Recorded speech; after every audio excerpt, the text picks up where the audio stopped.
welcome back. Okay, now that I've scared you all properly. Ugh, as per my mandate.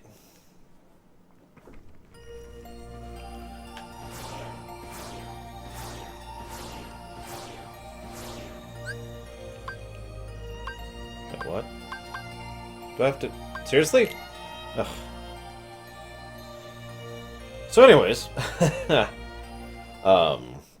here's a weird question for you guys. Yeah, all I have to say about the note start smoking thing is Leonard Nimoy. Just, no judgment to people who smoke. I really have nothing against smokers as long as they're not dicks, and that has nothing to do with them smoking. It has to do with them being a dick. So let me make that fundamentally clear. I do have a bunch of things against smoking, but that's separate. Getting back to the point here.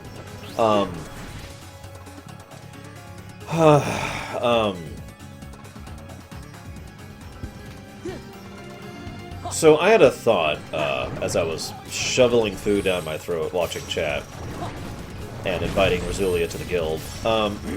Excuse me.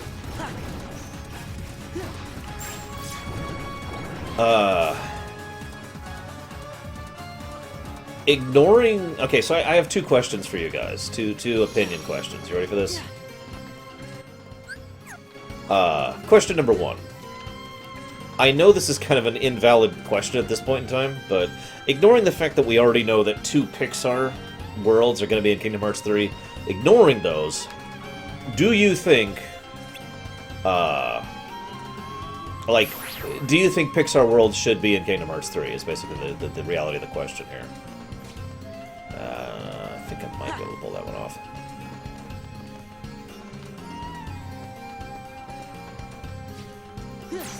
No, not enough height. There are 2 Pixar worlds in Kingdom Hearts 3. Tangled and Big Hero 6. So, yes. Let's go.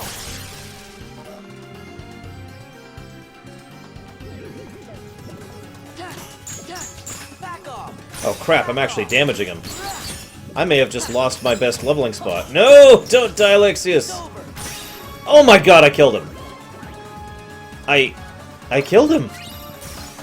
I killed him! I didn't mean to! I'm sorry!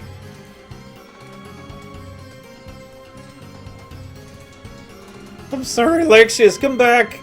Come back, Alexius! Back off. This is it. Yeah. I automatically assumed they were Pixar because it, you know, animation style, basically. Well, I guess I'll take all those shiny loots that I don't have any use for whatsoever. I just wrecked him, too. I don't even have a good weapon on. Anyway, so yeah, they're not Pixar, blah blah blah blah blah. So, do you think Pixar should be in Kingdom Hearts 3? It's the same question. The question hasn't changed. It's over. Not even gonna loot him. Not even gonna do it.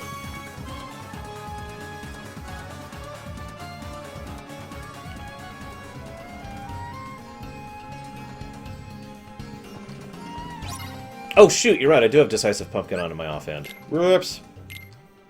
Let's replace that with Kingdom Key, there we go.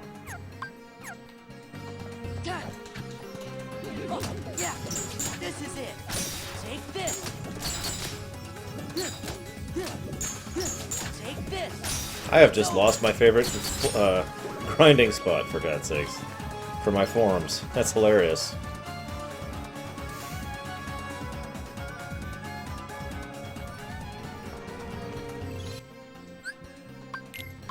It would be interesting to, well, see, I agree, Luxia. I personally am of the viewpoint that any new world being added at this point needs to be significant to the story. It can't just be there because it's Disney. That's not enough of a reason. I would argue that wasn't enough of a reason as of Kingdom Hearts 2. But we're at the epic conclusion of the Xehanort arc. We need to stop adding padding, okay? Enough with the padding.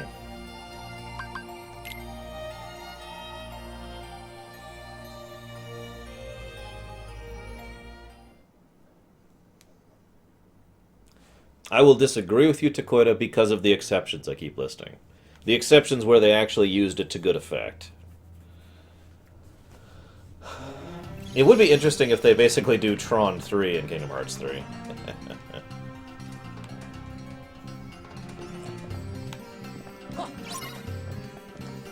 Light. So does anybody have a better Valor grind spot than this? It's over. Because holy crap, Yeah. I am killing poor Lexius. I mean, I guess it still is actually pretty functional. I just have to walk in and out every now and again. No! Don't want to loot your stuff. Hey, I like Incredibles. It's one of my favorite Pixar movies, so... Yeah, that's what I thought, Samurai. Yeah. Yeah. Take this. Take this. Back off. Take this. Yeah, honestly, I agree. Dream Drop Distance is like... The beginning of the Dream Drop Distance is amazing. The stuff they do in Traverse Town is amazing, which is basically the beginning. And then everything at the end of the game is absolutely phenomenal. And all the in-between is practically inconsequential. Valor, Takoida. Not Baylor. This is it. This is it. Ha! Yeah. This is it. It's over. It's over.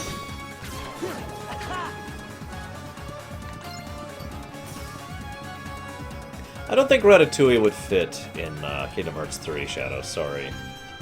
I know you really want the Heartless Mouse. Yeah.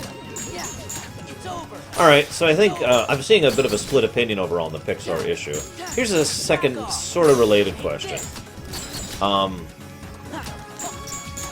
it. Ah, shoot, I'm too slow. No! God, I'm not gonna make it.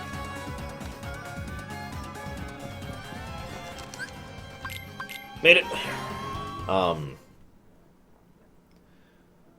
Of the various Disney flicks, not counting ones that have already been in the series, which Disney movie do you think would be the worst to put into Kingdom Hearts 3? And again, it has to be one that hasn't already been in.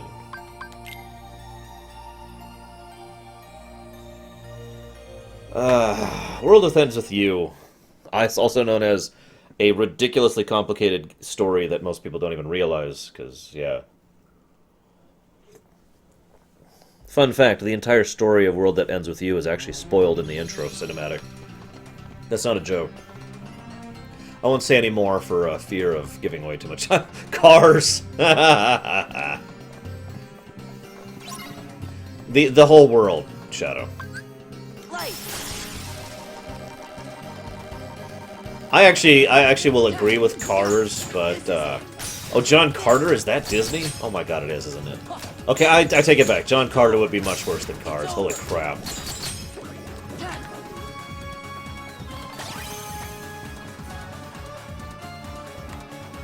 Yeah, World Ends With You is a weird game for me. I can't stand the combat, and I really can't stand the music.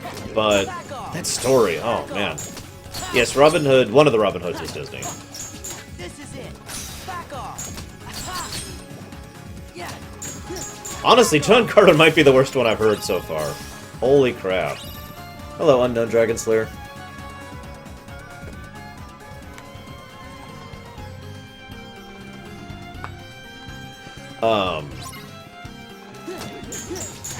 I've been asked this many times, Captain Jobby. I'll be blunt. Regardless of the negative opinions that I hear a lot about Frozen, I think it would be a good fit for Kingdom Hearts 3 because of how much it would tie into the themes and serve as good character development for Kairi, Sora, and Riku. So I think Frozen would work. Whether it'll be in or not, that's a little different. It also depends on them doing it properly, which they might not. If they turn it into an Atlantica, like in Kingdom Hearts 2, that's horrible. This is it. It's over. Take this. Fievel's Adventure or whatever? That's Lexius, reflects Sora.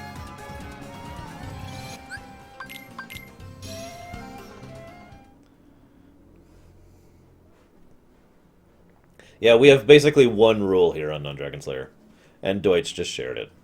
Use your brain and you'll be fine. Don't and you'll be gone. It's really simple. I usually ask people to ask permission before linking stuff, too. Which is mostly there so that I could identify bots easier. Because a bot will never ask permission first, so... Near as I can tell, there is no lore behind the mushrooms at all. Just my take on it. I mean, I could twist it around to try and make there be lore behind the Mushroom 13, but no, I don't think there's any lore to them. Almost a 6. Give me strength. Song of the South! Now, that wouldn't happen, and you know it. They like to pretend that doesn't exist. It's over. Zippity-doo-dah, zippity-ay. Take this. I'm not a huge fan of anime, no. There are a few animes I've liked, like 3, basically, and that's about it. Shadow's kidding with you. I don't hate anime. I just don't like it. There's a difference. Yeah, no kidding, Final Cut. Anyways, so I've heard a lot of good examples for Disney's that will not... that would be terrible, terrible things to add into Kingdom Hearts 3. All of this ties in with the final question I have for you guys. The animes I like are Magica Magica, Azumanga Daioh, and parts of Bleach. I have seen One Punch Man. One of my friends introduced me to it. I do not like it. Oh yeah, and Death Note. I actually forgot about Death Note. So I guess we're up to 4, although Death Note and Bleach are both asterisks. The only 2 animes I actually really like are Magica Magica and Azumanga Daioh.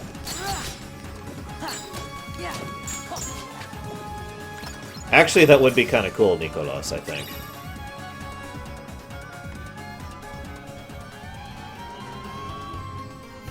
Yeah, could you imagine humanization?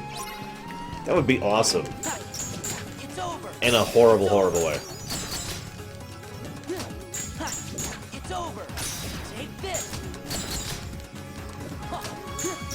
This is it.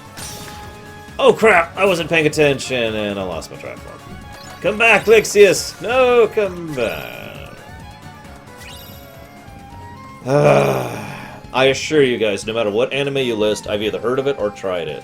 I have a lot of friends who like anime, and I'm exposed to a fairly large amount of it. Yeah, see, I don't think I can push for 7 yet.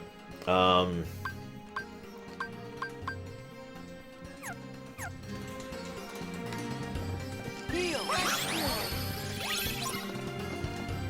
2 game series to put together and to make the perfect game. Final Fantasy VI and Chrono Trigger.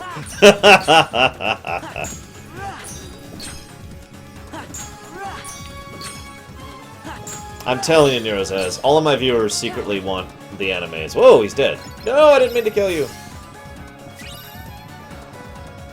Yeah, I know, Deutsch. That's always what happens. Every single time. Oh, I just got a text message.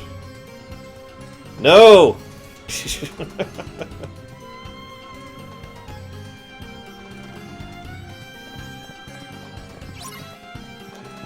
I actually don't really care for Studio Ghibli. Certain aspects of it have genuinely given me nightmares, and I'm not kidding about that. It's a little bit too much for me. I've said this for a long time. I think several characters in Final Fantasy IV and VI should be in Kingdom Hearts. And the fact that they haven't is kind of silly, if I'm being honest.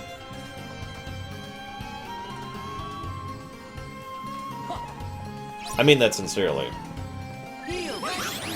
I could just point out the incredibly obvious ones like Cecil and Golbez. I could point out some of the less obvious ones like Rydia, Terra. I could point out some of the really subtle but beautiful ones like Edgar and 6. And of course the ones that fit so perfectly you'd think they were built for Kingdom Hearts. Kefka, excuse me.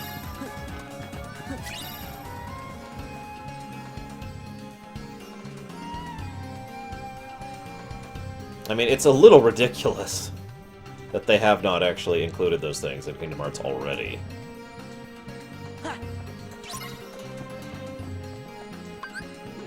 Light. I am leveling, Final Cloud. Let's go. Yeah. Back off. Let's go. Hey look, I get 3 uses now. What the heck changed? Take this. See, I get 3 casts of Sonic Rave. You see that?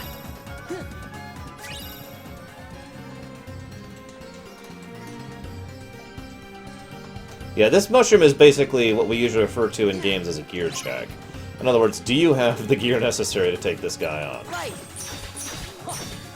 Yeah. There's really no complexity to him past that. It's just, do you have the necessary, you know, gear or levels or whatever?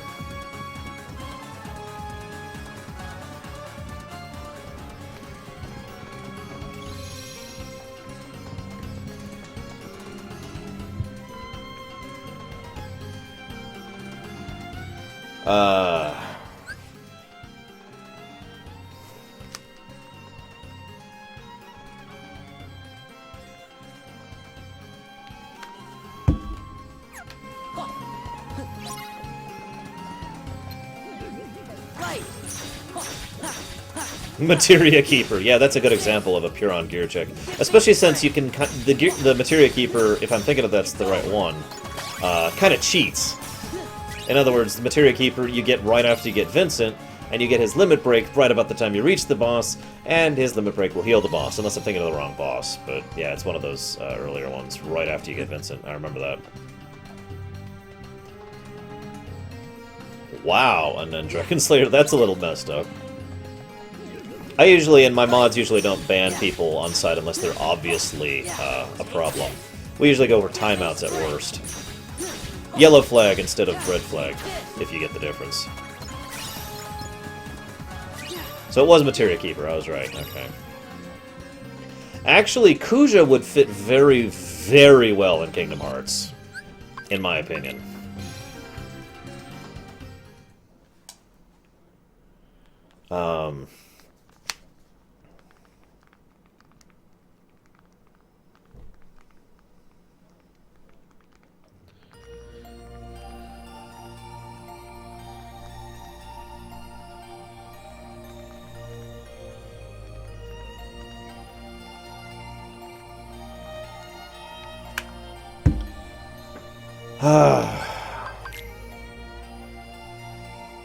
Honestly, I am a little surprised they haven't done it. However,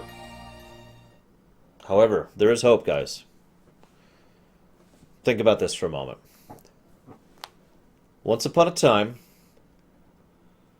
Wait, what? No, this is still my good old phone, guys. It's still the good old, you know, keyboard phone. Nothing new here, guys.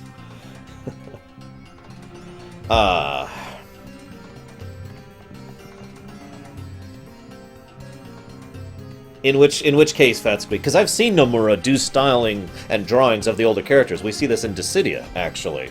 So we know exactly what Nomura's, you know, Terra would look like. We know exactly what Nomura's Cecil would look like. And I actually think he does a really good job of all of the above. He even remains quite loyal to the overall ideas of the original. So, yeah, I actually really like Nomura's style. Give me strength. Anyways, so yeah, additional characters TFF. Let's go. Yeah. It's over. I have thought about getting a smartphone. The problem is, and I know this sounds, you know, old, but I just don't actually have a lot of reason to get one. There are very few reasons for me to have a smartphone other than having internet on the fly. That's basically the only thing that would be useful for me for. And that's not really worth $60 a month, you know?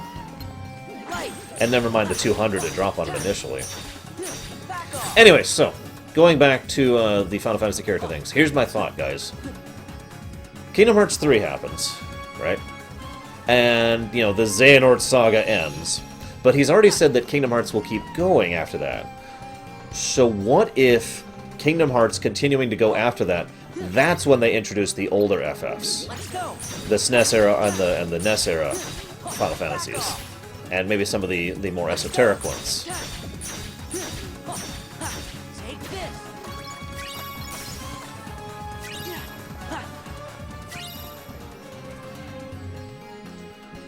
Ooh. Oh, that is a great topic of discussion. Guys, of the older FFs, who do you think would wield a Keyblade? That's an interesting question. I really like that. I've got two answers right off the top of my head. Warrior of Light and Cecil. I think both would be excellent candidates for wielding a Keyblade, personally. Because it fits both of them so well, especially Cecil. Cecil, of course, could not wield 2 Keyblades, but imagine if he literally gets a Keyblade from, you know, like Sora or whatever, and he wields it just fine, and they're like, oh my god. But then later on he gets a Keyblade from Riku, and it's like, oh my god, I've got another, you know, because he can wield Keyblades of Light and Darkness equally. Because of course he can! He's Cecil! And that would be awesome! Sorry, I agree with the Warrior of Light thing, though. That actually makes a degree of sense. And Gilgamesh, of course, could. Hey, Reaper, again. I'm going to try and call you Scythe from now on, so... Farewell, Reaper. Hello, Scythe! Welcome back. Let's go.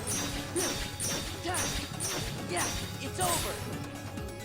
Now, Cecil was too easy. Cecil was just a very, very easy answer. Of course Cecil would wield a Keyblade. And Warrior of Light. Both of those are very obvious answers. Past that, that gets a little trickier. A few more. Looks like a couple more rounds here. And of course Gilgamesh should absolutely have a Keyblade. And I mean that sincerely. I think Gilgamesh should be in this game. I think it should be the Gilgamesh, you know, the multi-dimensional traveling one, doing a tiny little tie-in between FF and this. And I think he should get a Keyblade as a result. And I think in the next Final Fantasy game he's in, he should be wielding a Keyblade. Maybe that's just me, but I think that'd be awesome.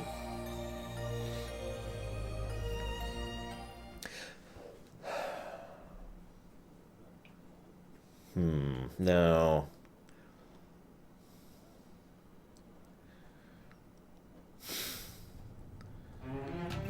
Bart and Sora do have some similarities in them, don't they? So I could kind of see that. Oh, right, I should...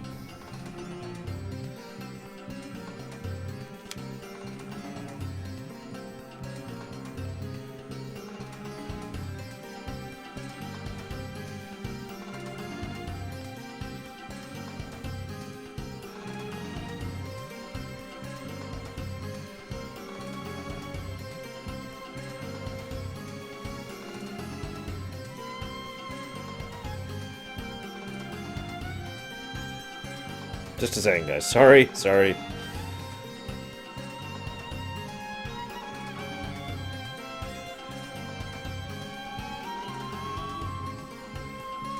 Okay.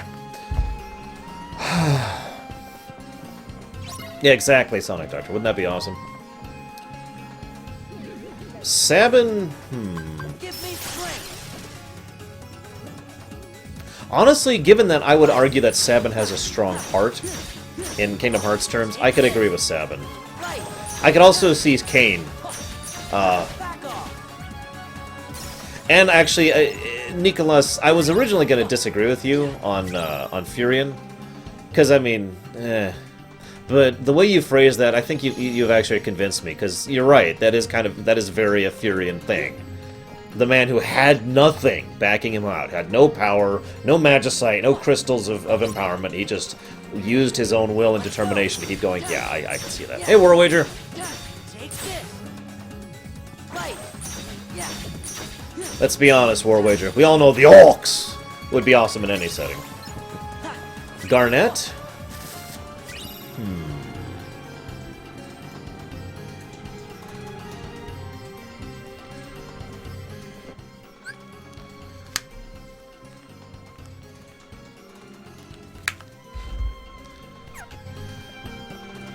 I think we should absolutely add more. Yes, progressive, definitely. I mean, for God's sakes, they added Julius as the super optional of Dream Drop Distance. They could give us more of a bone in terms of characters. Oh, Steiner, absolutely. Steiner, for all of his many, many flaws, I think would definitely have a strong heart and be willing to do that. It also kind of qualifies him as that. What do you mean, Zoan Joker? I am trying to avoid Legion spoilers, so if it's a spoiler-related thing, I would rather you not say it. Garnet. I'm still thinking about Garnet. Because when you said Garnet, the very first thing I actually thought of, weirdly enough, was Ico. Or Eco, or how the hell you're supposed to say her damn name. Ico. I'm just going to keep calling her Ico. That's what I always say in my head. Give me strength. Back off. There we go. Hey, look, we got Lucky now that we don't need it. Okay, so those two are done. I'm gonna go ahead and push Wisdom really quick.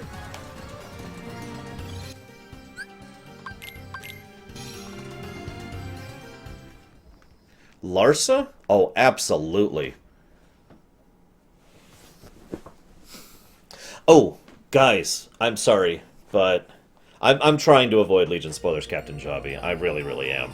I already had one thing spoiled for me that actually sucks that it was spoiled for me. I'm really pissed off, because I would have loved to discover it live.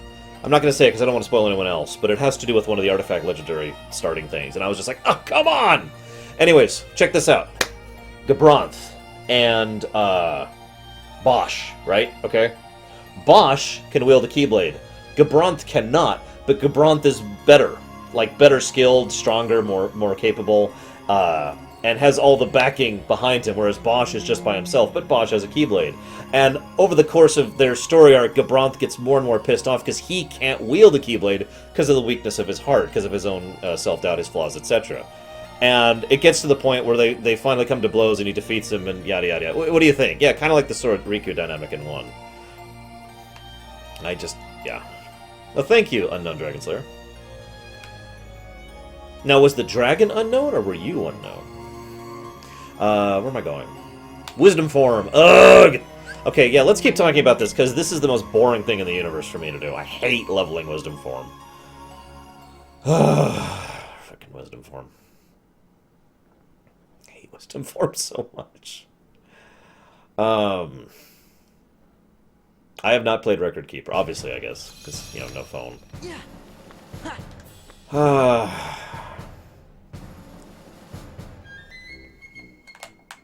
It's unknown. Zidane as a Keyblade wielder. Why don't we just go down the list? Let's reset here. Let's reset. Let's start with FF9 and work our way back, okay? So, Zidane. Yes, especially since it would fit his overall character development. Imagine a moment at which Zidane loses the ability to wield a Keyblade because his own... Actually, you know what? I'm changing my mind here. New idea. Instead of Zidane being able to wield a Keyblade, have it so he can't wield a Keyblade. And everyone's confused because he seems to have a really strong heart. Alright? You with me? And it's like, oh my god, you know, why... And they're actually confused. Like have him actually be scouted out by someone who is recruiting new Keyblade wielders, right? And so they're like, hey, you know, you could wield this. You seem to have a very strong heart. And Zidane can't. And he can't actually wield until he finally, as Samurai just points out, until he finishes his character arc, until he gets to the point where he actually, oh, right, I need to go 2 away. Damn it. Keep forgetting this isn't Birth by Sleep. Until he gets to the point where he overcomes his self-doubt, finishes his character arc, and you know, accepts the thing. And the idea there the whole time is, for all intents and purposes, he seems like someone who is self-confident, who is capable, who is, you know, has a strong heart, but he doesn't. And I like that. I like that idea. I'm pretty sure none of us are cool kids.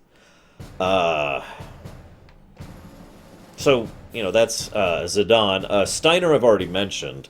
Steiner, I honestly feel like he fits very, very well with the kind of person who would wield a Keyblade. Absolutely. I don't even think there's anything to discuss there. Garnet, I'm still debating Garnet. The more I think about Garnet, the more I think she shouldn't be able to. I don't think it really fits her overall, and it doesn't quite go with her character. If she was able to, it would not be until like the end of FF9 in terms of her character development. So I would say no for Garnet overall. What else we got? Freya.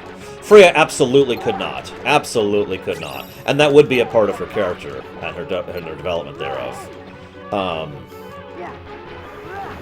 Vivi's an interesting one, because I think Vivi should be able to wield a Keyblade, like, without even realizing the significance of it. You know, almost the oblivious effect going on with him.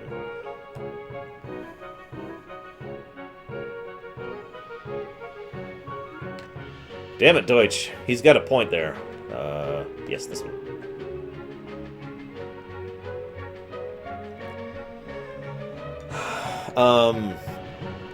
FF8?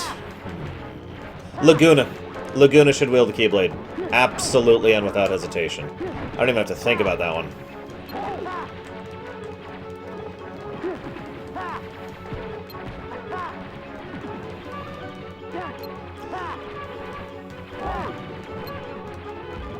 Well, see, you guys probably have already guessed what I'm talking about in a sort of a vague and generalized sort of sense.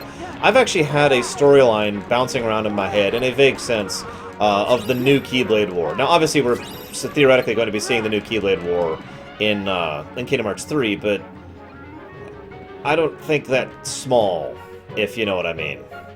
In other words, I think if they're going to do a new Keyblade War, they need to have it be huge. So imagine all these different characters who can wield Keyblades being brought into the fray, so to speak. Hence, a large number of people fighting for one side or the other, and the dynamics between them. And of course, there would be some in-between wielders as well. But I'm getting off topic, so let's keep going with FF9. Vivi, yeah, I think Vivi should be able to.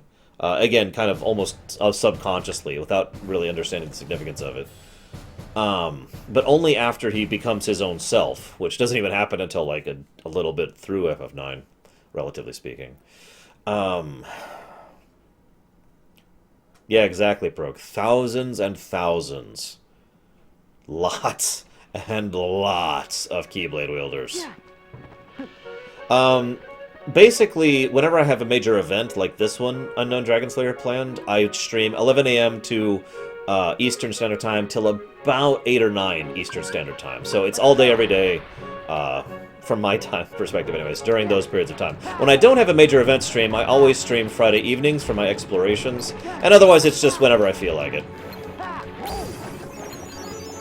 Yay, quick run. So... yeah, Vivi would also... yeah, exactly. I think we need a strong mage-type Keyblade wielder, because we really don't have any. Although I'm hoping Kairi will be one. You know, I get that question so many times, War Wager. Ultimately, I think the answer is none. The more I think about it, the more I think the answer is and should be none. So we already talked about Freya, we already talked about that. Who else is left? Aiko. Aiko. I'm thinking no for Aiko. I'm thinking Aiko should be another sort of Zidane-type situation, just not exactly the replicated. AKA, you know, someone who's like, they look at her and she's like, well, she seems self-willed and she seems strong, but she can't wield a Keyblade, because, you know, duh. Amaranth would absolutely not. No. It would be in his character to not. And I think that's everything from 9. And not counting villains. Kuja, absolutely yes. Kuja fits astonishingly well. You know what I would love, though? Bear with me. Kuja can wield a Keyblade, and it empowers him. Because remember, Keyblades don't just... you don't have to smack people with them. Simply wielding a Keyblade makes you superhuman. We've already talked about this, right? So, Kuja does not wield a Keyblade, even though he wields a Keyblade, if you understand what I mean by that. He never actually shows out. He never actually demonstrates wielding his Keyblade because he's so ashamed of having to rely on such a crude weapon, and he doesn't want to admit that he needs it to empower him to be on the level of everyone else present. And of course, I would have a Kuja redemption arc, as it should be, probably best presented in Dissidia 2, if I'm being honest. A Wampa. I would admit that it'd be pretty cool. But yeah, that's how I would do Kuja. Garland would absolutely not. Garland would, if anything, be a type of nobody who refuses a heart. The Zaldin situation, basically. And I think that's everyone from 9. So 8, as I already said, I think Laguna is a perfect fit for Keyblade Wielder. And honestly, that's actually all I got. I don't think anyone else in all of FF8 should wield a Keyblade. I think that several characters should be included, especially Ultimecia, who again is pretty well fleshed out in her Dissidia incarnation and is much more of an interesting character in that. But yeah, thank you. Appreciate it. But yeah, I think that nobody else in FF8 should wield a Keyblade.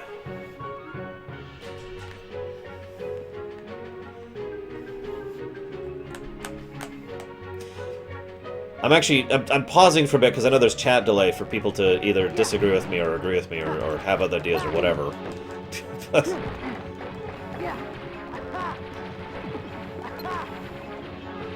Now, Squall... Okay, so Squall people we're talking about, and I know that we've got the whole further Squall development thanks to Dissidia and thanks to Kingdom Hearts 2, where he is a much more interesting character than he's presented in Final Fantasy VIII.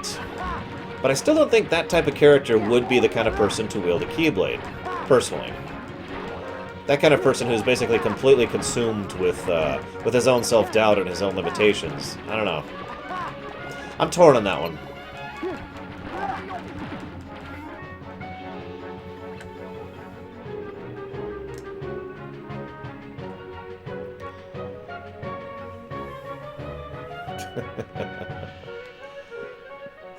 Let's see, what else?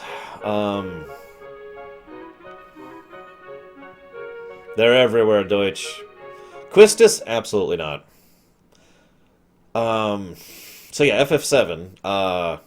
Cloud should be able to wield 2 Keyblades. I'm serious. And I think it would actually be really cool if they did it properly.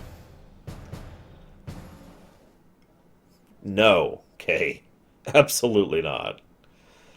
Besides, we all know Wedge and Biggs would actually be the Keyblade wielders in FF8. Tifa absolutely should be able to wield a Keyblade. And again, I like the idea... Just picture this. In a similar, yet not quite situation to Kuja, Tifa doesn't actually wield the Keyblade. She's got it, like, chained on her belt. And so it's just dangling there, and she's fighting her normal way the rest of the time.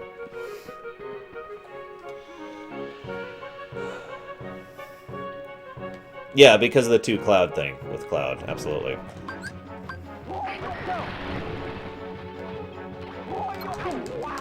I'm having really good anti-form luck here. No, I don't think Sephiroth should wield a Keyblade. Ignoring the fact that his weapon is literally iconic, the fact is he doesn't strike me as the kind of character who would or even could.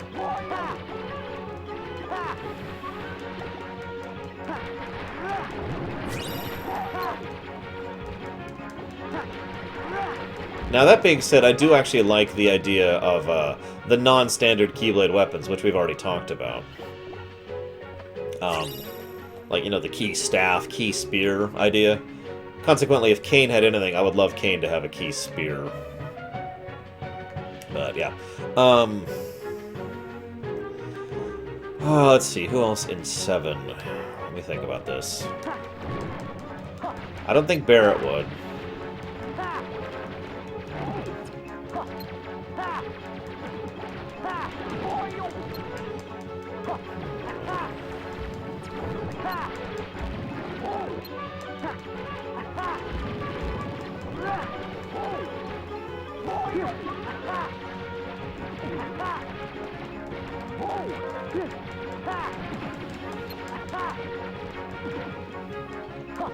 Actually, I could see that too, Thriller.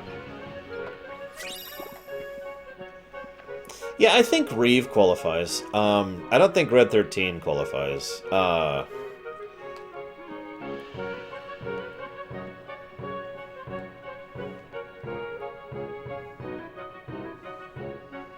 I know Sid doesn't qualify. Sid absolutely should not have it. Vincent is one I want to talk about, because he's an interesting case.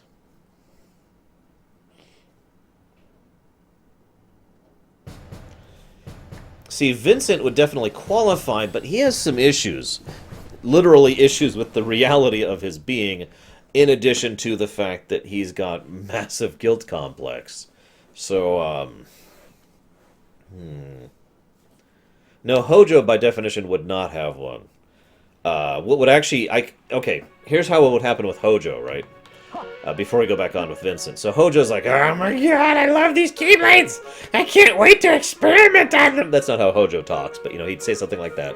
And so he would try to kill someone else who has a Keyblade, or capture someone else who has a Keyblade, or whatever, and he would be constantly trying and basically failing to experiment on it, and it would get him more and more pissed off and more driven to more desperate measures, and you can kind of see where I'm going with that. I don't think Vincent should have lost the ability. I think Vincent should be refusing to use it. I think Vincent should be a result of those experiments with Hojo that I just emphasized. An artificial Keyblade wielder. See you around, Bragon. The only artificial Keyblade wielder in Vincent's case. And so Vincent, because of his shame and because of the nature of how it... Like maybe using it literally causes him pain, like Takoida just mentioned. And so Vincent doesn't like actually wielding his Keyblade. And I actually really like that idea. Consequently, Yuffie? Absolutely, Yuffie should have a Keyblade wielder. Or be a Keyblade wielder. I would argue Yuffie is probably has the strongest heart of any of the characters in FF7. And I mean that sincerely.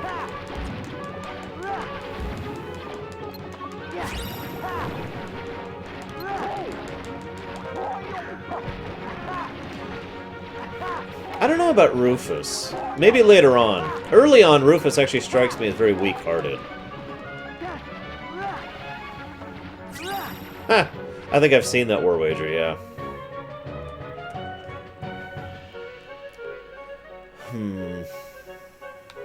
I couldn't see most of the villains wielding one. And I was about to say, except for the two Turks. Only the two. I don't think Elena could wield one. I don't think Zeng could wield one. Zeng? But I do think Reno and Rude would both be capable of wielding a Keyblade. Oh, I like that idea, Takoida. I like that idea. Have Yuffie be a summoner-type Keyblade wielder. So she's not actually that good in combat, but you know, she's a full-on summoner type. I like that idea. Anyways, Eris. Ooh, interesting question. I'm going to say yes, Eris should absolutely be capable of wielding Keyblade. But we need to add something to that. We can't just have her wield a Keyblade. Let me think about that. Ah, crap. Damn it! I knew it. I knew it. It's because I said something.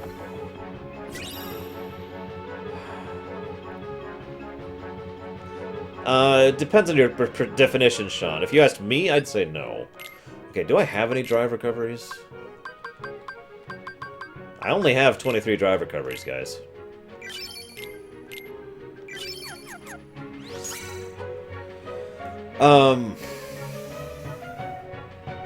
I could go craft more if I needed to. Well, there's nothing to wield, Thriller. Like, if they try to steal a Keyblade from someone else, it just reverts to the original owner. See you around, Undone Dragon. We actually see this happen several times in the series, where someone tries to wield or steal a Keyblade, and it just goes back to where it should.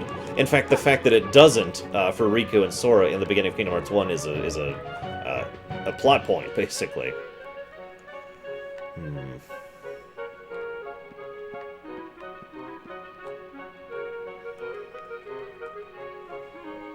Hang on, Zoan Joker. I want to finish the FF series first. Remember your question, because I want to think about that too, while I'm doing this mindless grinding here.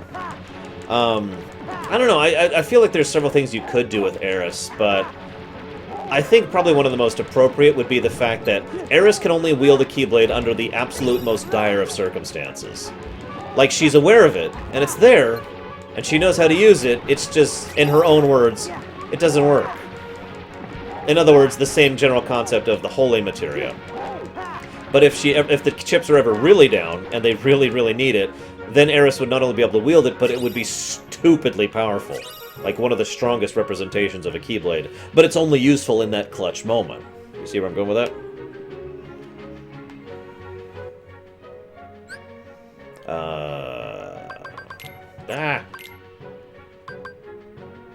19 more. Only one more run, then we're done with Wisdom. This is a lot better grinding this out while I'm talking with you guys. Thank you for making this a lot more manageable. So I think that's everyone from FF7. Let's move back to FF6. Now, there's a lot of characters in FF6. So I'm just going to say right off, Kefgood, no. Gestalt, no. Leo, yes. And in fact, it would make perfect sense for Leo. Oh, Sephiroth, no, we already said no to Sephiroth. He would be above Keyblades. If, at best, he would refuse to use it. But no, I don't think Sephiroth should wield one. Leo should be like someone Geshtal has manipulated into working on his side in the Keyblade War, specifically because Leo has the ability to wield a Keyblade, and that is significantly useful to Geshtal and to his overall goals there.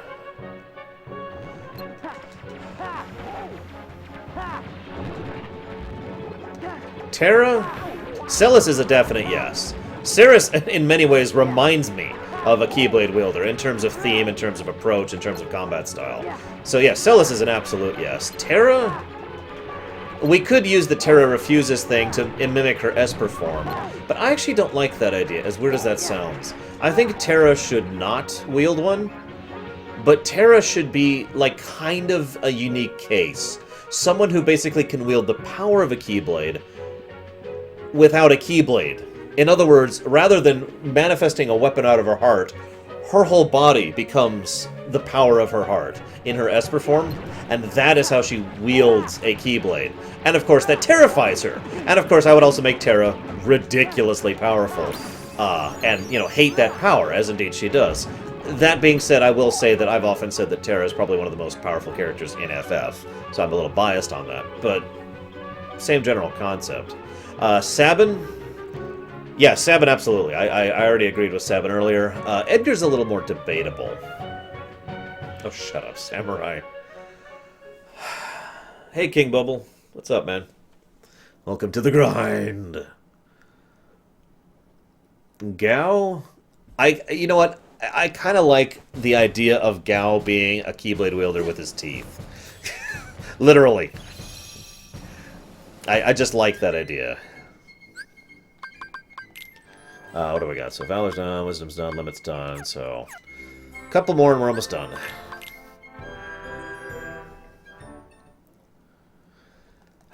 Let's see, where are we at? Locke. Ooh, Locke's a tough one. Cyan should gain the ability to wield one,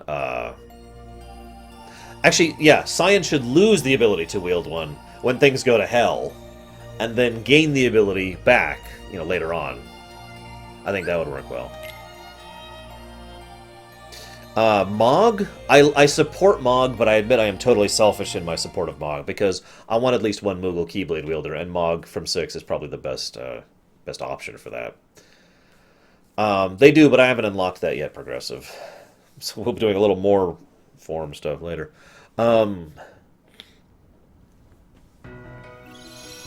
Have Terra kill Terra.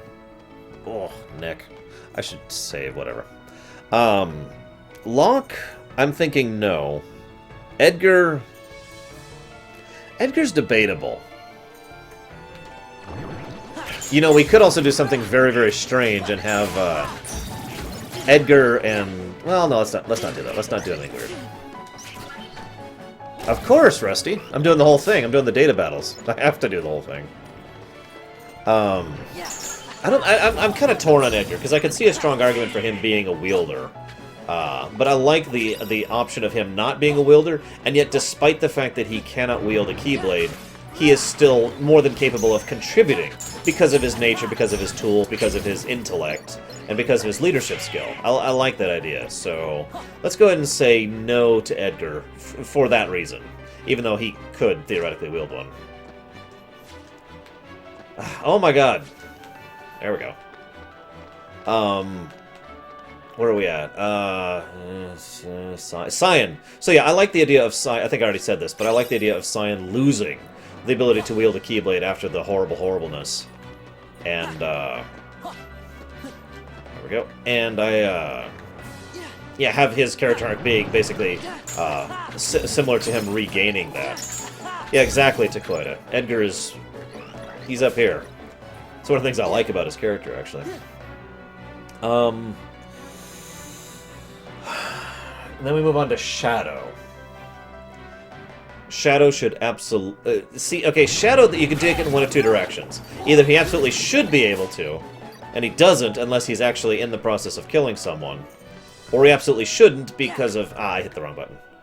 because of the experiences of his past. Umaro and Gogo are... Actually, no, Gogo should be able to, but not unless he's in the presence of another Keyblade wielder, in which case he has the unique ability to literally duplicate their Keyblade. Damn it! Almost. Hang on. I can make this jump. I can make this jump.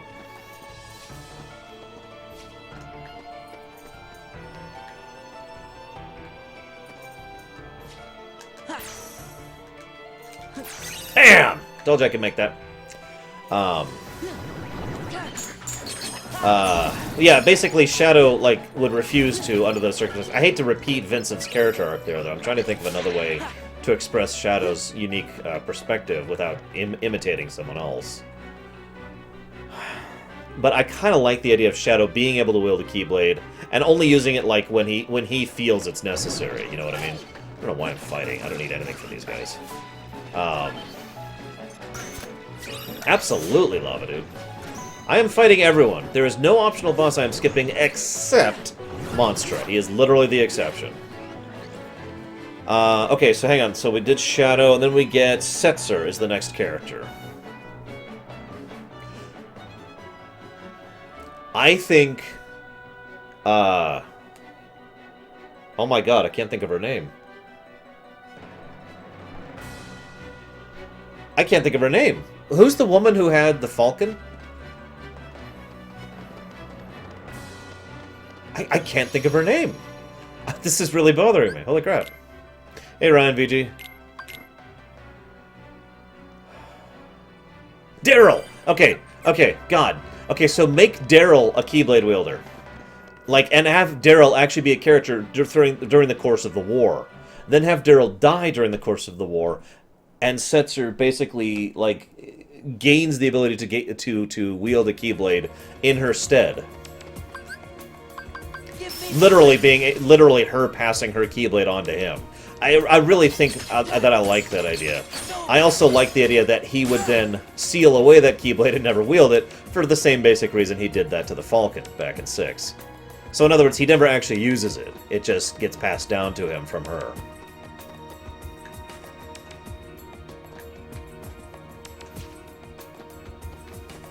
Love this music.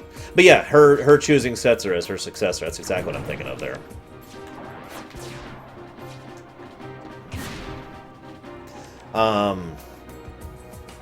And like, as like an awesome moment, have Setzer, you know, in a critical point towards the end of the war, have him wield her, you know, have him wield her heart, basically, her Keyblade,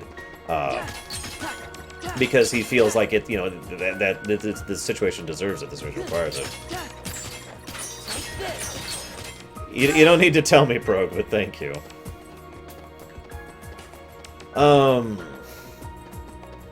So that's Setzer. Then we go down there and we do this. The next characters we get are Strago and Realm.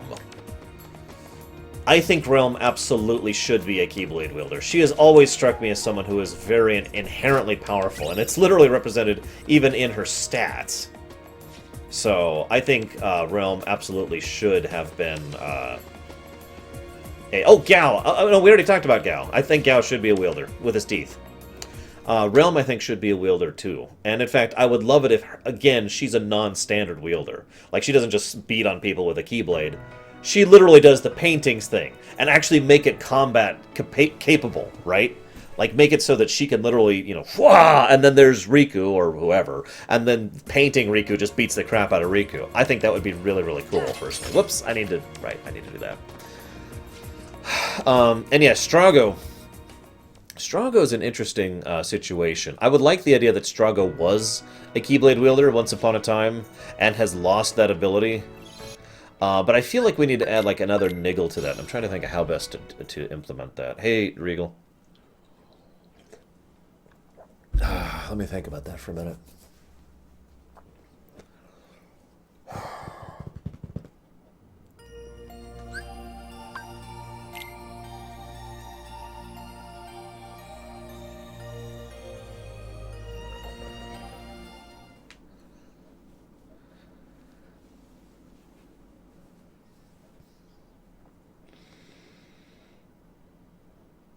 I got it. Strago would be able to actually... I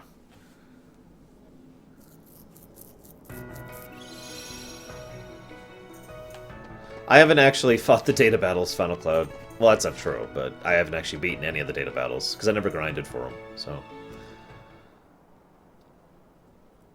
No, that's a little too horrifying.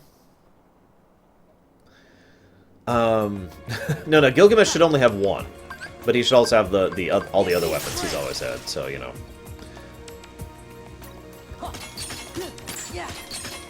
The best part is, this is not the last bit of grind we'll be doing, because we need to push the forms up to 7.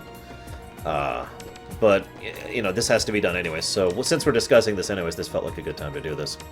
I can't think of a really good way to implement my idea in Strago. The basic idea was, like, he can't actually, basically, he can wield a Keyblade, but he actually thinks he can't. He has quite literally forgotten how to wield a Keyblade. And, as a result, you know, he is constantly pining over his better days and yada yada yada, and his heart is actually literally weakened as a resultant. You know what, I wouldn't even mind that, Samurai. I really wouldn't. Ah! Stop shooting me, you jackasses.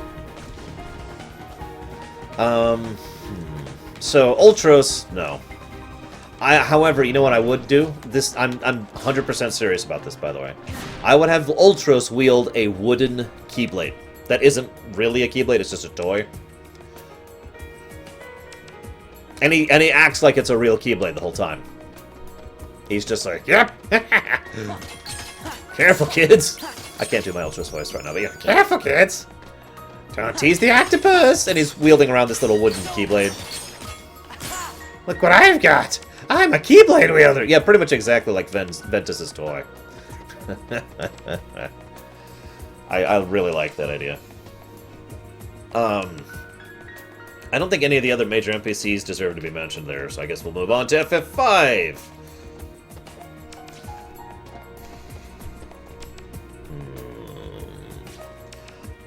I think Galuf absolutely should be able to wield a Keyblade. And I think the other three shouldn't, unless there's, like, a separate thing that directly, like, gives them the ability to wield a Keyblade temporarily. Like, they are empowered either literally by the crystals or by Galuf himself to be like, oh god, we're in the battle, quick, go! I didn't see the X-Death idea, I'm sorry, if you don't mind repeating it. Yes, we're just about to fight the MCP, Lava. But yeah, Galuf is such a duh, in my opinion. He absolutely would be a prime example for a Keyblade wielder. Welcome back, Zeiss. Almost done with our grind for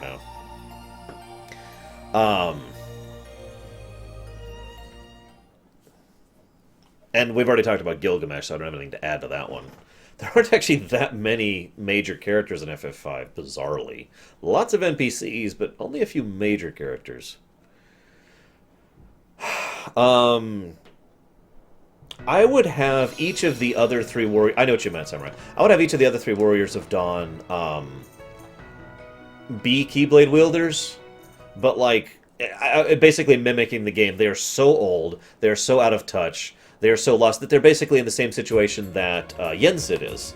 In other words, they can wield the Keyblade, but it's a lost art to them. It's from their bygone days, and they basically have, for all intents and purposes, lost the skill. I know we've we've had a couple other characters with a similar situation, but it just fits them so perfectly, given how out of touch they are. And of course, in all three cases, I would have each of them wield a Keyblade in what effectively is their final moments, basically costing them their life in order to be able to do so. Maybe not literally like copy-paste, but, you know, for example, Zizat, for example, just to use the FF5 parallel, imagine Zizat, Surrogate, pulls out his Keyblade and locks the door leading to his place so that Galuf and the crew can't actually come and rescue him in time, ensuring that the tower goes down and that and then no monsters, excuse me, not Galuf, but like no monsters can come in to interfere with him, destroying the tower so they can get to access. You know, something like that. Oh, yes, Fatsqueak, I love that idea. That's actually kind of the direction I was thinking of anyways. I would make X-Death stupidly powerful. And I've already explained why. I don't feel the need to repeat myself on that one.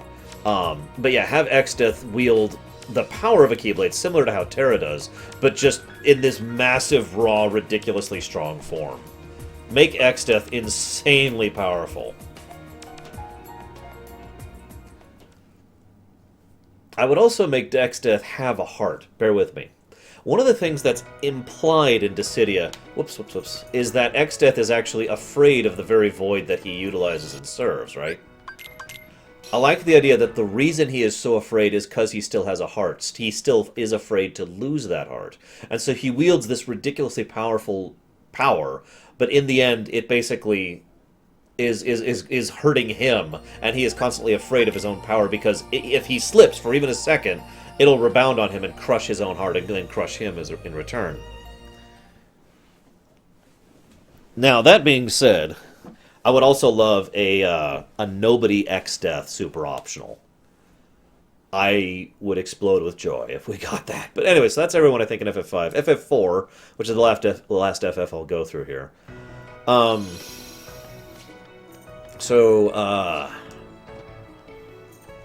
Yeah, exactly, Samurai. Same exact situation. He is constantly struggling with his own power just to stay existent.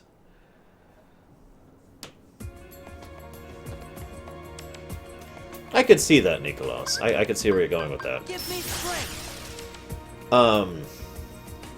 FF4, Cecil is obvious. Golbez, obvious. Kane, obvious. I think Rydia would also qualify.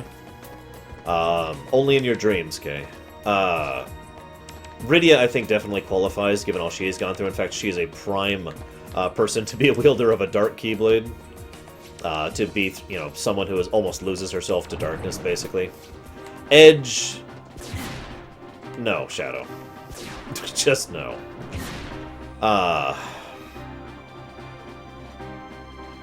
Tella... No.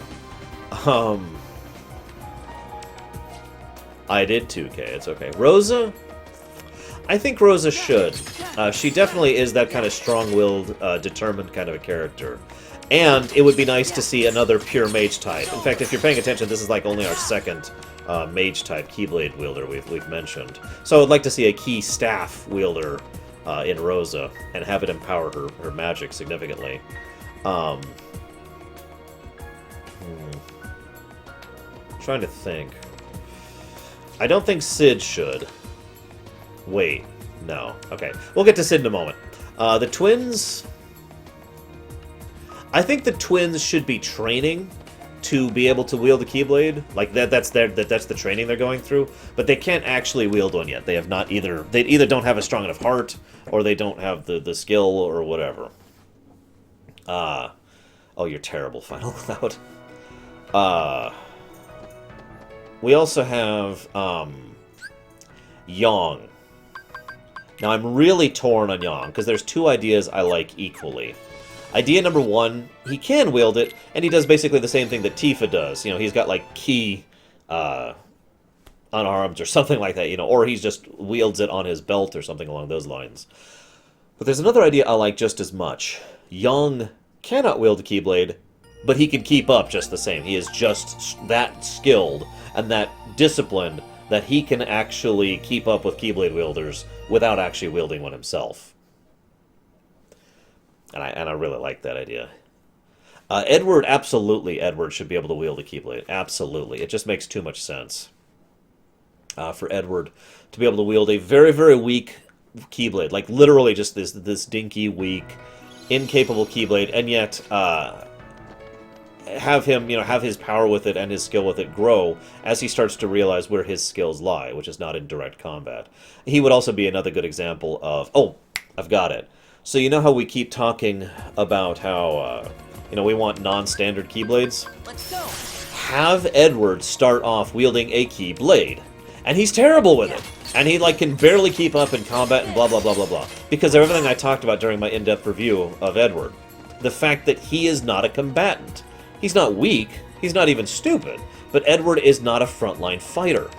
Have him come to realize this over the course of the story, and then his Keyblade transforms itself into, a harp or whatever, as he realizes where his place in the combat, lies, and instead of trying to push himself to be a frontline soldier like Cecil, he accepts his Batline Supports Edition, and then his Keyblade Harp, or whatever, his Key Harp, starts actually being really, really useful and really helping turn the tide of significant battles. Because I like that idea a lot. Yeah. Nobody's commented on my Yong thought. What do you guys think of the Yong thing? I fell. Oops.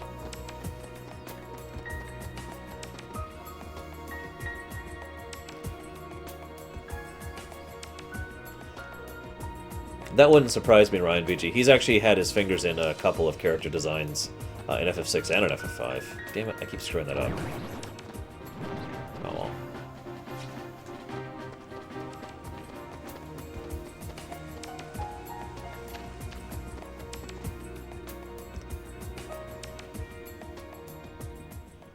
I'm sorry, Samurai. Yes, I am, Prog. I'm reading them, but I'm ignoring them. Yeah, Nicholas, I agree. Have them finally be able to manifest it and, like, effectively complete their training without actually being trained, because they can, manifest the Keyblades. And in that final act, they use them to turn themselves to stone and save the party.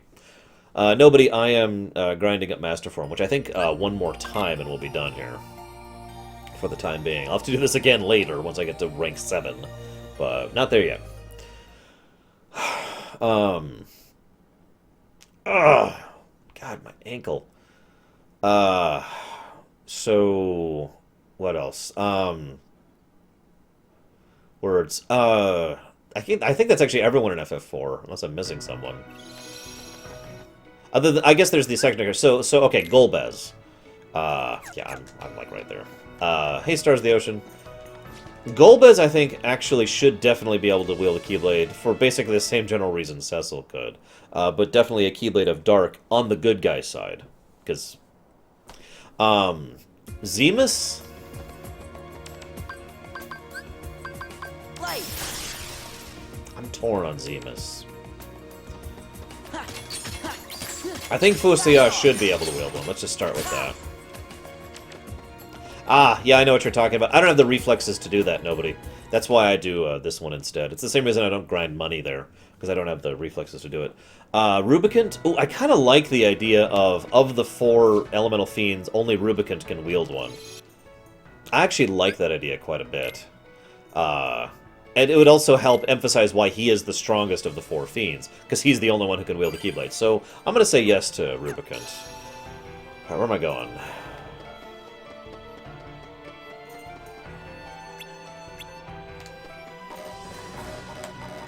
There we go.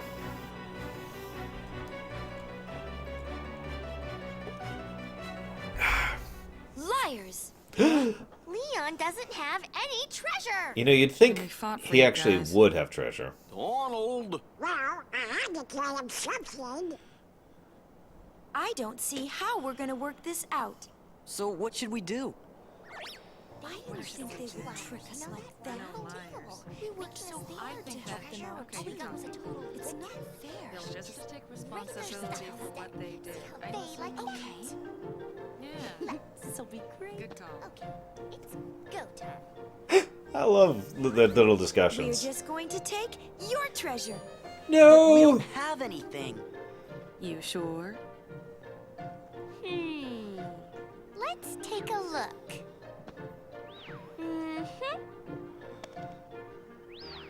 Ooh. I really like how her scarf is wings here, by the way. I took a look, and sure enough. Okay, we've decided. The Gullwings are taking all your items. You gotta be kidding me. Oh, Foofy. This stinks. I already turned in my So crafting not mats. cool. I'm okay. Look, sorry we tricked you, but Forget about it. Leon told us the whole story. He said your journey's been pretty rough.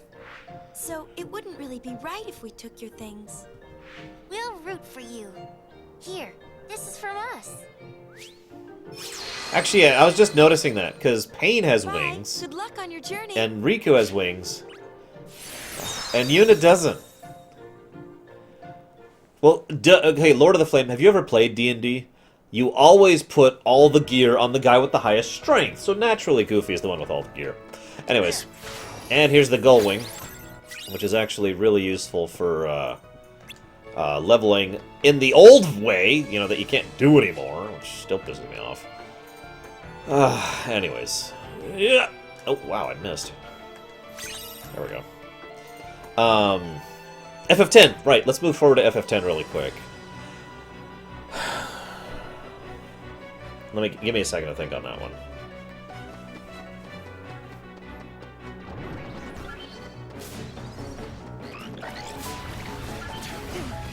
Yeah, but it's no longer the method of leveling, because, gosh darn it. Oh, did she have wings on her tail? I didn't even notice that.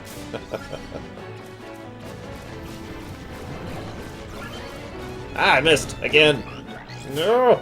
Seymour should not. No, absolutely not. In fact, I would say Seymour is actually seeking out the power of summoned creatures to bypass the power of the Keyblade. I would like that too, Samurai. Auron... See, I'm really torn on Auron. I could see a strong argument for Auron either being capable or being incapable. Let's rewind a bit. Tidus, no. Instant answer. Bahamut. Bahamut, yeah, absolutely. Jecht, absolutely Jecht. Jecht practically is a Keyblade wielder. I mean, Jecht is just like an older Sora, for God's sakes.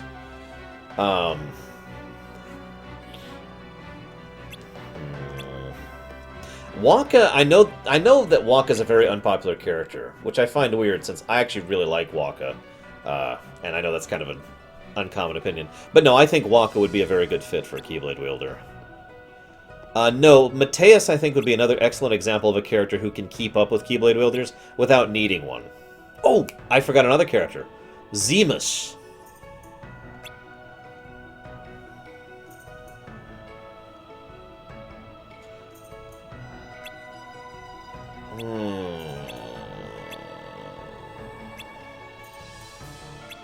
That's true, Nicolas. I liked Waka a lot. Waka also has a really strong character arc throughout FF10. One of the only characters who really changes throughout FF10. Most of the others pretty much stay the same throughout the whole arc. We'll be there soon, Tron. Yeah, honestly, I think Zemus should be able to wield a Keyblade. I think he should be, like... I would actually like this if someone like Xehanort sees Zemus and he's just like, whoa! Hands off of that one. Like, I could literally see Xehanort trying to recruit people for his side of the ward or whatever, encountering Zemus and just basically, no, I'm not touching that. Like, Zemus is literally too hateful, too dark even for him.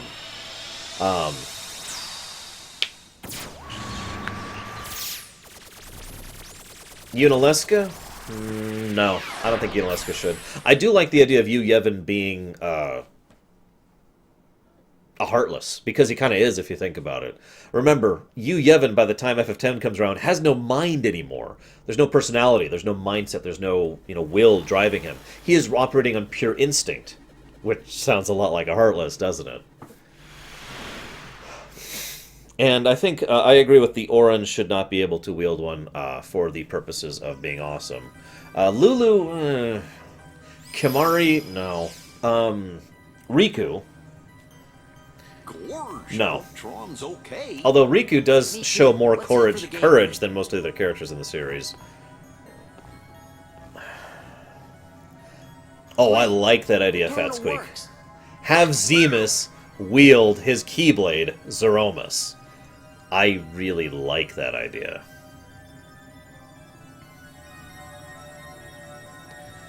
It's just my own personal interpretation of it, Foo Dogs. I don't really have any set rule I'm using. It's just how I think it would work. Like, if you gave me control of this storyline idea, this is how I would do it. What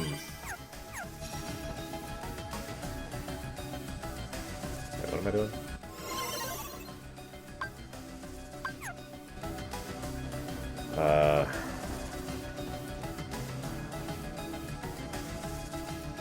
No, Owaka should not be able to wield a Keyblade.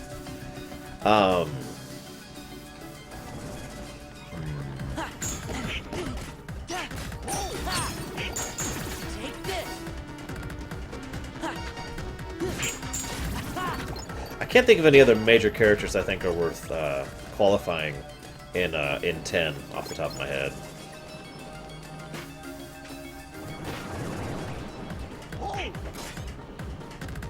So I think I'm going to move on from 10.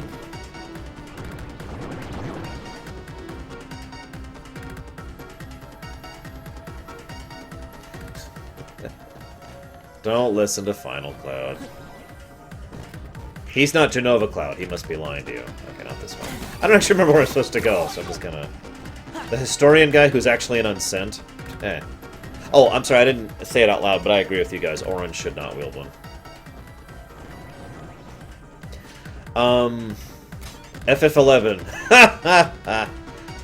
Okay, so FF12 is at least... I'm just gonna wait for that one. Oh, is he? Yeah, okay, he is. You're right, you're right. Sin? Well, see, define sin. Because sin is really just a name that they apply to multiple different creatures. I do think sin should be in... I just don't think they should have anything to do with the Keyblades. I think sin should be basically a Heartless gone completely out of control. Again, related to the Yu Yevon being a Heartless thing. Yeah, I can't think of anyone else in 10. 11, yeah, there's FF11. Okay, so moving on to 12. Vaughn, no. Penelo, yes. I think Penelo actually does have... I've said it before and I said it again, I like Penelo more than I like Vaughn. Even though she is less relevant to the plot, she's just a more interesting character. And there's more to her, more drive, more determination, more mindset, other than just her being... Finished? Would be, if it weren't for the old loon's magic. Yeah, exactly, Nicholas. Old loon, you say? I'm trying to work here. Oh, I'll show you who's old. Merlin's a dick. Done. Also, no music. But There also, you go, Leon. Merlin's a dick. One homemade program. A Lonely Wizard special. There's actually a lot of things we This could had do with better Sin. work. No, we don't know I'm that, off. Krog. Be on your guard. Yeah, that's literally just Merlin being a dick. And destroying the computer they just used to save the town. Thanks, Merlin. Appreciate it. I would argue his teleporting them in the middle of Donald's sentence to cut off Donald was also him being a dick. But whatever. Okay, so...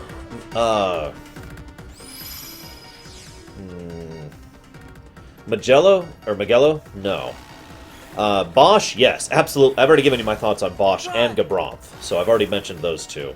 I do also think Awesome Kid, whose name I can never think of, should be a Keyblade wielder.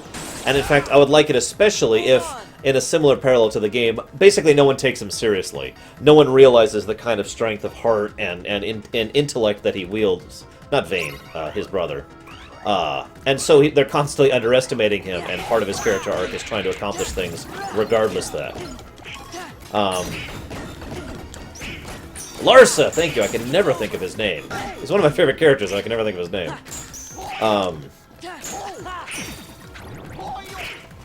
Ash, I'm thinking no. Ash is just a little bit too easy to manipulate, and a little bit too driven by the wrong things. Unless we make her a Darkness Keyblade wielder, which I could actually see happening. I'm waiting on Vane, because I think Vane and Balthier are the most interesting to discuss. Fron? I have a weird idea with Fron. What if all of the Vieira can wield Keyblades? And it's like a thing for them. Every single new Vieira that is born, from childhood, is raised and trained to be a Keyblade wielder. And so it is a commonplace thing for all Vieira to be Keyblade wielders, and they're flat out refusing to participate in the war. They will have nothing to do with it. It is outside their borders, it's outside their forest, none of their business. And Fron decided to go out to fight and lost her ability to use the Keyblade or kept her Keyblade with her. Both work. And that's why she's so banished and so hated by the rest of the Vieira.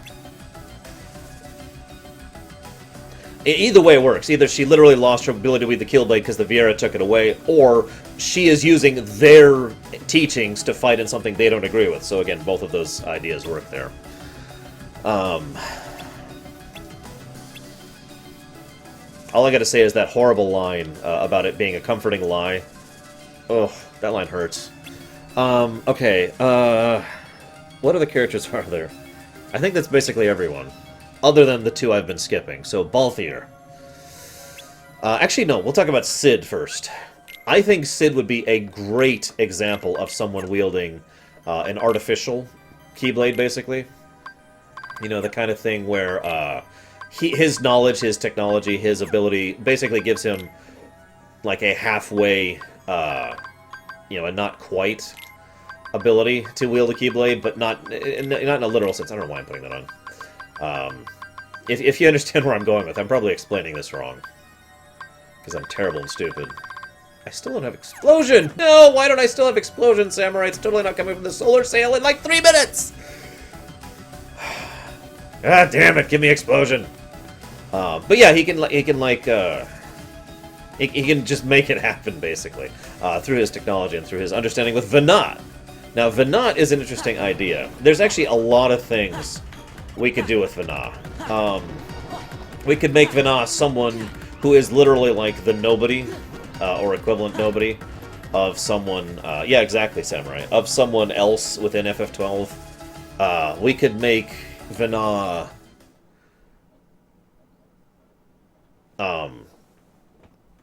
like a byproduct of something that happened in FF12. There's a lot of possibilities with Venat. He, she, it fits surprisingly well into the concept of Kingdom Hearts. I'd have to think about that one. Either way, I would say Vayne inherently does not have the power to wield a Keyblade. It is Venat that grants him the power to wield the Keyblade. In other words, it's actually Venat's Keyblade, basically, that Vayne is wielding, for all intents and purposes. But that leaves us with Balthier, who is actually the last one. And Balthier's a very strange case.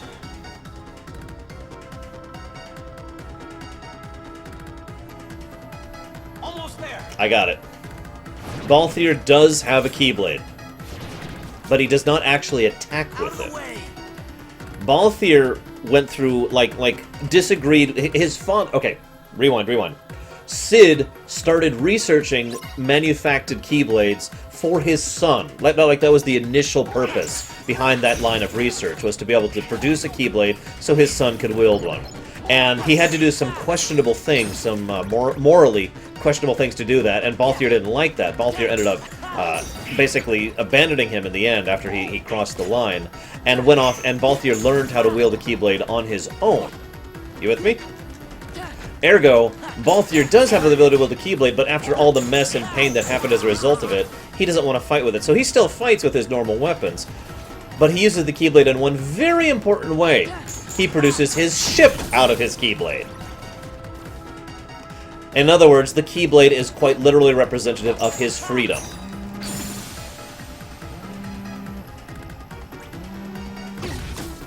Oops. That was weird. Combat ended and then I got attacked.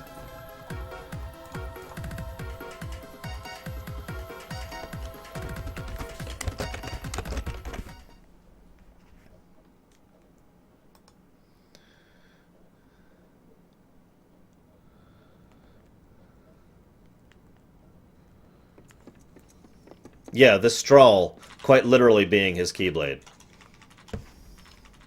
Warning. User control is terminated indefinitely. Chrono Trigger. Oof. No good.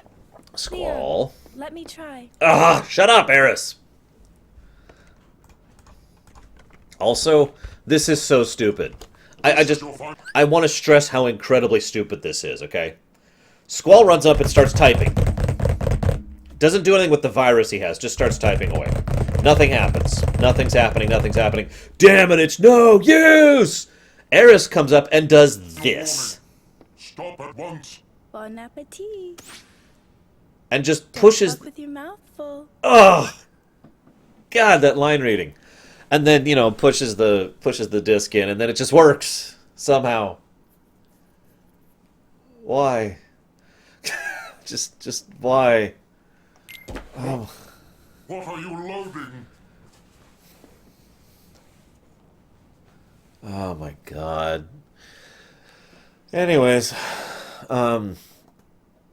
So yeah, I love the idea of Balthier's Keyblade transformation being the straw.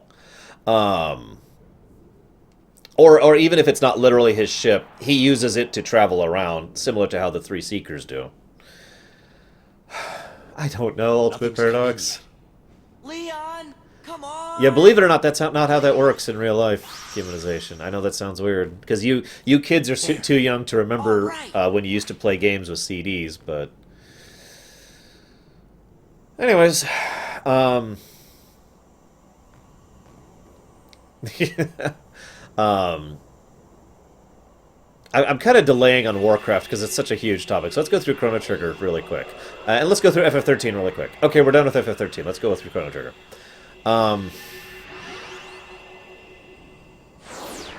Magus should not wield a Keyblade.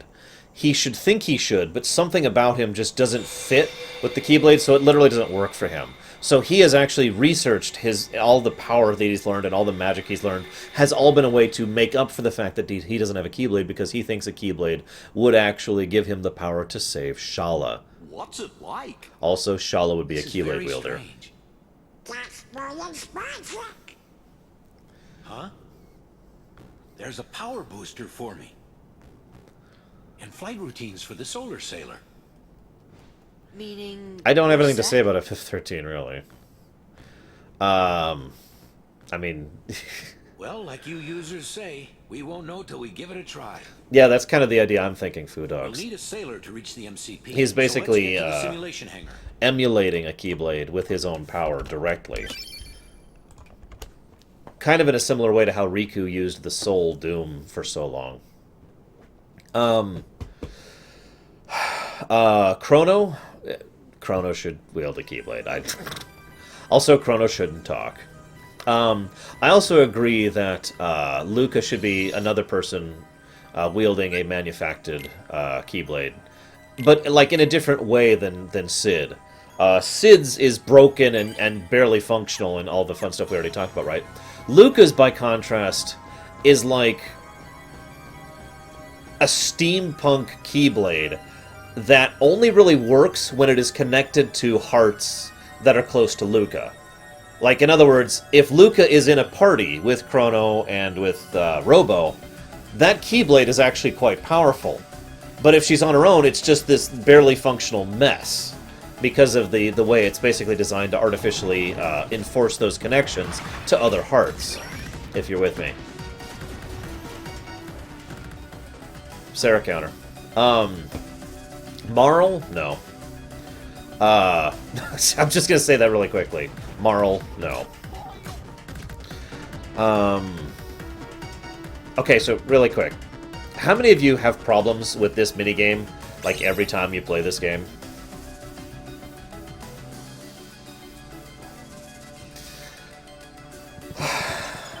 Frog, absolutely, but not at first. Frog, actually, I take that back. Frog should have the ability to wield a Keyblade, but doesn't, like, basically does not realize it at first, you know?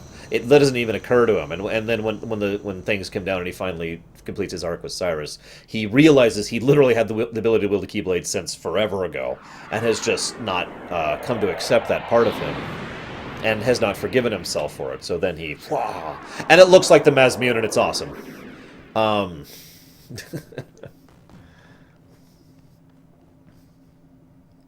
You've got to keep a lookout. The MCP isn't going to just let us waltz in.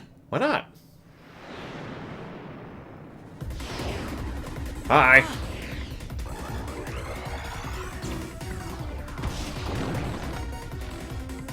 So, wish me luck.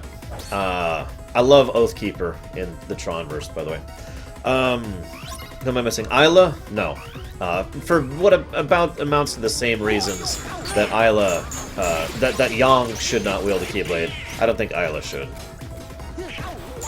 Oh, I like that idea, Samurai. Frog can wield 2 Keyblades. Yeah, I like that idea a lot. He starts off with his 1 Keyblade, and then he gains the second one from Cyrus, willingly, basically supplementing his heart to Frog in order to help carry on the fight. I like that idea a lot. This is it. I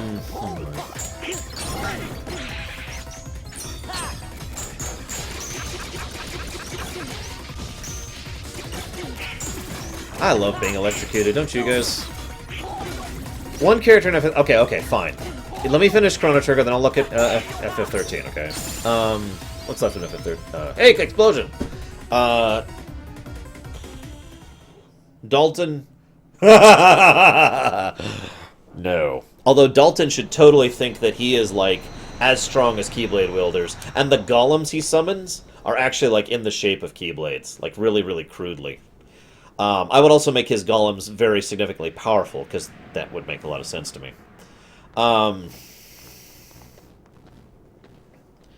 Actually, damn it, you got me there before I did, Samurai, because I had the same Time to idea. settle things for good. Robo. I absolutely think Robo should either be powered by Keyblade or actually wield a Keyblade. Just absolutely, definitely. That just makes way too much sense for me.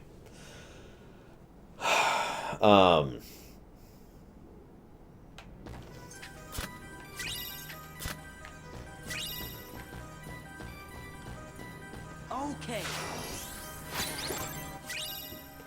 Yay, Cosmic Arts. Not that I need or want it. Whoop, whoop, whoop, whoop. There. What am I missing? Azula. I kind of like the parallels of Azula being able to wield a Keyblade and Isla can't. So I kind of like that idea. Let's see, 12,000 BC. We already talked... Samurai already got there before me with Zeal. Basically, if Zeal could actually wield a Keyblade, I would like it for the fact that she's... It's literally just because of the fact that Zeal is not Zeal anymore. Zeal is, for all intents and purposes, the woman Zeal with the heart of Lavos inside her. And that is actually Lavos wielding Lavos' Keyblade in the form of Zeal. That just makes too much sense. I already talked about Dalton, I already talked about Magus, I already talked about Shala.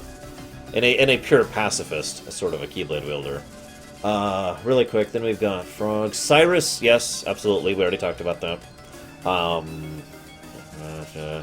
Ozzy, Slash, and Flea. You know what I would like? If the three of them are just like, yeah, we're bumbling idiots, until the three actually combine, and then they're actually a genuinely hard boss fight, because between the three of them, they can wield one Keyblade. And so they kind of toss the Keyblade between the three of them. Or literally just wield it as a trio, and I think that would be a really cool feature there. 1000 AD, 2300. I think that's everyone in Chrono Trigger.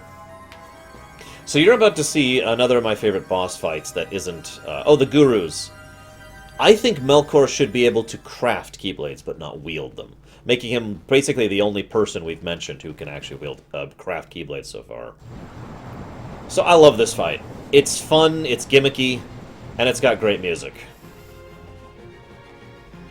This is probably my favorite example of the encounter in the entire game. Who was that? Sark, the MCP's number 2. Tenacious little bugs. Your time is up. Prepare for de-resolution. I think none of the Gurus should be able to wield Keyblades, but have a great, tremendous knowledge of how they work and how they function and that kind of a thing. Is that the best of you, Sir Benji?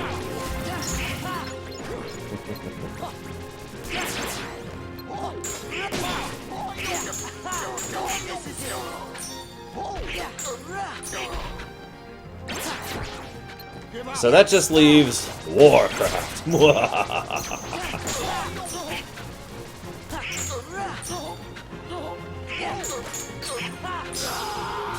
Well, that was the boss fight.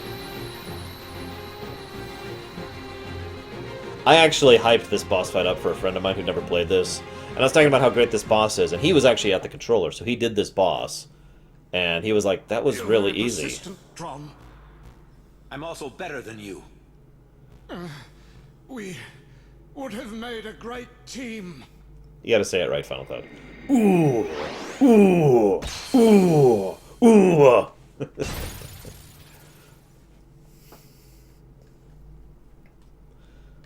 Now for the MCP. This thing is the MCP? That's it. Ugly, isn't it? Tom, don't you understand? We don't need users. We've advanced. They're superfluous. Be a part of me, and together the world will be ours to control. MCP. You still don't get it, do you?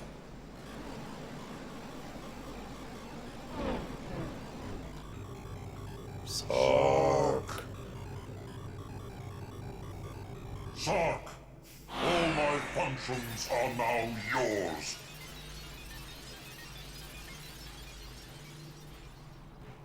I'm turning the music up for this one. And for you guys.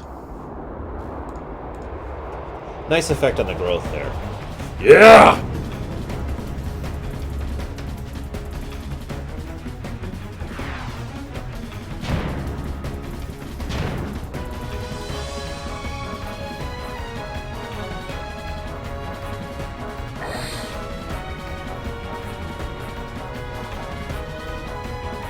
So anyone want to hear a fun story about this fight? It's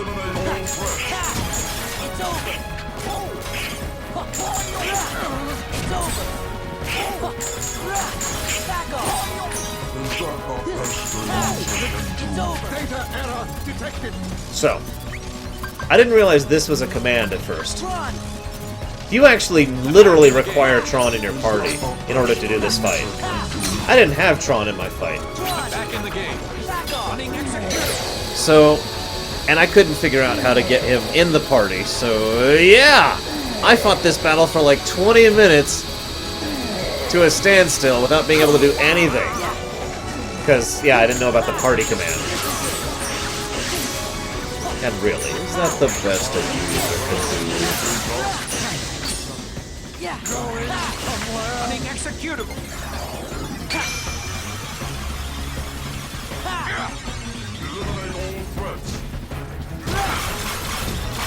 I also love Tron's attack here.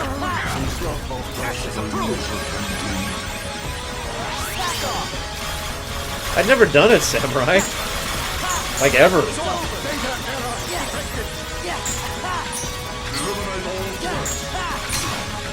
Alright, with me now.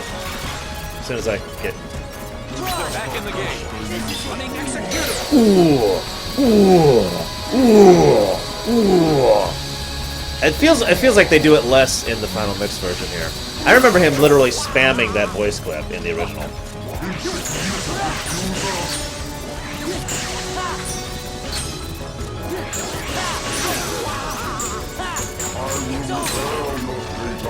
Back in the game. Running executable.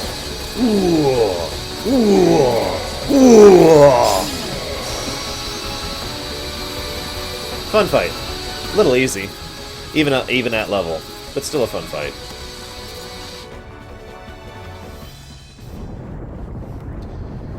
Probably one of the gimmickier fights that isn't a Mushroom 13.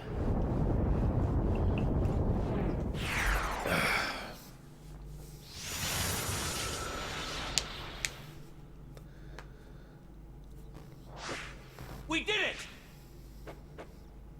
I see Tron has a silly side too. I learned it from you. See you around, Takoida. Of course, I do have my silly limits. You heard it here. Okay, Sora is then I'll tweak your infecting program other when I get back people to the user with world. silly. You? Maybe we better not try that. Also, the idea of Sora How about reprogramming it, someone guys? is terrifying. Singing Tron, dancing Tron. Sound good? Birth by sleep, humanization. Okay, fine. But before I crash... Sora, Donald, Goofy, and all the users out there, thank you. You really helped me. You made me so much stronger. You taught me what friendship is truly all about. Nice, Samurai. And I'll never forget it. As soon as I met you, I knew we were going to defeat the MCP and free the system.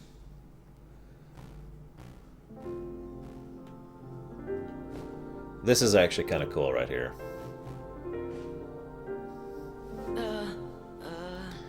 Isn't this what users do when they're sorry to say goodbye?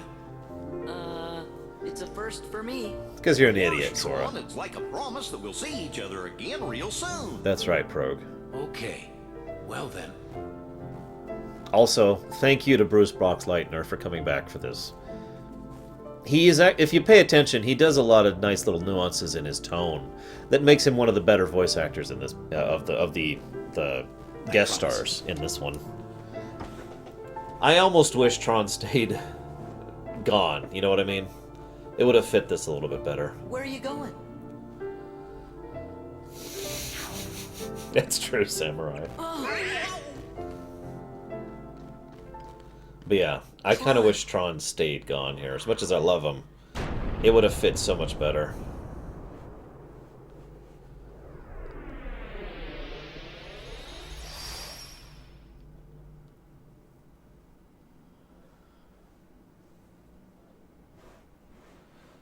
I don't actually know who those are, Shadow. Hey, Mugwump.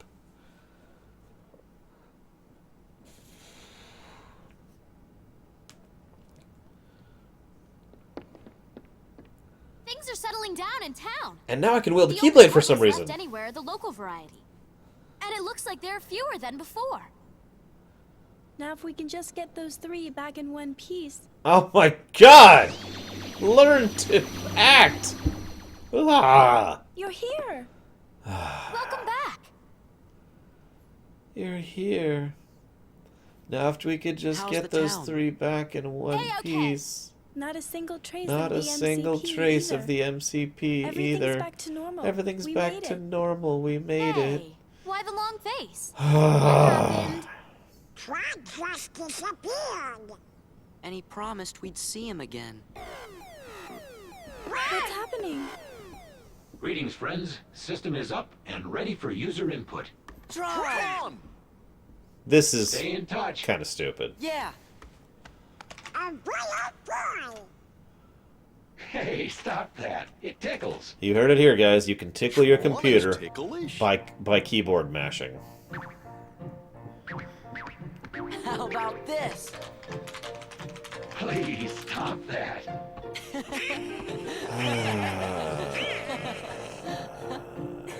I think Tron's been hanging around those guys too much. Wait, just a moment. I want to show you something I dug up from the system archives. You can see the town back when it was first built. I gotta be honest, Radiant Garden does look amazing, as we'll see in Birth by Sleep. So this is actually relevant to the whole... This is, believe it or not, this is kind of a plot point. Remember that if people forget about a thing, like, it's gone. You know, they lose that memory and the it's gone. They no longer have the ability to function it. I'm explaining this improperly, but the point I'm trying to get across here is people literally forgot this place was ever a place that isn't Hollow Bastion. In other words, that this is Radiant Garden. My point here is that this is related to the Ansem thing as well. These people literally forgot that this place was ever called Radiant Garden. And Tron restoring that from the MCPs who had that data locked away, then restores people's abilities to remember that it was once called that, which also Just restores like the town. old days. I'd be fascinated to ascertain as to when the town got such a dreadful name as Hollow Bastion. Well, a lot of frickin' people died here, Merlin, you jackass. Well, they have, to our knowledge, Samurai, up until the now, so... If it's ever in Kingdom Hearts 3, it better be called Radiant Garden. And now Eris gives a terrible line.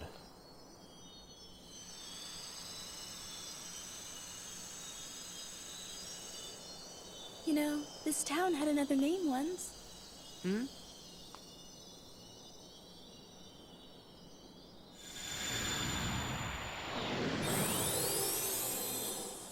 Radiant Garden. I love that logo design, especially given the logo design for Radiant Garden in Birth by Sleep.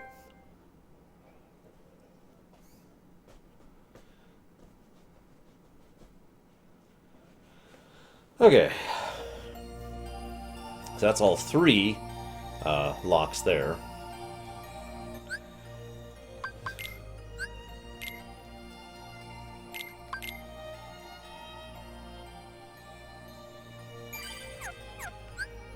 I have no idea what that means, okay? Okay, so I think we're actually caught up on every single thing. Other than the end game. Pretty sure. I'm just double checking here.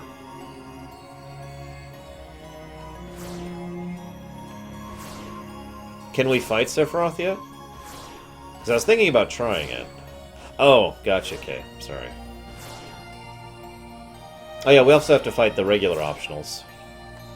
We already beat Zexion, we already beat Larxene. We haven't beat Vexen.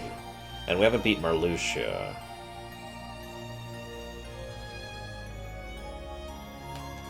Let's go try Sephiroth first.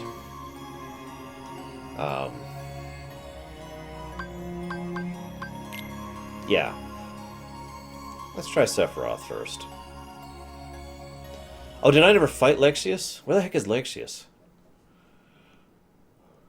You're right, I didn't fight him. It is almost impossible we won't, Shadow.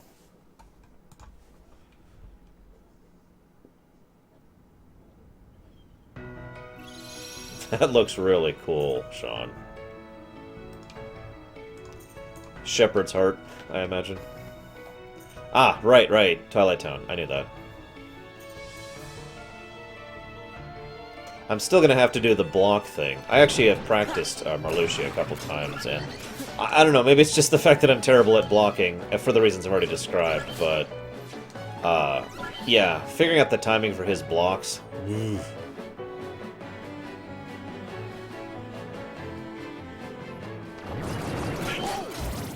Don't care.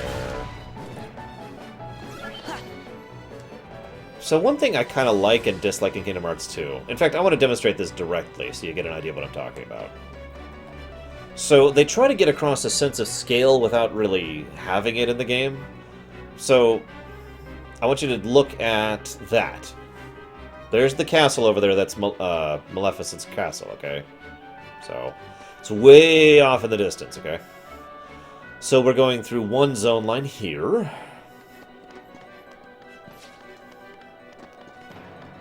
There's Demix's. I don't remember what his is. Oh yeah, the spinning one. Yeah, screw that. Still pretty much in the distance. Here's our second load line. Going along the trail, still way in the distance.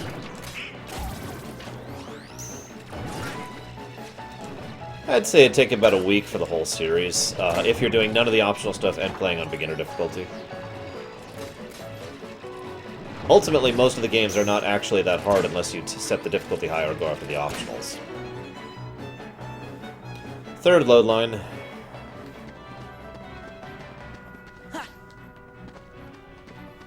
You notice it doesn't really look all that closer still.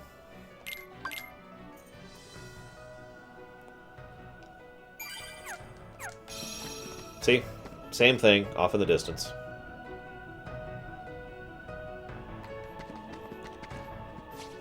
And this is the final load line, because the next one will be there.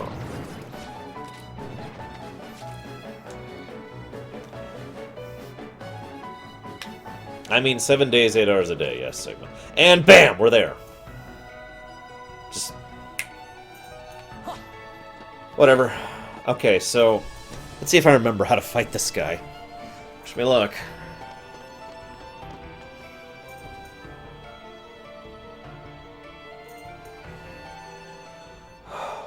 What is Cloud doing? Beats me.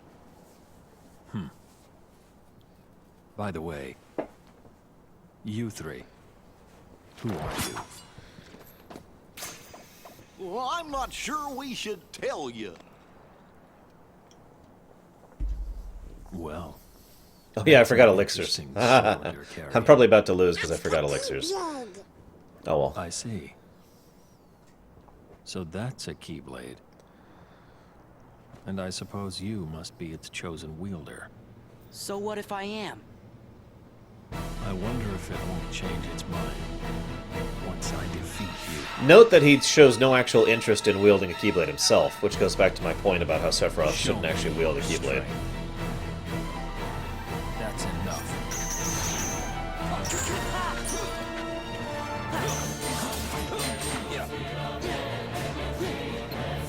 By the way, yes, I beat Sephiroth without blocking back in the day.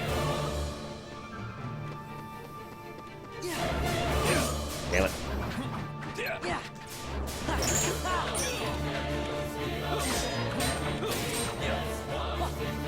That's enough.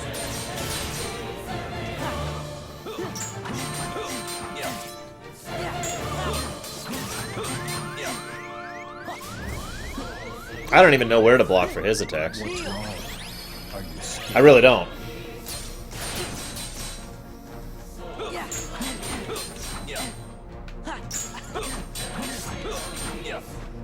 I'm sure you are, Samurai. You sadistic bastard.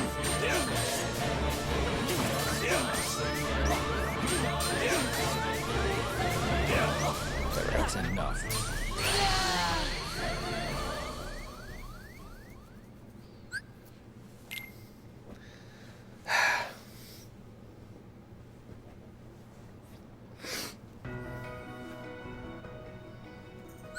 Hang on.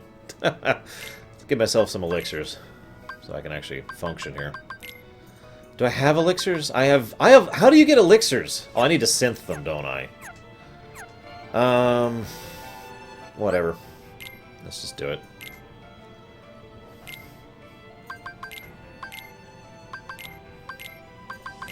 Whoops. You know, the funny thing is I remember this fight as being very easy. And I'm not saying that to brag. I remember having just crushing this fight like a bug back in the day compared to the Sephiroth from Kingdom Hearts 1. Oh, by the way, I don't even have all accessories on. I'm missing an accessory slot. Just pointing that out. If we fail this time, I'm going to try something slightly different. And it took me till the end there to remember the timing on his second attack, too. Which screwed me up a bit. What is Cloud doing? Dying.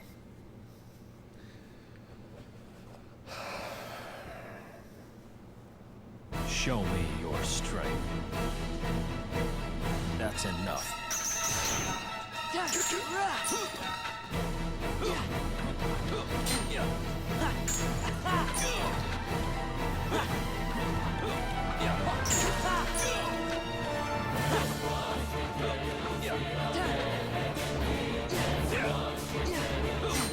Wrong way.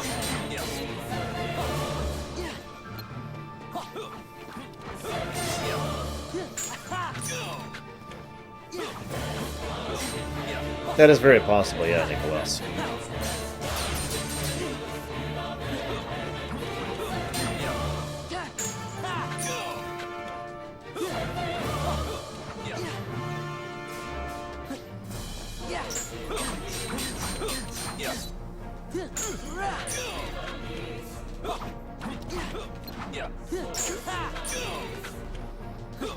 See, I don't know why you'd block in this fight. You don't need to. Oh, good. He finally started phase 2.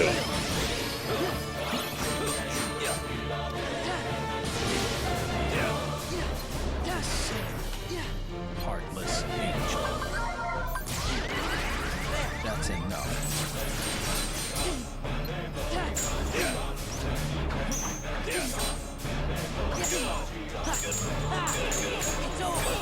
Just need a little bit of timing.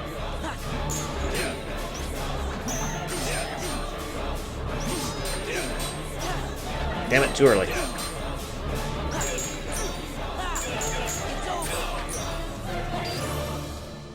Give in to the dark. That's enough. Heartless angel. That's enough. I'm dead. Hang on. Let's go get some elixirs. I actually... The problem there was I hit the ether without hitting it. There's a timing to the juggling. You have to counter at just the right time. And if you do it too early, he'll just nail you again. And if you do it too late, then he'll do it again. So, yeah.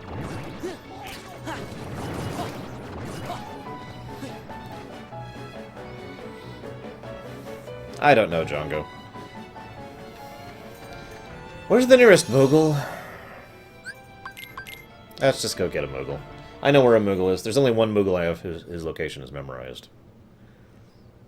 No, Lava. I refuse to block. I have beaten this guy without blocking on a harder difficulty. I'm not going to start blocking now.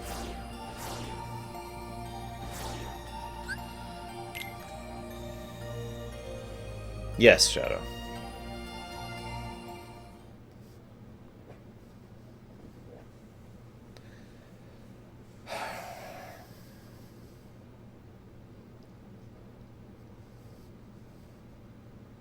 Also, I like Sephiroth's sword in the Kingdom Hearts series. It's actually longer than it is in FF7.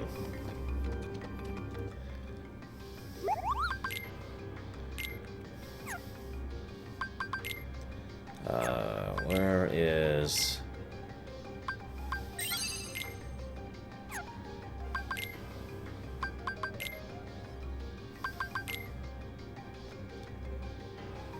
we'll see, Samurai. But for the moment, that is the plan, yes. You're asking me to do something I don't even know how to do, so, you know. It's like suddenly telling me how to start... Arsh, why aren't you playing an oboe? It's the only way to do it. It's like, I don't know how to play freaking oboe.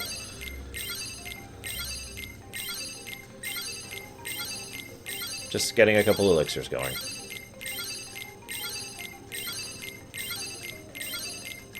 Kind of wish there was a faster way to do this.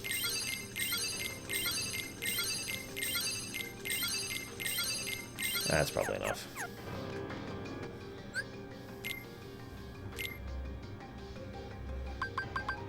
Let's see.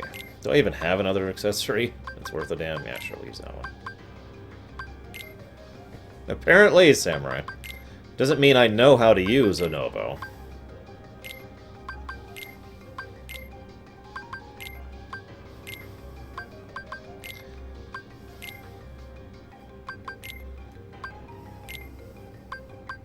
Meh. I was hesitant to make another ribbon because I kind of wanted to,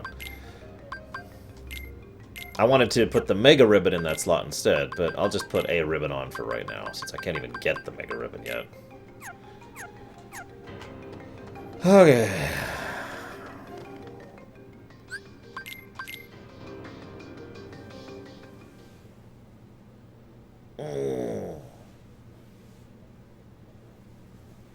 Yeah, I'm gonna do that too, Nicholas. Oh, do I, Samurai? I'm just saying that must be an event thing, because I'm level 99. Oh. Oh, God, my freaking back. Remember when we were younger and didn't have back problems? Or leg problems? Or throat problems? Blood sugar problems? Immune system problems. Okay.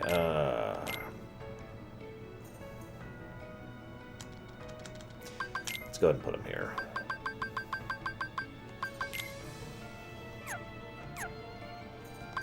Why is it telling me I have abilities? What the hell is this crap? Oh, explosion. Yeah, I actually do want that.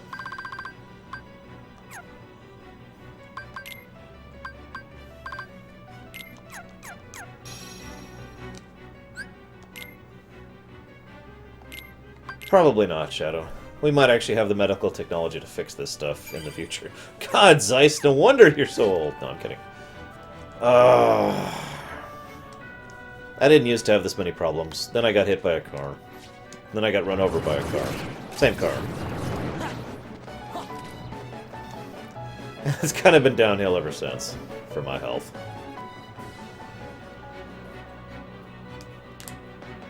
Alright.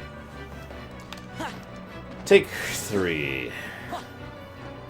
Still don't have the timing memorized on the retaliation attack in the air, so we'll see how this goes.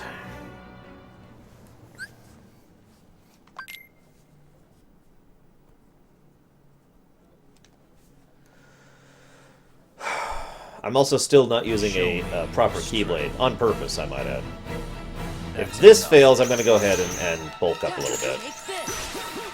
There we go. No wonder it's having issues. That is the proper timing on the retaliation in the air.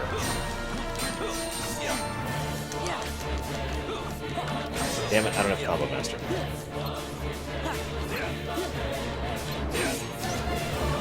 Too late. There we go.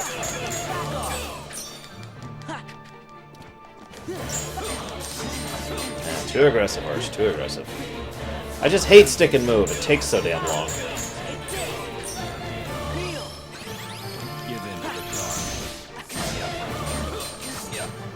I would not be one of those people, Nicholas. Perish now. I love his black hole flame attacks, by the way. They're just cool.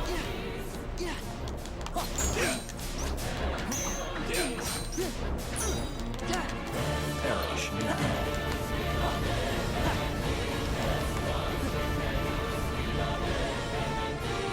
Give into the dark.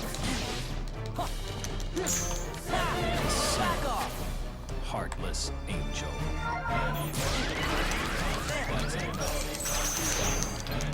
Back off! Yeah, it's over! Too late. Didn't get hit for it, though. Back off! Give into the dark. Damn it. Give into the dark. Perish now. All shall be one thing. Ah, crap. Ah, crap. I don't remember how to dodge this one. Give into the dark. Okay, he's just in Mega Mode now. We're okay. Back up, back up, back up. In lore? Theoretically, yes, Sonic Doctor. In the absolute optimal circumstances.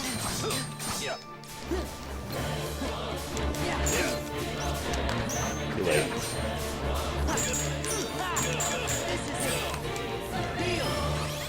Give into the dark. Descend. Heartless angel. That's enough. No! God! Frilling, damn it! I thought the animation went off for the elixir, so I went ahead and started dodging for the next attack.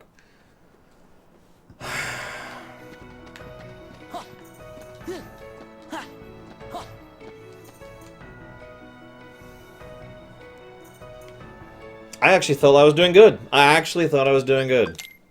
And I screwed up one thing.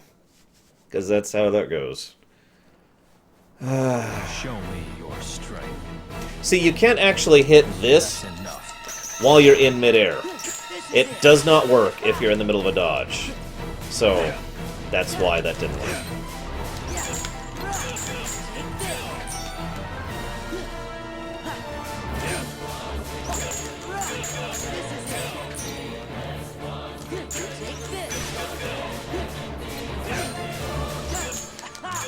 This is it! This is it! Give into the dark. Back off!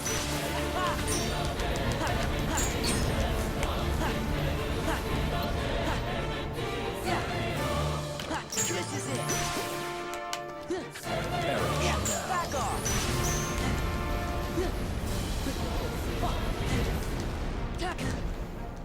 Give into the dark. It's over! That's enough. Yeah, like that. Yeah! Couldn't do it there because I was in the middle of an attack animation.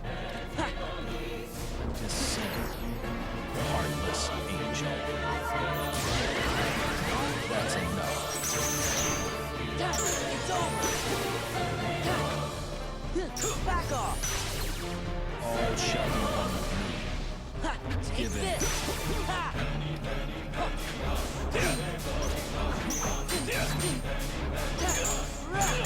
Take this!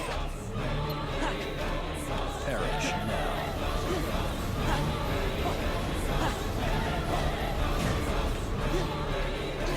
Give into the dark. Back off! Perish now. It's over!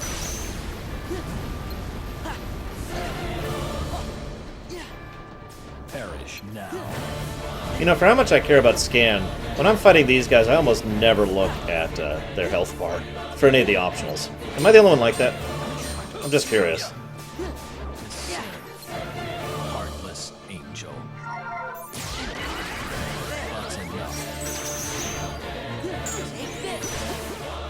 I also have no idea how to use limit form, so, you know, I would actually be at a disadvantage if I did that.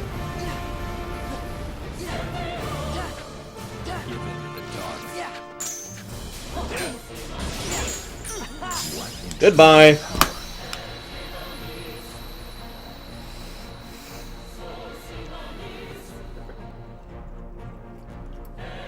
Didn't resort to using a better Keyblade, too. How'd you like that? I admit you're very skilled. But apparently Cloud is the only one who can eliminate me.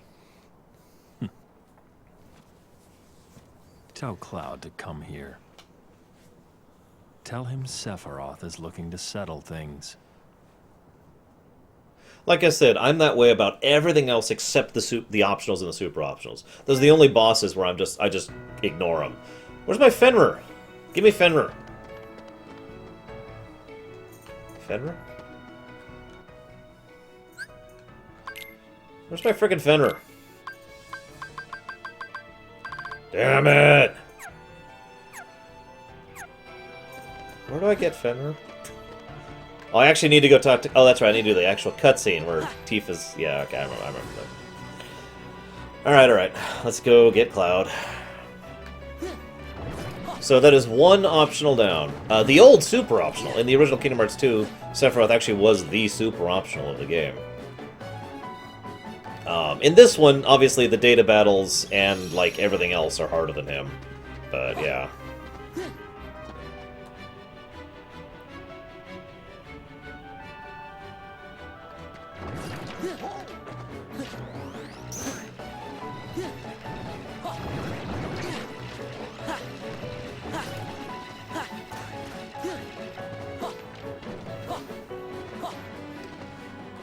Because we need you to go talk to Sephiroth. God.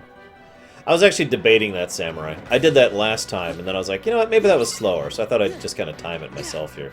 This does already feel slower, even with load times taken into account.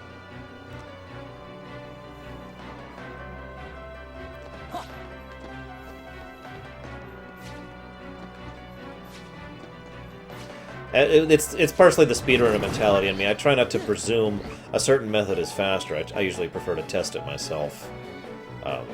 But this does appear to be distinctly slower than the other one.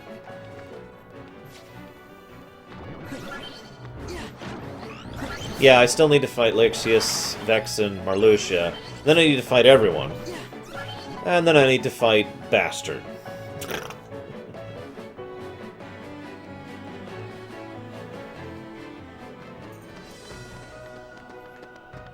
Scrooge!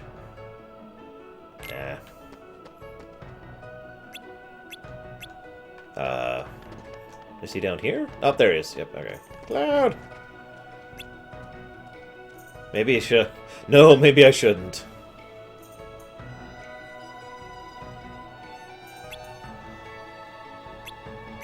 It's time we settled this. Bastard is the lingering sentiment. Or the lingering will. I've actually seen it like 3 different versions of its name. And I do call it an it very deliberately, by the way. I was going to save this for later, but I guess this is a good time to mention it. Question for you guys. Do you think the lingering will, or sentiment, or whatever, has the ability to generate a heart? And, bonus question, do you think it already has one? I suppose the way I'm phrasing my question gives my thoughts on it across very clearly.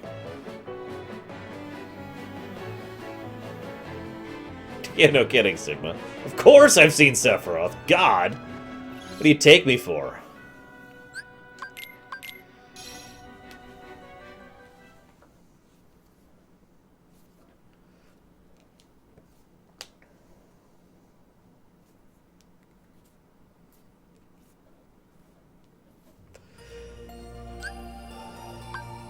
It does use a Keyblade, that's true.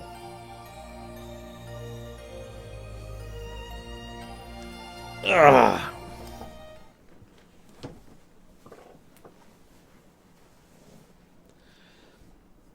I hadn't thought about the Keyblade thing. I'm surprised so many people are saying yes. For me, it seems rather clear that it is not actually sentient or sapient in its own right.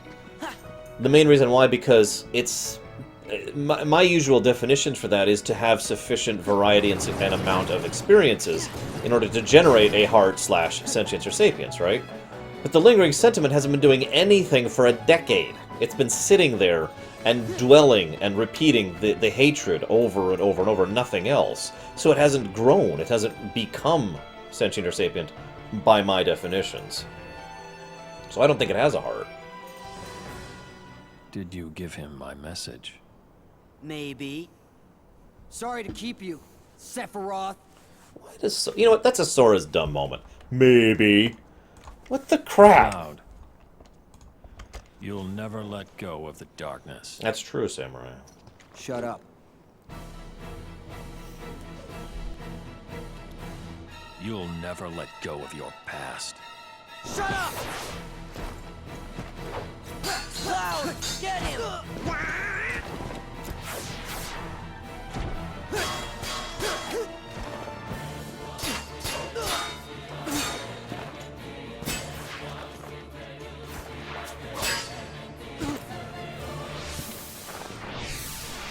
Absurd. Defeating me is meaningless. You know that more than anyone, Cloud.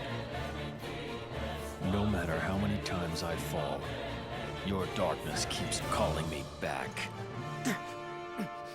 Wrong. Tifa, stay back! How can I? I want to help you. You can't. He'll never let go of the darkness. He doesn't have to. He just needs someone to surround him with light. The darkness will be there, Sephiroth. But in a place you can't reach. Is that right? Let's see what this light of yours can do. Ha! No! I do like how Sephiroth is completely toying with her here. Something about that just fits. Look out! I like Tifa, but seriously? No. Cloud, you can have my light. The light doesn't suit you. I just... don't know. Stop!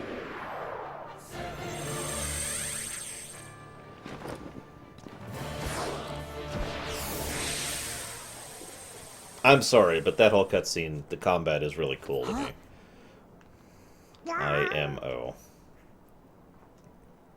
Where'd they go? And there's the Tifa is light idea Do you again. think they made it back to their own world? They went somewhere else. Cloud went to fight a great battle. Oh, absolutely, To Sonic. defeat the darkness inside him. Gone again. What will you do now? Guess I'll keep looking. Got any leads? Don't worry. Light is easy to find. I gotta go. Here. I'm sure I agree with that. This is for helping me out. But wait, when did we help?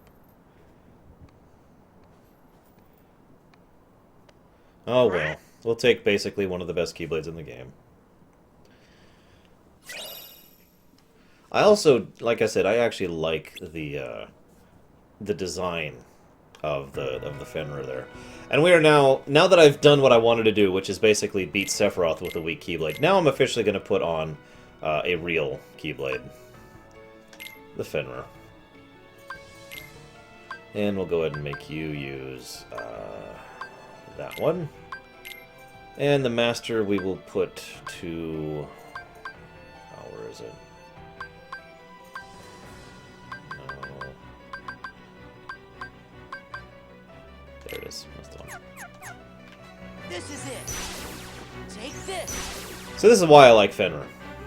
Back off. This is my first and last attack in my combo Back now. off. I will probably end up using Ultima for most of the big optionals, but I'm just going to use the Fenrir for now.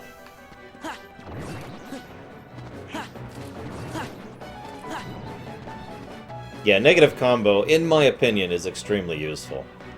It's a bit of a shame that we don't get it until after the Sephiroth fight, which was the best, you know, again, the super optional of the previous version of this game. So, Sephiroth down.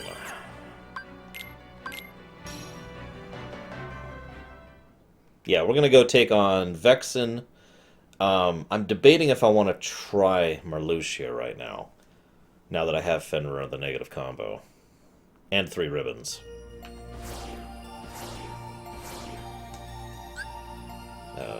Yes.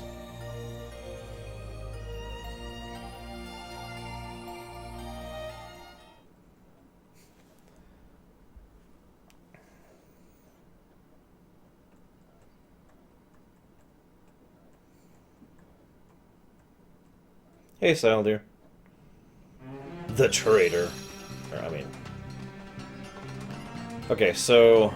If at this point in time, if at any point in time I lose to any of these optional fights, I'm gonna go ahead and do something else to gear myself up a little bit. Just a heads up, guys. Ugh, stretch. Mina Savari is the super optional Kingdom Hearts 3. That would be terrible. Hey, Krenzler. Hey, Green. Why is everyone all of a sudden showing up all at the same time? I've already seen this. Vexen's awesome. Moving on. Well, I'm not planning to use my drive, so sure, I'll go ahead and use Stitch. Why not?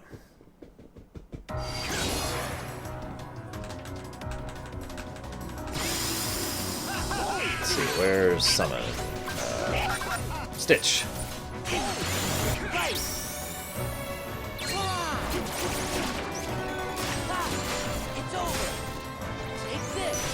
Oh, right, I gotta get a little closer.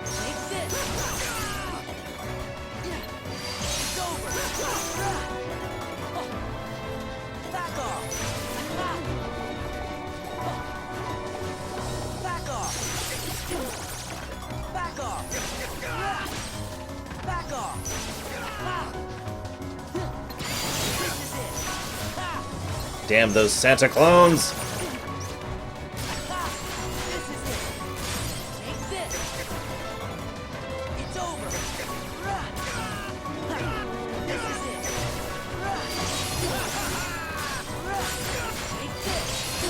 So you can kind of see how having just the final hit of the combo is kind of useful.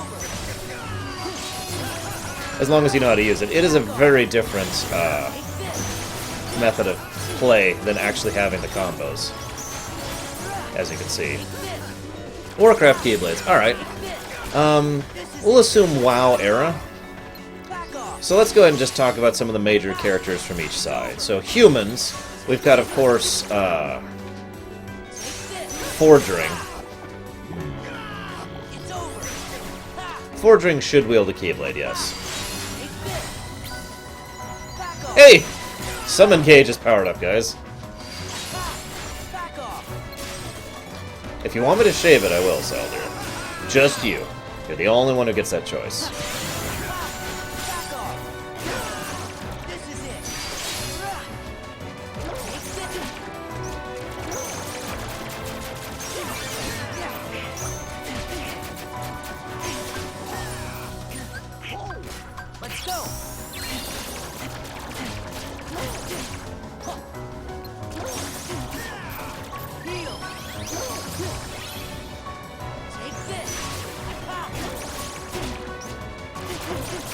Juggle, juggle, juggle, juggle, juggle, juggle!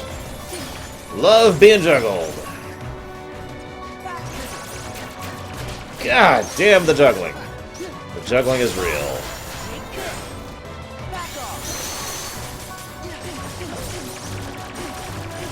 I don't think I'm gonna attack him right now. I'm not even gonna try.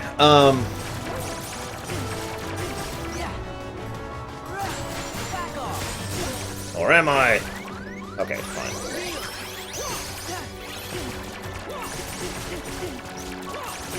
Let me hit you! I'm tired of waiting.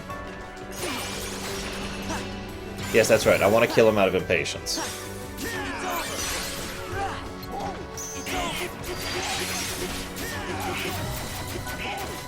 Juggle, juggle, juggle. Juggle, juggle, juggle, juggle, juggle, juggle, juggle. Go away.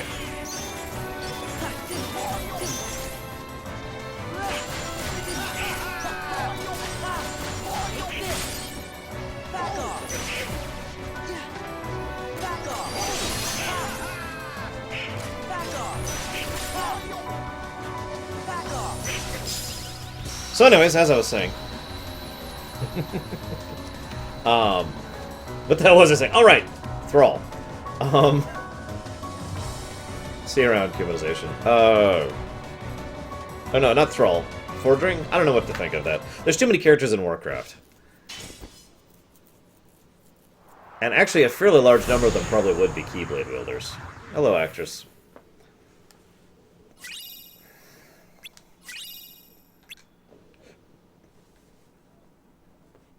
That kind of makes sense, Green, really. Zexion is a mage, Vexen's a summoner. I mean, think about it. So apparently that's how Stitch works. I'm guessing he was blocking the attacks or something? Because, like, yeah.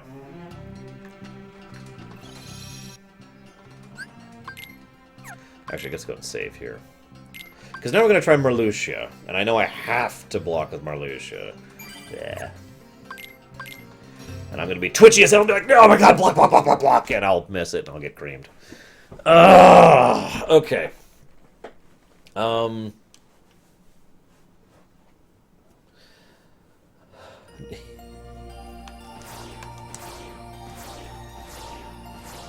Oop, too far, too far. A new Keyblade War in the world of Warcraft. Okay, just the Alliance. Cairn should be a Keyblade wielder, definitely.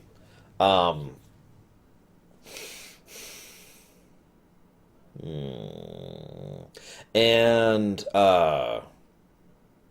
Awesome should be a Keyblade... I can't think of his name. I can't think of his damn name. God, I am just not good with names today, am I? Anduin! Anduin should be a Keyblade wielder.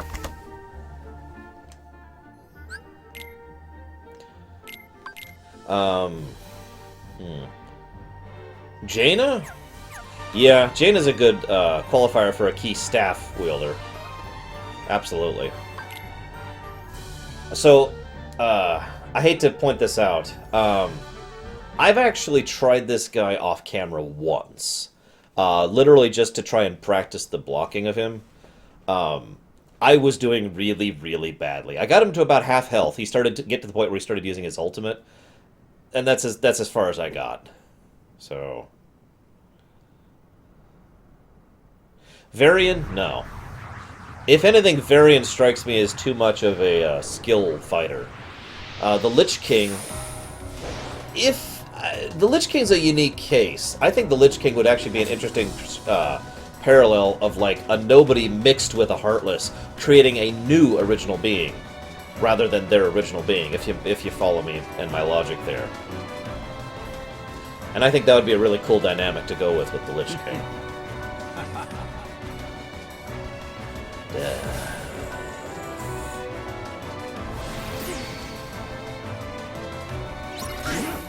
Oh, come on, give me a chance to move. I'm just mashing block, I don't know the timing.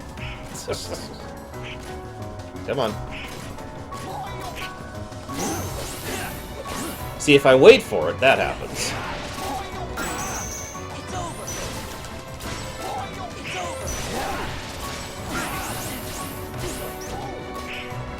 Arthas, before becoming a Death Knight, would definitely wield a Keyblade.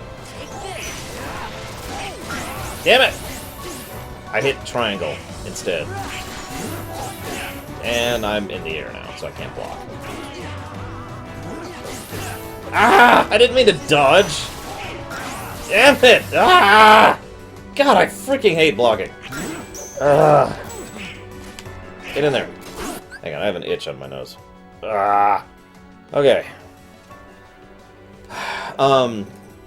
Yes, in that direction, Krenzer. That's the way I was thinking of it.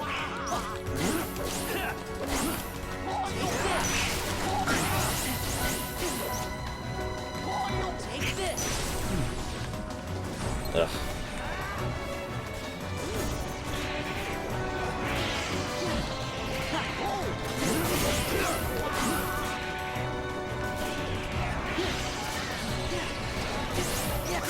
God damn it.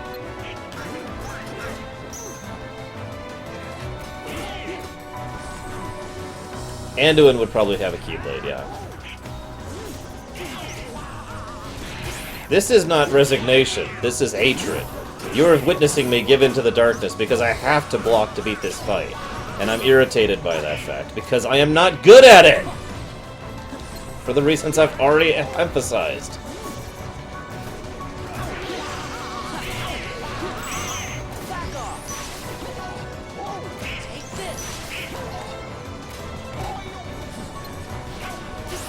Damn it to hell. Can I even use him here? Let's try it.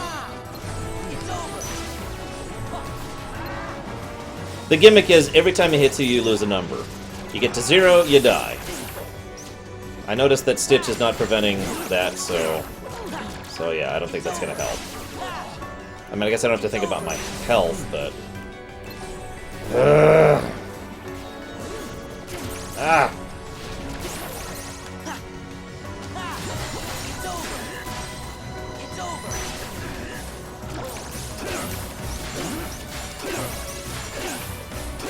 What the hell am I supposed to do on that attack? Ah! Why am I...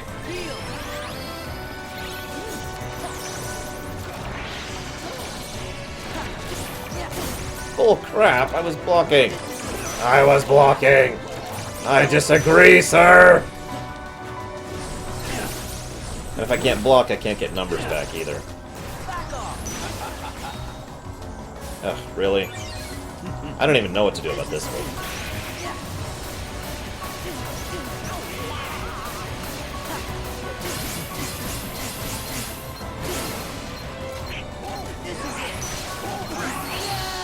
Alright, so first death.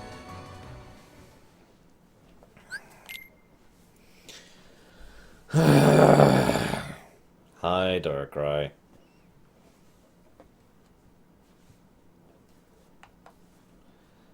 In case you're wondering, the reason I have to block is that's how I get the reaction command in order to make it so I can get my numbers back. Otherwise, I just dodge the hell out of them each time.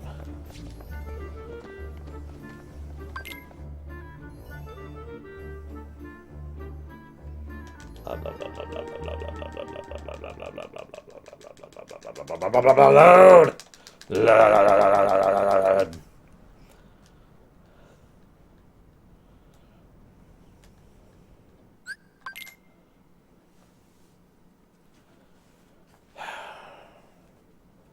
Yeah, I don't have glide yet, obviously.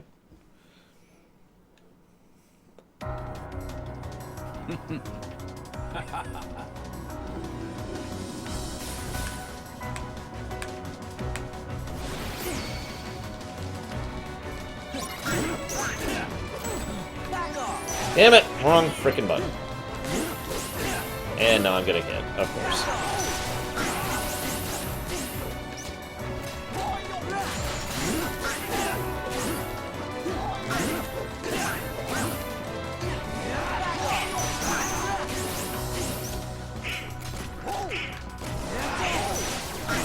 Arthas, before anything, would probably be able to wield the Keyblade, yeah.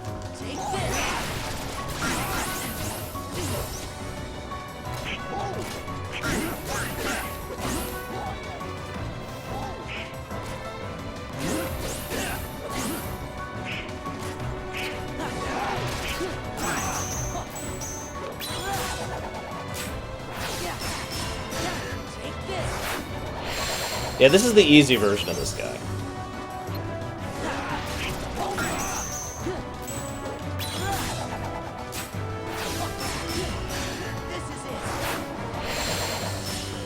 I honestly disagree with the closing attack, though. That's not the problem. The problem is the fact that I can't freaking dodge. Or block, excuse me, block. That's the word I meant.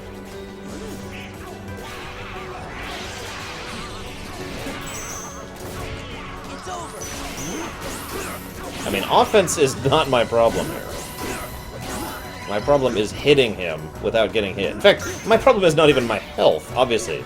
The damage he does is inconsequential.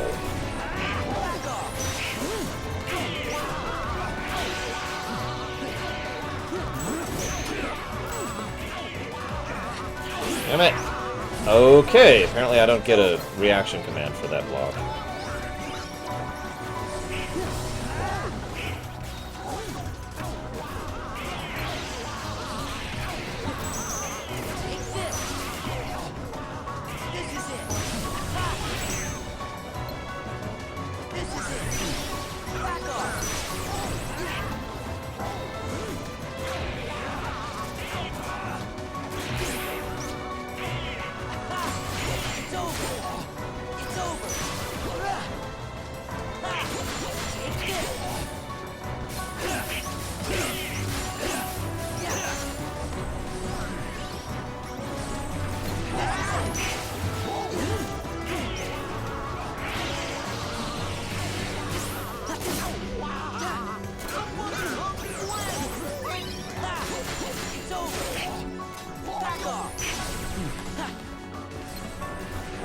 Sorry for not talking and paying attention.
Damn it, wrong button.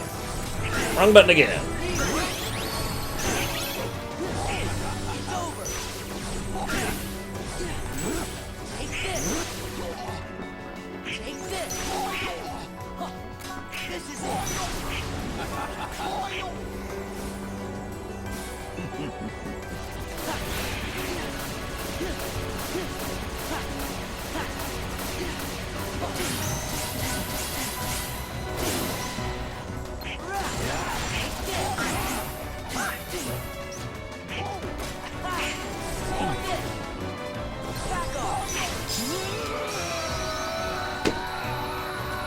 So anyways, what was I saying? I've kind of lost track of my thoughts here.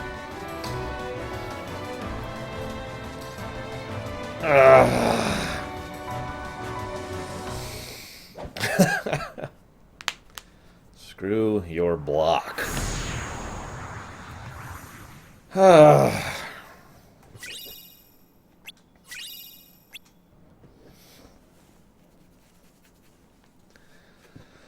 I really have forgotten whatever the hell I was saying. I was just, yeah. Oh my god. My frustration, Samurai, is I'm not just like, oh, I don't want to try. It is genuinely difficult for me, and for the problems I have as a gamer, to block. It is just hard. It's like, it's something that doesn't fit in my brain because the timing of the twitch factor, as I've already described. So it's not like I'm just trying to be obstinate here. You know? And so that's why I was so frustrated there. It's like, oh, for God's sakes.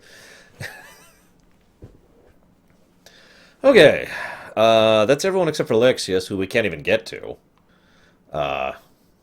Is Lexius higher or lower than Marluxia? I don't even remember. Scarlet Crusade. Mograine would definitely have a Keyblade, absolutely.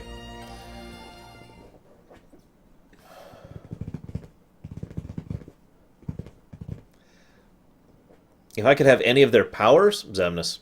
Don't even have to think about that. Like, don't even have to think about that for a millisecond. I want all the power. And I want to make other people nobodies, and we will make a new organization! But not 13, that's just ridiculous. We'll make like a super organization. Okay, Marluxia is the hardest. Okay, gotcha. I have to admit, I almost want to make one of these just as it's cool looking. Yes, we are done with Atlantica. So let's make the one. There we go. In fact, you know what? Yeah. I don't care that it's worse. I want a cool-looking shield for Sora to have.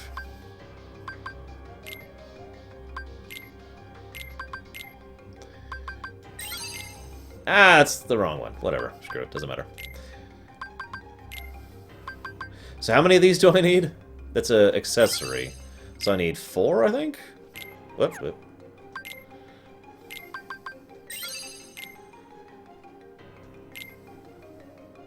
Atlanta, Atlantica, you know, whatever.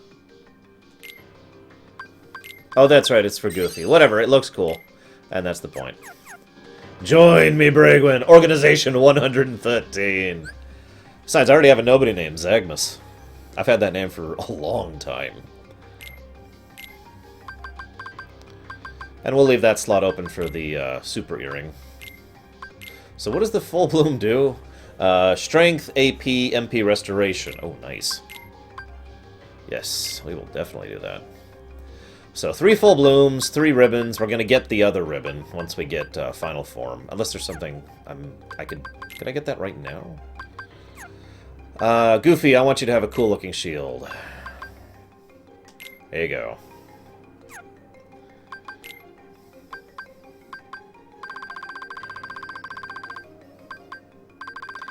Very careful hex editing, Kingdom Seeker. Took forever. Ironically. Back off. Okay. Yeah, I cheated in some experience and crafting materials so I wouldn't have to grind off camera. Which is funny, because it took me like 4 hours to get all those variables set up right, but whatever. That was still... 4 hours is less time than it would have taken to grind up all the materials and the levels, so I guess that's still a fair trade. Damn it. Sunset is the one I need. Okay, well, we'll go without for now. So that means we're officially out of stuff to do, except for the Assault of the Dreadnought and Twilight Town. Hey, Aegir. So, what do you guys think? Should we take the donut ship or the donut ship? Or should we take the Twitch ship and see how we do? What do you guys think? Should we do the Twitch ship or the donut ship?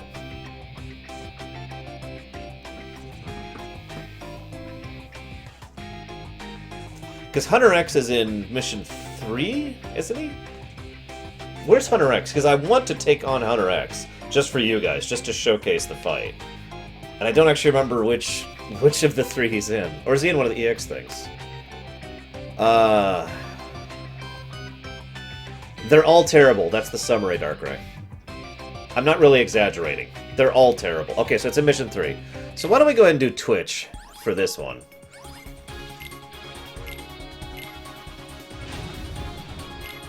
Behold! Behold the Twitch ship. Which is actually a terrible ship. We might not actually finish this mission, because this is a ship from, like, forever ago. Ah, that's right. I have to take out the ship core. I remember that. We are not wielding the space bus. God, where are my words today? Let's go. So this is probably my favorite of the Star Fox missions. Obviously moving through a terrain which basically is the in-between realm. And I love the design of the nobody spaceships. I wouldn't actually mind, like, these ships being in, like, some other game, you know? Like some other kind of RTS or a 4X or a space combat game, something. They're just really cool looking in my opinion. See you around, Z1 Joker. Ask me again about the Warcraft thing in the future, and I'll give you more thoughts on it. I still think Mokuran would definitely have a Keyblade, though. I really doubt it, Final Cloud. I actually have less viewers now than my current maximum, and they didn't give me a partnership after that one, so... hell with that, right?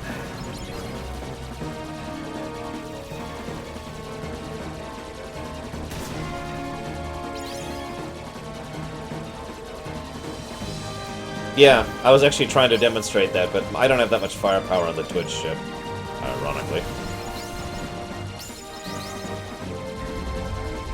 There, like that. Into the Death Star! Guys, everyone keeps asking about Star Wars being in Kingdom Hearts. It was already here!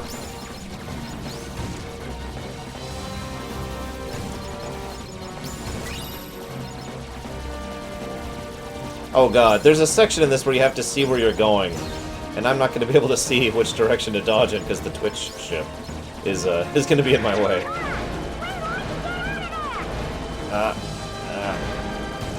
No!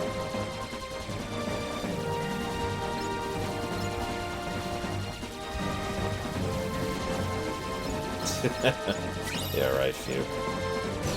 Every time I think about this partnership thing, every time I'm recommended someone else's stream, and they're streaming some, like, they're just playing a game or whatever, or they're doing some multiplayer thing, and I look and I see 3,000 viewers, and I just get kind of sad inside, you know? It's like, god damn, no wonder they don't give me a subscription.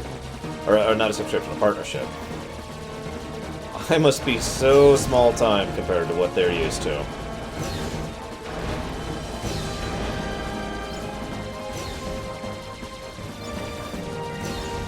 I like the music for this one, too. Battleship Bravery, or whatever it's called. I think that's one of the only ways they could fit Star Wars in and have it not be stupid, but I still don't think they should do that, Darkrai.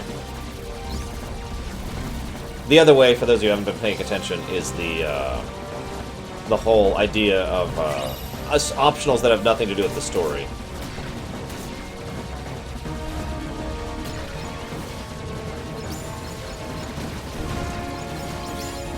Well, thank you, Lord of the Flame.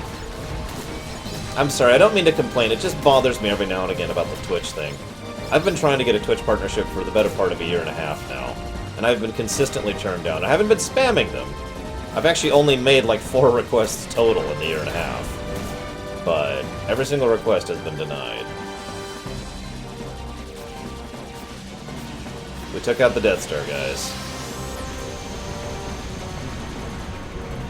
Yay!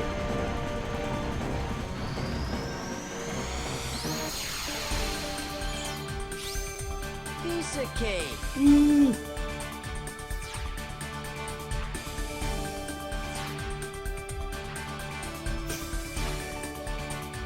Yeah, basically like that, Darkrai.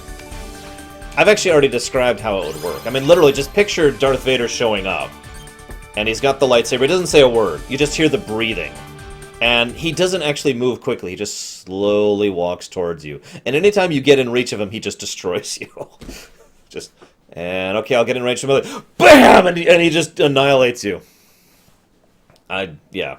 I would have a lot of fun designing a Darth Vader fight. So yeah, now we're going to do this stuff with the donut ship.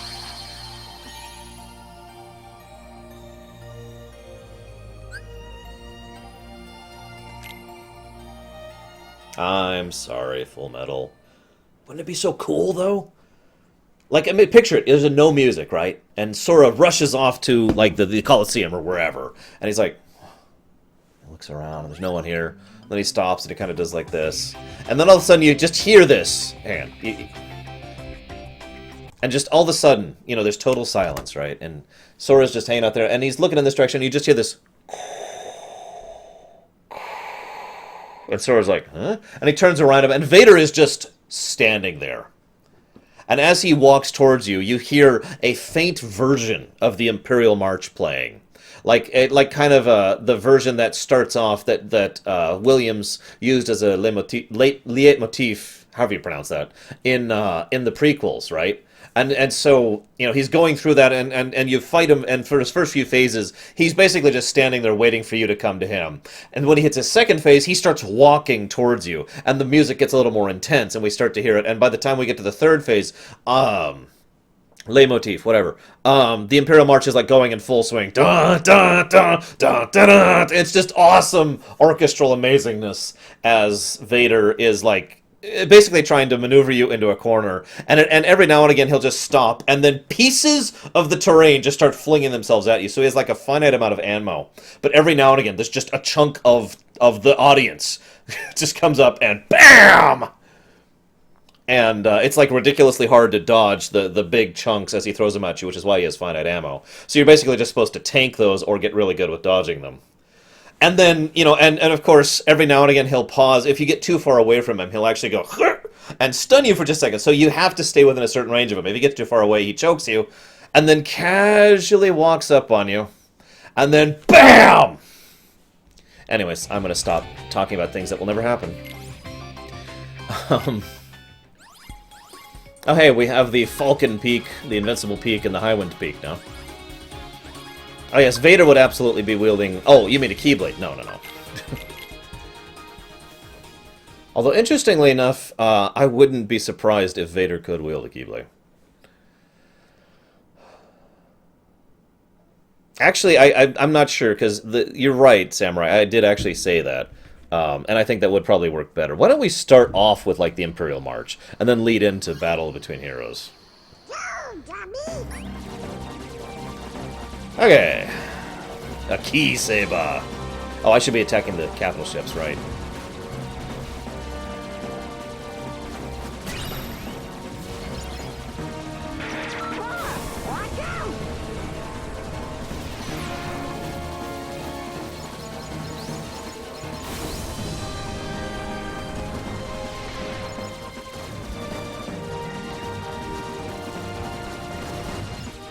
Oh, whatever, okay. See you around, Fuke.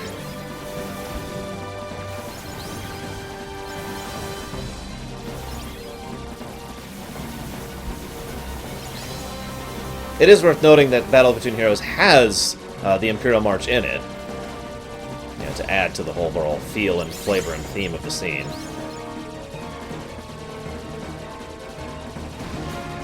I actually kind of like the idea of a lightsaber Keyblade. Basically, I'm thinking what effectively a normal lightsaber in terms of the blade side of things, but the actual key part, or not the key part, excuse me, but the handle is more similar to a Keyblade. Just my opinion on that. There's several other ways you could do it. Absolutely not, Lord of the Flame. Screw them. They don't get a Keyblade. No sad faces. Oh god, I can barely see what I'm doing. I'm just gonna assume I'm hitting things here. I'm probably gonna get hit here.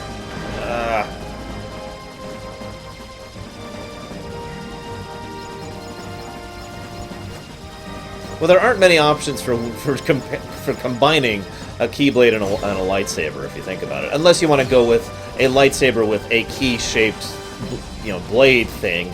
And I don't know about you, but I'm not a huge fan of that concept.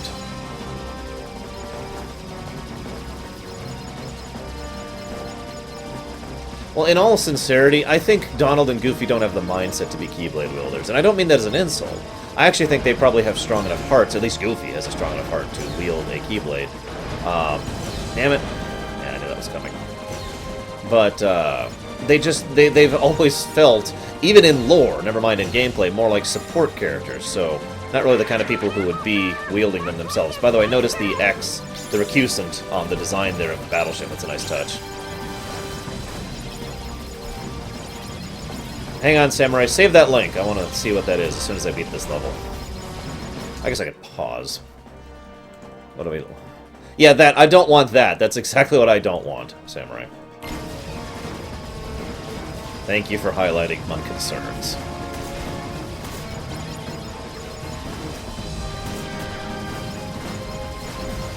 In fact, I think I've seen that picture before.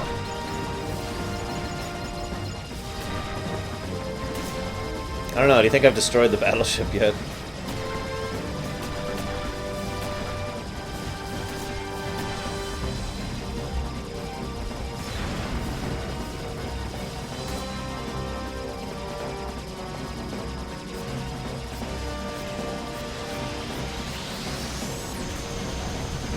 What, from Xehanort, Brigman?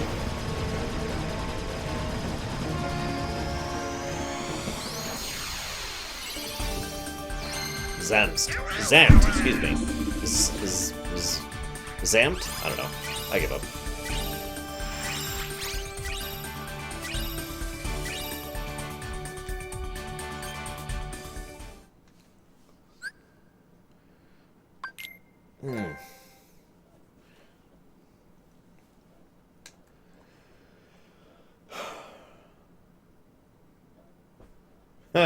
Interesting, Nicholas. That's funny, considering how much choreography went in between the Anakin and the Obi-Wan fight. At least the first part of it in Episode 3.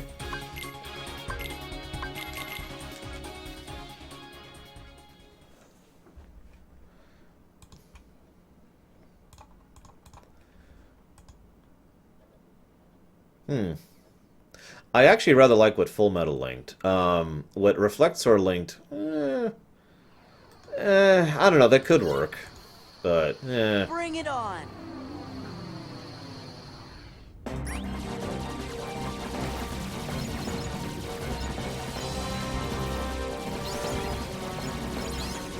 Now, we all know that Xehanort is secretly Kyrie's father. And Sora is secretly Xehanort's father. Which makes things kind of, weird when you think about it. Just kind of weird.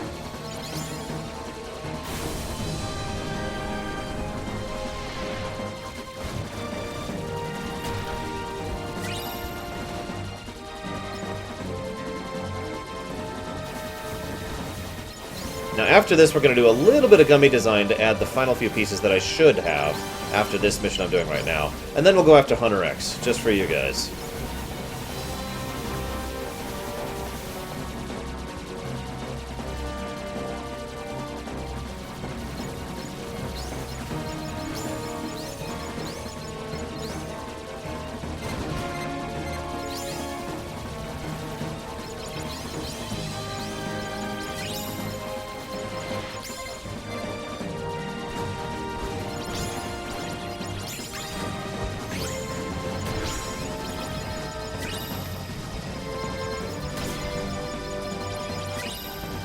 So who here has never beaten Hunter X? Be honest. I have once, by the way. Just the one time. So this will be my second time. And I consider this a legitimate defeat of Hunter X since, I haven't done any cheating with regards to gummies. This has all been just me doing this through the course of the lore run. Oh, I have no idea, Nicholas. Oh, jeez. Pay attention, Marsh. Pay attention, Marsh. Ah, wrong way. Ah. Hunter X is basically the super optional of the gummy missions. You have to do the level 3 of the hardest level, so the hardest version of the hardest level, and you have to kill the core, apparently, in order to unlock. I knew you had to do something to unlock even fighting it. I think you have to fight another lesser version of it first, too, like regular Hunter or something like that. Either way, then you fight Hunter X, and he's crazy. He's pretty crazy.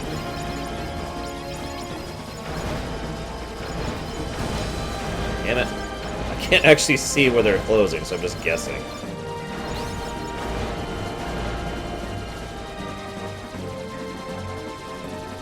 No, I'm not grinding. I'm just doing the missions, Sean. There's no grind here. Also, this is fun.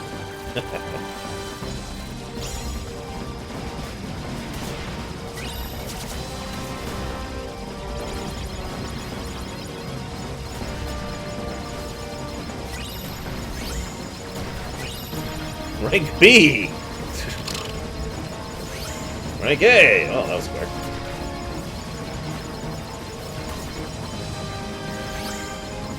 I don't know, my Keyblade would probably be pretty weak. Even though I know exactly what it would look like. Also, the name of my Keyblade is the Imperial, for anybody curious.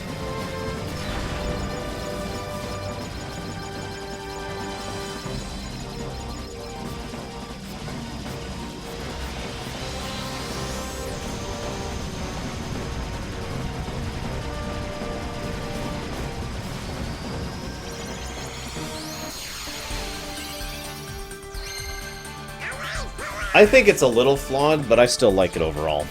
Green. It's a good question. What would the Lorerunner look like?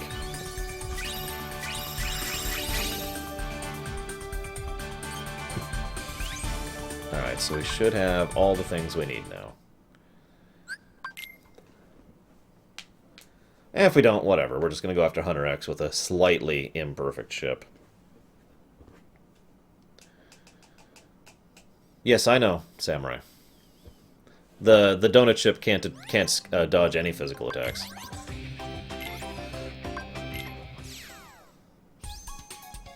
Hey, Fearsome. Okay, so now that we have that, first thing we need to do is get the other weapon out here, which is the star one. Would make it Gravira.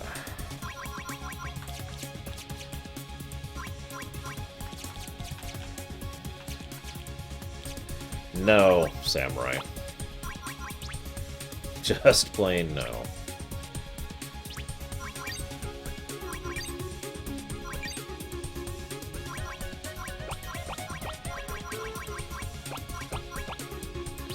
How many more do I have? 5? Okay.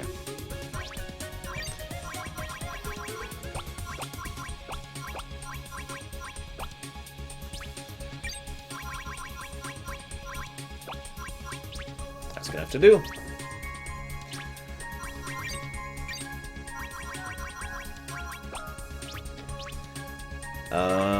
Abilities. Formation change. We have regen, we have the converter on, we need the other draw. There we go, both draws. And the other 2 auto regens.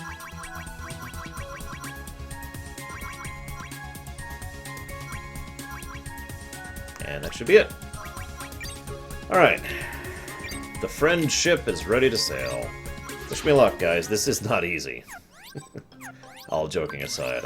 if this just takes me too long, I'm not gonna really go for it, but I said I would at least try it. Hey look, it's the Fenrir! Get it? See, it's Cloud, and he's... Yeah, anyways. Whoop, whoop, whoop. No. Oh, mission 3. No music. I broke the music! Okay. Wish me luck. Seriously.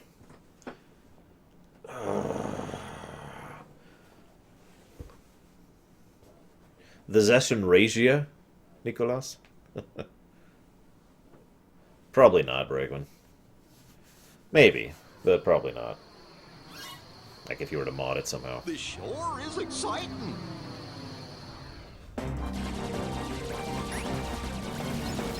Alright. So I'm not really trying for score here so much as trying to get my medal count up, because I want to hit 30 in time, basically.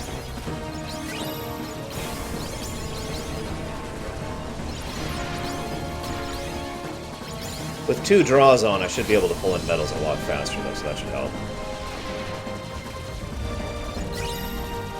I think there's a couple of criteria in addition to that we don't fully know about, so I can only really speculate.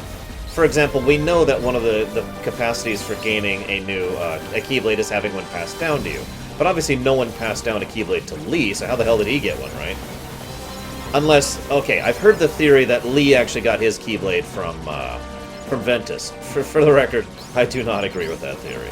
But that is possible. I will admit it is possible that that's where Lee got his Keyblade, passed down from. There we go. That being said, however, I believe that it is possible for someone with a sufficiently powerful heart to manifest one naturally under the right circumstances, and those circumstances basically being it really have to be, yeah, exactly, Samurai. They really have to want it. There has to be a lot of will there. There has to be a very powerful heart. They have to be aware of the fact that the Keyblade exists. It can't just happen by accident. It has to be a deliberate, oh god, I want this to be in my life kind of a thing. And it's not easy. In other words, just about most people couldn't actually accomplish it. So those are the possibilities there. It is, of course, possible that he was granted one from Yen Sid as well, although I don't really buy that either. Although, if it was granted from Yen Sid, that brings up a second question. Because if it's from Yen Sid, well, see, okay. Why, for lack of a better way to put it, why is it that each Keyblade wielder tends to limit themselves towards a single successor, basically, is what I'm trying to ask.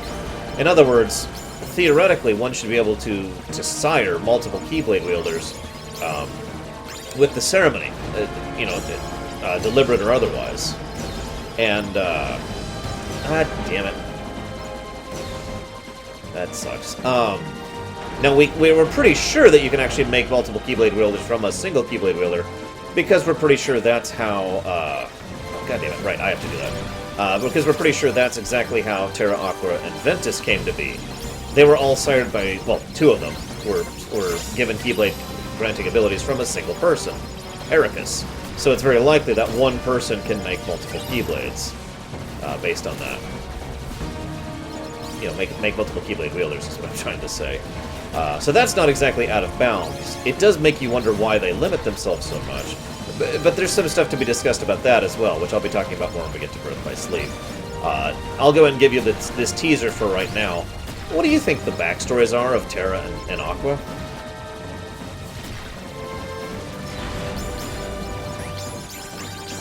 Okay, ready for this, guys?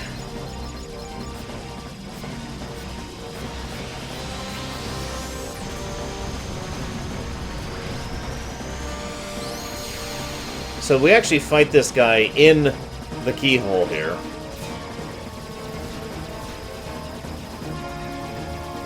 Just a second.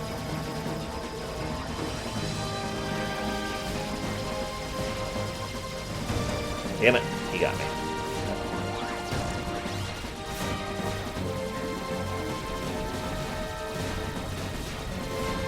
So this is the super optional, the Star Fox section. Can you guess why?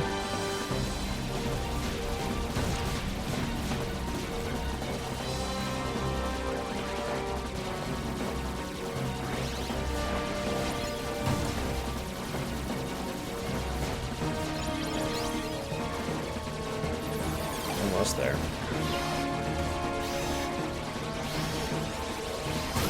Damn it! He actually hit me with one. One more try. One more try.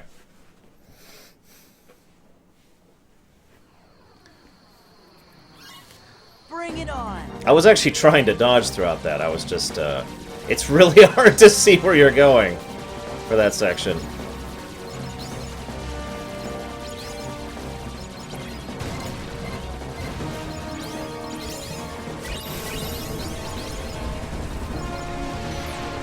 Yeah, Hunter X is no joke, even when you've got a donut ship.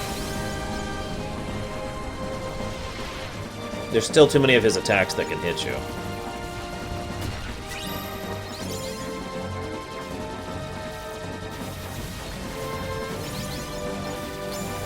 Yes, we were just in Bullet Tartarus. Yeah, you notice how the game was slowing down for chunks of that fight, too? Yeah, that's not on your end. That's the PS3 slowing down.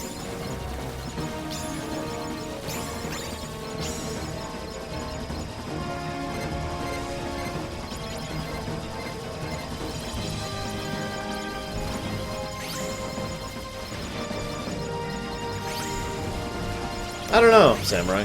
It's possible. They didn't patch it out, and they patched out other things in Final Mix, so it's not like they couldn't.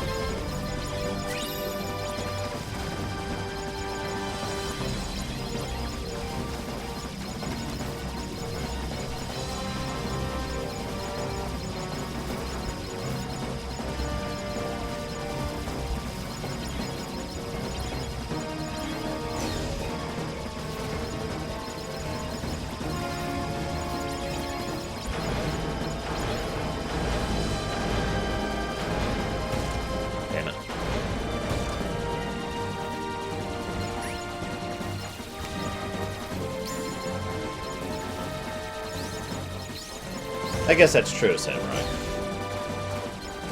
I do wonder how they expected him to be defeated without a donut ship. I mean, really.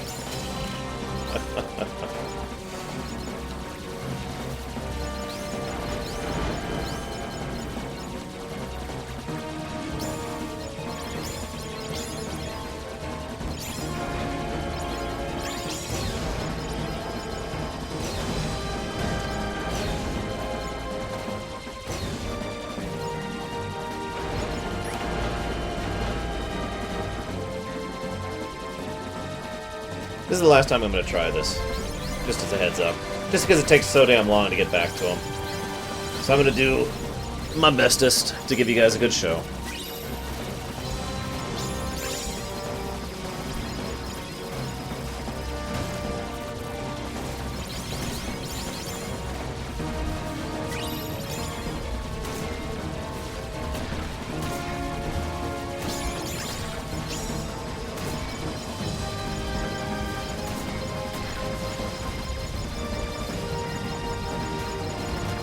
It's all good, Kemek. We all know the coffee thing. Lord knows I know the coffee thing. I'm curious if you'll join us for the WoW lore run in 2016. Wish me luck!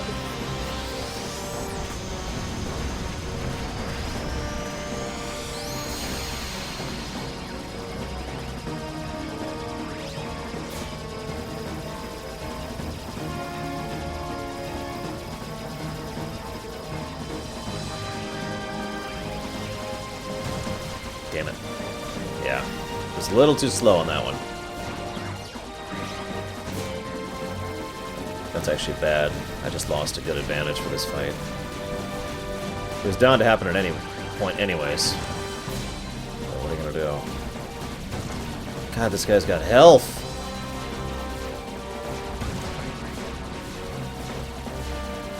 Oh yeah, you're on a timer for fighting this guy too. After a while you run out of time. So, you know, there's that too. Damn it! I went the wrong direction. I went the wrong direction. Oh well. We failed. Argent Dawn EU? I can't even play on an EU server, Zero. No, I will be playing on Lorerun, a US server. No, Shadow, that poll is not relevant.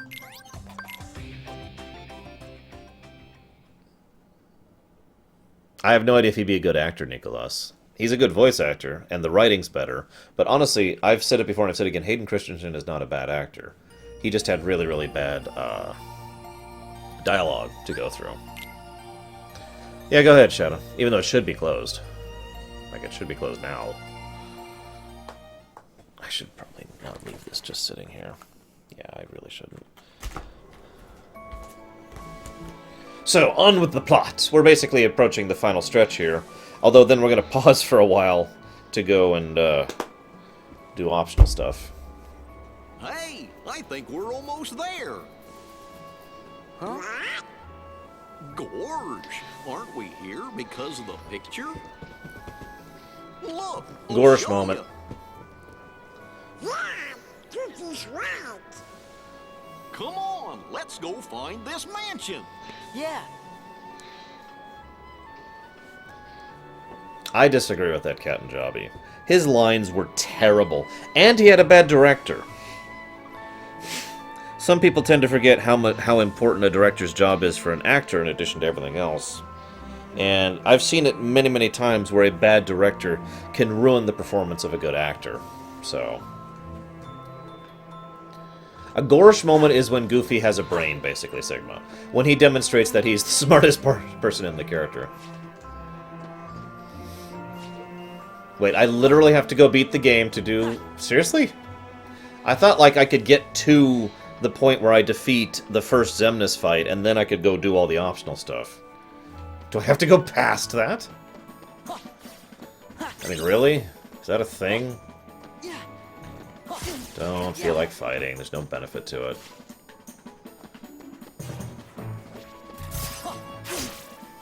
Actually, I need to go this way, don't I? Or can I? Okay, I can. Yay. Ugh. Oh, back. Wow, so I have to actually beat the game and then go do optional stuff. That is so stupid!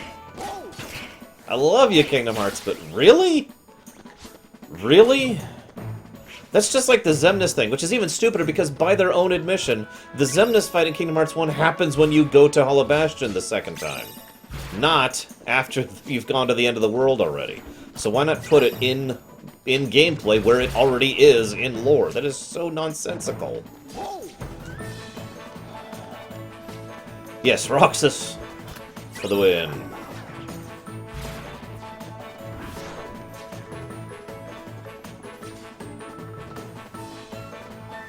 It's just needless, Shadow. Also for the reasons I've already discussed with regards to endgame content, which I don't feel like repeating here for the 50th time. Lord has already talked about that a lot this playthrough.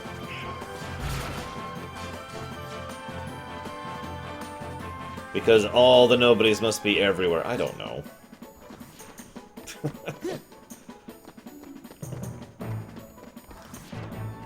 We're using Fenrir Titans. arguably the best Keyblade in the game.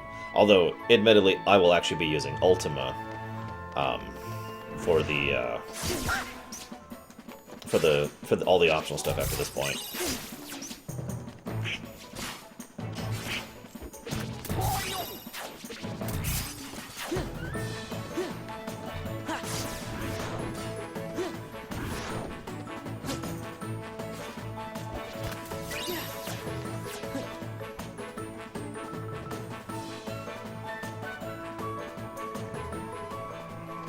That's a good point. What do I need to unlock the first secret ending?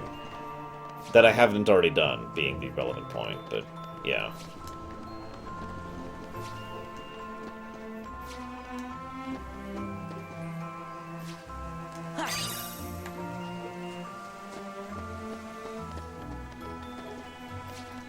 So, as I mentioned about 2 weeks ago, a friend of mine was playing through this, and like basically it was mostly a backseat run, but every now and again he would have the controller.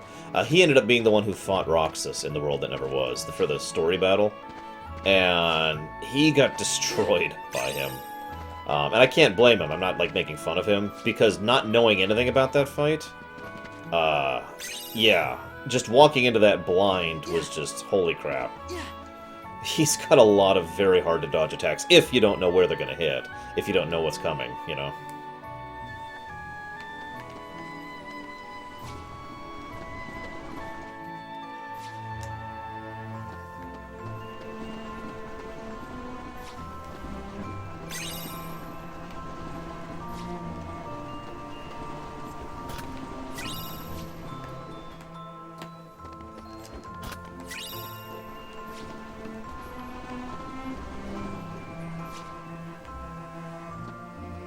So, this is maybe sound like a very stupid question, but what are revenge values? Oh, by the way, I hate to keep making my point, because I know all of you disagree with my theory anyway, but you notice how there's NPCs walking around Twilight Town? This is the only town that really has that.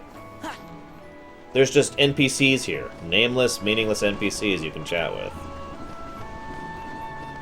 Just more fuel to the fire of my grand theory about the splitting of the worlds. I think I'll call it that, the splitting worlds theory.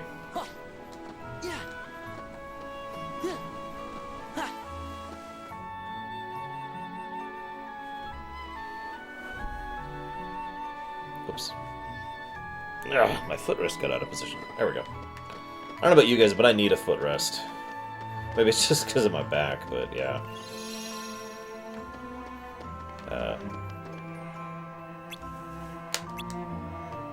No, I have other... I call every big theory I have for every game the Grand Unified Theory. I want to mix it up a bit. Although I guess that is kind of the biggest theory I have about Kingdom Hearts. It's really simple, Full Metal. I think that there's a reason that the worlds are so empty, and it's because they're empty in lore, because all those people are gone.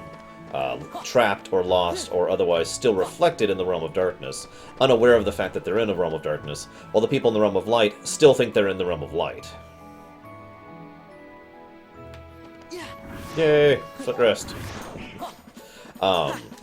Which also explains a lot of the creepiness and the emptiness of the Kingdom Hearts games, especially the early ones. It also explains why they're still empty in modern games, and of course Twilight Town, which is a realm in between world, actually has NPCs in it, being the exception to this rule. I mean, for God's sakes, the Emperor's Palace, which has 3 people in it? 3? So yeah, that's the grand unified theory of Kingdom Hearts in a nutshell. And the thing is, it started off as just a, that'd be interesting. But as so often happens, it got my brain thinking. And I'm like, you know what? The more I think about this, the more it makes sense.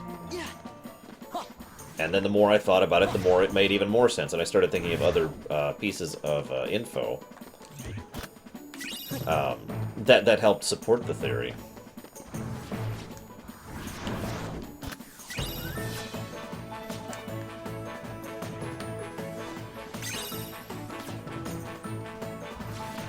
Is there one over here?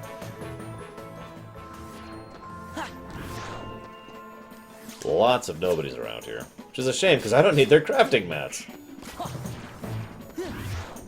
I'll kill plenty of them later when I'm leveling final form, which I'll have to do.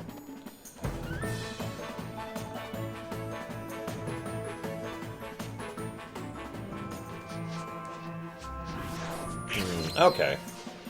So I get the revenge values thing, which means I'm screwed. Final form. Green. AKA the one I don't even have yet.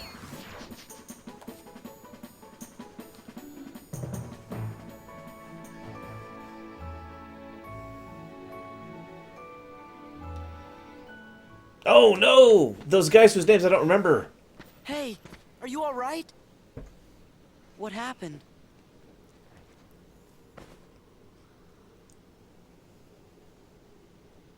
We came here looking for Kyrie.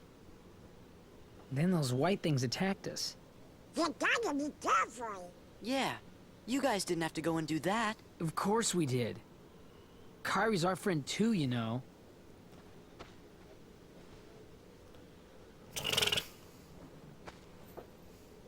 You're right. You know, I never thought of it like that before. We met for 10 seconds, and now we're a friend. This mansion gets a lot of really strange visitors. No We music. thought this place might be the gateway to some kind of alternate Twilight Town. I like this, because What do you mean, these kids alternate figure Twilight out Town? the alternate Twilight Town thing. Hey, Goofy, do you think we could see that crystal of yours? This is actually pretty clever of them. Although, as one of my made that friends pouch pointed out rather sarcastically, it's like, that pouch is the only pouch that exists! And my friend was like, or maybe someone else made the same kind of pouch? I mean, that feels like a bit of a leap. Oh my god, that's just like my purse! Therefore there must be an alternate reality! But of course this is Kingdom Hearts, so... Myself, and I still have it. So there shouldn't be two of them here. And this is the trophy Cypher gave you. You left it behind, remember? It's the only one of its kind. Same for the crystals. Red, blue, yellow, green. Only one of each color. But you've got your own. You ever wonder why there's two blues on that? So, where'd you get it? There's one red, one yellow, one green, and two blues. The pouch is from the king. When he gave us money for the train ride, he gave us the crystal too. But then, where did the king get it? See? Yes, green. And There's look, gotta it's be gone another town now. out there like this one. The trophy's gone. That He would just explain shoved how it the right king back got in that pouch in the to his crystal. heart. Everything makes sense. It does? Ah. The town must be where whatever's missing from here went. Like Kyrie. I get it. The very last encounter. Hello, Dimension. Welcome to my stream. Welcome to the encounter! Shoutouts. Don't be a stranger, man. Watch out! So this battle is actually referred to as the Nobody Swarm. It's also the last time we get a couple of things before we basically hit the end game. I actually wish there were like 10 times the Nobodies here. I mean that sincerely. I really want this to be just hundreds and hundreds of Nobodies. Not thousands. Not 1,000. Just more than 6. I mean, for God's sakes. This is it. This is it. You know, Night Forager, I wouldn't be surprised if that was true. I will say one thing that this battle has over the Battle of the Thousand Heartless. Variety in which Nobodies show up. Back off. Back off. But as you can see, it's not that many Nobodies. Although Goofy has an awesome shield, so that's cool.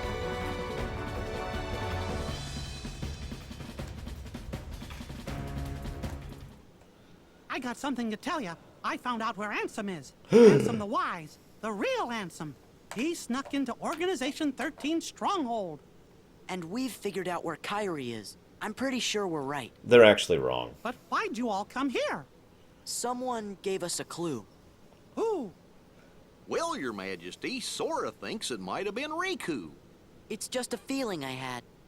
Well, if that's what you think, then it's probably right. You mean Riku's okay? If that's what you think. I've waited long enough, Your Majesty. Tell me what you know. It's not for me to say. Yes, I have But Your defeated Majesty, Sephiroth. Obviously, why? since I have the Fenrir. I don't want to break my promise. You made a promise to Riku? So he's okay. I can see him again. Huh? Who's Riku? My best friend. That's it. Your Majesty? You got the pouch with the crystal from Riku, didn't you? And you promised not to tell, right? Gosh, guys. We'll call this enough music. Yeah, let's go. I like that. Riku, we're on our way. Whatever. Come back, Night Forager. Oh, whatever. He's gone, guys. He's never coming back. Oh. Do I not have enough to reach that right now?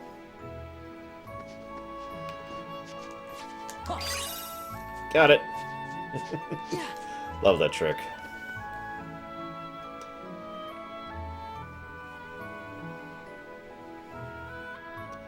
I think they are, Noel, yes. I think these are the only truly balanced people. It's part of my grand unified theory of Kingdom Hearts. That Twilight Town is a properly balanced world, where things actually are at peace. There's no big villain, there's no horrible, dark secret of it, there's no Heartless trying to usurp it, blah, blah, blah, blah, blah. Actually,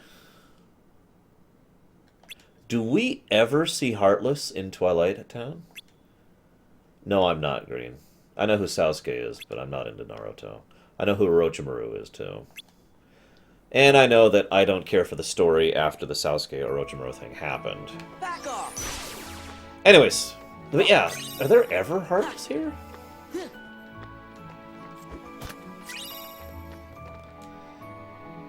Also, for some reason, there's a picture of a Pegasus. There's a statue of a Pegasus in the back. I've always wondered about that. That's true. In 358, there are. That's true. You're right. Damn. Let's just say, because there isn't in 2. I'm almost positive. Ah, damn. Almost made that. Not really, Deutsch. I gotta be honest, I never liked Naruto in general. It clearly was not aimed at my, shall we say, market group. Either way, point being, I do think that this place is like the most balanced, normal world. It's how the worlds probably should be, and obviously aren't because of all the mess of everything. Oh, I'll just go ahead and share this theory right now. Bombshell, dropping the mic. I think this mansion is actually a forerunner. Not forerunner. Foreteller mansion. That a foreteller used to live here.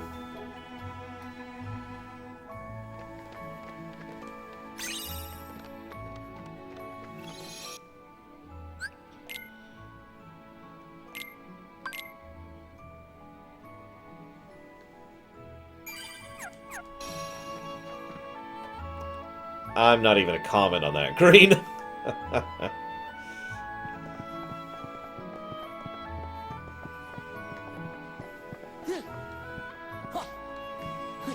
I suppose I could see that, Deutsch. I will say this, it's not like I'm actively against Naruto. It's just not my thing. I don't dislike it, I have the absence of like for it, if you follow. That's right, most of you probably don't know what the foretellers are. And that makes sense, because they're marketing it terribly for something that's actually such a part of the lore. Whether my theory is correct or not. Exactly, Samurai. You're getting it. You're getting it. There! We found it! A computer with, like... You guys think 3 monitors is hardcore. Okay. Yeah, that's where I was going with that, Lord of the Flame. Here we go. Oh, what's wrong? I can't go any further without a password. 20 billion possible Do you have chances. any idea what the password might be? Jeff. Well, we only got this photo. That's how you swing our screen bar. Yeah, the one Donald ate up. It was in the box right next to the photo. Hey, that's it. Ansem the Wise loved ice cream. Okay, what's the name of the flavor? So,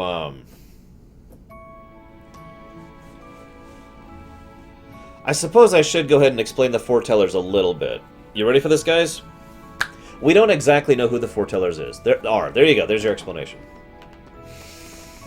I'm kind of being serious about that, but I'll go ahead and explain a little bit more than that, okay? So the foretellers were 7 very powerful individuals who were basically the ones in charge of the Realm of Light once upon a time, prior to / during the Keyblade Wars, and are directly responsible for beginning the Keyblade War. They were the ones fighting amongst each other in order to retain control of the light. The foretellers also were split into several organizations, basically one based on each one of the 7 of them. Hang on. Where's Lexius? Where's Lexius? I don't see Lexius. You lied to me! Oh, is it 6? I swear... Oh, that's right, I'm sorry. I theorized that there's 7, but there's actually 6, except one of them's kind of gone right now. Or maybe I'm thinking of the wrong members. Maybe it's 7, one's missing, and one's ostracized, with the 5 main ones. Anyways, the point being... Oh, I need to go back up to the Sandlot. Damn it. Okay, fine. Back up to the Sandlot. I'll give you guys the password in a minute, okay? So anyways, the foretellers were, you know, massively powerful Keyblade-wielding bastards.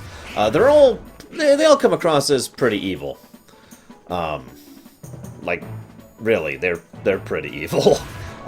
And they are more than willing to do things that are entirely questionable. For example, one of the things they're willing to do is unleash large swarms of Heartless, which may or may not be real, in order to gather more light, in order to fight the other factions. There's a huge amount of infighting between the foretellers. Anyways, the reason I mentioned the foreteller thing relevance here, each foreteller conforms to an animal, and one of them happens to be similar to the unicorn thing there, ergo the idea, I forget his name, but ergo the idea that that was actually a foreteller mansion. Yeah, they even come across as evil in Kingdom Hearts Kai. That's not just me saying that.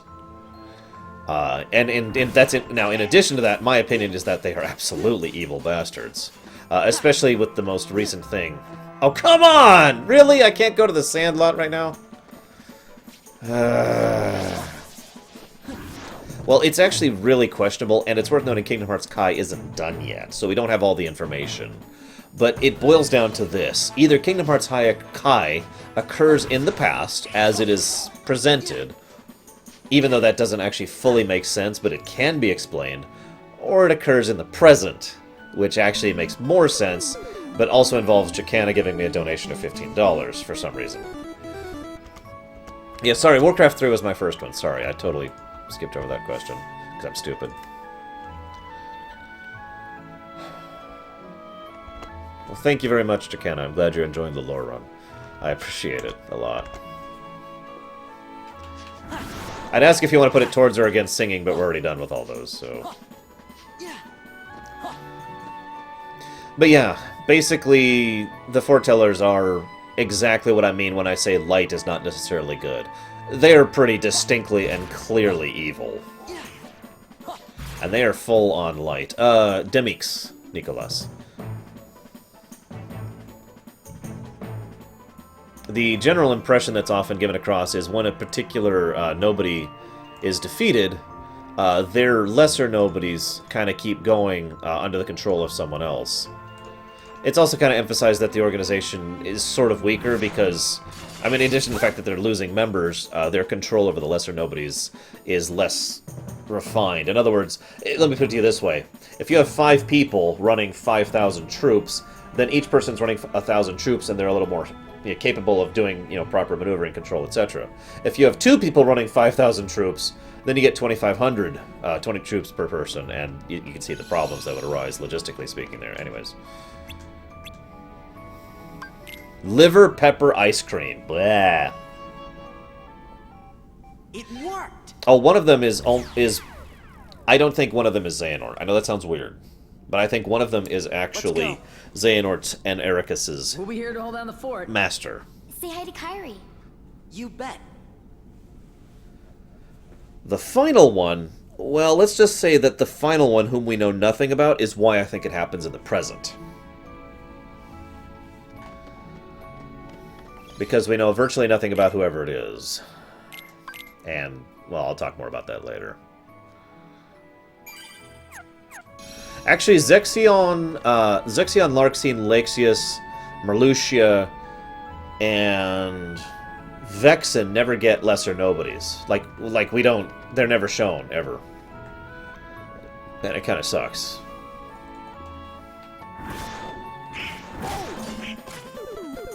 Ah! A donation! A wild donation has approached, and I'm really being thrown by that. Holy crap. Hey, I'm getting better at not jumping when a donation comes in. Thank you very much, Captain Chubby. It means a lot to me, I swear.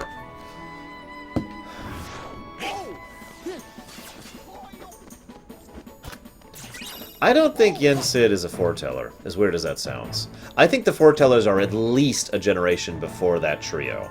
And in all honesty, they're probably more than a generation before that. Although, admittedly, part of that is because of the fact that some writers just do not seem to understand the scope of scale. But, yeah. The mimics are nobodies, if that makes any sense. In other words, they have no connection to anyone. You're referring to the creepers, by the way, Nicholas.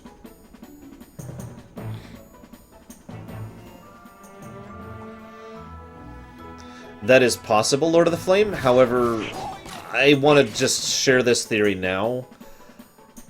I don't think there actually is a dream realm, per se. Okay, so now what?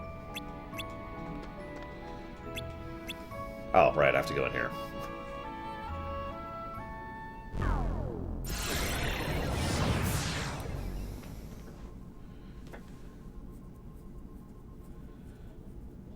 I know who you meant, Nicholas.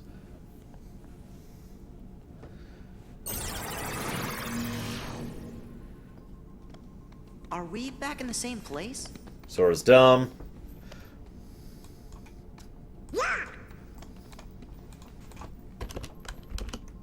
This is the other Twilight Town. Roxas's Twilight Town.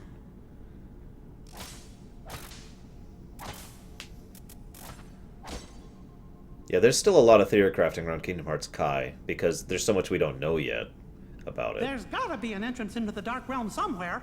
If only someone named Axel left us an entrance to the Dark Realm from the beginning of the game. It sure would be nice if he did that for us. Ah, well, I'm sure we'll never get lucky like that.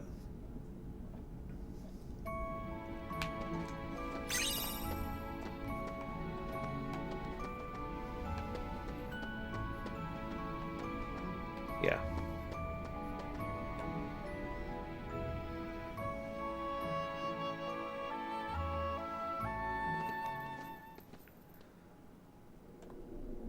There. Like I said, I don't think Axel deliberately left that for us. I think he left that for someone to use in the future. Because it's no use to him. This is it. Oh, you see? So you mean the mirror universe from Star Trek Night Forager? Now, we're going through a corridor of darkness, and I've heard some people ask why we're not affected by this. Two things. First of all, we're in here for a very short period of time. Second of all, who's saying we aren't affected by this? Notice that the Roxas thing happens like right after this. Granted, Axel probably had a lot to do with that as well, but still. Which way should we go? Riku! Kairi!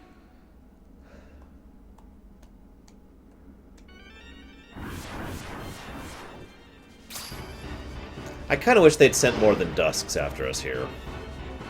I mean, Axel still gets badass points for what happens in the cutscene at the end of this, but really? Dusks? Yeah, do I need to say anything else to that?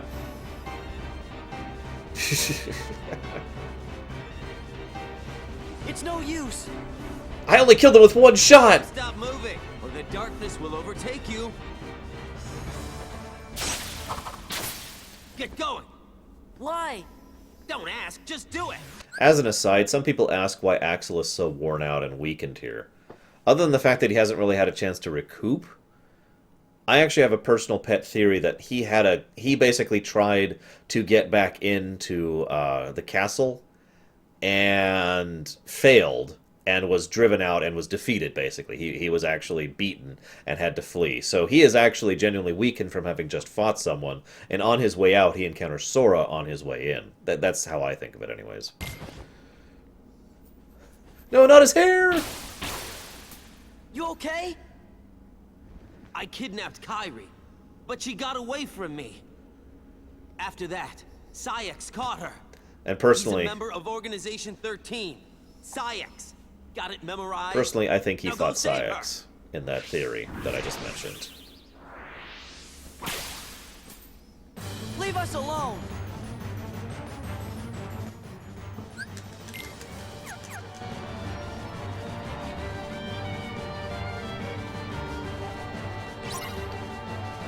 So you remember how I've been complaining about a lot of things about this game? For a fairly decent portion of this game, too, actually.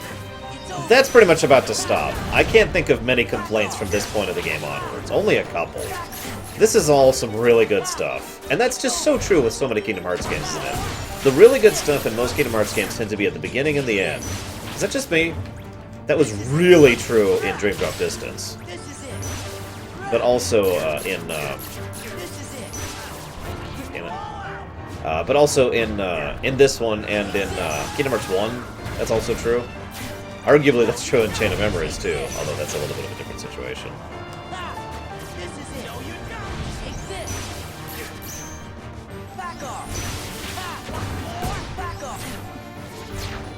Yeah, Axel's own nobodies are attacking him, which I think is kind of a plot point. In other words, showcasing that he really is separate from the organization at this point in time.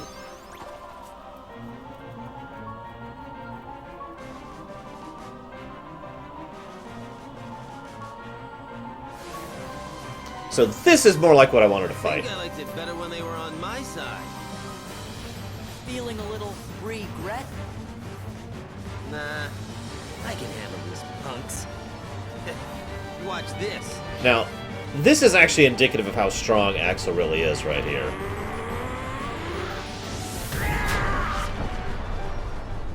I mean, that was a lot of nobodies, and even a Dusk isn't that weak.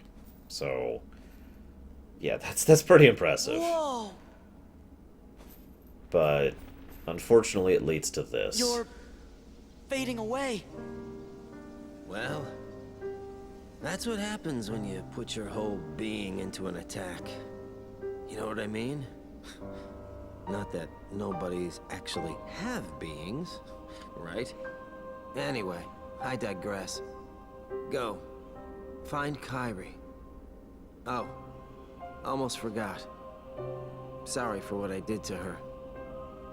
When we find her, you can tell her that yourself. Think I'll pass. That's clearly My Roxas. heart just wouldn't be in it, you know? Seeping through, in my opinion. Got one. Axel, what were you trying to do? I wanted to see Roxas. He was the only one I liked. He made me feel like I had a heart. You did it's have kind a of heart. Funny. You make me feel the same. Kyrie's in the castle dungeon. Now go.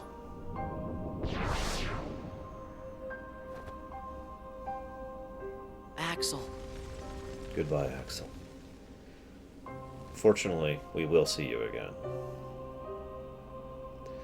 So yeah, all nobodies are only sustained by their will to live, and Axel lost his, so... Who else out there used this Keyblade for some time, even though it's actually a really crappy Keyblade stat-wise, in honor of Axel?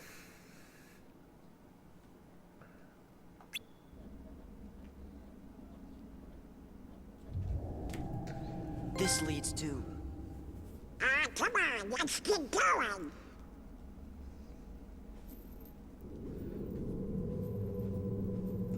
I was actually hoping his Keyblade that he manifests would look like that. It's unfortunate because Lee's Keyblade actually looks kind of crap in my opinion, but whatever.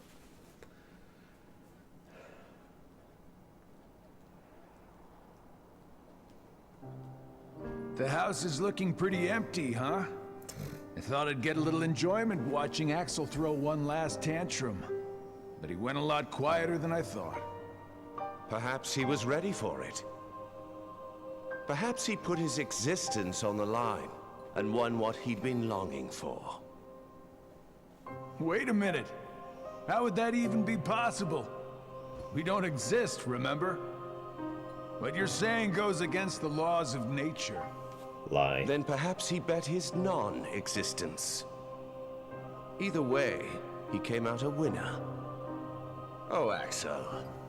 A grifter till the end. That's absurd. He won nothing, and is nothing. He couldn't stand the emptiness of being without a heart, and that led to his demise. He was foolish and weak. But weakness has the power to awaken that which is dormant. It is clear that through his actions, however foolish they may have been, Axel has touched Sora's heart. Perhaps he will soon awaken. Roxas's chair there. Yeah, I was going to say, do you think Syx is trying to convince himself or them? Especially since Syx probably is still hurt. Yes, hurt, because he has a heart, or at least the fringes of one, because of his betrayal, because of the loss of his friend.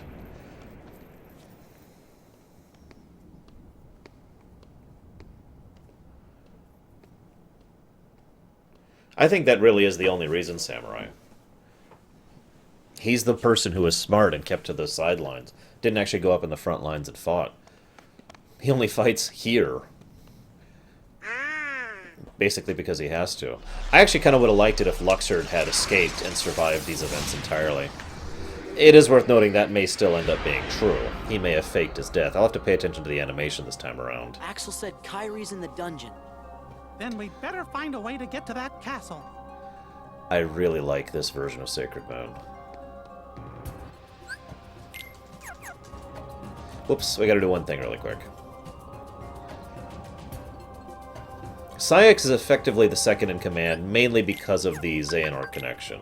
I'm sorry, I should rephrase that. I assume he is second in command, mainly because of the Xehanort connection. We're just gonna put this on really quick here. Yeah. Even the animation is probably one of my favorite in Bonds of Flames, the black and red. So yeah, we're basically at the end game, and this is just gold from this point on.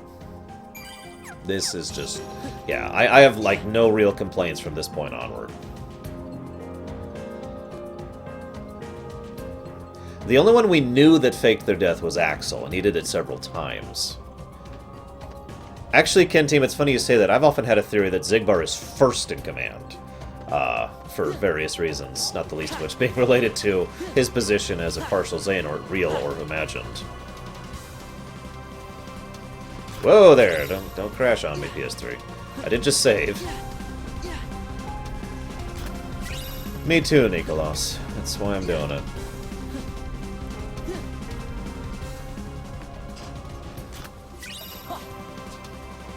So this whole area is the world that never was. Very modern, very industrial city. It actually kind of reminds me of Midgar, if I was to place a location that it is similar to. Look at this place. I mean, seriously, this looks like a modern city. And it is very out of place in the Kingdom Hearts verse. Now, Kay actually had a great theory about this place, which I want to share with you guys. So let's go ahead and pause for a moment.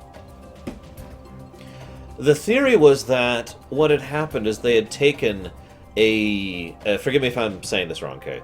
They had taken a world that was freshly born. In other words, we know hearts grow in people, right?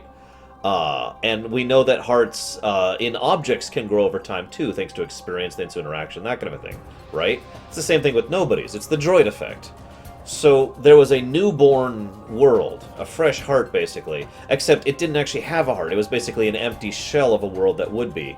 And Xemnas and the organization swooped in and claimed it, preventing it from generating a heart, and set it up as this nice big artificial fake world, which would A, serve as a great template for a world, but B, eventually call Kingdom Hearts to it in order to grant it a heart, in order to make it whole.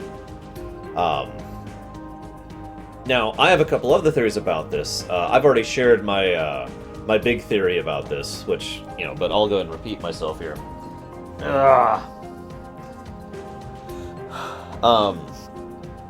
first of all, the artificial world is a nice, constant visual manipulative reminder of the fact that the people here are empty. It's this massive empty city with no one in it except for heartless and nobodies. It's a great way to try and get across the point on a regular daily basis to the organization members that they have no hearts, to further emphasize that lie. Second point is that I feel like this is something of a template world. In other words, that this place is entirely so empty, partially because of the fact that it was it's an arc. In other words, that this is a place for where all of the people from the different worlds could eventually end up at once they make this new place. Which, of course, I've already really talked about all of those theories, so I don't feel like repeating myself. Sorry, guys.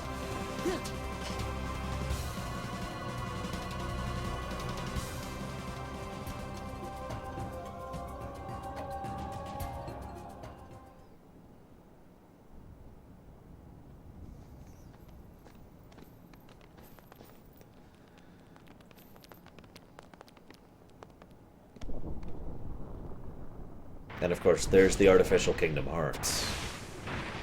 And yeah, the fact that this city is the size of multiple worlds. It is huge compared to other worlds. Gargantuan. Yeah, I strongly think that this place is literally an arc world. For all those lives to be reconstituted back into.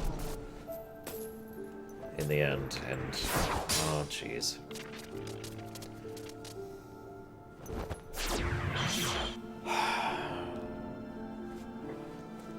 Roxas has just woken up fully. He's always been struggling inside of Sora's heart, but now he has actually managed to maintain his semblance of self and his mentality in all of that.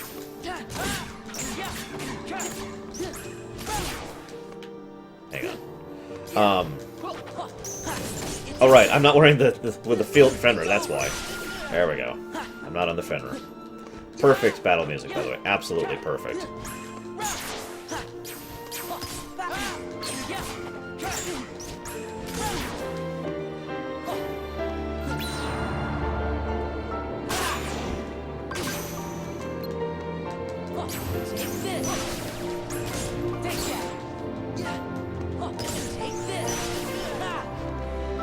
Oblivion is either his memories of Shion or his memories of Riku. Take your pick.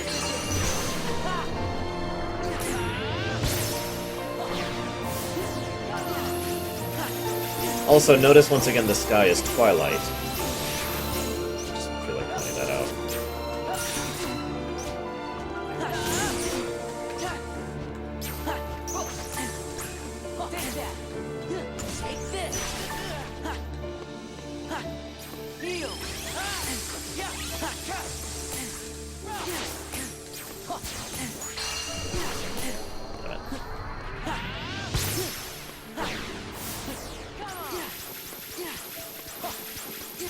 Damn it!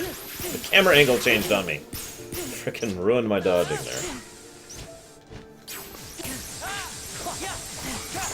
By the way, this right here is pretty much how I think Roxas should be in lore. How strong he is.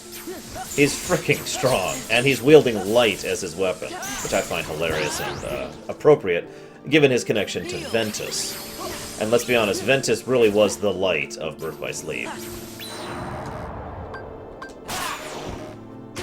Damn it. Music's still there, it's just kind of quiet. There is music, though. Take this. Take this. Take that. This is it. Goodbye, Roxas.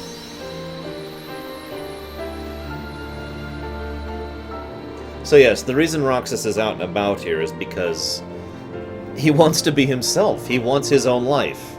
He wants to be him. And so he is basically trying to either emerge or take Sora. Who are you? Someone from the dark.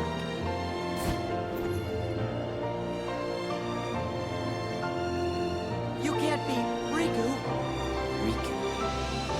I defeated a Riku once. Note the Oblivion there. Tell me. Tell me why he picked you.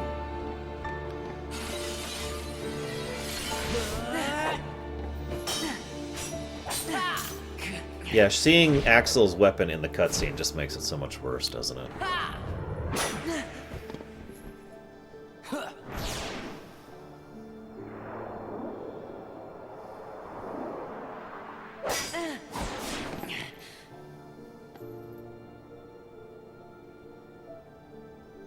I see. That's why. Yeah, notice the positioning of Sora's location there, amongst his friends. And see all that rage in Roxas. After all the garbage he's been through, all the people who have abused and hurt and ruined him. No, not Ventus. Ansem. The real Ansem. He could also be referring to Ventus, but... What?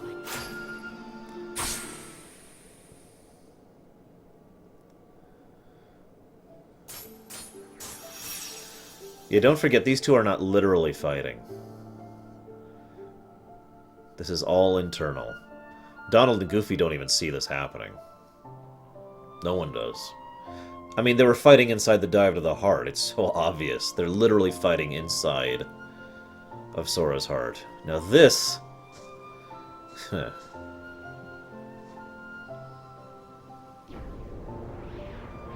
We'll actually be seeing this scene again, not too long from now. You seek answers. I do think Roxas will be brought back, mostly for a happy ending type scenario, though. So this is the naming ceremony. This is what Xemnas does. Feel nothing. To brand new nobodies. Nothing is real. I can give you purpose. Well, of course it does, Noel. This is a recusant. Yeah, notice how he found Roxas instantaneously. Xemnas has always had a strong sense for these kind of things. So he brands him with the recusant. Roxas. Note it is literally the Kai symbol there. That is right. The new you. And he gives him his new identity to make sure that he is branded henceforth as his. Although, of course, that doesn't work all the time. Look who's finally awake. Now, this scene, I need to explain something, because some people don't really catch this. That was a flashback, the recusant thing, the branding. This, right here, this is actually Axel's heart communicating with Roxas's heart, just as Axel is going away and Roxas is going away. This is literally them saying goodbye to each other, happening now. Or maybe I have it wrong. Might be time to sleep. Soon we won't be able to talk like this anymore. Does that mean it's time for me to go back to where I belong? You know, I've been thinking about something Naminé said. Roxas, are you really sure that you don't have a heart? Is it possible that we all have one? You, me, her? Or is that just wishful thinking? I don't know. I can't just look inside. Yeah, I guess not. But I figure, if there is something in there, inside us, then we'd feel it, wouldn't we? And if so... No, never mind. Come on, don't leave me hanging. Sora will find the answer we're looking for. I know he will, because he's me. True enough.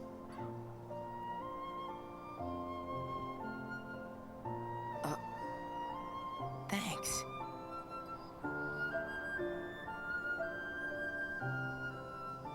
Man, I miss the old times. Still got it memorized?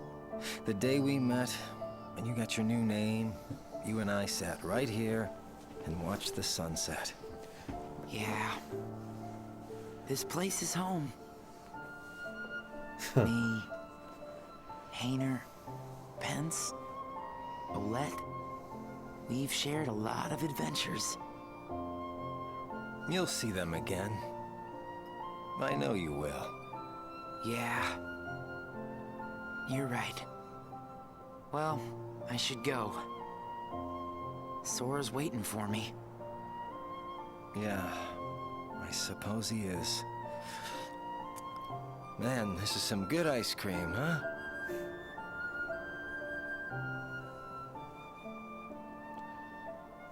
There's someone missing there. Take care. Okay? Right back at you, buddy. Notice the tear.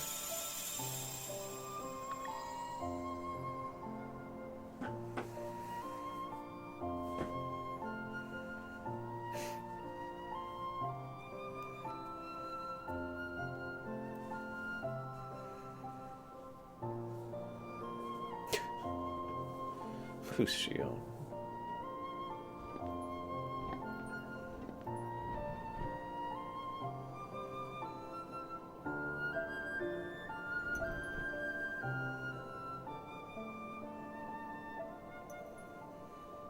You make a good other.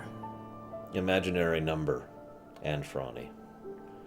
N-O.I. Imaginary number. Shion. You make a good other.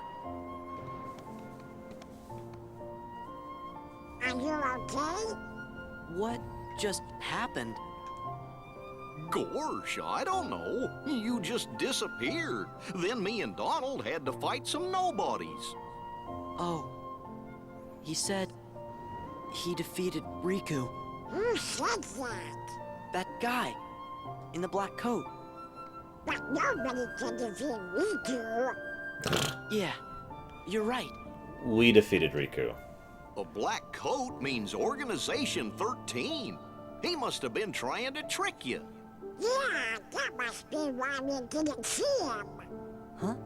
You must be tired, Sora. Come on, let's just find a way to get into that castle. Hello, Neclia.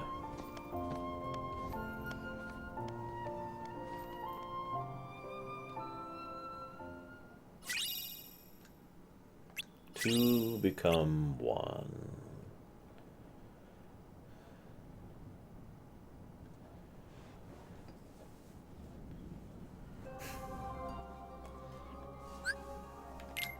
We're going to go ahead and switch weapons.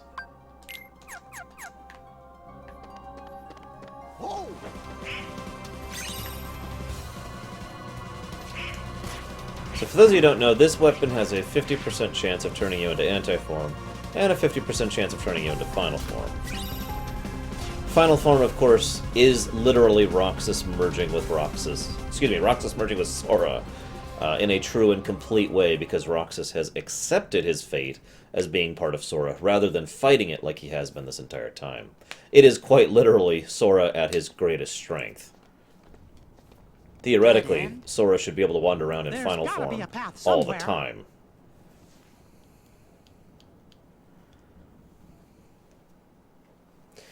Some people ask why I call Xehanort a complete monster. If you really look at this series and all the individual lives that are trashed and ruined by his actions, through negligence or uncaring or actual deliberate destruction, yeah. And of course, it doesn't mean anything to him. They're all going to die anyways if he succeeds. You're the fire that feeds Sora's anger.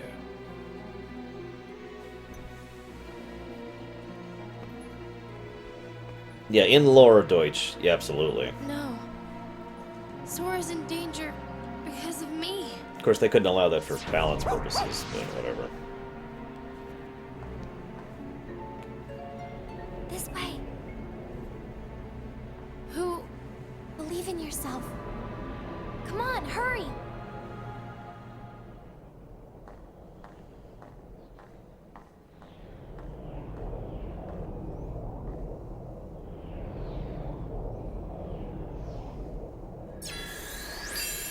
You know one thing I would have liked? Instead of her being in this cell, just have her sitting in a room. To emphasize how completely powerless she is to escape. I mean, even if she got out of this cell, what good would it do? There's no method by which she could get out of the castle.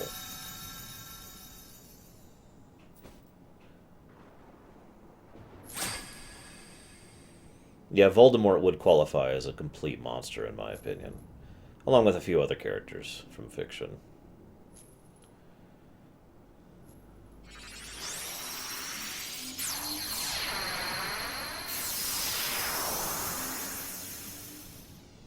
Kyrie, we're almost there.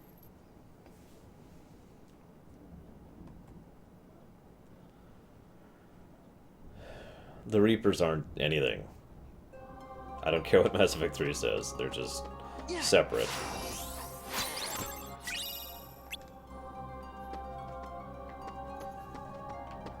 Yeah, no kidding, Samurai. And he did it on purpose. I'm sorry, but for me, the best example of how messed up Xehanort is that he not only manipulates himself, he actually mind controls himself. Uses his self as a literal puppet.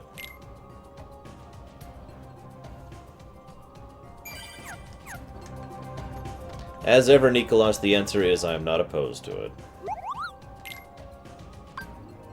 What the hell's new? Oh, high potions. Yeah, let's go and grab some of those. There we go. Whoops, not what I meant to do. Kefka, I don't think, is a complete monster, no. Rendon Howe, he's a complete monster.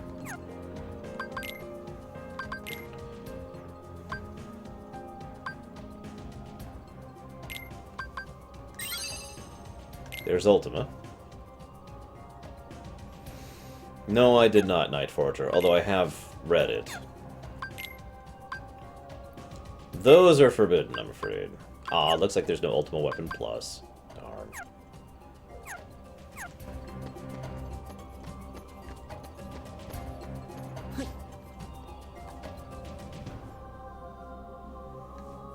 Geshtal probably qualifies as a complete monster, so does Hojo. Yeah, there's a degree of charisma and sympathy for Kefka. You can't really feel the same way about other characters. Remember where that we I've listed. This is their stronghold. Wait! Your Majesty! Be careful. I think we got company. I could do that, Samurai. I could make a second Ultima weapon.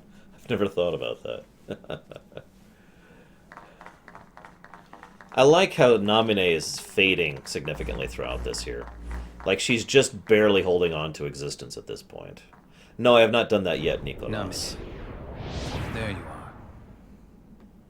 Namine? Kyrie, I'm afraid leaving is not an option. I'll take you to see Sora. Go watch any of my FF6 stuff, Hugh. You don't want that? I do. More than anything. But not with you around. If I would had a argue. heart, this would be where I'd die of laughter. I would argue Garland isn't a complete monster. I would argue the people of Terra, who built Garland and gave him his mission, are complete monsters. By the way, take care of you. notice Riku now has a We can take it Keyblade. from here, Finally. Riku. Took him a while to get there, but he can manifest his own Keyblade now.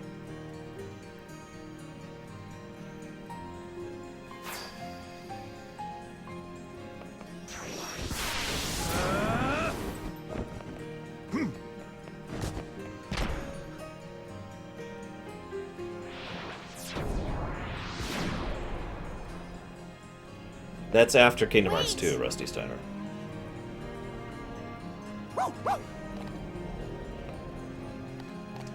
Well, she wasn't branded correct, Regal. So, that's the first thing. She also isn't a perfect nobody. She's not a literal nobody. Oh my god, it's Ansem the Riku! Wait, Riku the Seeker of Darkness? I don't know. It's Riku as voiced by Richard Epcar. Ugh. Give me strength. Well, anything? that shouldn't have happened. Seriously, that's not what should happen. Do I have to go into Master Form to make it happen? Hang on.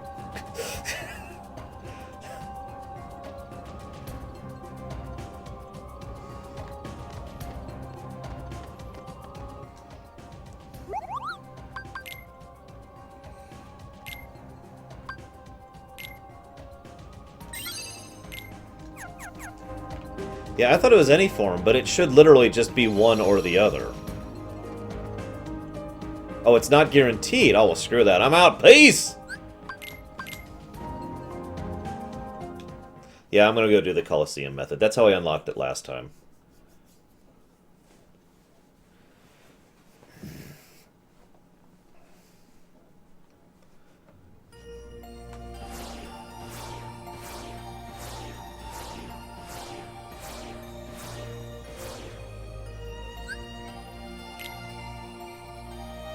I forget which tournament it is, but it's one of them.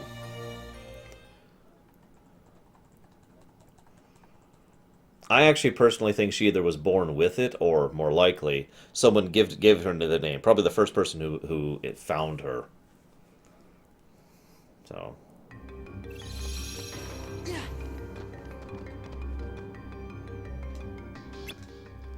Let's see. Is it that one? No. Yes, this is the one. Yes, Green. That's exactly what happened in lore. Give me strength.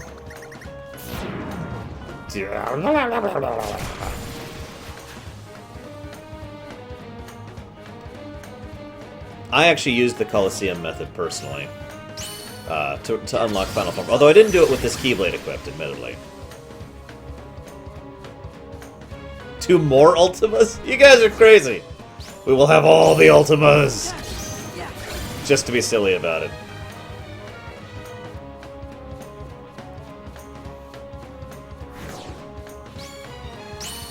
Let's go.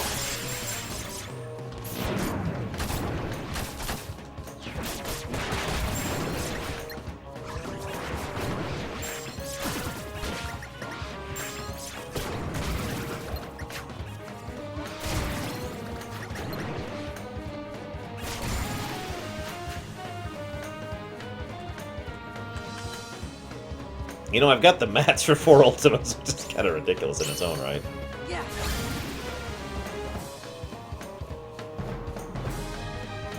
Oh, that's a good point. I should be doing the retry method. My bad.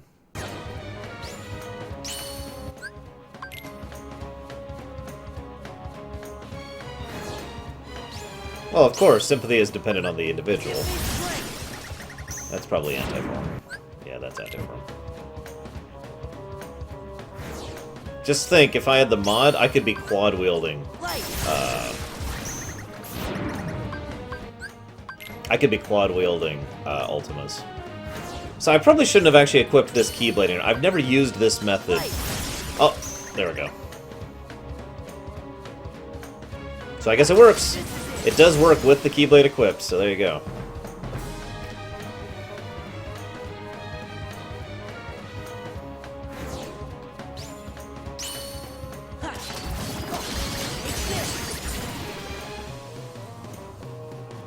We'll go ahead and finish it out here just to make sure it sticks.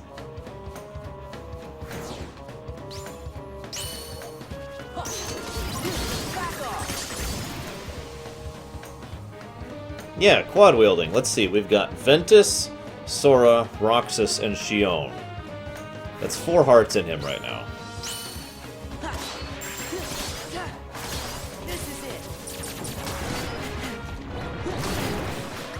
You know one of the things I love best about the Final Form, other than the raw cool factor? You can attack things by jumping near them. Like, when you do the jump animation, the Keyblades swirl around and hit everything around you. Like that! You also do that by doing the glide. Which is... I can remember what the hell the button is for glide. There it is, it's that one. So you can also hit things by gliding.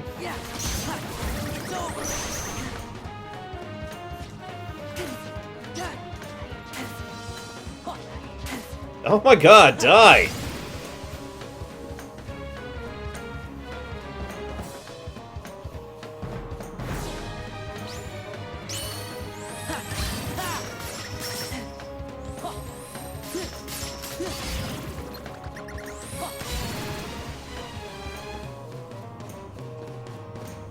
Yeah, the magic is great too. I'm gonna try and show that off in a bit here. Lord knows I have to level it though, so we may actually be at this for a while. Not here, I'd be doing that in the world that never was. Considering I don't think he actually has 13 hearts, no, green. Also, it would need to be 13 hearts in one person. So... yes, considering King Sephiroth isn't even gone, I would say it's very likely for him to return. At least if they keep going with the, if they keep going with the Cloud and Sephiroth story. The order I prefer most, Noel, which is, of course, Terra, Ventus, Aqua.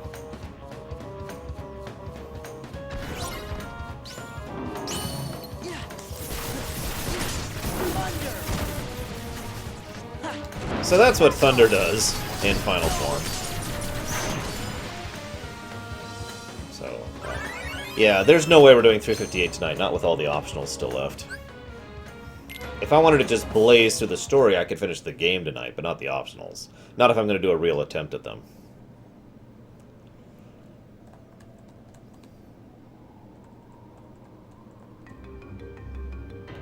I believe so, yes, 7th.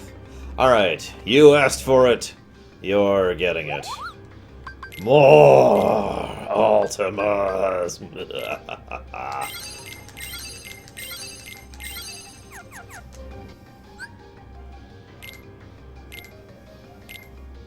We're gonna put Fenrir here. And everything else will be Ultima Weapon.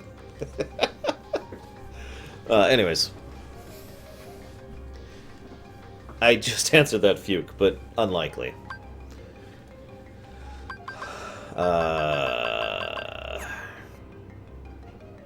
Yeah, I think that's a good equipment. Ultima, Ultima, Ultima, Fenrir.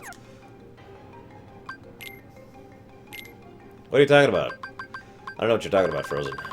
Don't you get 255 of everything? I want that for when I actually have Ultima on. And, whoops.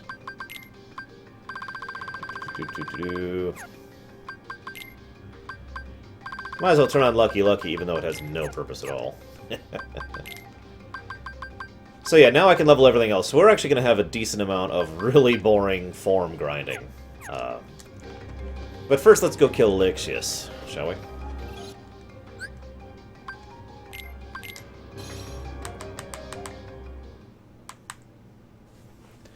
Because Fenrir is better than Ultima, damn it. At least in certain cases. For the Lixius fight, and for basically every fight that isn't the optionals, I'd rather have the Fenrir preference.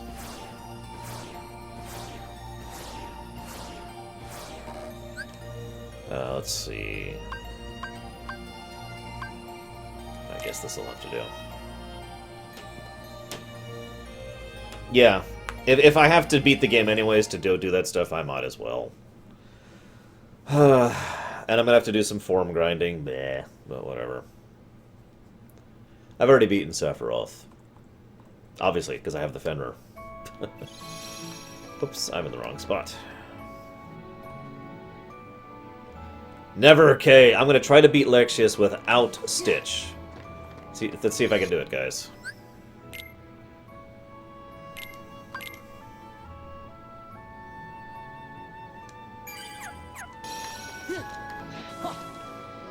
Honestly, the only form I'm kind of not looking forward to leveling, well, is Wisdom and Final. Final form gets a little bit bleh to level.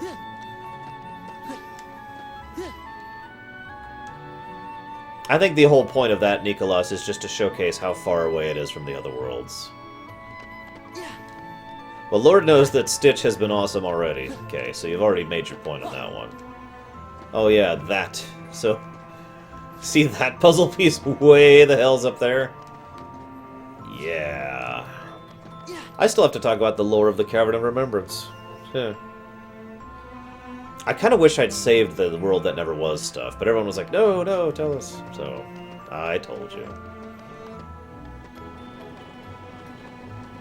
The room after Zigbar? After Zigbar? Oh, okay, I know what you're talking about. I know what you're talking about. But yeah, we have to talk about the lore of the Cavern of Remembrance. What is Ludum Dare, Fuke?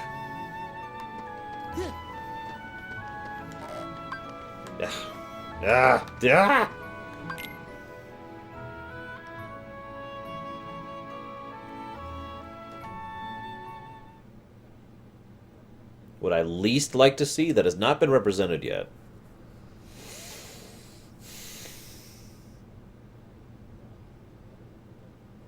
And it has to be reasonably likely, so it's probably one of the more modern ones.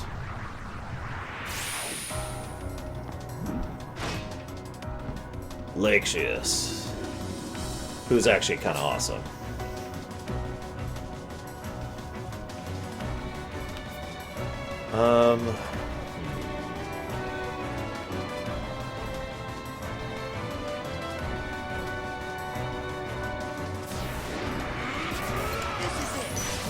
Whoa! Damn it!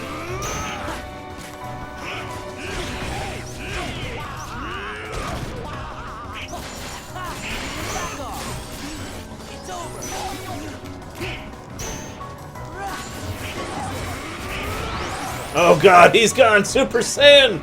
Literally, look at his power rating up there. Seriously, just look at it. Ow! Except not. Yeah, get closer.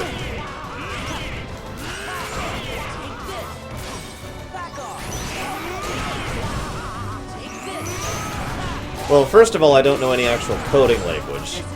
As I've said before, I've lost the vocabulary, so I couldn't actually make a game. I like how Sora's power level is 100. Something about that just amuses me. And fits so well. Oh.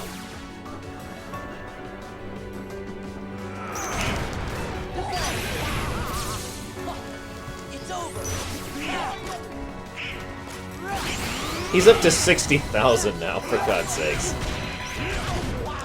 Nomura has actually gone on record that's saying that Laxius is the most powerful member of the organization, but it was later revealed that he meant physical strength, not, you know, real power. Which I just point out because I've heard some people quoted as saying that Laxius is the most powerful member of the organization, even though he's actually just the strongest, in terms of raw physical strength and nothing else.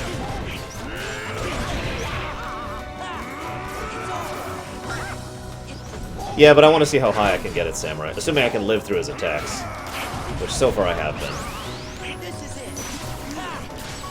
72,000. Come on, a little bit more, Laxius. Here, I'll let you live. 72,000. Come on. More.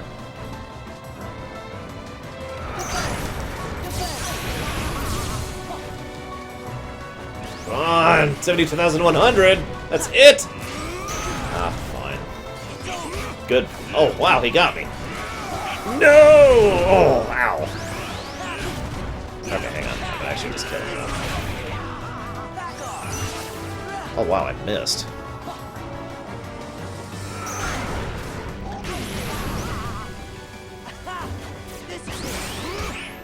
Oh, come on!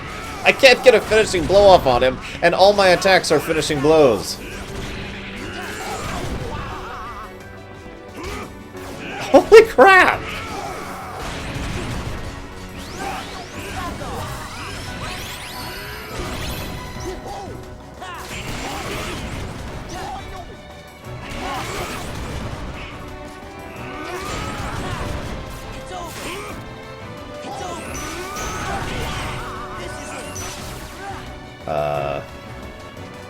I don't have any mana right now.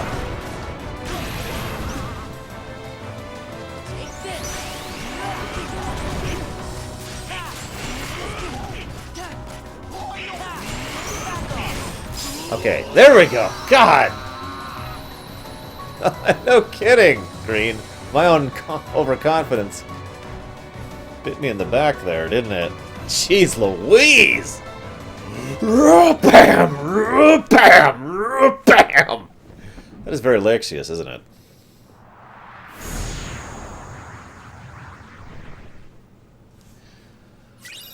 Okay. Got him.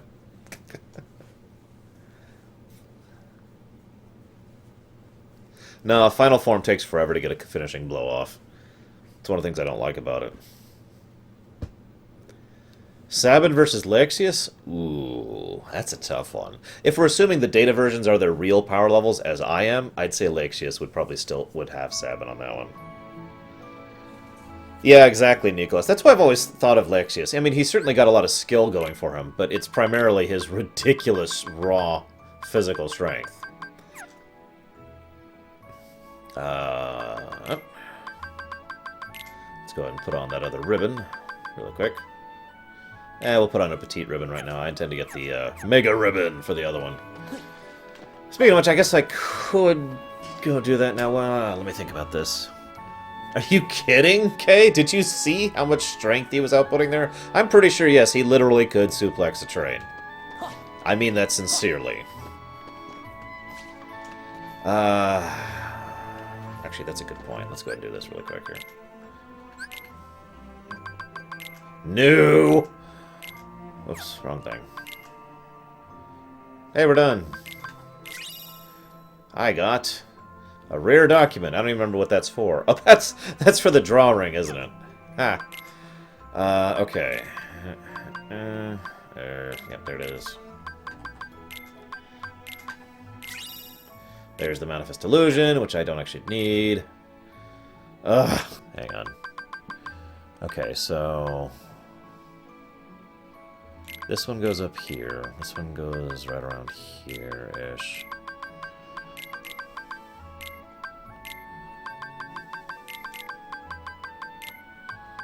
I think this actually goes further up.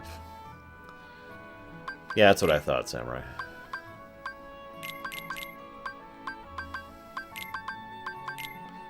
Well, if that's that, that has to be over here.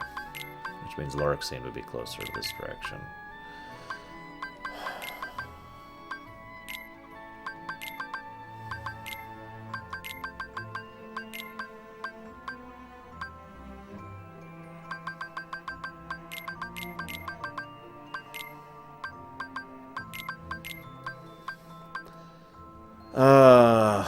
Well, I actually know the pictures, Deutsch, because I've actually... I'm a total geek, and I've worked with these pictures many times. I've made my own versions of them, even. So I have a decent idea of what I'm looking for.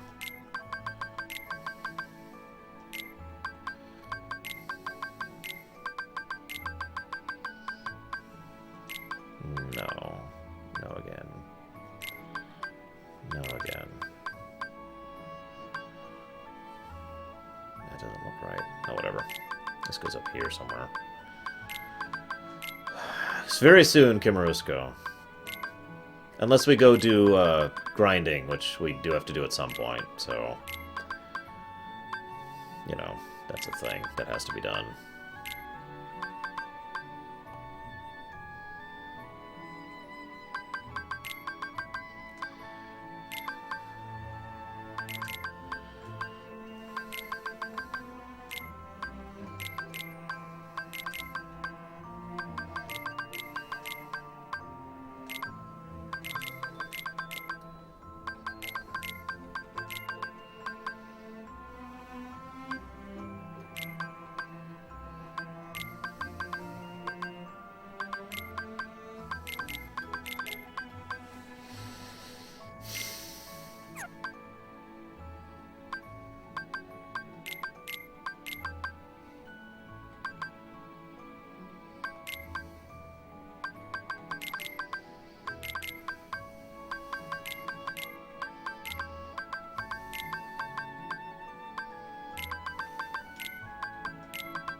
I think it's all I can really do right now.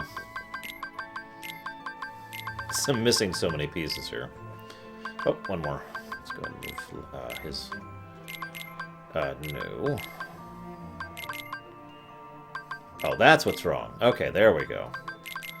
There we go. And then this actually goes there, and that goes there. There we go. Perfect. Okay, yep.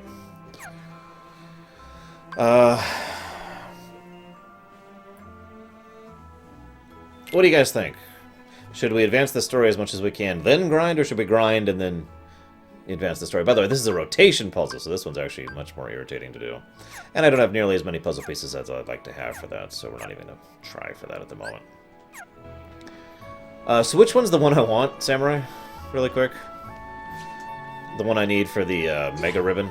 Well, I should say want for the Mega Ribbon. I suppose I should set up a poll.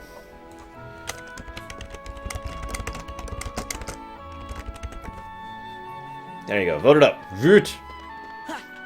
Speaking of ones I need.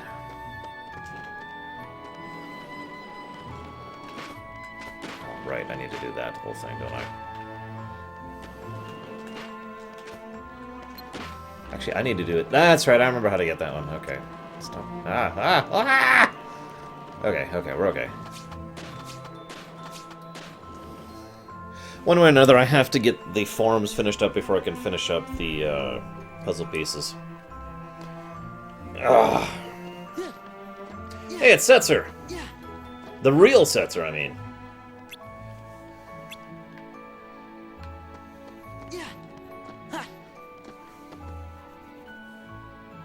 Damn it, Deutsch. Wow, we are like nicely tied there, aren't we?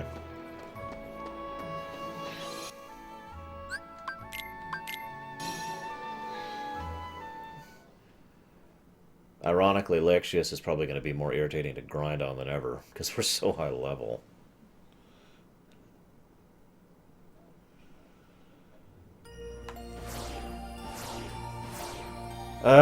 Let's get the one I hate most out of the way first, shall we? I see grind is winning for right now, so... While you guys are voting, I will go ahead and start grinding. You don't even need to push, too, Green.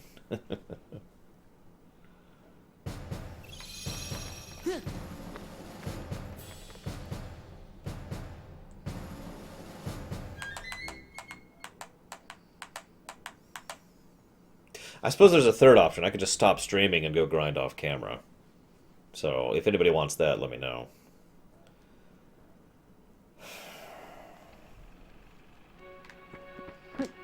Actually, I suppose at this point it might be better to grind this out in the world that never was, wouldn't it? Also, I need to switch this around.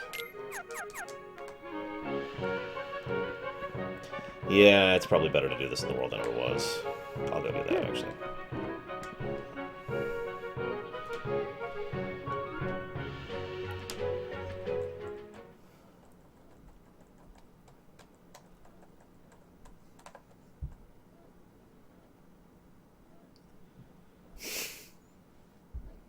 I must stop the stream, Nicolas. It's the only thing I can do. Yeah, exactly, Samurai. That's what I just realized that. I'm not actually at endgame yet.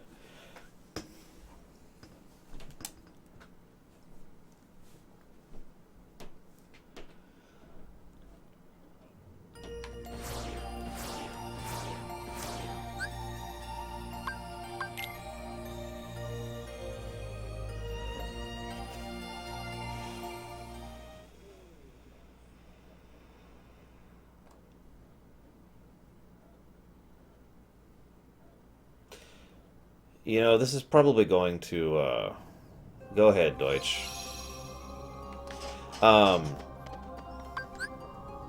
Give me strength. This is, I've been debating the, what kind of Disney World I would want least in a thing. And the real catch is, the one that I keep coming up with the most is actually Big Hero 6. I don't actually think Big Hero 6 works particularly well, in it. That's just my take on it.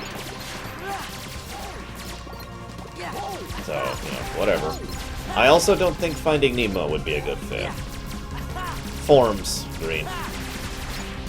This is the only thing I don't like about killing these guys, the fact that they hide in the damn ground and slow it down. Otherwise, I'd just thunder my way through this.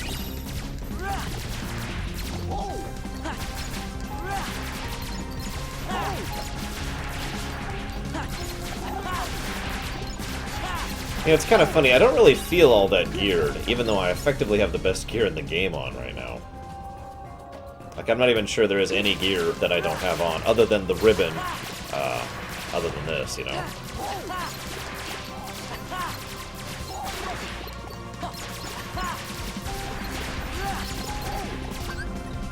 Gather!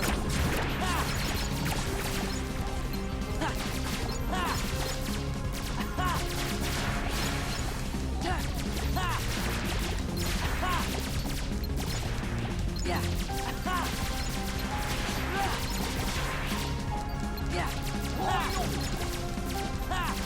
I like using Magnet a lot, kid. That is true.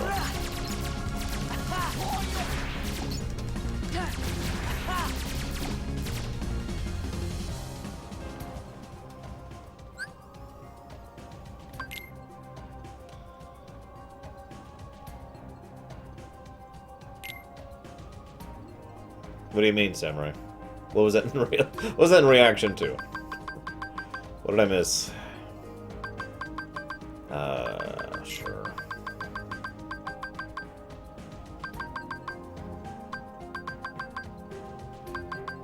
What the heck is it? Oh, I'm stupid, that's why.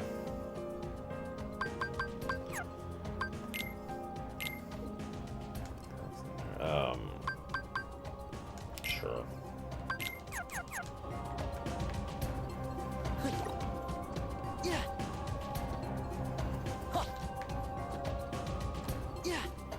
Toy Story would be an interesting trick. I'm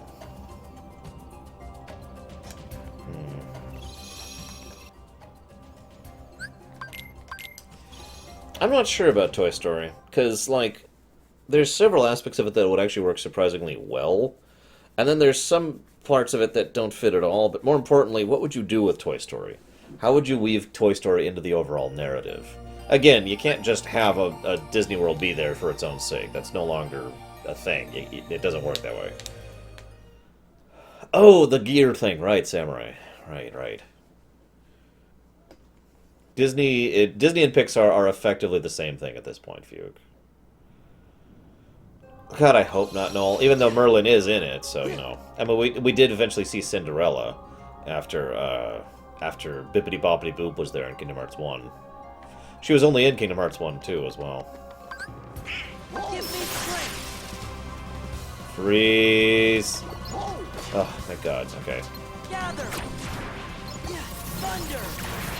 Gather! Thunder!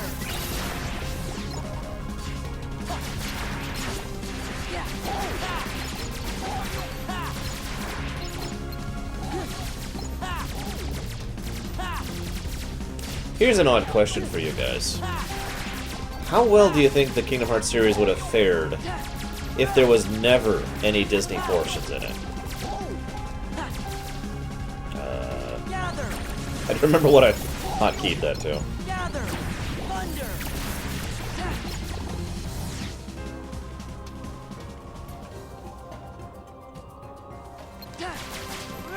I still stand by my statement that Frozen would be a very good fit thematically and narratively, and could work for it.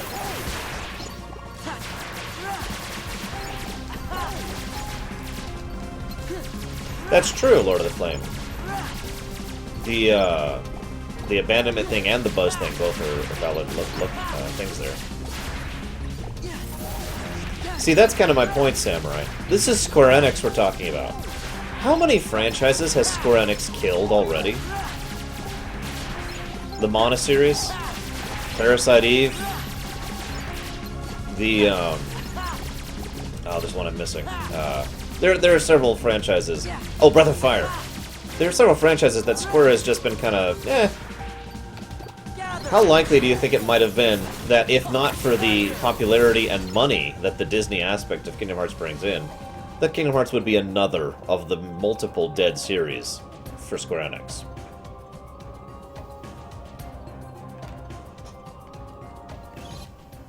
Because I don't know about you guys, but I think that's a genuine concern.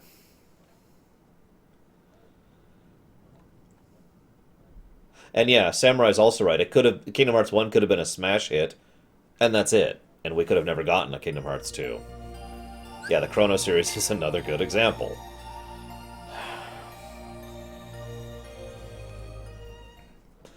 So that's why I asked that question. As much as the Disney aspects are something that I personally kind of wish were not in the Kingdom Hearts series, part of me is very glad that it is, because it pretty much ensures the series is going to go on, for good and for bad. And so far, that still is definitely a net positive. So far.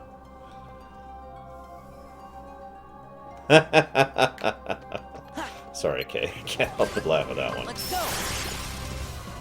Freeze! Okay, there we go.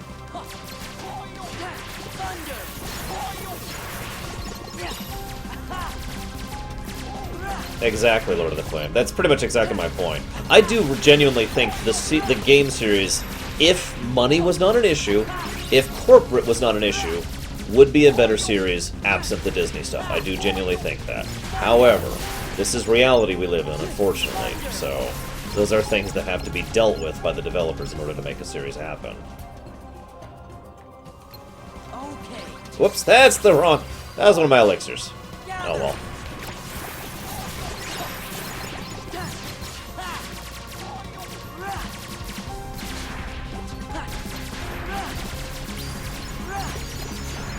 Oh, are we done? Are we done? Is level 7 it?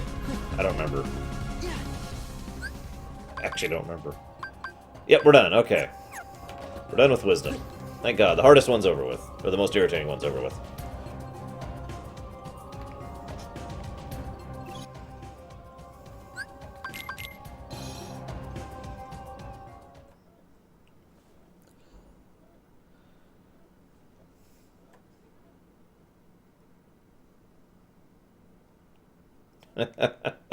Yeah, no kidding, Lord of the Flame.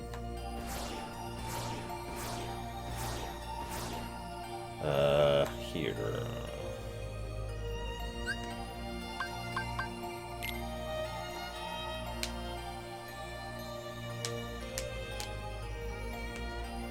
Possibly Noel. That's rolling the dice at that point, though. And again, none of the money or popular success of Disney backing it. That's true, Nicholas.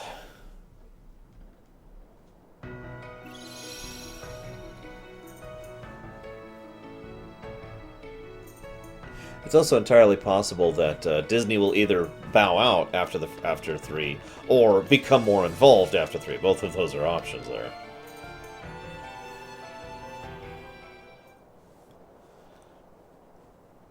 I don't know, guitar-wise. I haven't seen a lot about it, so... I'm not in a good place to guess on that one.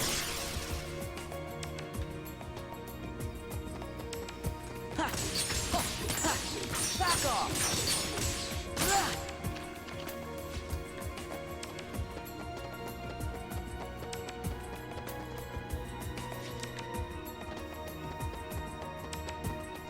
I love the ultimate weapon just hovering there. Oh, jeez. Pay attention. Yeah, I guess it depends on what you define as the meat of Kingdom Hearts. And that's, of course, going to come down to the individual.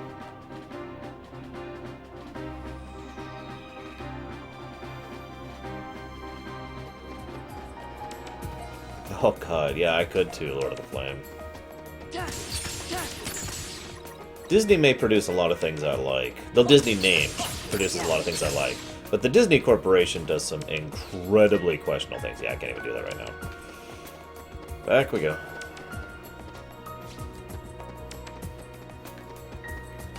Well, of course, Fat Squeak. If we could all... If every Disney World was like the Tron stuff, that'd be great! But... yeah. We all know how that works. I want to see if I can make this jump really quick. No! Why did you do the spin jump? Why did you do the spin jump? Oh my god, Sora, you're so stupid. Sora is stupid counter.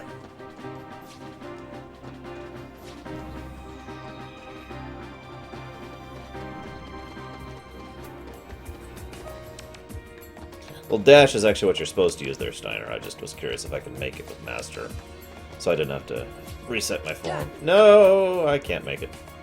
I have failed. Ah, whatever. Moving on.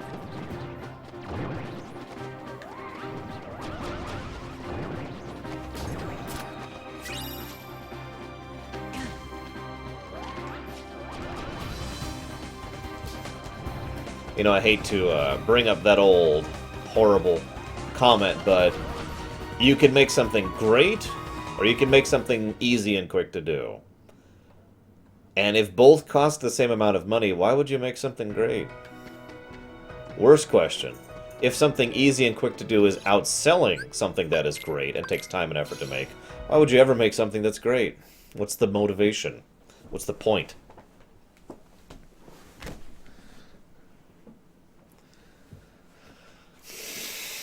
Yes, I am grinding my balls off. As usual.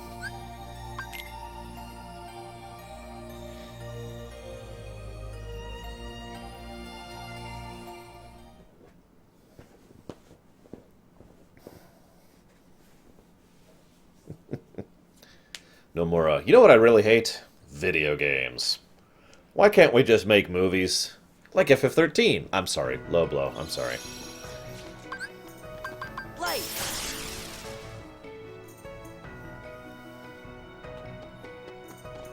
And that's why we have good things, Samurai. But from a corporate perspective, why bother? How do you convince the people whose only job is to make money and ensure their company are making their money? What is their motivation? How do you, as a developer who is genuinely interested in making an amazing product, go to a person whose only interest is money and say, well, we want to make this? How do you sell them on that? Now, you may think this is just me being cynical, but this is a very real problem that has faced developers for years. I just can't make it. Whatever.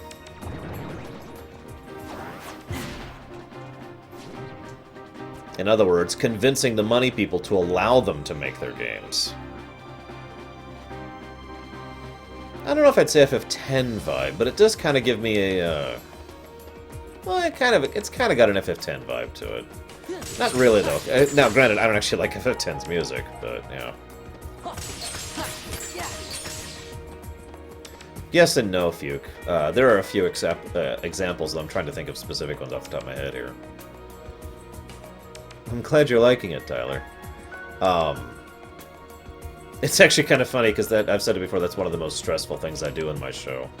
So it's glad to hear that people are liking it.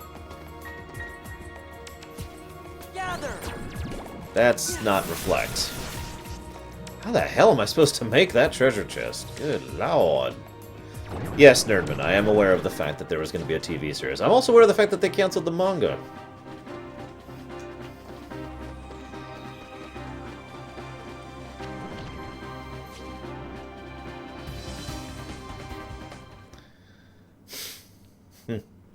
Yeah, that's why people like me used to have jobs, Samurai.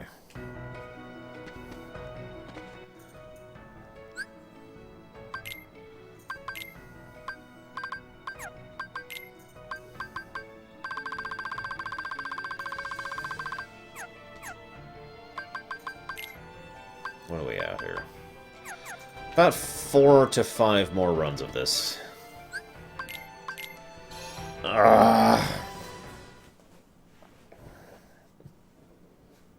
I'm glad you liked it, Fuke. You talking about 2.8 or 3, Sea Monster?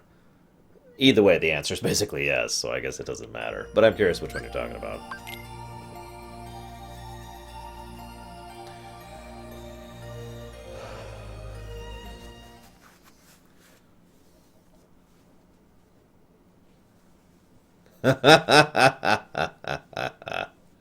I tend to agree with that idea, Kay. But in reality, that tends to not be true. Reminds me of something that happened to me in television productions. Before I go into that, I want to answer Zero Hunter.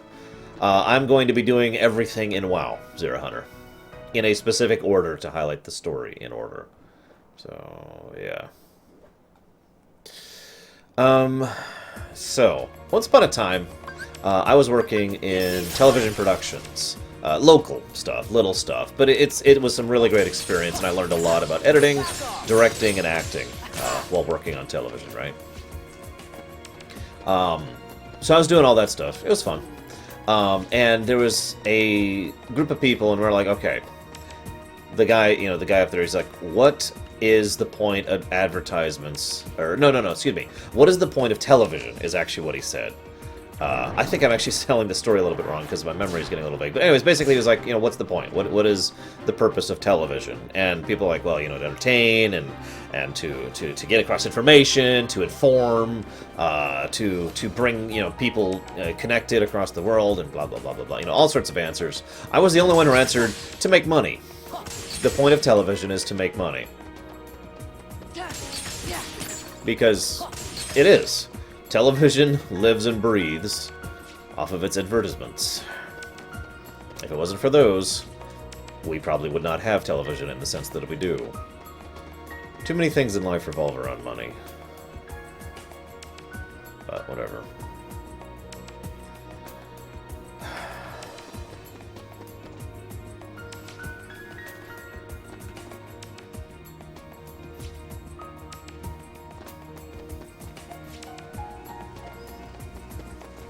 Anyways, the WoW Lorerun will be happening sometime next year. Probably January.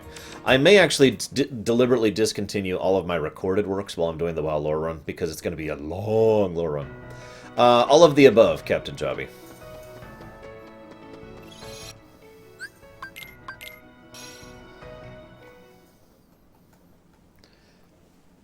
Well, television practically doesn't exist anymore, okay? It is much more... television has become very niche because it can. And, whatever. And most television is actually in a different format than on the TV anymore. I mean, how many of you are watching any of those TV shows from Marvel and DC that are coming out right now on television? On cable TV or whatever you got. So I'm stupid and picked the wrong spot, so we're gonna go to the right spot this time.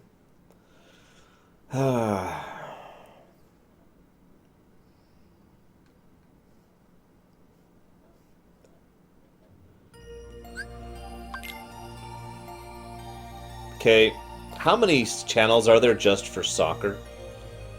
Excuse me, football. How many channels are there just for British football? How many channels are there who the only thing they cover is racing? How many channels are there whose only purpose in existing is to have nature documentaries? I could keep going, but I think you get the idea. That's what I mean by niche. Hey, Lumplord. Why not, Lava Dude?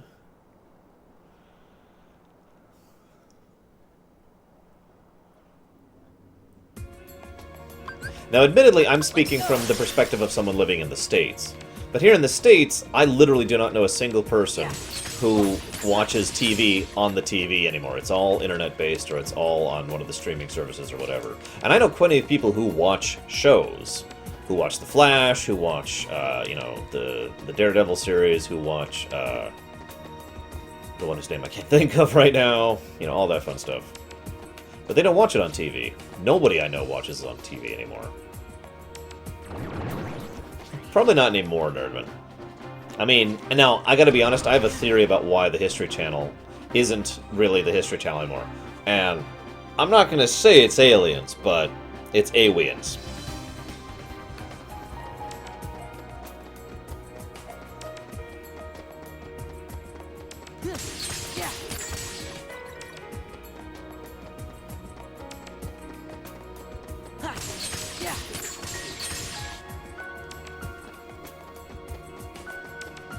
What? Admit it, it makes sense. That's why the History Channel isn't the History Channel anymore. Because of aliens.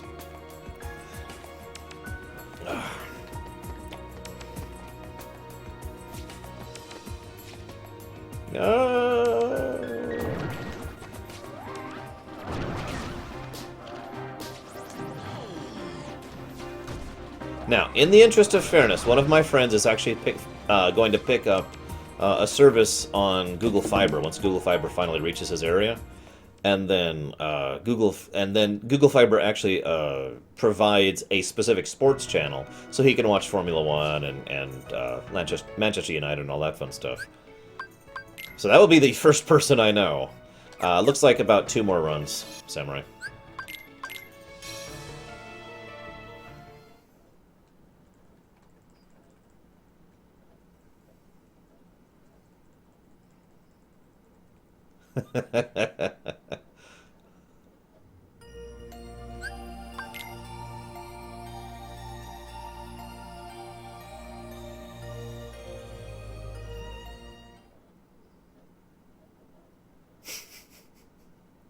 You know, honestly, I think the last time I watched TV on the TV was when Enterprise was still coming out.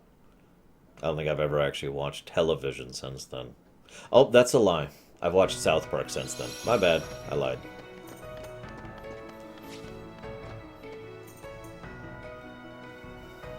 Yes, I watched South Park. No, I'm not ashamed of it.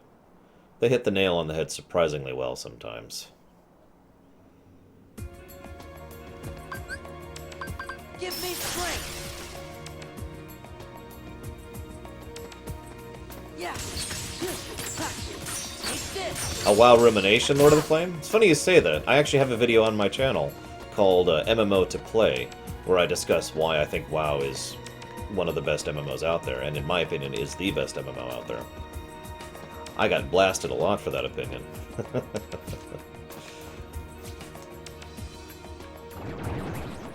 Well, South Park tends to be a little bit too crude sometimes. Sometimes they just try to push the envelope just to push the envelope. And I don't like those episodes. And then they have episodes which are really, really engaging and smart and intellectual. And I like those episodes. And so it's pretty much 50-50 for me when it comes to South Park. Book of Mormon was alright. The Blockbuster episode, which is a somewhat more recent one, is another one I liked. Oops. One of my favorite ones is actually the censorship episode, where it's South Park versus Family Guy or whatever. Not me, Zero Hunter. Absolutely not me. I will see Force Awakens in less than a week. I'd have to go down the list, Lord of the Flame. I don't have it in front of me. Although, the ones I just mentioned would be on that list.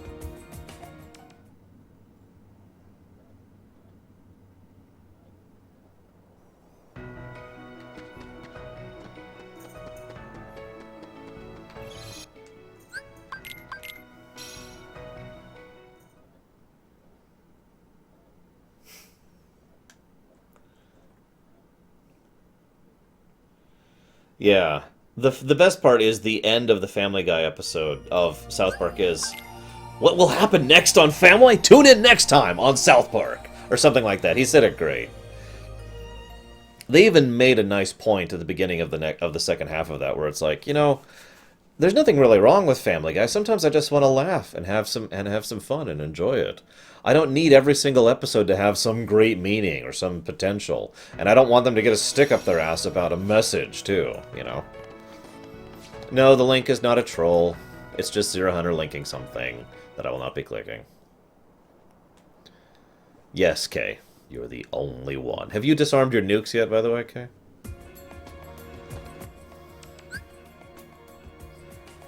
What am I doing? Yeah, it should be this one. Let's go. Oh, it's a troll thing. Well, in that case, hell, I might actually click that then. Let's go ahead and click it then.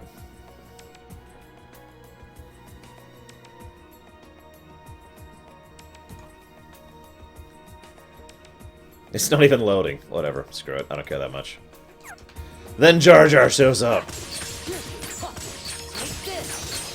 And there we go.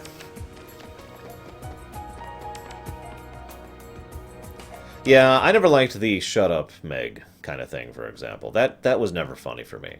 Which is funny, because there are actually several episodes and things in Family Guy I really, really like. For example, the Star Wars things that Family Guy did, which I think were genuinely very good.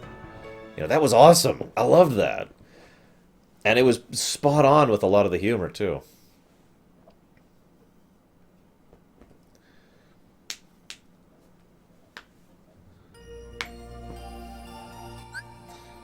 Whoops, not what I meant to do. I miss video game rental stores, Nicolas. I was never big on renting things that weren't video games. That is true, Kimarusko. Unless you have a 2-year-old to take care of every day, in which case you go out a lot.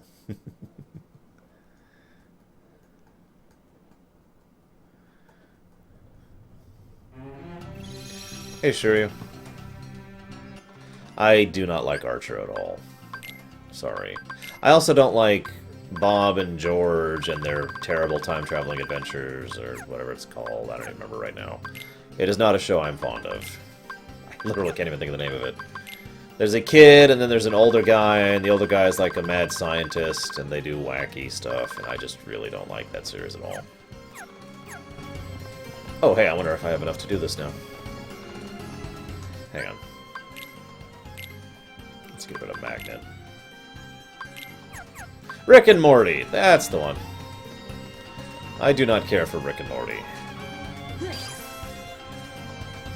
Yeah, I'm gonna need Glide for that one. Damn it, whatever.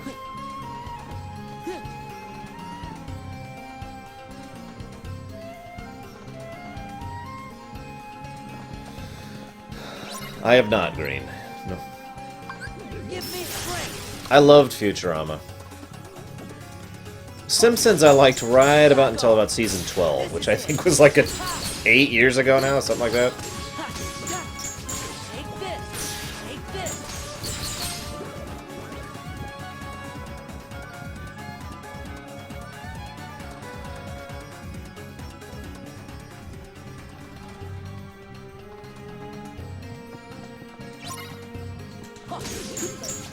Futurama was another one of those smart parody shows.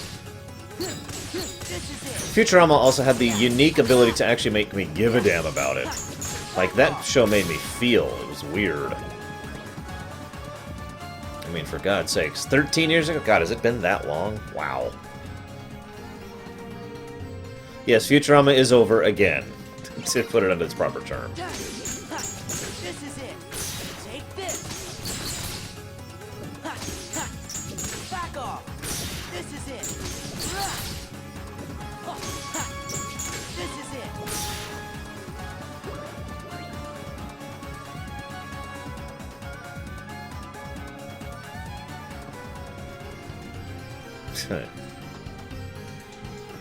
Probably one of my favorite sections. I can't actually say it without spoiling, but the first movie. I'll just put it that way. It's over. Back off. It's over. Because, yeah. No! I think Futurama's only been canceled twice total. Unless you count a few technically, in which case it's 3 or 4, depending on how you define it. It's over. I should probably actually go ahead and do this. Bleach. No, guys, the Quincy arc is amazing and the best thing ever. Oh god, I can't even say it with a straight face.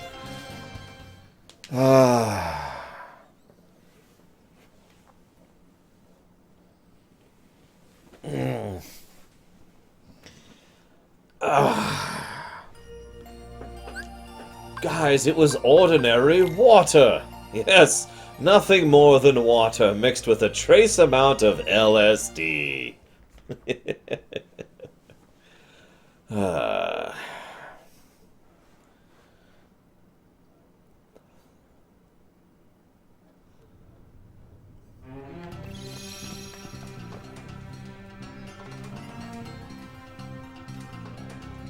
I really do not like the art style of One Piece, so while I've kind of followed the story of One Piece, I've never actually gotten into it in the sense of watching it all the time, because I cannot stand the art style. It drives me crazy. But there are some really interesting things, and I love the setting. The setting is fascinating. I mean, the setting is like almost a take on Wind Waker, except obviously no relation, but yeah. Both progressive. This is it. Take this. Yeah, back Yes, I have seen Cowboy Bebop. As always, we're talking about anime again. Just happens, I swear.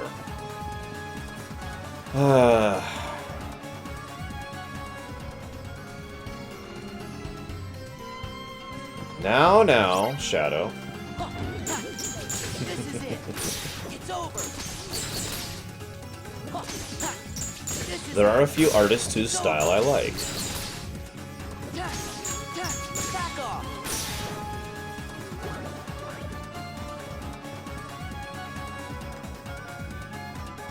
Yeah, that's true, Shadow. You like Amano. I mean, come on, man. Back off. Back off. Yeah, this is it. It's over.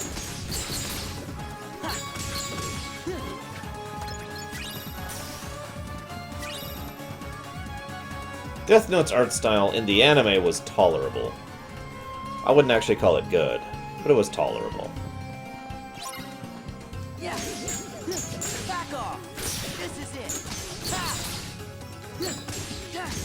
Yeah, it's over. Yeah, take this.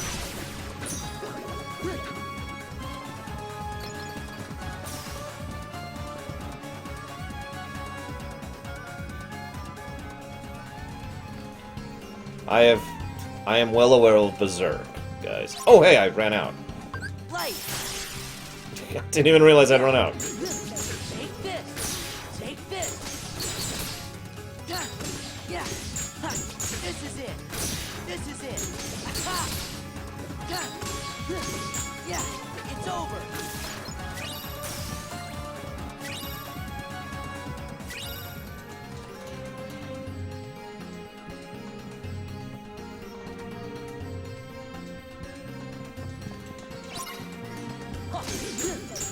It's over.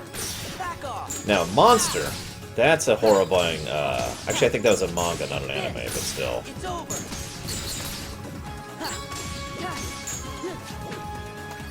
Javan has informed me of Log Horizon.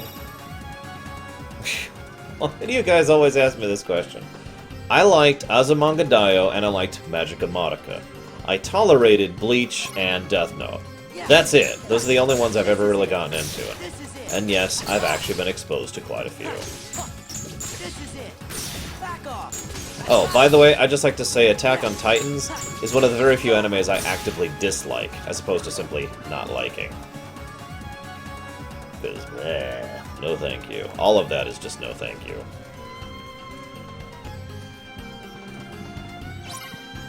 It's over. Take this. Take this. It's over. Yeah. Favorite Azumanga Daioh character? Ooh, that's a tough one. I'm gonna have to go with Chio, though. Chio-chan.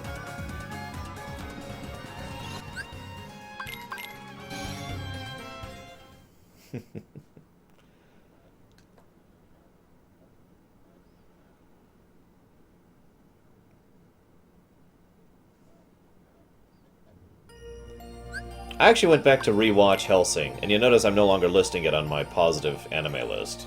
That's all I'm going to say about that.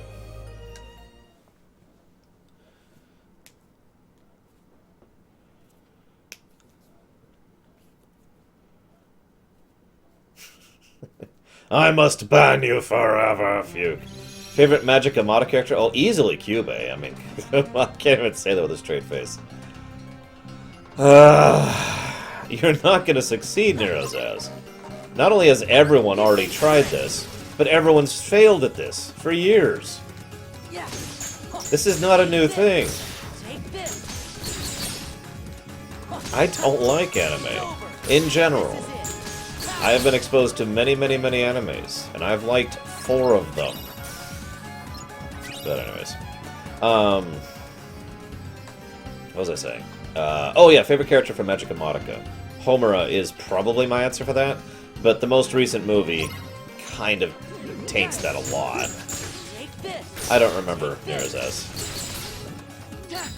Yeah. This is it. This is it. Back off.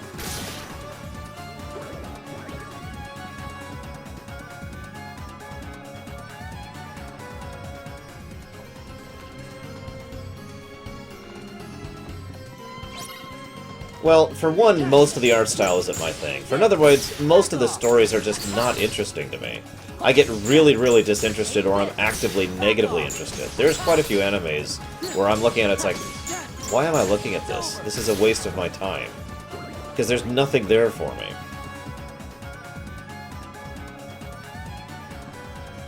Now, it is worth noting that everyone constantly focuses on the fact that this is anime.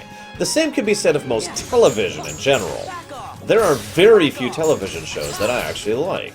So it's not just anime. I feel like I've never defended myself on that properly. Because everyone's like, oh, Arsh hates anime. It's like, well, yeah.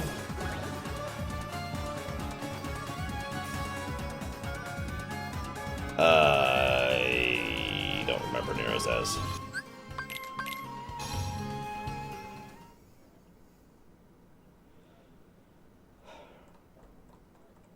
I mean, okay. Vampire Hunter D is a good example of an anime I watched that I actively disliked. I was just like, what am I looking at? There's nothing there for me. There's nothing positive for me. It's just nice moves. Anyways, oh, whatever, Green.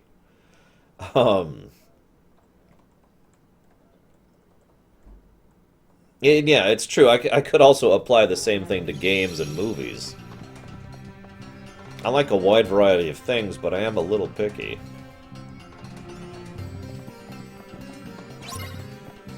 Am I done yet? Oh my god. I should be done this one. I keep expecting, Heartless, Sora to screw me up here. It's over. This is it. Ha! Ha! Take this. It's over. Yeah. Take this. That's true, Seventh. I think I'd agree with that, actually. You know, okay, I've heard the I think you'd really like things a few times, especially from you. So, I'm putting that on my never watching it ever list. This is it. It's over. It's over. Back off. Poor Lacius.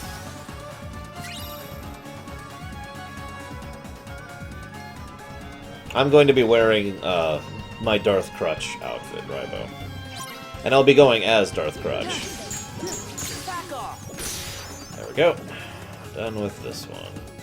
Yes, I have, Noel. You're right, Samurai. Let me go play Dark Souls 2 right now.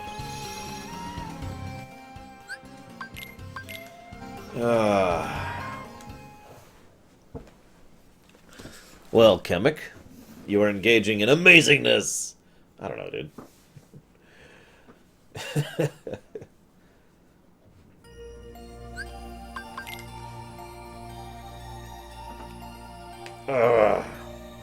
Full Metal Alchemist? Of course I have. Like I said, you're not going to cover many animes I haven't at least looked at. How about... Here's one for you guys. Anyone ever seen Escaflowne?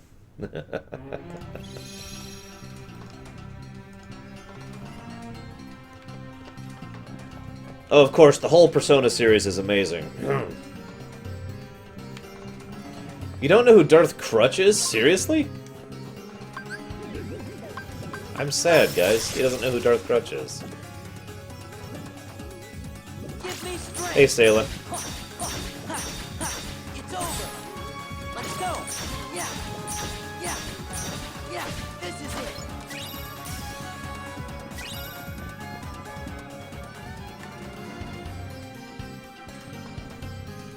I mentioned Escaflowne because that's one of the other animes that I actively disliked. I was just like, oh my god, what is this mess? Let's go.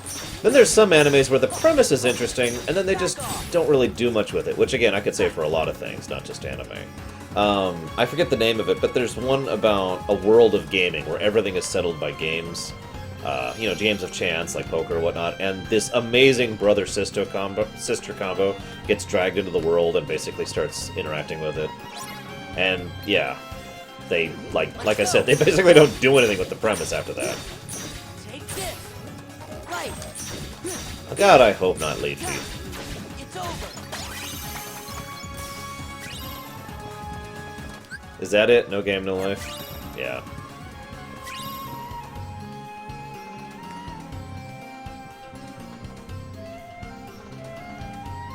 Depends on the anime, Nero says. Because I'm automatically inclined towards a no. Take this.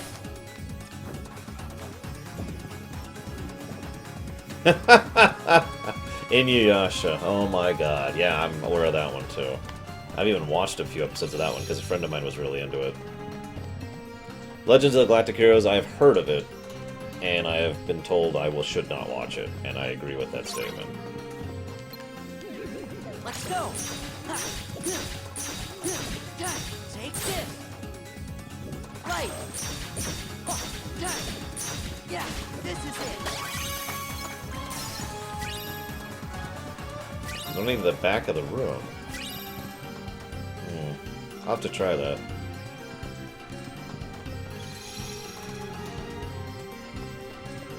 Wait, whoops, it didn't finish. Ah, whatever. I have watched many Gundams, yes. Let's go. This is it. Whoa, whoa, whoa. No! Don't want to lose the form. No!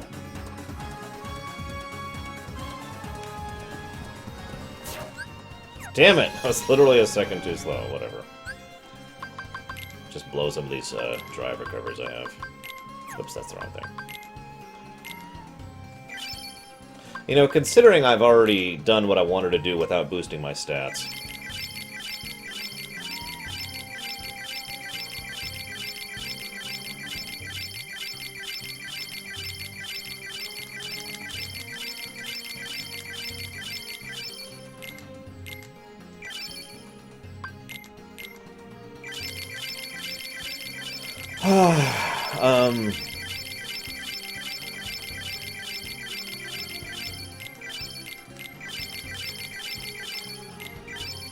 There we go. We now have 99 defense and strength.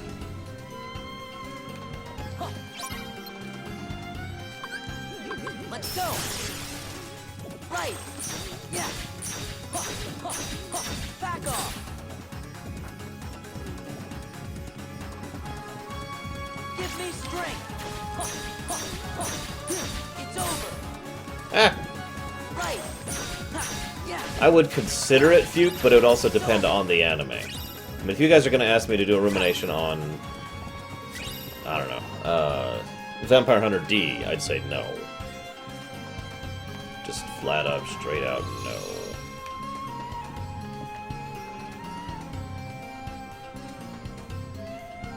Actually, I have green.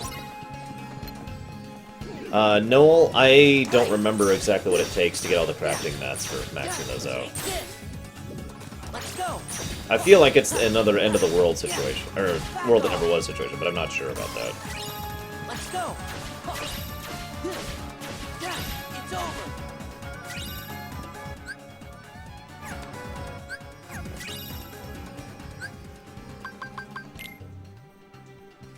I really don't like Studio Ghibli. Anyone remember, I do, Jaywalk. Anyone remember,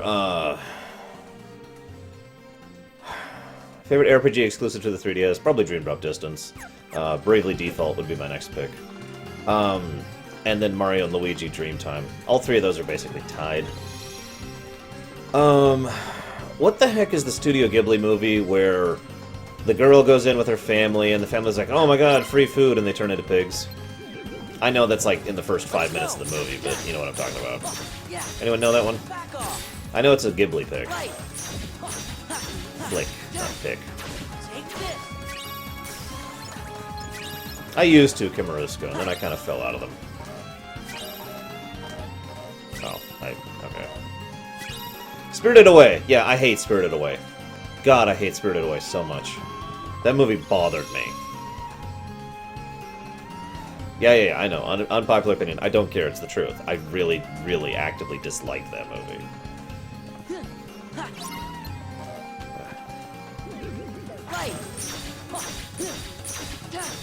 Well, no one's requested one yet, Full Metal, so... Yeah, it's over.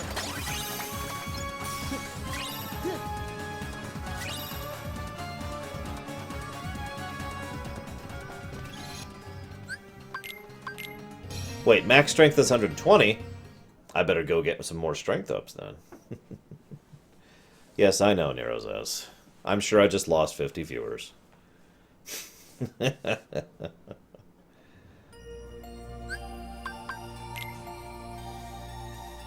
it's just the truth. Something about the... I've never liked Ghibli's art style. Let's just start with that. But something about the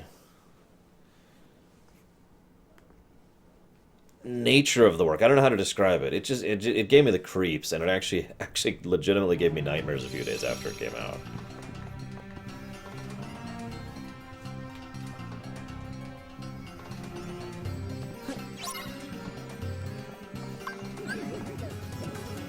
$165. Guys, darn it. Guys, figure out what the real max stats are, so I can totally max out for the optionals. Let's go. Yeah. Take this. Let's go. Back off. Let's go. It's over. There is very few anime I enjoy the art style of. I'll admit that freely. As a manga daio, I enjoyed the art style of. Magica Madoka... It was okay. I wouldn't say I like it, but it was certainly better than the usual.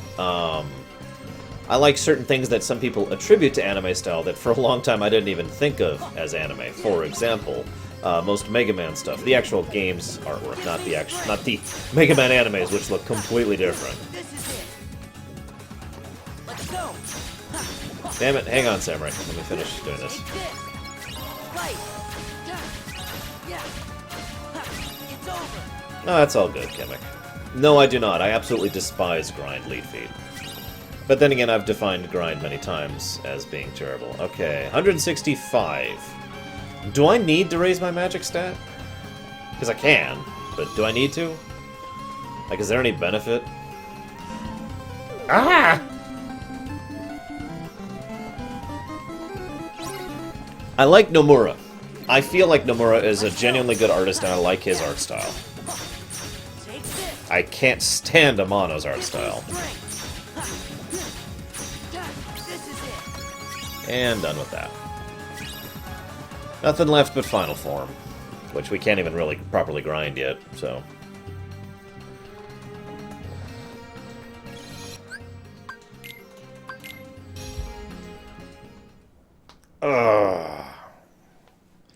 Because I have to, Elite Feet. Samurai is making me. FF7 Last Order was okay. I liked the story, but really nothing else about it.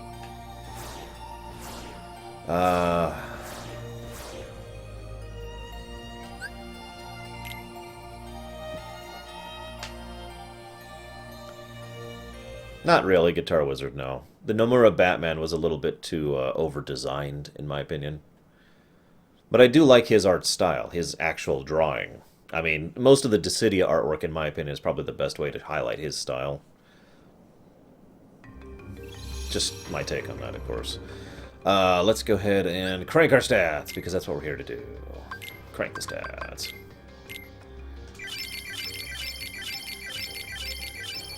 Yeah, Bahamut Man.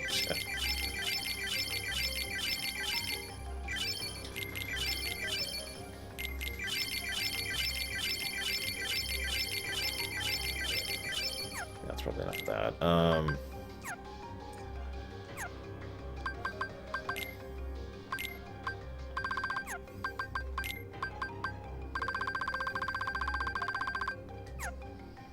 We'll see, Kamek. As long as you have fun with it, that's really the part that matters there. Okay. 165. So we have, so 59 strength, and, 59 strength and 56 defense. Dozens and dozens of steroids. Remember, kids, don't do steroids. Favorite instrument? As far as a musical instrument? To play or to listen to? Because I've only played a couple in my life. Your art is terrible, Green! I'm kidding. Don't take that seriously. So, yeah. There we go. Okay. Wait, I have a new recipe. The Centurion and the Drawing. Okay. Nope, up here. To play, I'd probably have to go with the piano then, back when I was actually decent at it. Okay, so I need lots of these. Like, way too many of these. I may not have enough materials to make all these. I may legitimately not have enough materials to max out my stats. So what's more important? Defense or strength? Silly question. We're going to do defense, of course.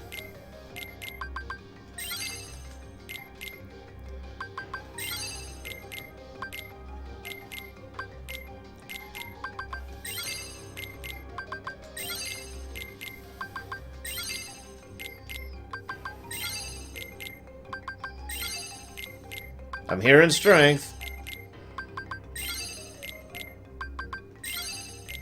I could always edit the save file again, but I'd rather not do that.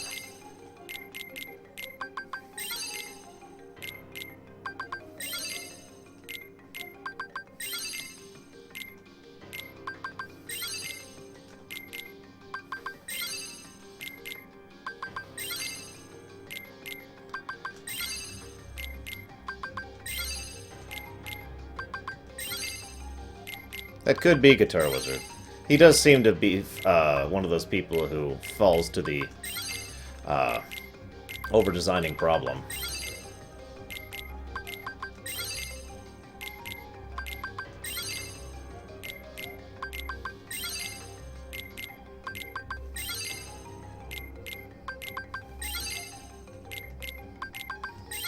Do-do-do-do-do-do. I did a lot of this off camera earlier.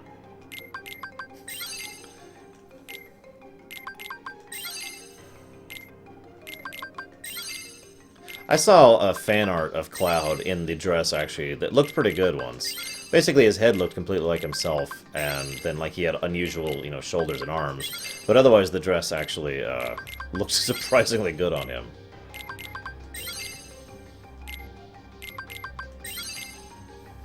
Oh, I understand, Kimmick. Believe me, I do.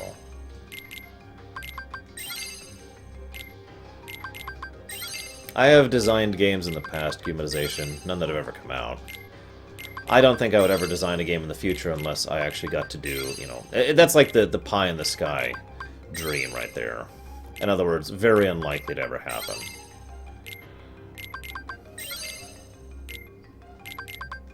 Lord knows I do actually have game designs in my head, which I've kept completely quiet about. I've never actually talked about them to anybody.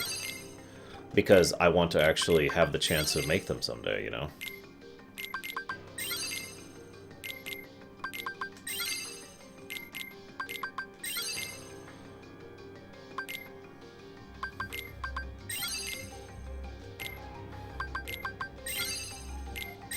Ah! Mine's Birth by Sleep, Kamurusko.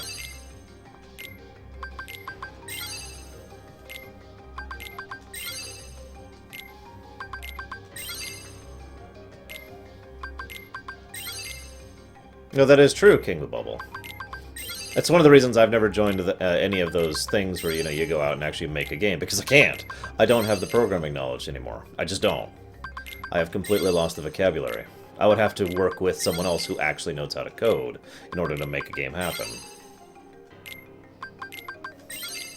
Now, I gotta ask, Deutsch, what about Dream Drop Distance was so great to you? Not that I'm disagreeing, I love Dream Drop Distance, but why was that the one that really worked for you? Ah, I didn't mean to do that.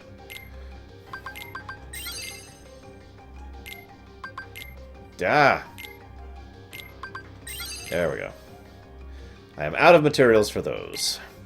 So, you want me to max out my magic? Oh my god. Any genres? Yeah, I suppose side-scroller. And,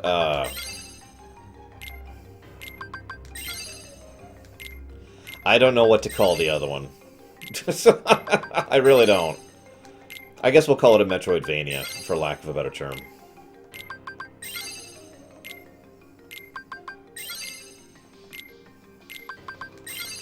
I know, Samurai. I'm committed to doing this properly, so screw it, as they say.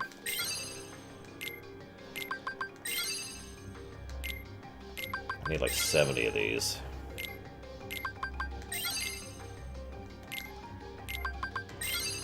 Well, Progressive, I was like, you know, Samurai, I need more materials. And he was like, you know, if you bribe me.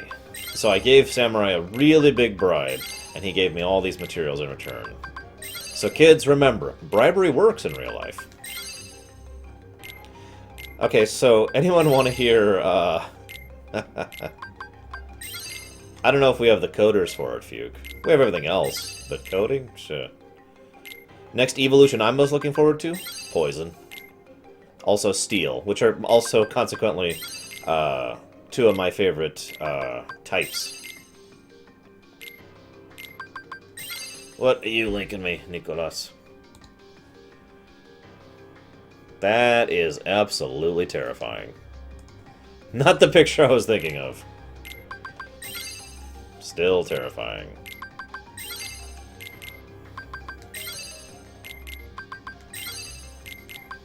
I do wish there was kind of an in-bulk option, but in reality, I get why there isn't. Normally, you can't really synth in bulk. I mean, even at endgame, you know.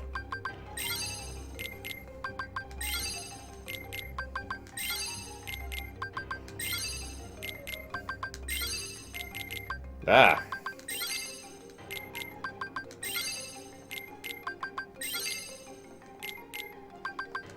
Okay, I don't know. I've kind of lost count of what I need here, so... basically, they have to have a very strong heart, will, you know, sense of self, DE. That's how they retain it.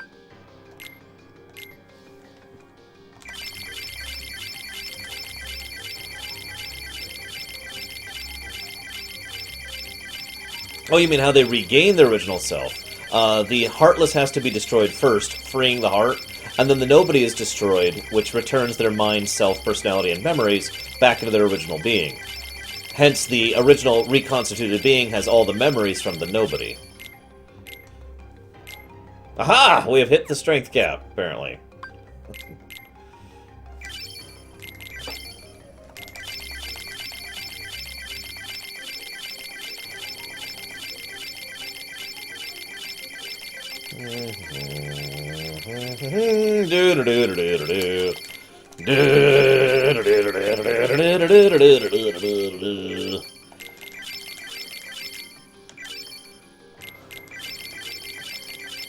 Correct, DE.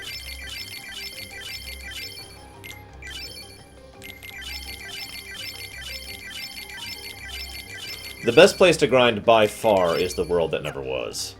By a huge margin. Okay, still need to max out magic. Which is another... Oh wait, I'm not done with defense? Oh, I ran out of mats on defense, that's right. So I need another... 56.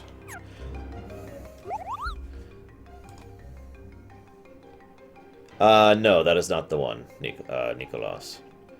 Although, why is his chest that large? What did they do to make his chest that large? I'm very confused about that. And yeah, I've seen that, actually, Nerdman. It's a cool image. Almost done, guys, I swear.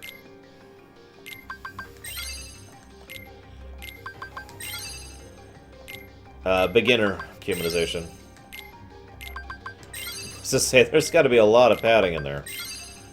Although he doesn't really have the skin to flesh that out either, so I don't know what the hell.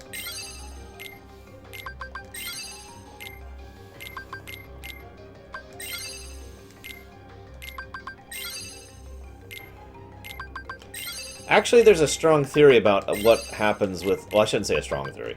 I've heard a common theory that a Nobody can actually take about just about any heart and try to reclaim its sense of self. And it basically doesn't work, and it just makes things, you know, worse in every way. But we do know that nobody's seek hearts, like any heart. In fact, there's a really heart-rending scene in Kingdom Hearts 2, in The World That Never Was, that we'll be seeing soonish. Yes, Nicholas. It's better than waxing, so you know. I have to start doing those. No, Nerdman, I haven't played Unity or Rogue yet, so I haven't gotten up to Syndicate.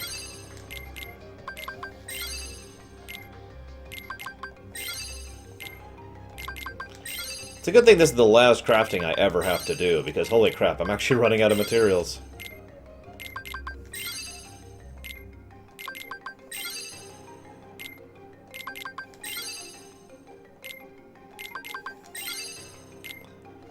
A Dusk is actually much more intelligent than a Heartless. A Dusk actually has standard human level intellect. Even if they are lost and broken people, they still have a mind underneath them. I don't know, Nerdman. Why don't we finish making these, and I'll ask that a question again here.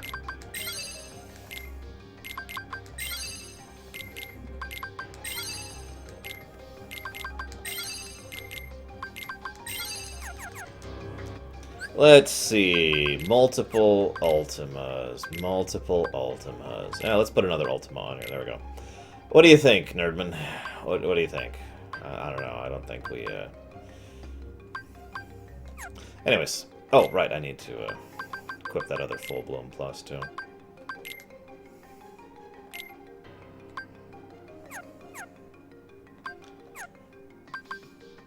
Right. That's what I'm doing.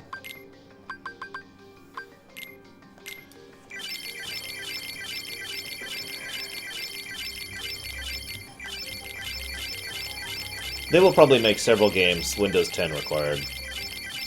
Well, I can't make multiple Fenrers, Scott missed.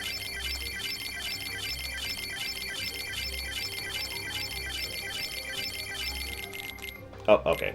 Magic is maxed. Okay, we're maxed in everything except defense because I ran out of materials.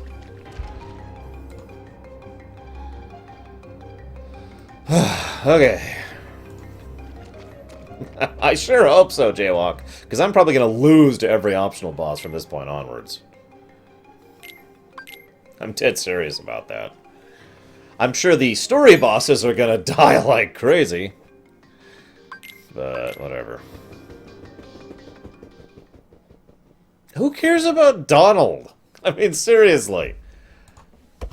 And this is when Donald says, "Thank you!" Except that's not what he's saying. I suppose I could make more elixirs, but, you know. Yes, Scott missed. We're kind of prepping for that as we speak.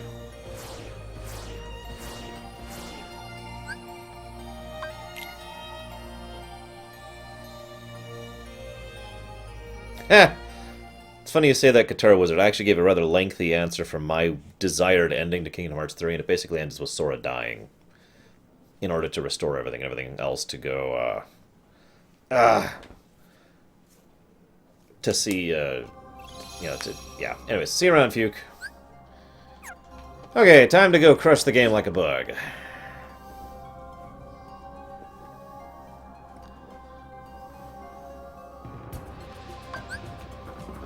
Give me strength.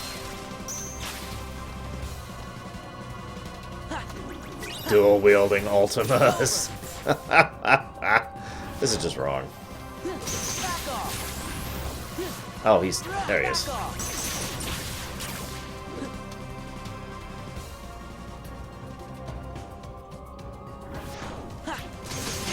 As an aside, I usually actually have a really hard time with the Sorcerer Nobodies. Like in a regular playthrough. Oh my god, stop, Sora! I need to go! Stop comboing for 5 seconds. That's the other thing I don't like about Final Form. He'll just go on forever. Look at this, I'm not even hitting buttons. There we go, there we go.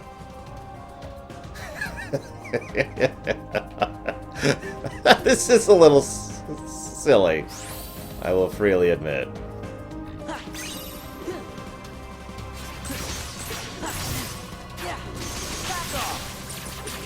No!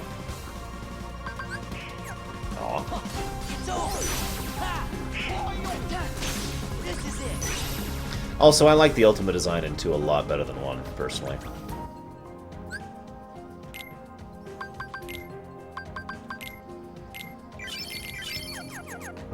Also, this area is another good example of just how massive this place is. You really get an idea for the size of the castle when you look around and just see this colossal area. Bigger than a dozen football stadiums. Let's go.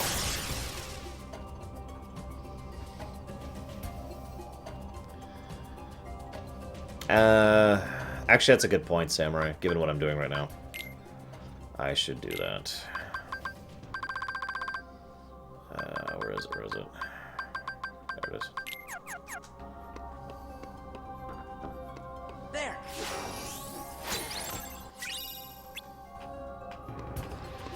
Yeah, we'll do the Fenrir strat later, or maybe never. Damn it, let me freaking fly. I would like that Scott Mist, especially since Umatsu apparently isn't.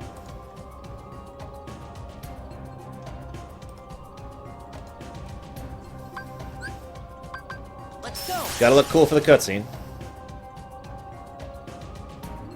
Yes, Shiryu.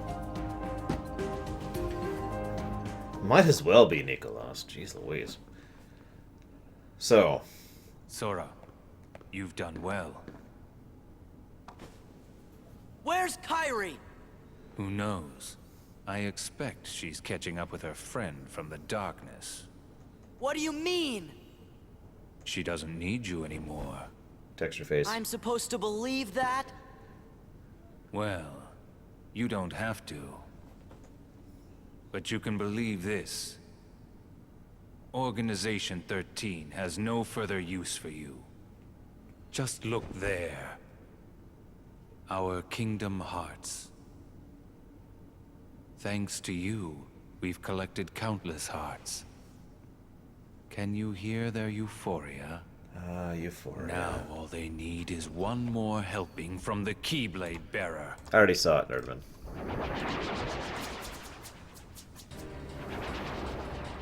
$39 Sora Donald Goofies, Daniel-san. Can I actually fight all those? Because that'd be awesome. But Kingdom Hearts. Sora! Kairi! Also, keep in mind, this is the first time he's seen her. Kairi. Like, the whole game. In over a year in her case, too. So. Kairi can accomplish that because, remember, she already has a Keyblade empowering her. Try to keep that in mind. So she's already superhuman as of this moment. And, of course, Riku is with her and has no problem dealing with that crap. So he gives her her Keyblade. That's the one she inherited from Aqua, basically. This time, I'll fight. I gotta say, I don't like the design of hers. Hopeless without us. But Come on, Riku. it suits her if she's a pure mage type, which I hope she is. I know, she's batting around shadows there. But it would make more sense for me for Kairi to be a mage type than a melee type. Well, well. Will the intrusions never end?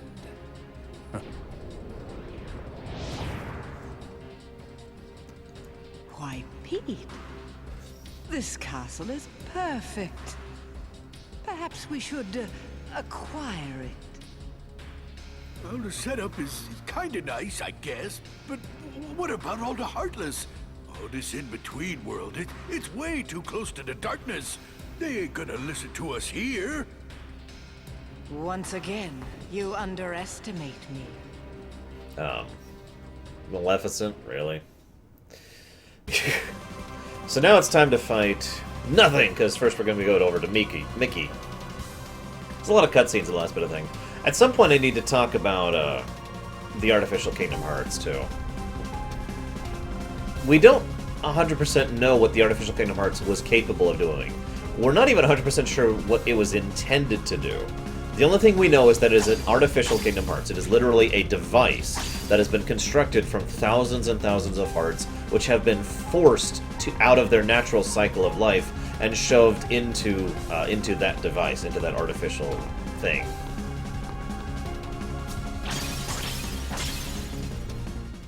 This is a great scene. I want to say this before the scene starts. When I was watching this with a friend of mine, he said something along the lines of, "It's amazing how much gravity and significance to a scene can be added with good voice acting." I want to stress that this is a grown man talking to Mickey. And yet this scene feels very impacting for me, mainly because of the voice acting of Christopher Lee.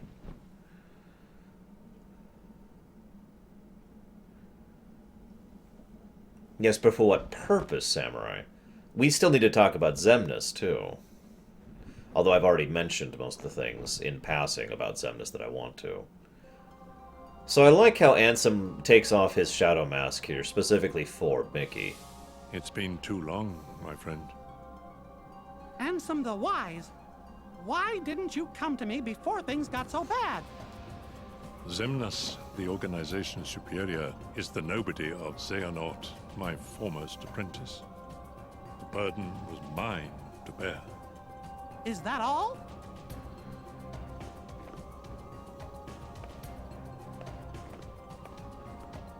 I won't deny there was more. I was obsessed with thoughts of revenge. My apprentices stole everything precious to me.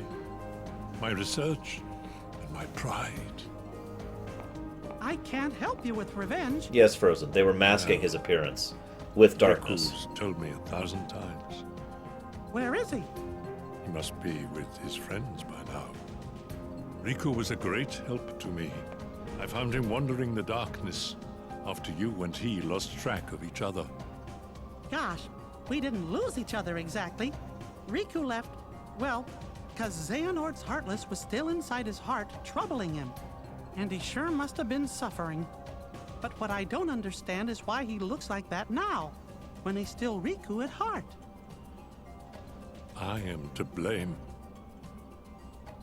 When I met Riku the first time, he still had the appearance of a boy. Probably because he had such a strong heart. I asked him to find a young man named Roxas from Organization 13 and From bring him her, to me. Green. When I told him it would help Sora awaken from his slumber, Riku left without a word. He fought Roxas, and I can only surmise Riku lost that fight. Riku must have realized then, to fight in the realm of darkness, he would have to immerse himself in that same darkness. And when he did, you saw what became of him. When Riku brought Roxas back to me, he was introducing himself as Ansem. If that was what it took to awaken his friend, he was ready to live in darkness. Riku was the victim of my revenge. Oh, how my heart ached. I could only laugh to hide my shame. I guess it must have been after that when I saw Riku again. He said he wanted to help Sora, but he made me promise. Promise that Sora wouldn't ever find out about what happened to him while he was out in the darkness. My friend, the time has come.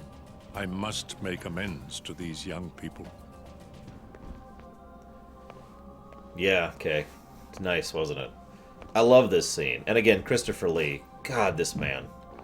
There's a reason I've been a fan of his for a really long time. Since before I was born. You know?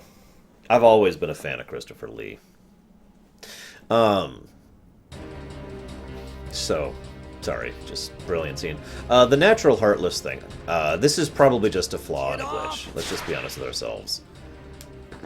But considering what's about to happen, I think Saïx was either messing with him or misinformed. Because note the person who actually kills all these natural heartless is Xigbar.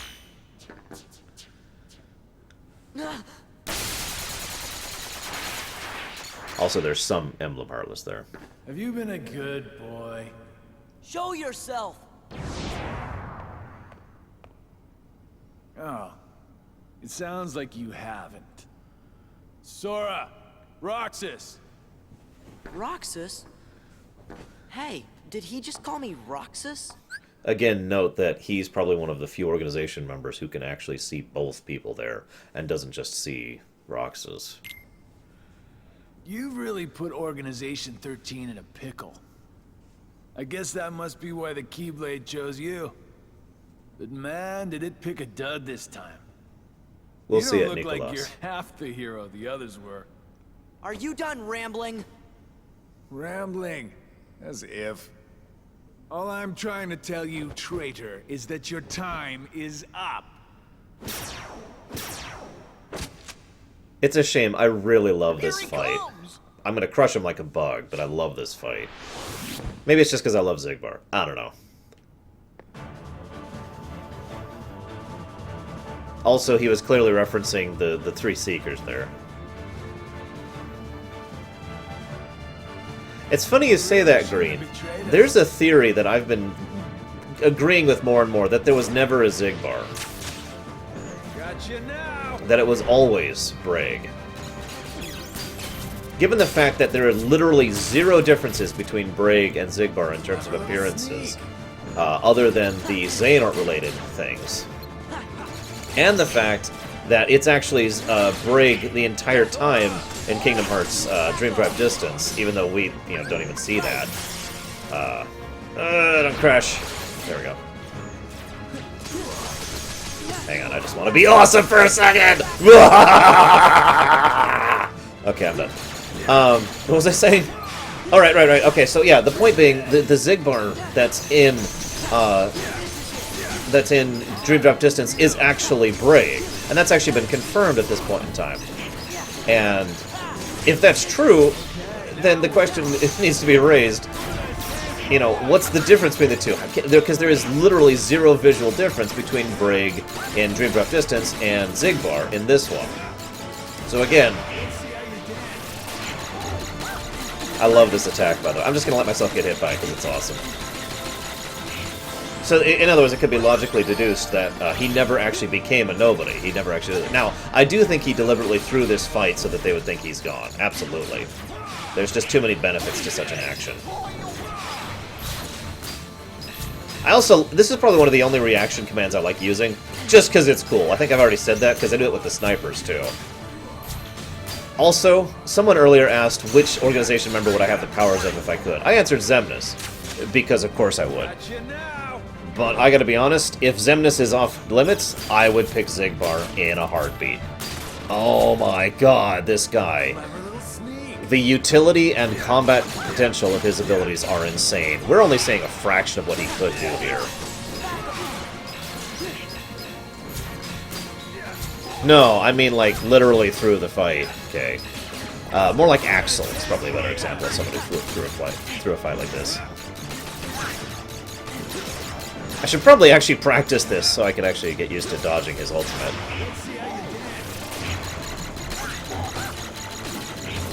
A little faster, a little faster. Ah, there we go.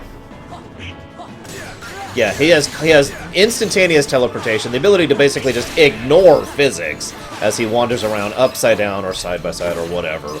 And his accuracy with those shots is insane, and he can shoot them ridiculously fast and power them up. I mean, for God's sakes, this man can hit like a truck if he felt like it.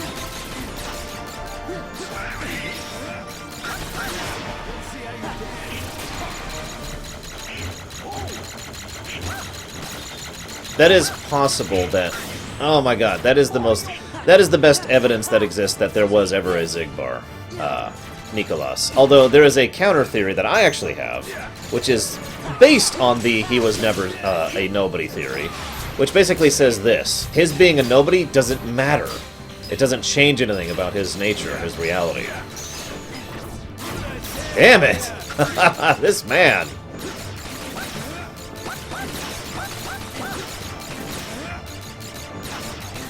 But anyways, if that theory is true, if there basically is no difference between the two other than what he can accomplish, Hey, Rory.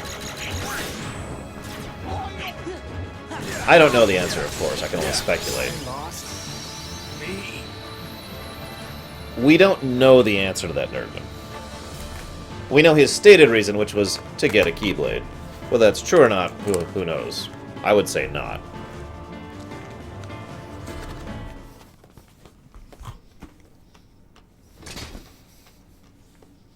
Yes, we do, Kay. Why did you call me Roxas? Wouldn't you like to know? Hey, hold on.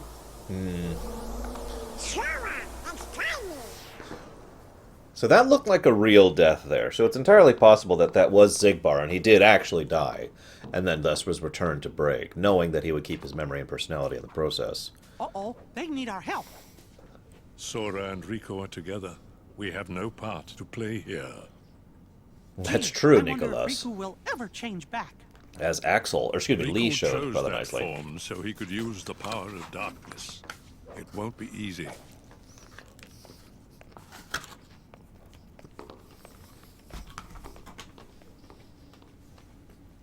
Kyrie, we're on our way. Eventually, we'll get there.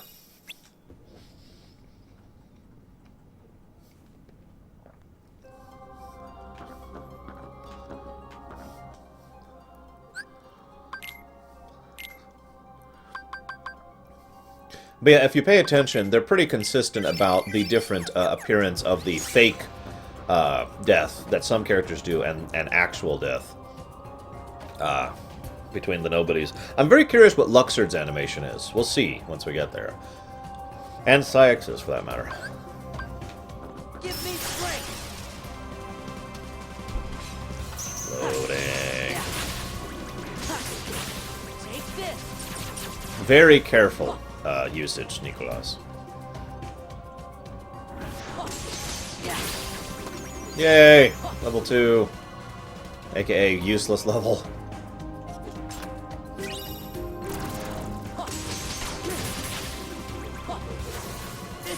I gotta be honest, if Sora wandered around like this all the time in lore, Sora would be insanely, stupidly powerful. Like, in lore. Not just his general strength, but yeah. Anyways, Yeah, take this.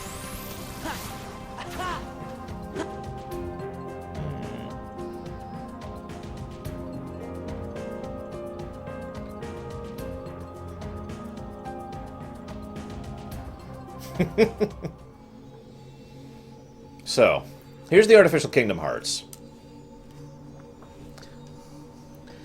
I guess this is probably as good a time as any to talk about two things. Xemnas and Cyax. Because those are both related to the Artificial Kingdom Hearts.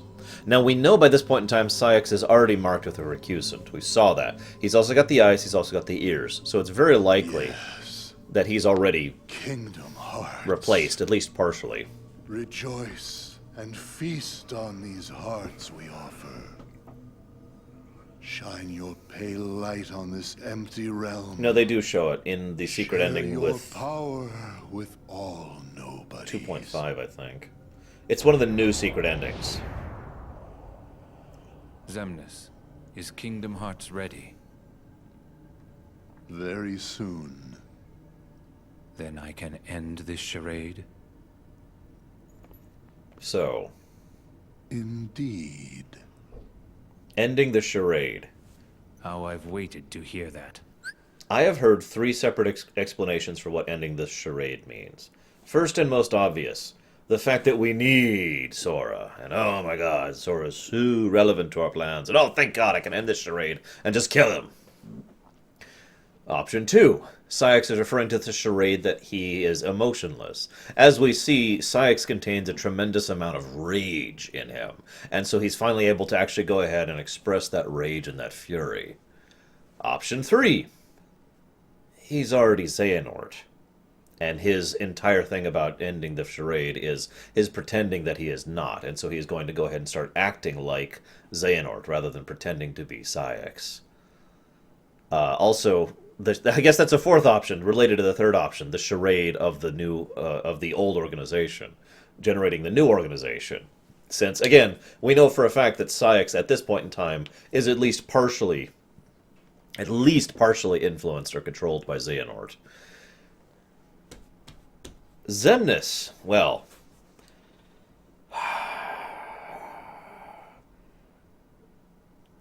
Xemnas, we'll talk about while we're fighting him.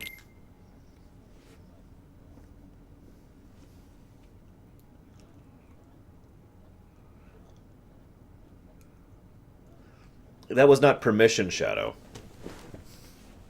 That was, oh god, this scene. That was him asking if they were ready to go. It's not about permission, it's about, you know, logistics, basically. Tiny, you are great. Oh?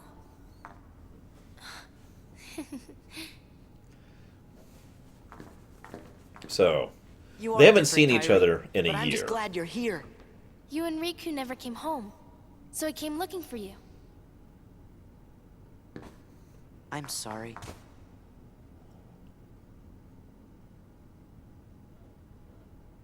This is real. Are you sure?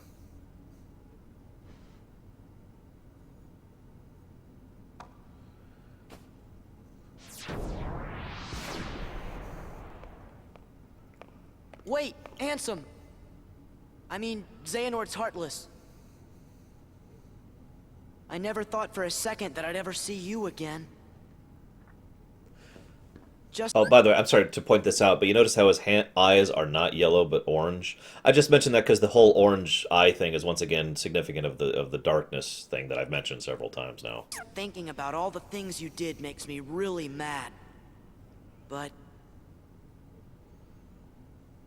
you saved Kyrie, right? I have to be grateful for that. Thanks. That's why I did it, Jaywalk. Riku, don't go. Huh? Kyrie, what did you just say? Riku. I'm no one, just a castaway from the darkness. That sounds like Sora, Riku. come here. Say something to him. I keep pointing it out because the orange eyes and the yellow eyes both signify different things, and that's why I'm pointing out when it's relevant. Here. You'll understand. So you're ready to see Sora completely freak out? I'm sorry, I can't see this without Close your laughing. eyes. I get friendship. I get it. But, I mean, for God's sakes. Yeah, no kidding, Shiryu.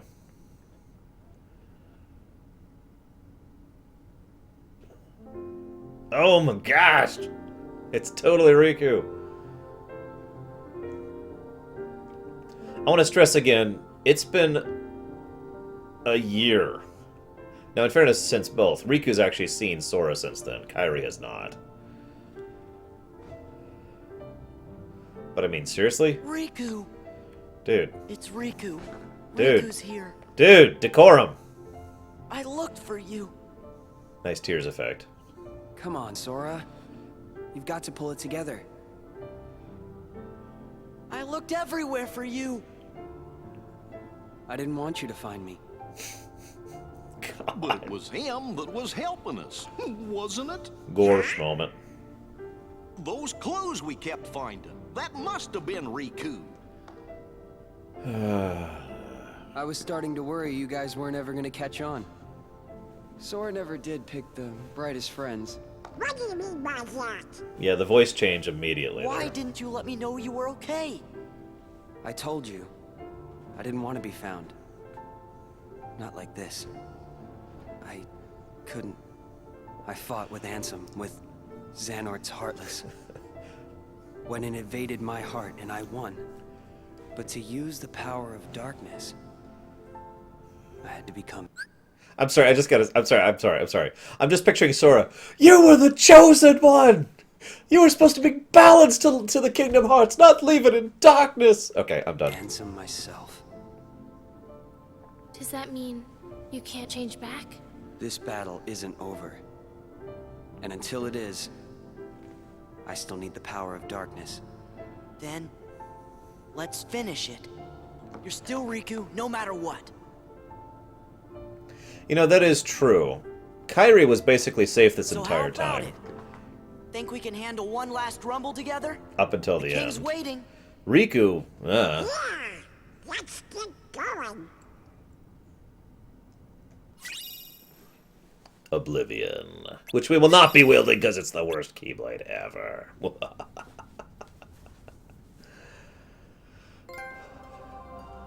Reunion.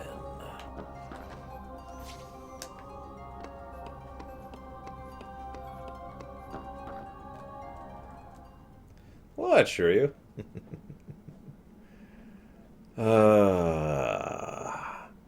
Oh, Samurai, you asked me which I think it is. That's actually a really good question. Given what Saïx does next, I actually personally think the most likely thing is, can I give up this charade of pretending I don't feel anymore? Because I do, because I have Xehanort's heart in me, I think. So it's kind of a combination of 2 and 3. This spot should do. Yeah, Riku doesn't finally come terms with the darkness until the end of Dream Drop Distance. Takes him the whole friggin' game to overcome it. It's a device to reclaim Kingdom Hearts and encode it as data. Not sure I get it. I do not claim to know the outcome of this venture either. After all, hearts are unpredictable.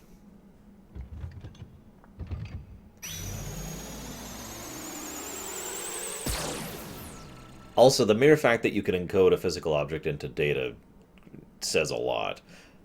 And once again, kind of ties back into that whole digital thing that I've mentioned like 5 billion times so far.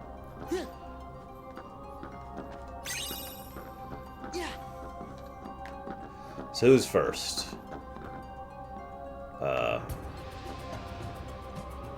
Is Luxord first? I guess Luxord is first. Let's save before that one.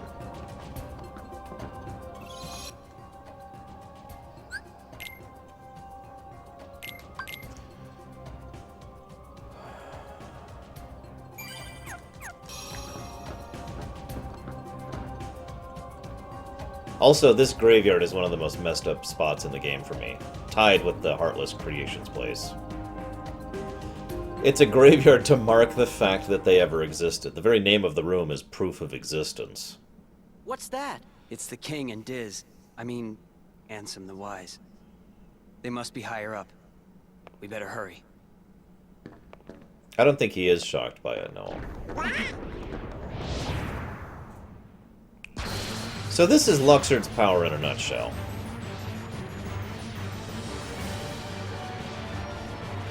He is not that good of a combatant, but he can manipulate the crap out of the situation. We just skip the formalities. So. The first to run out of time is the loser. He pretty much literally manipulates the reality as his power. That's right. This ability, this button. That's pretty much his ability in a nutshell. Yeah, he can just casually twist reality. That's Luxord. That's one of the reasons I've always felt he's one of the more understated, undersold, I guess, organization members, who could probably do way better than most of the others in action.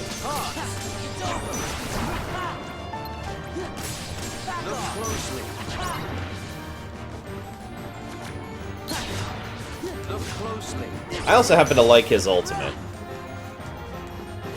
I don't even want to fight this guy in data battle. This is the only fight in data battle I have no genuine hopes of defeating, if I'm being honest.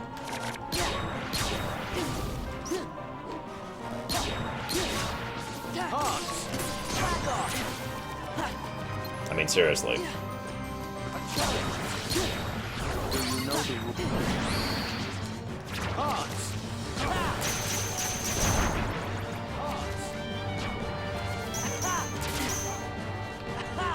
Yeah, exactly, Green. He can't just cheat. He has to actually make things in a way that makes sense. That, in your own words, has rules.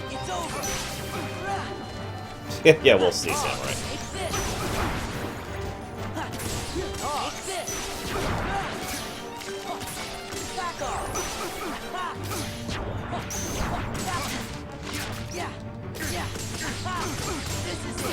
You know one thing I do like about the ultimate? It has wonderful reach. Oh yeah, so this is his ultimate. Something about the idea of using cards as a weapon has always interested me. I don't know why. Oh, I'm sure Ericus would have been just as much of a bigoted bastard as anyone. In fact, probably worse.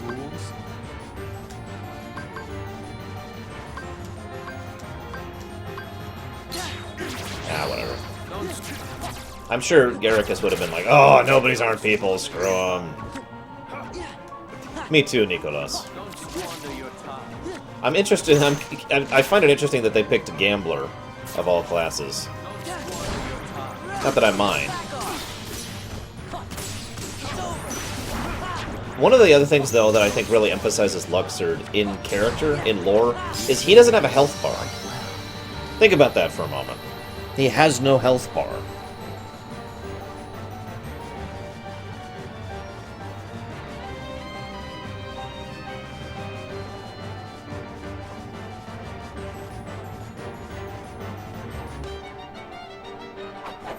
Also, don't forget, his element is time. So, let's see if he dies for real or not. Roxas. That's Sora! Also, okay, that looks like a real death animation. Oh, that's interesting. That counts as a... Well, we won't give that as Sora is dumb. You okay? Yeah, no worries. Let's keep moving. I always felt really bad for Luxord. Speaking of which, goodbye, Luxord. He actually got along with Sora... Excuse me, he got along with Roxas quite well back in 358. And it must really suck from his perspective. And I find myself wondering if he genuinely doesn't actually realize that this is the recombined being, that if he is just seeing Roxas because of the same problem we already talked about earlier. And yeah, Sora just murdered a guy. Again. So I believe Saïx is next, and arguably last.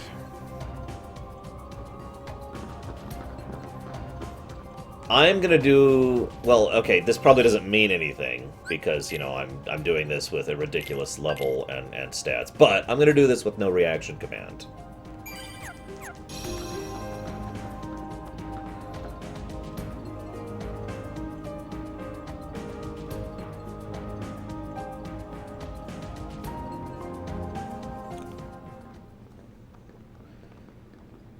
In terms of sheer cool factor, this is probably tied with my favorite battle in the entire series, tied with Xigbar. I actually designed a weapon of my own based off of his claymore here. Only you could have made it this far in one piece, Roxas. And again, note the fact that Saïx is of course clearly and distinctly just sees Roxas there. That's really getting old. Yeah, he's Sora.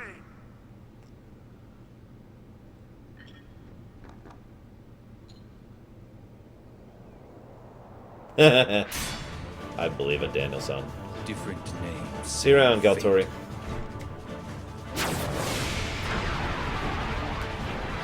So yeah, this is Saïx when he, in my opinion, when he's no longer pretending to be empty. Whether it's because it's Saïx pretending to be it, or this we are effectively fighting Xehanort here in Saïx's body. Whichever is true. Do you feel it? Personally, like I said, I think we are basically fighting Xehanort in Saïx's body here.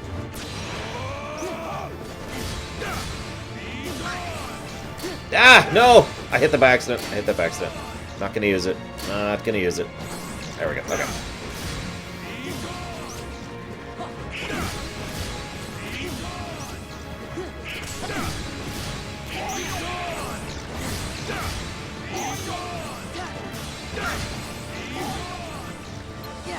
He does have the yellow eyes and the ears, and we know he was at least an intended vessel.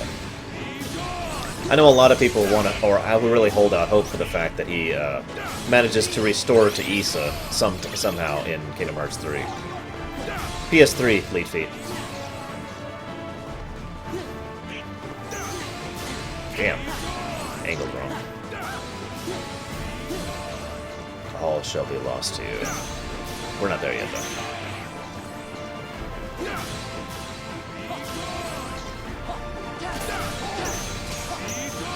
One of the other things I like about Saïx, it's very difficult to stagger him in Berserker mode. Which makes perfect sense, because he's berserking!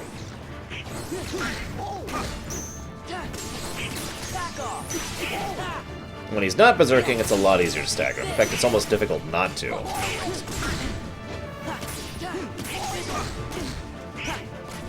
What is with you and blocking, Samurai?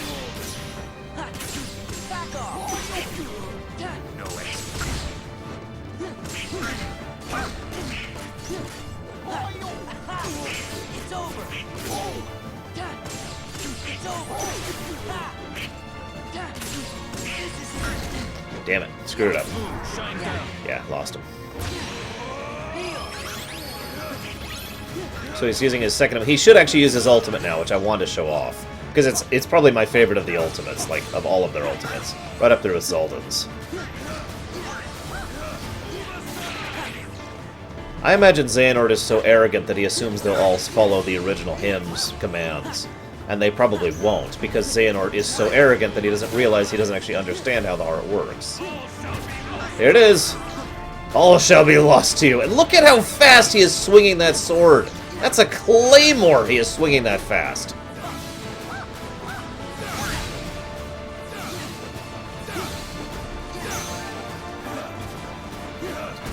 I love this mode right here. I have designed entire fights in my head based just on someone using that right there.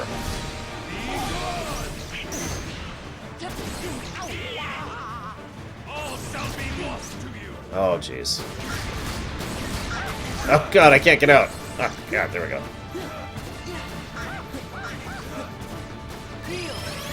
Run!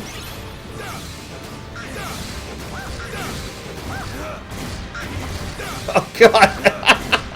I think he's got me. Holy crap. Alright, time to finish this.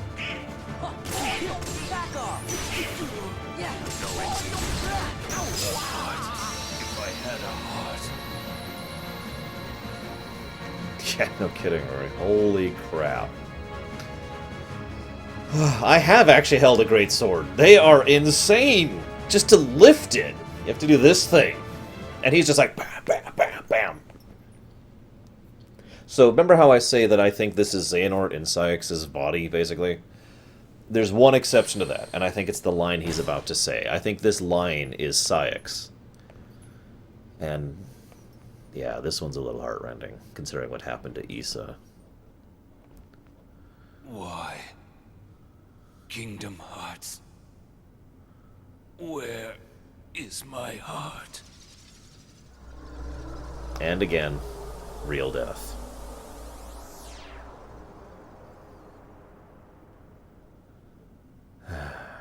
Yeah, there's a good chance Cyax is never coming back because of Xehanort. That Issa is never coming back. I don't get it. Why has everybody been calling me Roxas? I'm gonna give this 2 Sora is dumbs. Roxas is your nobody. I mean, seriously. My nobody? 1 for not figuring it out, and 2 being by surprised by it. Into a heart. Oh, right. At least he remembered turning into It a was when you Heartless. came to rescue me. Remember? Xemnas was the one who found Roxas. He could use the Keyblade because he was your nobody. Actually, that's not true. That's why Xemnas brought him into the organization. But Roxas betrayed them. After that, I fought him because I thought it would help you wake up. I lost. But the next time we met, I made sure I was the stronger one.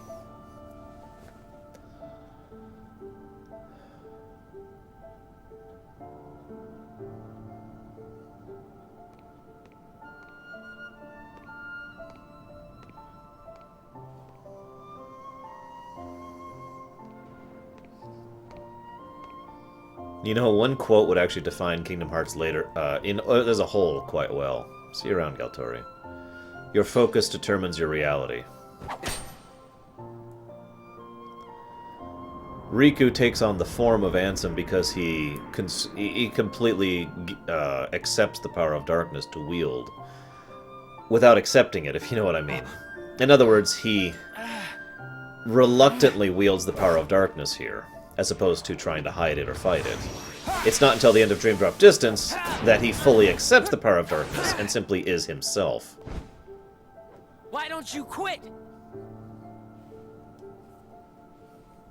Come on, Sora. I thought you were stronger than that. Huh?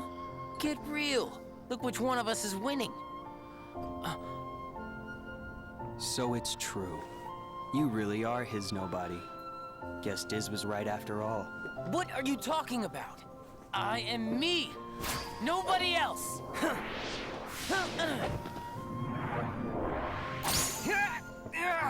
Because he actually hasn't accepted the darkness in himself, Rory.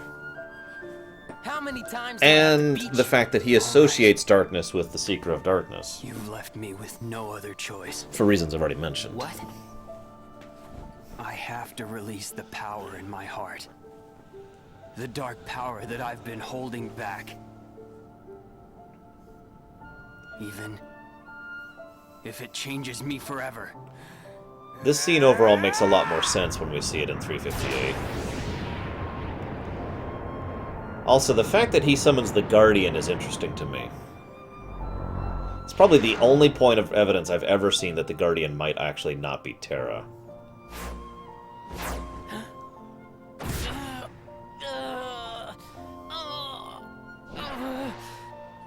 I have to admit, I kind of wish we had an awesome fight here rather than just he grabs Roxas and wins. But whatever. I have accepted it. Well, Shion is an artificial nobody to begin with. But it'd actually be a little more likely that Naminé is effectively part Sora and part Kairi's nobody. Remember, they're both basically the same person at the moment of the hearts being released, so...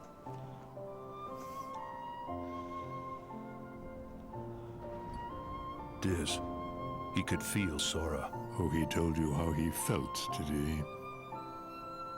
Ridiculous. And nobody cannot feel anything. Damn it, Ansem. If he had met Sora, things might have been different. That's where he was first generated, DE. A lot of people actually end up in one of the in-between realms when they become a nobody. Yeah, exactly, Nicholas. That's pretty much where I'm going with that. Maybe I didn't need to fight him after all. You didn't need to fight him. He left the organization because he really wanted to meet you. Damn it, we were already playing this song. Roxas. Oh well. I wish I could meet him too. You will, and you will regret that meeting. Your heart will literally collapse when you finally meet Roxas for real. When he finally gives you all that he is. Because he doesn't do it at the end of Kingdom Hearts 2. He does it in Dream Drop Distance. Let's go. Yes, DE. An in-between world, rather, but yes.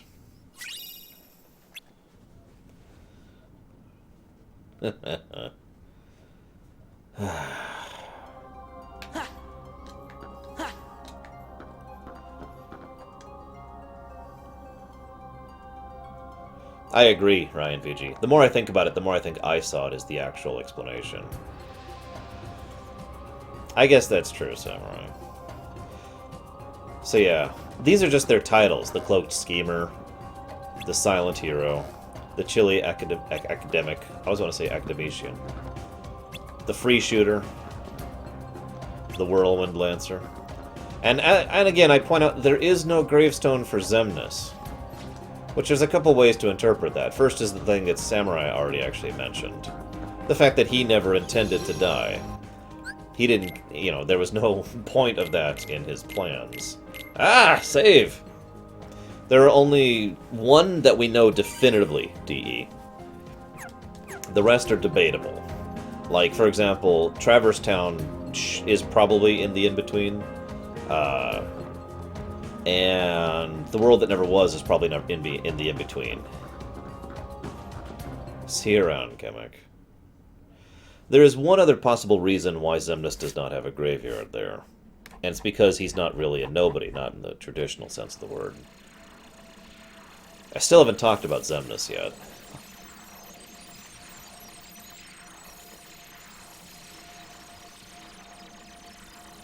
Ansem? Nobody consciously remembers Shion, no. Only the etchings in their heart I'm a remain. fool. I spent years studying the workings of the heart. Yet it seems I still haven't learned a thing. What do you mean? The process of encoding hearts is incalculable. The inhabitants of my Twilight Town were data created from real hearts. I was convinced that they would think and behave the way I had envisioned, but I couldn't have been more wrong. A heart is so much more than any system.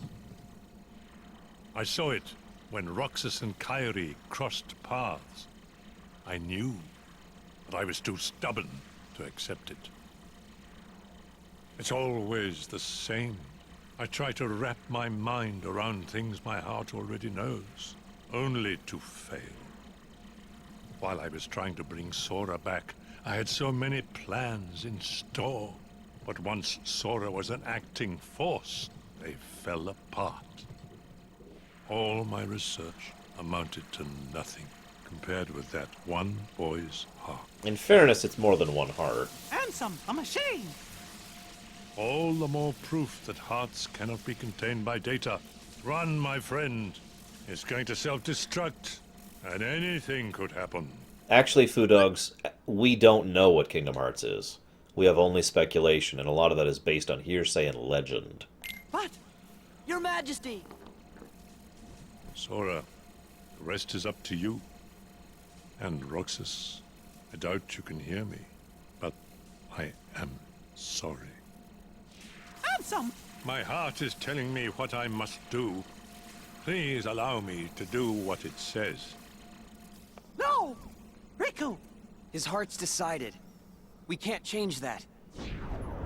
Yes, all day, every day, Cubanization. Wondering who would dare interfere with my Kingdom Hearts?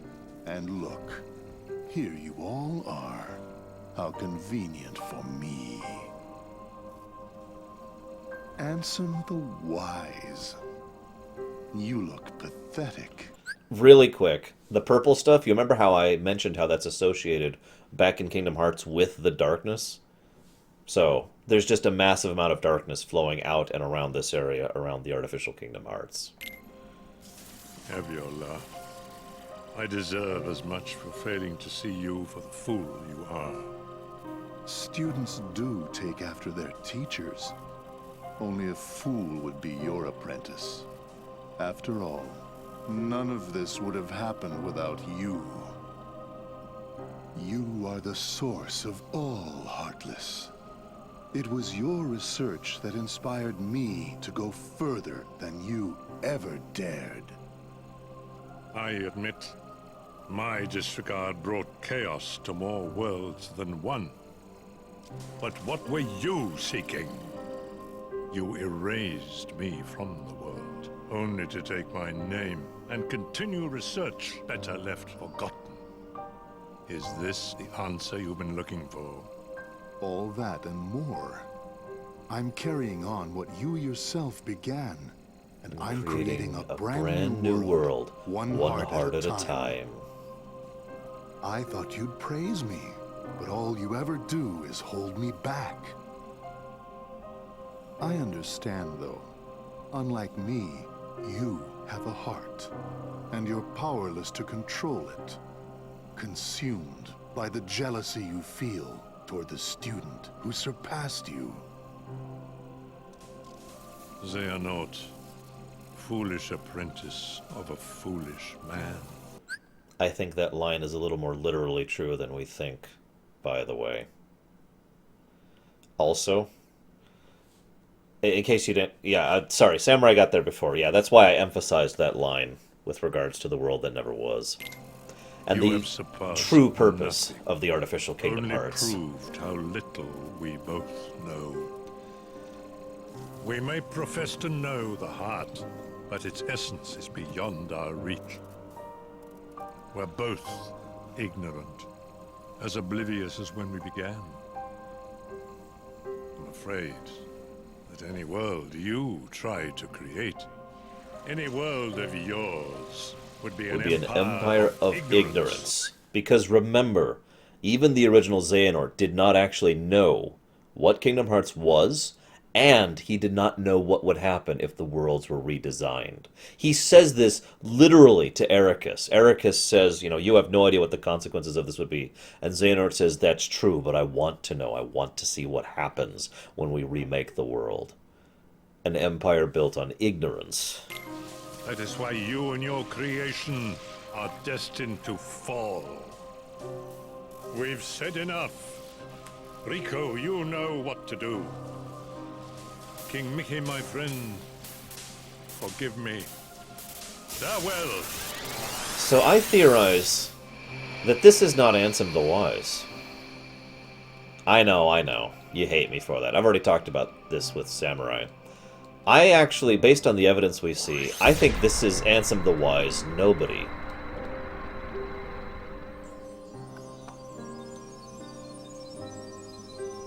All his mind and his mentality left behind after he looked into the darkness and gave into it willingly, which we hear about in his report. So it's entirely possible his nobody has been destroyed here permanently, which, if that's true, it means his Heartless, which is left inside of the realm that never was, will never reconstitute into the original Ansem. In other words, Ansem the Wise is permanently dead, because his nobody died before his Heartless did. Also, this saint makes me sad. All the nobodies just blindly reaching for the hearts. And of course, this is a realm very close to the realm of darkness. This is a world very close to the realm of darkness. So these hearts are almost immediately consumed by darkness and manifest into natural Heartless.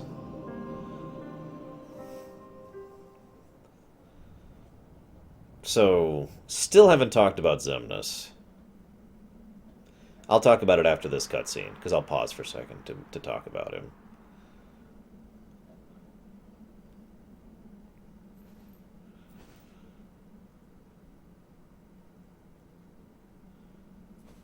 Riku! Now, this is interesting, because Riku has basically lost most of his dark powers here. It'll take him until the end of Dream Drop Distance to reclaim them. That's Ansem the Wise's Heartless. Okay. Wow! Riku! Or nobody. I suppose it could be Ansem reversed. did say anything could happen. I will admit that if it's either one of the Ansems is his Heartless and one is the nobody, and which is which could be debatable. I argued that this one was his nobody because this is the one who seems to be using his mind the most. He's the one who still contains all those memories of his original without issue, without difficulty, and he still is, working on his plans, thinking through the situation, teleporting all over the place, all that fun stuff. Whereas the other one, who's left behind, feels like sort of an incomplete creature, aka someone who is, it doesn't have the full extent of the memories of his original self, and is just sitting there in the realm of the dark, not really fully cognizant of what to do. After all, most Heartless, when they're created, don't have any minds, but Ansem partially gave in willingly to the darkness, aka leading to a situation where he had a full-formed Heartless, but not a completely formed Heartless, because he didn't have a second heart to make it have its own cognizance, like Xehanort did. So that's why I think it's in that direction. But it is arguable both ways, I'll admit. Riku, you gonna take that off? Oh. Yeah, sure, I guess. Oh yeah, Kay, I promised you a mundane explanation for the blindfold. He can see through it just fine, he just can't see clearly through His it. eyes couldn't lie. Lie? And just who were you trying to fool? Huh? That's the Heartless one I'm talking about, Sura. Riku, come on, man. Why did you try to do so much on your own? You've got friends, like us. Well, it is very Riku.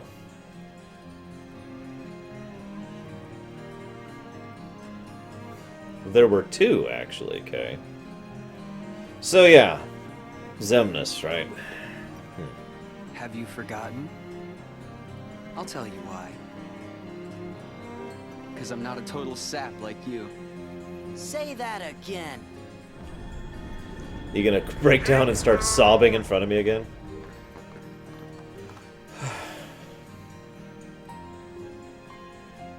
Yeah, What Donald should we is do, apparently Riku? a dick We again. must defeat Xemnas.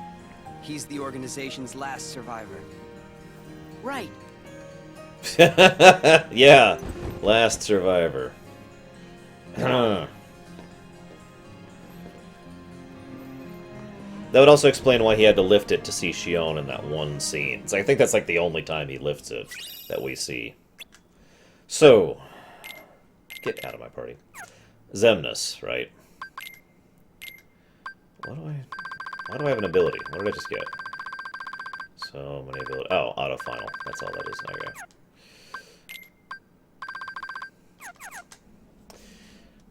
Xemnas is clearly different than a standard nobody. The obvious statement is that he is Xehanort's nobody, and he does clearly have at least some of Xehanort's memories, but not all of them. And he doesn't act right. He literally does not function in the proper way. I don't know, Donald thinks he's better than him, so...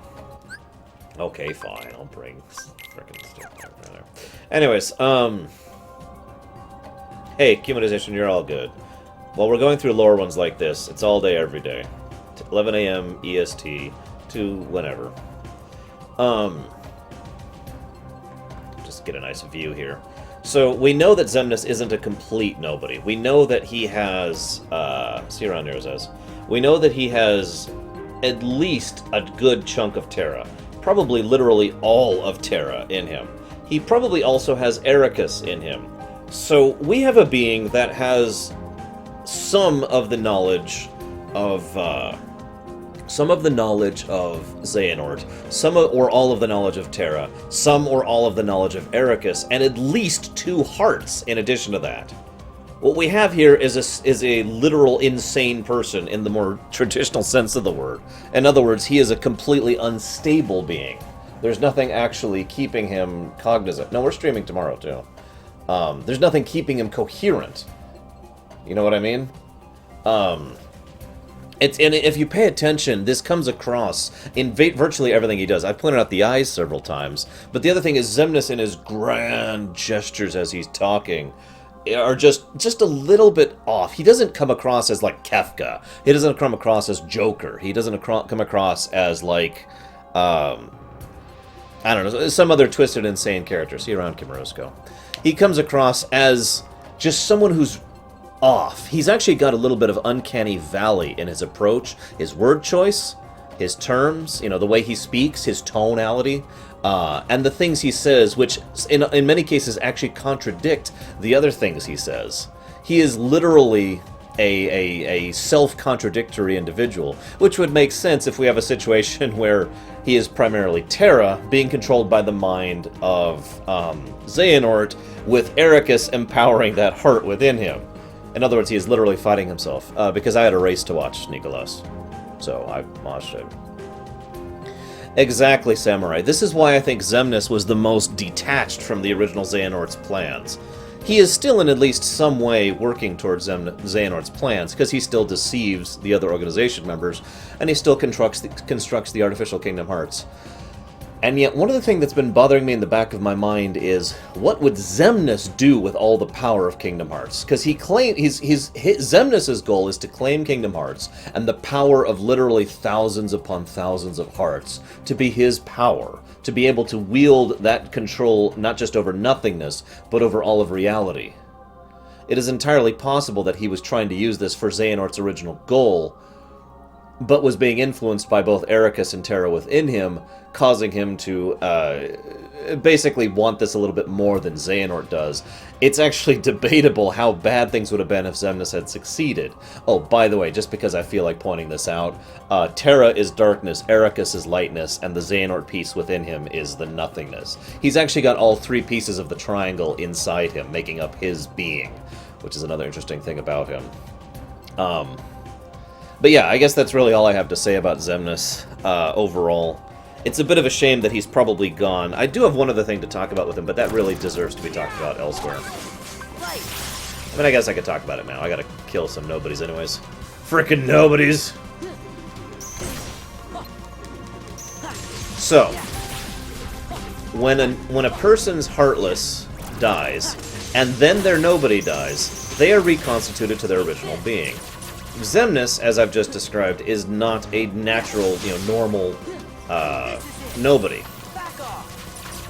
Now, we know that Master Xehanort gets reconstituted, because we see him in Dream Drop Distance. Well, actually, that's a little bit debatable. I hate to bring that up, but let's just assume for a moment that that is Master Xehanort reconstituted in Dream Drop Distance, okay? That's what I'm thinking, yes, Green. I was actually going to talk about when we got there.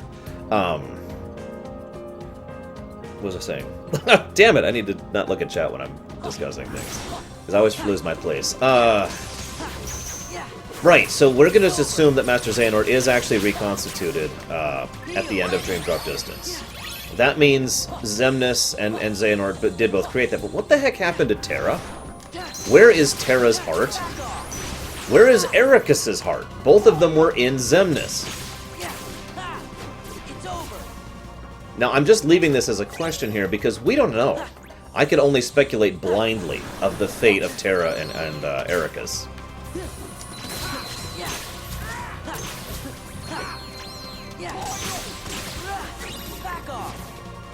What do you guys think, huh? A normal nobody is a mind and a memory, and all memories, I should say, without a heart. An incomplete being, basically.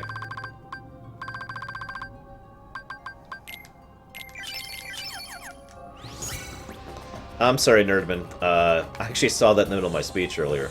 Possibly. I've actually heard that theory a few times. Yeah, we know that the nobodies can actually speak to other nobodies, because we see that happen once, ever. But still.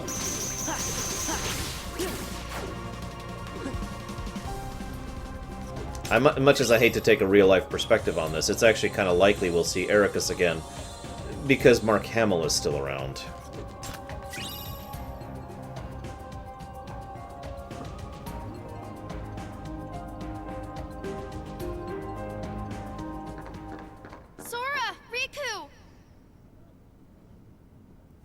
By the way, this is another good example of what the wave after wave of Heartless should have looked like back in Kingdom Hearts 1.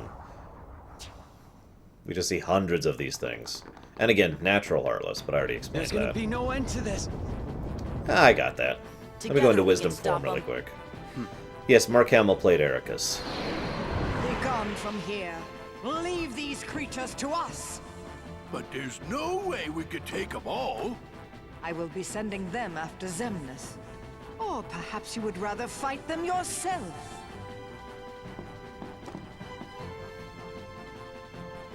Frankly, my dear, I'd rather run! Off with you, then.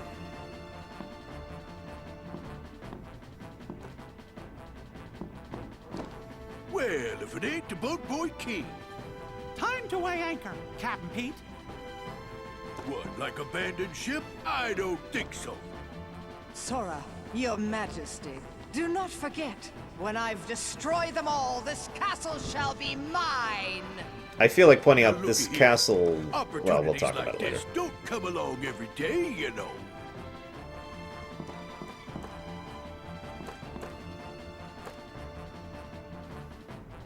Bring 'em on! Like I said, Kay, I do strongly think that there is a genuine loyalty and connection between Maleficent and Pete.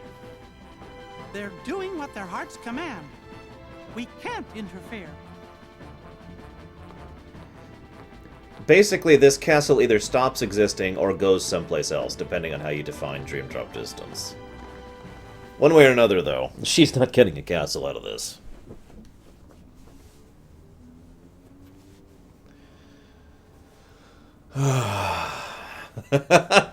Yeah, the whole castle's just gonna have the... Oh, crap. The Maleficent symbol all over the place. We're almost at the point of no return, guys. And we're gonna get a save going, and then we're gonna beat the game. So there's the destroyed artificial Kingdom Hearts. Kingdom Hearts. Ruined. No. I'll have to start all over again. Warriors of the Keyblade, go forth and bring me more hearts. Oh, absolutely, Nerdman. I would very much think that that is true, if my theory is correct. Zero on humanization. By the way, one last little note about Xemnas. He has the ability to wield a Keyblade. At least one. It is theoretical he might actually have the ability to wield 2 Keyblades, depending on how many of the originals are in him. And yet he deliberately does not wield a Keyblade. Now, this is not just me theory crafting. Nomura himself has gone on record saying that yes, Xemnas does have the ability to wield a Keyblade, and he deliberately chooses not to. Why? I have thought for a long time on why it is Xemnas would choose not to wield a Keyblade. And the only answer I could come up with is fear. Fear that Terra would take over if he wielded a weapon constructed entirely of his heart, and remembering that his heart is basically Terra's here, and possibly Ericus's as well. So, in other words, the idea that he is deliberately refusing to, because the Xehanort that is the memory is just barely keeping control over Xemnas, and doesn't want to risk that. That's just the best I've got. I don't have any other answers for that one. No! Denizens of light, answer this. Why do you hate the darkness? Huh, we don't hate it. It's just kinda scary. But the world's made of light and darkness. You can't have one without the other, 'cause darkness is half of everything. Sort of makes you wonder why we are scared of the dark. And that's a valid point, and kind of shows the whole dark is not evil thing for quite a bit. And it's Riku who actually gives the correct answer to this. And the correct answer is... It's because of who's lurking inside it. In other words, it is not the darkness that is evil, nor the darkness that people are afraid of. It's the fact that there are evil people who use the darkness, and the majority of evil people utilize the darkness in order to accomplish their ends. So people associate darkness with evil. Very simple, really. Then allow me another question. You accept darkness, yet choose to live in the light. So why is it that you loathe us who teeter on the edge of nothing? We who were turned away by both light and dark, never given a choice. That's simple. It's because you mess up our worlds. That may be. And again, Riku once again gives the obvious answer. It's easy to sympathize with nobodies, and of course Riku's the one who sympathizes with nobodies.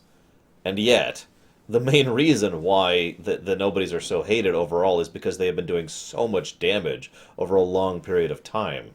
And I think he's amazing, Nicholas. However, what other choice might we have had? Just give it a rest. Shut up, Sora. You're nobodies. You don't even exist. Shut up, Sora. You're not sad about anything. God, that gives 2 dumb moments there. Very good. You don't miss a thing. I cannot feel sorrow. No matter what misery befalls the worlds, no matter what you think, what you feel, or how you exist. Also, another thing about Xemnas, the point is made that the only emotions he understands or feels are fairly negative emotions. Envy, rage, horrible, horrible feelings like that. Which makes perfect sense, considering that Terra heart thing I already mentioned.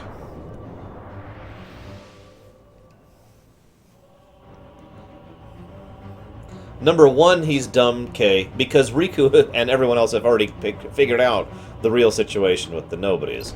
Number 2, he's dumb for the whole "you don't even exist" thing. It's like, God, really? And number 3, because it irritates me.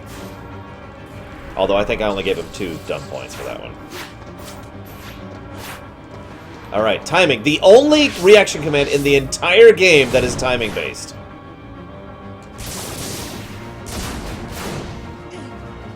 Wow, wrong one. I thought it was the 3rd.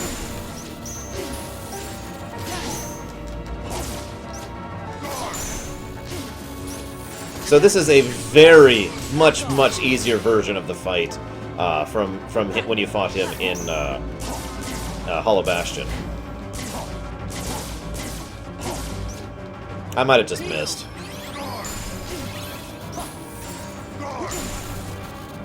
Fine, come on.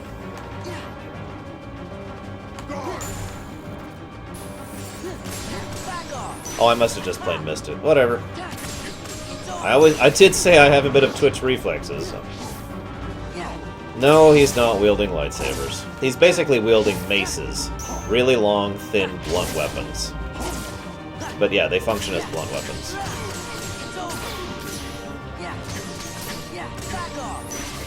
Probably should be using Fenrir for this fight.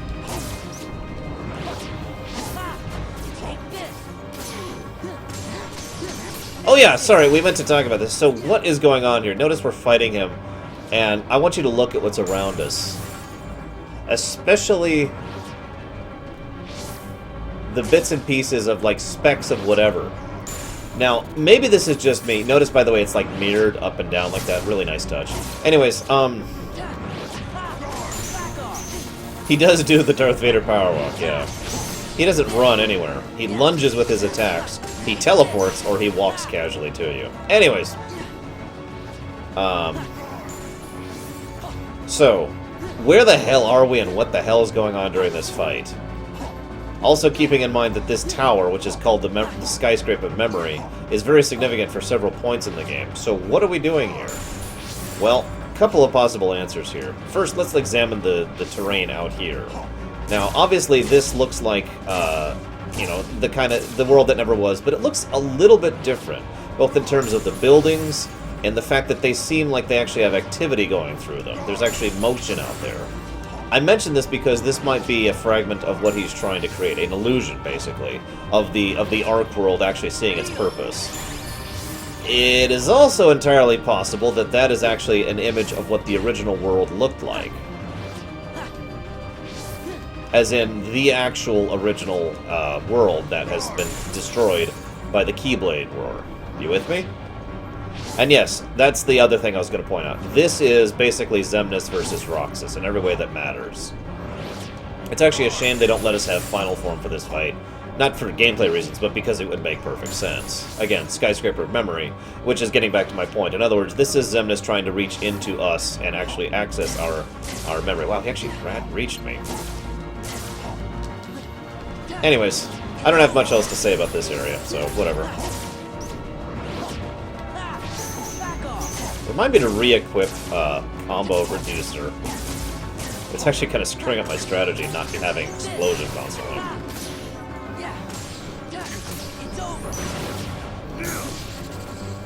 Let's see if I get it this time.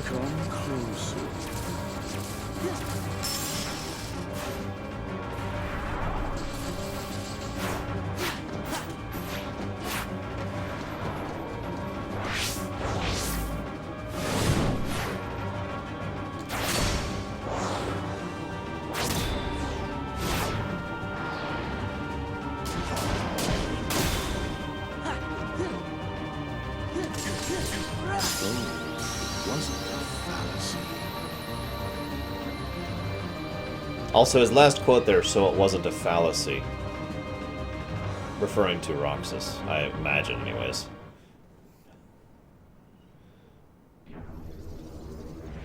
Notice his unique form, style of disappearing there. No one else does it that way. Sora! Where are you?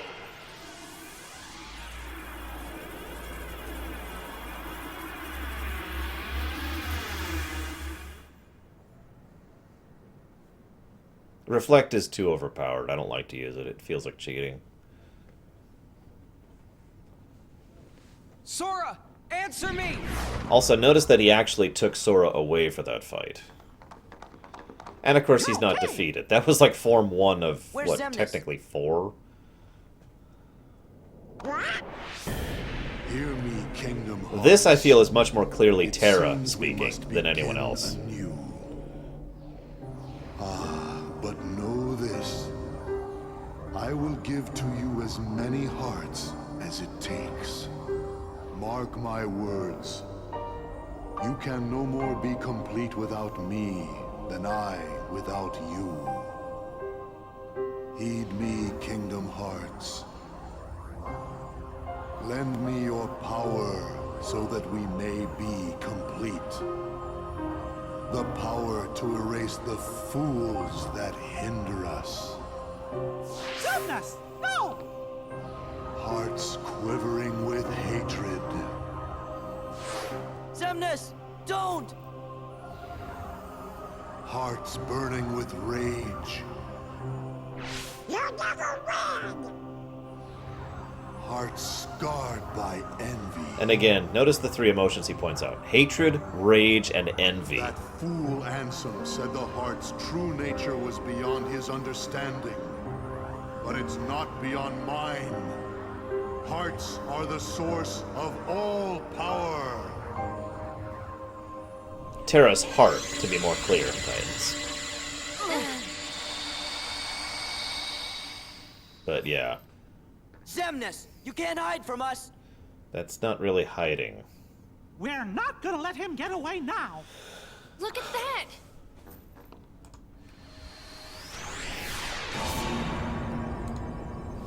So now, this is a tiny little point that most of the time they don't figure out. Notice this whole time we've been going to each world, and each world has unlocked a pathway for us to get to the different worlds. All of the worlds here actually are giving us this pathway to reach him. Kingdom Hearts. Let's go. Xemnas must be inside. So... The worlds gave us this doorway. Yeah, it would They want us to be the guardians of their destiny. Once we go through, there's no turning back. It's victory or oblivion. So, Sora, are you ready? I do like how they flat out said, you know, this is the point of no return. Because this is the point of no return. After this save point, it's all the way until the end. Of course, then we can make an endgame save and actually go ahead and do optional stuff, which will happen tomorrow. Let's go ahead and get that save going, though. So, this has been discussed several times. Where exactly we are going when we go inside that door. Now, the thing most people assume back in the day, including me, when we went into that door, was that on the other side of the door, we were actually inside Kingdom Hearts. A Kingdom Hearts that was being controlled and manipulated by Xemnas. How much of that is true is a lot more debatable now, based on some reports from Nomura and other things that have been released since then. I'm just going to go ahead and level with you guys. I don't have a definitive answer for where we go when we go inside that door. It is distinctly another place, though. It is not the world that never was. It is not anywhere else that we've ever been, ever, actually. It is its own place. And it does eventually lead to the realm that never was, which eventually leads to the very edge of the realm of darkness. In fact, it has been defined where exactly the beach is. The beach that we're at the very, very end there. In other words, that beach is the very edge of the world in between, so the sand is the world in between, and the ocean is the realm of darkness. And so that's literally the borderline between those two realms. So the most likely answer is we're leading directly into the realm that in between, where Xemnas has basically began creating another Ark ship, or whatever. But yeah, so as promised, because I've been waiting on this for a while, my efforts these many years have come to fruition, and the world I govern being a paradise worthy of being called a radiant garden. Nurtured by the pure water that is the source of life, fragrant flowers bloom in abundance, and the people face each day with hopeful smiles. But where there is light, darkness also lurks. As noted in my earlier reports, I must solve the mystery of this darkness of the heart. This paradise depends on it. I shall perform an experiment to probe the depths of a person's heart, and one of my own apprentices, young Xehanort, has volunteered to be a subject. The man has served me ever since I nursed him back from death's door some years ago. So notice this happened some time after those events. At the very least, this is 8 years ago, or excuse me, 9 years ago. 2 years after Birth by Sleep, bare minimum. So that means at least 2 years in which Terranort was active. He had lost all his memories at the time, but later showed remarkable intellectual curiosity, and readily absorbed my teachings, gaining deep wisdom. Any mental immaturity is surely due to his young age. If I explore Xehanort's heart with psychological tests, I may be able to recall the past locked within. My apprentice, Even, has also shown great interest in Xehanort's memories. But is he really the right subject? Xehanort does indeed exhibit extraordinary talents. Too extraordinary. Perhaps they are even superhuman. I have made a grave mistake. My study of the darkness of the heart began with a simple psychological test and quickly snowballed. Spurred on by my youngest apprentice, Ienzo. Why would Ienzo do this? I constructed a massive laboratory in the basement of my castle. Unbeknownst to me, my 6 apprentices then began collecting a large number of subjects on which to perform dangerous experiments into the darkness of the heart. As soon as I found out, I called my apprentices together and ordered them to cease their studies and destroy the results of their research thus far. What on earth was happening with the hearts of my 6 beloved apprentices? While pursuing the mystery of the darkness of the heart, could they themselves have strayed into its depths? Yet I remain the most foolish of all for having begun these experiments. We are not meant to interfere in the depths of another's heart, no matter what our reasons for doing so, and my error plunged me into despair. A visitor from another world soothed my dejected soul. A tiny king named Mickey came wielding a legendary key, the infamous Keyblade, said to bring both chaos and prosperity to the realm. He was very knowledgeable on many topics, and we deepened our friendship as we conversed companionably. Upon his advice, I decided to review the data obtained at the basement lab. Whoop, whoop, whoop. Damn it. Frickin' stupid. And that is when I discovered the Ansem reports. Though they bore my name, the only one I had written was the first one. Apparently he had gone on to pen numbers 1 through 8 himself. Yes, the first subject in my foolish experiment. Chaos affects not only this world, but many other worlds besides. In the Ansem reports my apprentice Xehanort had written in my name, I found records of his hideous experiments along with his hypothesis about the door that had appeared out of the darkness in my basement. All living things have hearts, and all hearts hold deep darkness deep within. Worlds are no exception. If a world is a being, the heart it holds must be colossal, and the darkness at its core must be monstrous indeed. Did Xehanort pass through that door in an attempt to contact that dark realm? No, not only Xehanort. It appears my 5 apprentices, believing it was for the sake of research, stared deep into the darkness and were pulled into it. Even Ienzo, Braig, Dilon, and Alias, they have ceased to be human. I, too, have had everything taken away from me, banished to a hollow realm of nothingness. What is Xehanort hoping to gain with my pilfered existence? Will my people cease to smile? If the light of hope has been extinguished, I shall henceforth walk with darkness as a friend. Here in the realm of nothingness to which I have been relegated. Darkness in the midst of nothing. Darkness in zero. And thus I shall be known as Diz, discarding the stolen name Ansem, and going in search of revenge. I have no idea, Nicholas.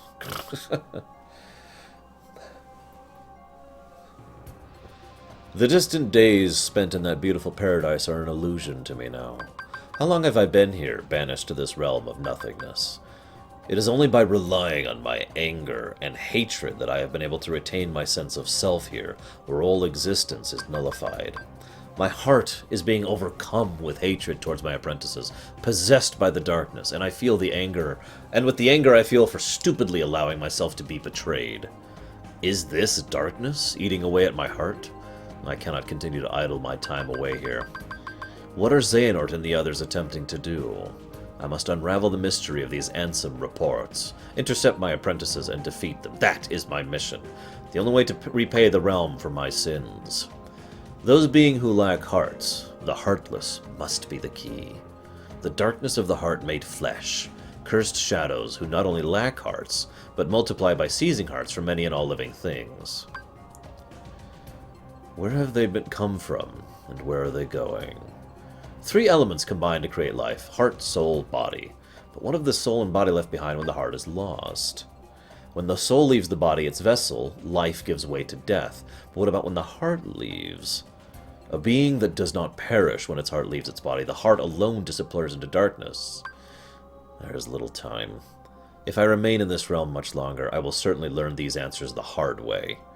My heart is already a captive of the darkness.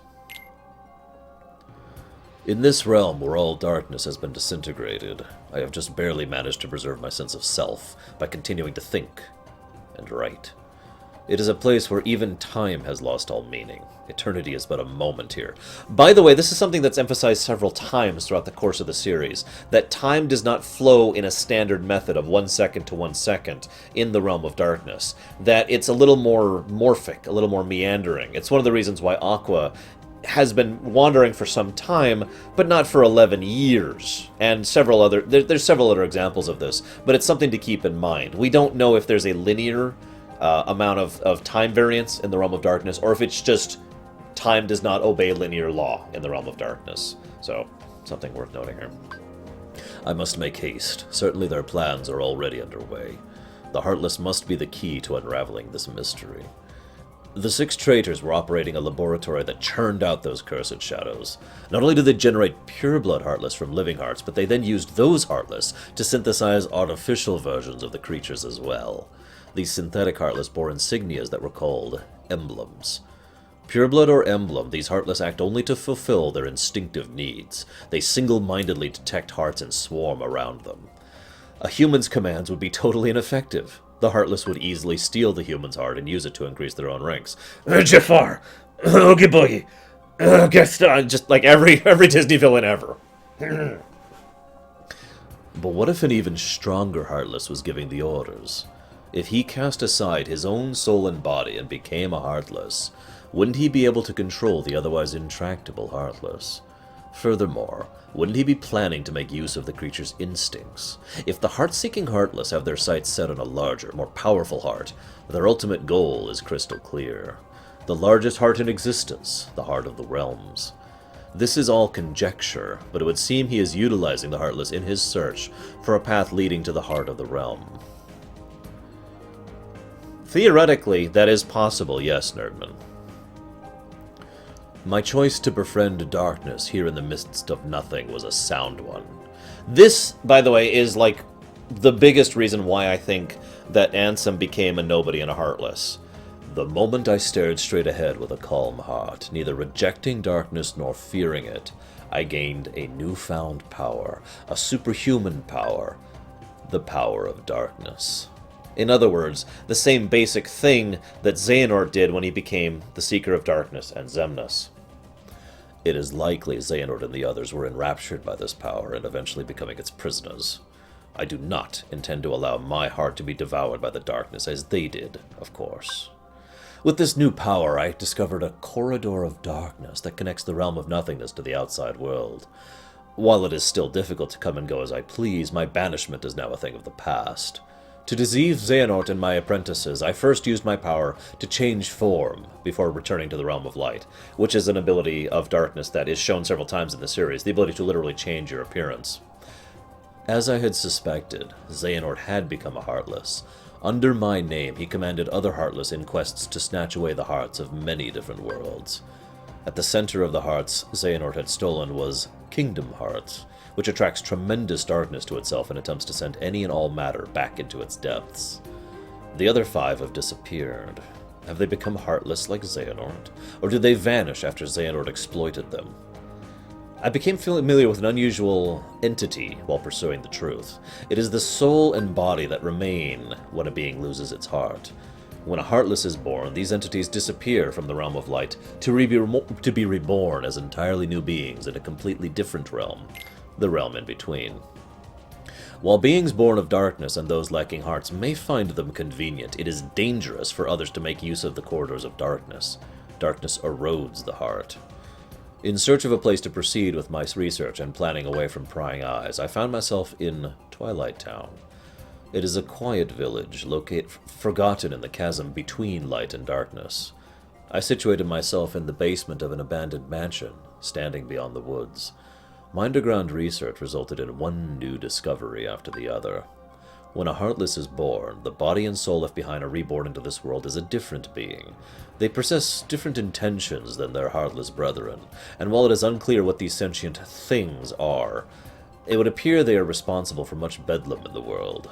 My erstwhile friend the King and his subjects, along with a hero wielding the Keyblade, are battling the Heartless even as a new threat approaches. This new threat, they have given themselves a fitting name, I suppose. These non-beings. Nobodies. A great number of nobodies have lost human form, as have the Heartless, and yet the nobody born of someone with a strong heart retains its shape, but with the faintest visible changes. It appears my betrayers have retained their human form as nobodies, and are gathering more followers in hope of furthering a new scheme. Organization 13, formed of 13 nobodies with my betrayers at its core, has divided into two. They are said to be carrying out some sort of research. Seeking to uncover the plans of this organization, I have decided to head for where 6 of its members have gathered, towering over the outer limits of the In-Between Realm, Castle Oblivion. By the way, really quick, notice that it took Ansem anywhere from 8 to 1 year to get out of the Realm of Darkness, because we don't know how long it has passed between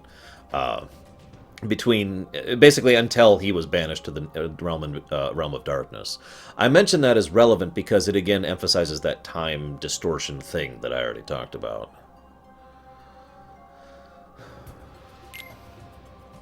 It appears that I have been too distracted. Oh, yeah, I'm sorry. I wanted to mention that because Ansem gets out, makes his way out while Kingdom Hearts 1 is happening. That's the timeline. Other than the artificial ones, Fearsome? No. It appears that I have been too distracted by the behavior of Xehanort and his cohorts, by the events occurring in their vicinity. My friends struggle to protect the realm of light, with the threat of Heartless is now over, with Xehanort's Heartless, going by the name of Ansem, the Seeker of Darkness, defeated at last. The other wielder of the Keyblade, this hero, traveled from world to world, sealing up keyholes and laying Heartless low. Meanwhile, the king who had dived into the realm of darkness worked with the Keyblade-wielding hero to close the door to Kingdom Hearts from the realms of both light and dark, thus holding off the threat of tremendous darkness. But there are still a great number of Heartless afoot, and Organization 13 and the Nobodies continue to be active in the shadows. The realm is still a very dangerous place. We must find a way to do battle with these enemies. Thus I will both make amends and have my revenge. It is for this reason I have infiltrated Castle Oblivion. It consists of 13 floors above and 12 floors below ground, with the contents of its white rooms transforming in response to its visitors' memories. Organization 13 was conducting experiments on memory here. The subject in these experiments, a girl named Namine, appeared to possess extremely unusual abilities. Were they attempting to derive something from these powers? Refusing to be distracted by Organization 13, I had returned to my own secret research when a new visitor appeared at the castle today. It was Sora, the Keyblade-wielding hero who had defeated Ansem and his companions. Deep underground, the stench of darkness arose. All the players are coming together, it would seem. Possible, Nerdman. We don't know, though. I should have expected nothing less from a Keyblade-wielding hero. Sora and his friends defied the machinations of Organization 13 and rescued Namine. Namine was a witch who controlled the memories of others. Most likely these powers were retrieved through a special process when she was born. Namine is a nobody, created when a young girl's heart left her body, yet she has no corresponding Heartless. This is because the young girl in this case was a princess. Kairi, a resident of Radiant Garden over which I ruled, was one of the 7 princesses that uphold the realm of light. With no darkness in her heart, Kairi produced no Heartless, and instead of vanishing, her body remained in the realm of light. In other words, when both the nobody called Namine and the Heartless, proof of a lost heart, are extremely unstable beings who lack the bodies needed to produce a nobody. Therefore, they also lack Kairi's memories. One reason for this may be that Kairi's heart did not return to the darkness when separated from her body, but rather migrated to another vessel, deep within Sora's heart. That is, Namine is the alter ego of Kairi who has directly interfered with Sora's heart. Could this be why Sora and those whose hearts are connected to him were able to have their memories controlled? She is a non-being in the truest sense of the word, having not even become a true nobody and with nowhere left to go. She is but the most fleeting of shadows. That's a good question, Noel. I'll talk about that later, though. It is possible that Xemnas was keeping her there, which might make it so that after DDD, she's able to get out, since not much time has happened between the end of 2 and the end of Dream Drop Distance. It's a very short period of time there. Sora went to sleep in order to recover his lost memories in Castle Oblivion. It would take quite some time to bring back all the memories he had created in his lifetime, but Organization 13 held sway over Castle Oblivion. Sora would need to be kept someplace more secure. I persuaded Naminé to move the slumbering Sora to Twilight Town for safekeeping. Naminé. As I have written here before, she is a most unusual being. Born of the same process as a nobody, but lacking virtually all elements of a nobody.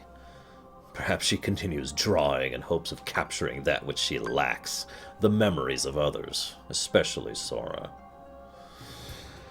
I've arrived at a hypothesis. I believe that Naminé was born as a special type of nobody when Sora attacked himself with the Keyblade, causing his and Kairi's hearts to leave simultaneously. Naminé has emerged as Kairi's nobody, but the body and soul necessary to exist as a nobody belong to Sora. When a person's heart is stolen, a Heartless is born with no sense of self, and the body and soul left behind give rise to the nobody. But what if one willingly releases one's heart from the body? Sora and Xehanort retained their selfhood even after becoming Heartless. And then there are Kairi and Naminé. Kairi was exceptional for having no darkness in her heart. Also exceptional was that her heart, once freed, migrated to a new vessel, Sora.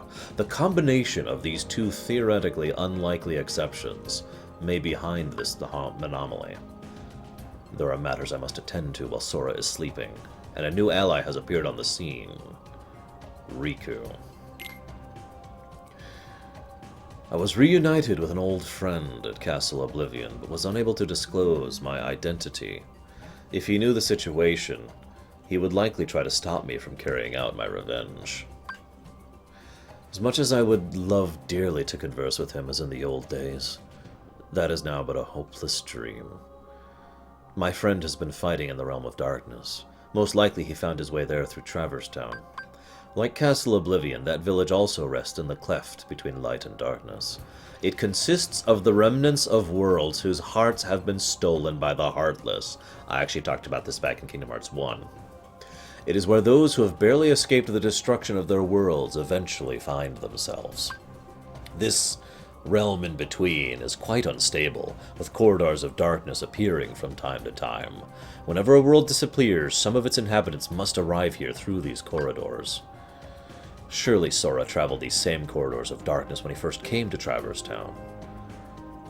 It seems, my friend, fighting in the Realm of Darkness, appeared in Castle Oblivion through a corridor of darkness constructed by Organization 13. And my new ally Riku also effected his return via one of these corridors.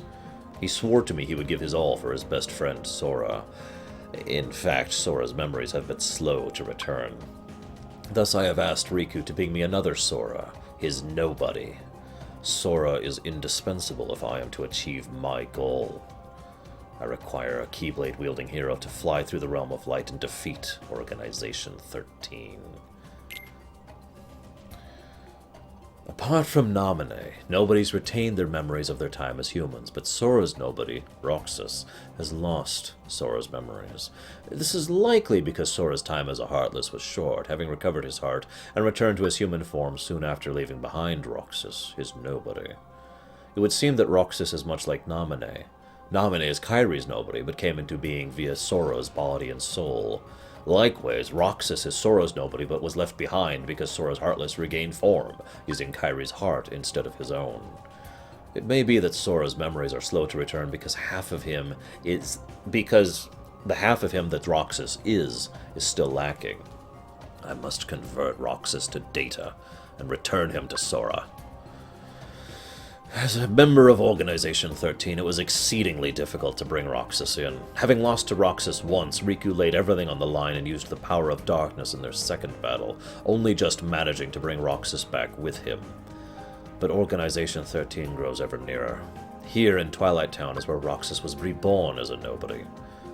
This is where Roxas first encountered Organization 13 and joined its ranks. They are bound to search this place thoroughly. First, I shall construct all of Twilight Town into data, and make a world duplicate in Sora's memories. I shall place Roxas within that world to live out his days and regain those memories. There is little time. Organization schemes must be making steady progress as well. See you around, Captain Javi. By the way, I want to refresh this part right here, because this ties into my big theory about Dream Drop Distance. I shall convert all of Twilight Town into data and construct a world duplicate in Sora's memories. And yet it was clearly a physical place that we could interact with, just like the Matrix worlds are. Just keep that in the back of your mind for when we get to Dream Drop Distance. Tomorrow Sora awakens. My long and drawn-out revenge is nearing its end. Xehanort, who took everything from me. Though as a Heartless he is no more. As the leader of Organization 13, his ambition once again is to capture Kingdom Hearts, the most colossal heart of all. His Heartless had attempted to draw out the great darkness of Kingdom Hearts, created from the hearts of all worlds. His Nobody, however, is now almost finished gathering human hearts to be assimilated into Kingdom Hearts as well. The fool. Only one mystery remains. How did Xehanort manage to open the door that appeared in the basement of my castle? It's almost as though he has access to a Keyblade because he's Xehanort. No. Any theory posited now, when everything is nearing completion, would be meaningless. Roxas, Ansem, Naminé, they all defy logic, yet there they are, singular exceptions to the rule. The theories proposed by me and Organization 13 have been blown to pieces by a handful of strong-hearted individuals. Sora, Kairi, Riku. Ah yes, Riku. Though his heart had its weaknesses, making it prone to darkness, he found support in the hope he discovered beyond suffering. This hope allowed him to stand his ground and turn the darkness in his heart from an enemy into his greatest weapon. When all of this is over, it is my fervent hope he will be able to return with Sora to his island. If I can, I would like to return to Radiant Garden, to look once more upon the beautiful water, the lovely flowers, and the hopeful smiles of the people. Dear King, my friend, I believe that at some point in time, you will come across these, my truthful accounts. How I wish I could have chatted with you again. I was a fool, obsessed with revenge. Forgive me.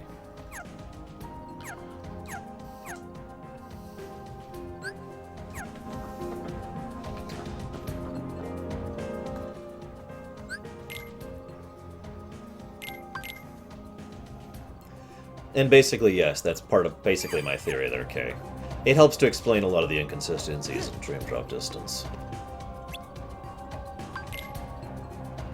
I need a drink after all that.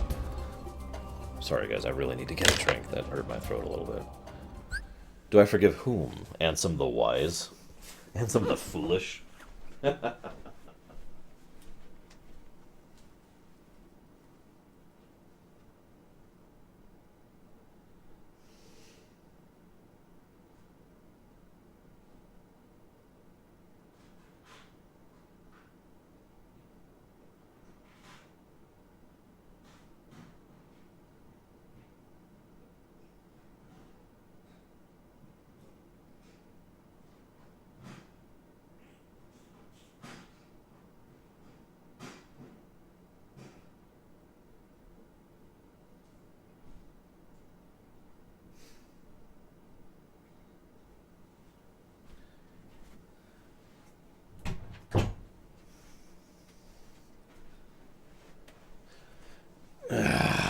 Ah! Well, I needed one, but I didn't want to interrupt, Samurai. Oh, my hair. And by hair, I mean my throat. Ugh.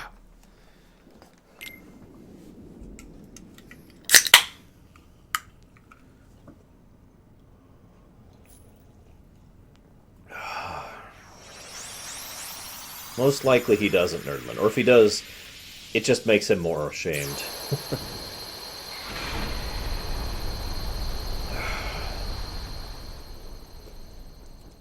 Get ready, Xemnas. It all ends here. Who needs Fenrir?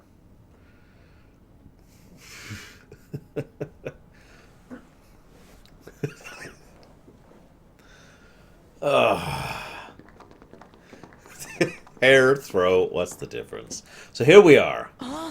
Inside some place that Xemnas has totally controlled. So, it seems your hearts have led you to obliteration. Perhaps it doesn't pay to be too loyal to one's heart. I will have to be sure and remember that. I am drinking Canada Dry. Behold!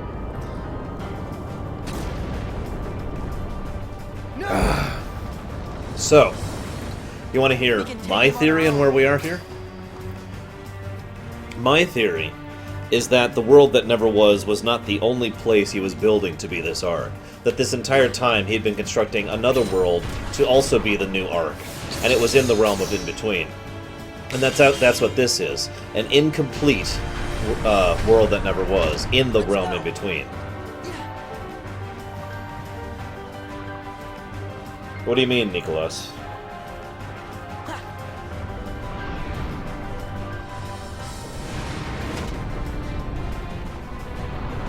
Oh, well, sorry, Final Cut. I'll shush them. But yeah, this whole place feels like basically an incomplete world. Even though it's got all the hallmarks of a world, there's chunks of it that just don't actually fit logically, you know?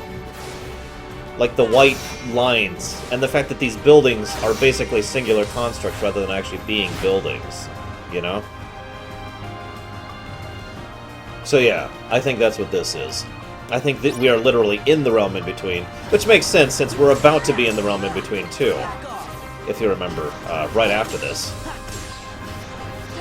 we'll actually be the very, very, very final boss against Xemnas will actually be fought in the realm in between.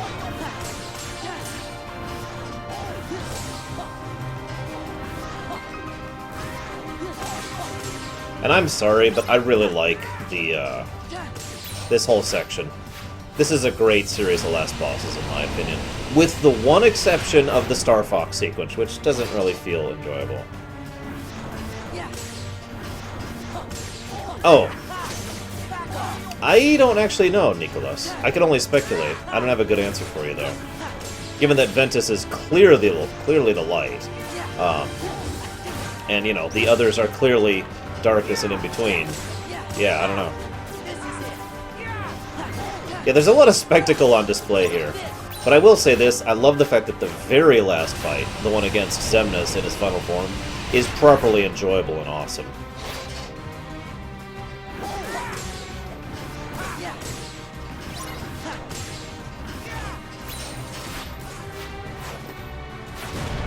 I think he has it now, yes, Green. I believe.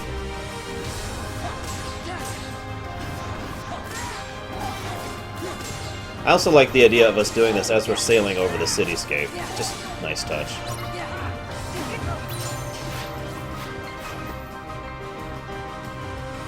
And yeah, this whole place feels extremely artificial, which I love. Very appropriate.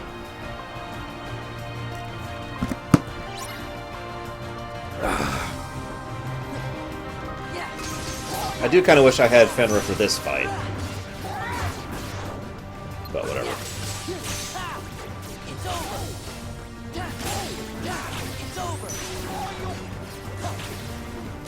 Question. For the data battle, I don't have to fight these forms, do I?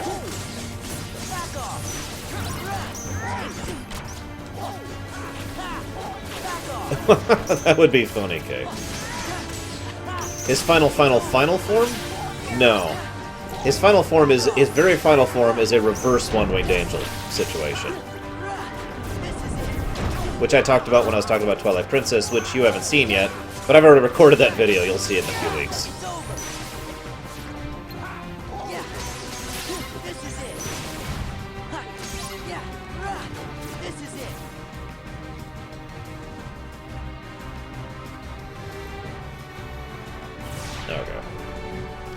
So yeah, this is the world of nothingness, aka the counterpart to the world of chaos from Kingdom Hearts 1.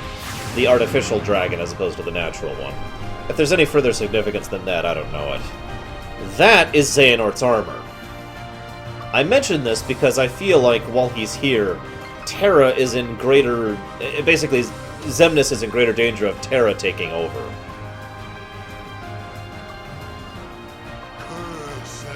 Whoa there! Really wish I had Fenrir for this fight, whatever.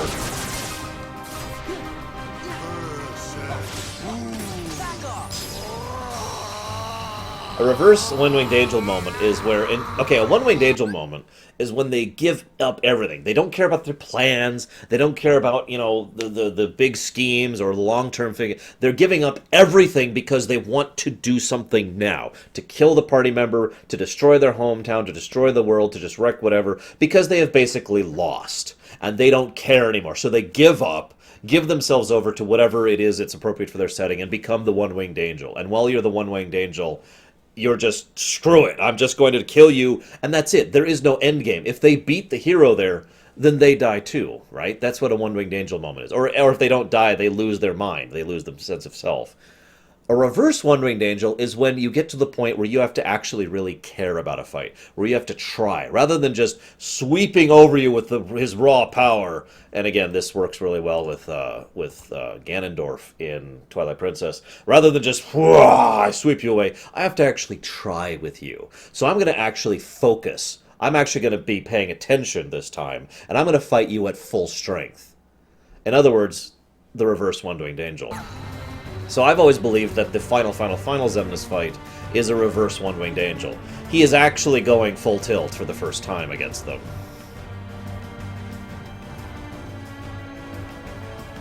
Yes, Ganon from Ocarina of Time is a perfect example of the One-Winged Angel concept.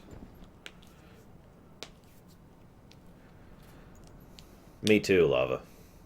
I need more rage. I need more hearts. Yes, I think so, Fat Squeak. Xemnas, there's more to a heart than just anger or hate. It's full of all kinds of feelings. Don't you remember? Nope, he does not. Unfortunately, I don't. And that is, of course, his second fake death there.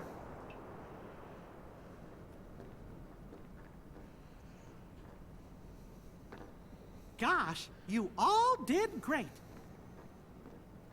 I like this, by the way. Riku's about to be all brooding and angsty, and then immediately he gets shut down on it. Like, instantly. You're coming back with us, right? I had given in to the darkness. Riku! How am I gonna face everyone? Like this? That's the Sora I like right there.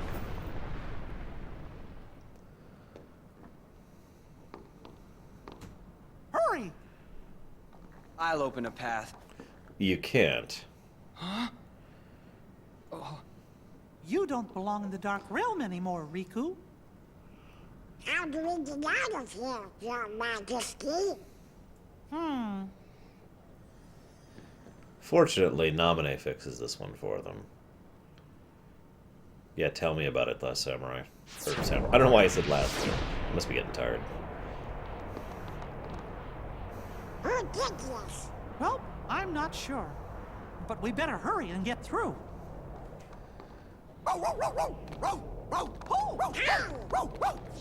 Wait for me! So, I want to clarify something. We know, thanks to Dream Drop Distance, that what's about to happen is not Naminé completely remerging with Kairi, and is not Roxas completely remerging with Sora. It's more like they agree to exist within them, but they are still separate. It is not until the end of Dream Drop Distance that Roxas allows Sora to basically have all that he is, his memories, his emotions, remember?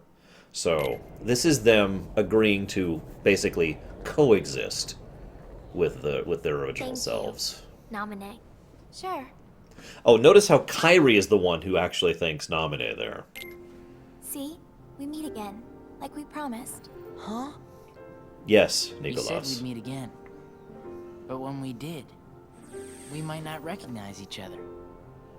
I did, didn't I? But I knew you.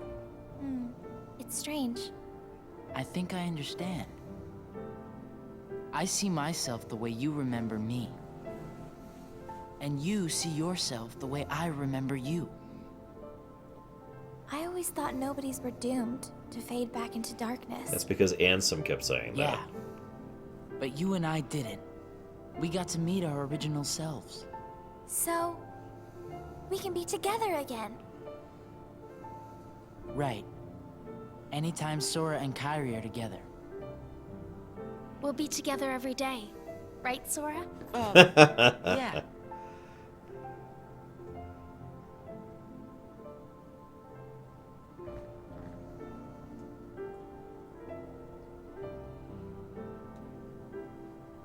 Because she is a nobody in general, as your reign, and therefore is not affected by the darkness in the same general way.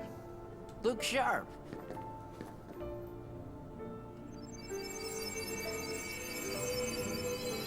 In other words, they are maintained by their other, basically. Don't worry. You're all still you. Hey, let's go home. Riku, come on. Yeah.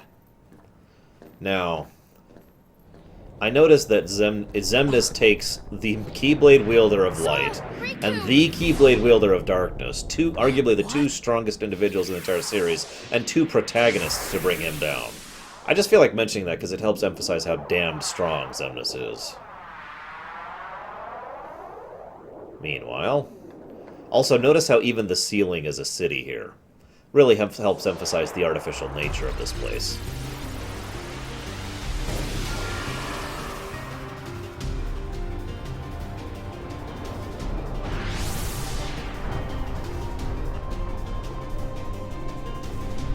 Also, notice the massive amount of darkness in here.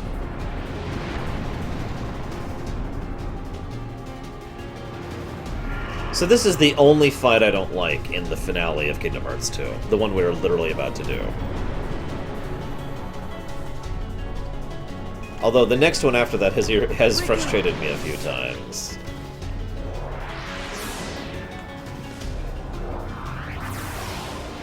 So, do you think there's a reason this random nobody ship was here? Or do you think it's plot convenience? Take your pick. Oh god, it's Bahamut's nobody.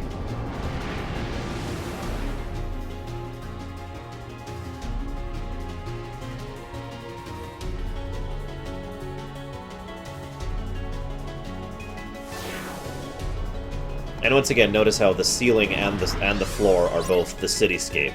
Whoa there! This button, there we go.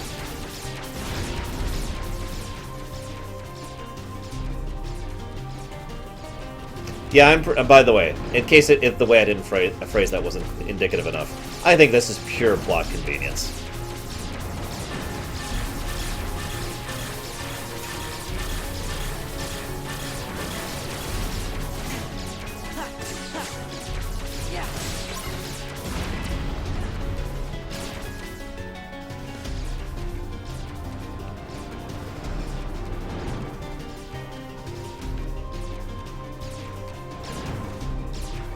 Also, the World of Nothingness looks really cool.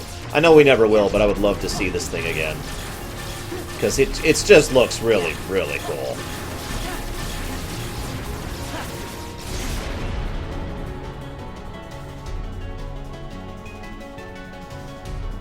Maybe Zigbar put it there on purpose! That bastard.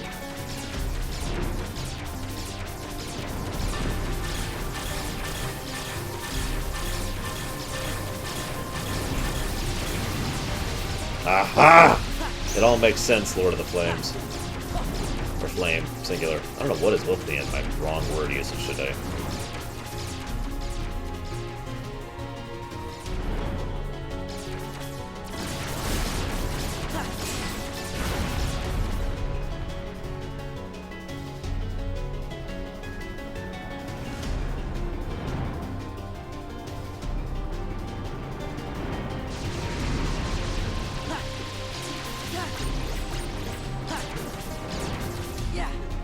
Is that like Mecha Godzilla? Because that's always been kind of a cool thing to me.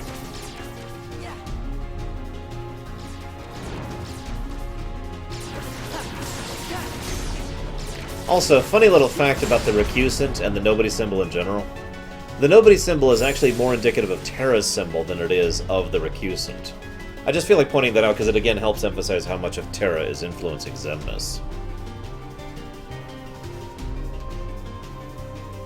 The other half of the influence in the nobody symbol, it's like a combination of Terra's symbol, a heart, and of course, the recusant, the Kai symbol.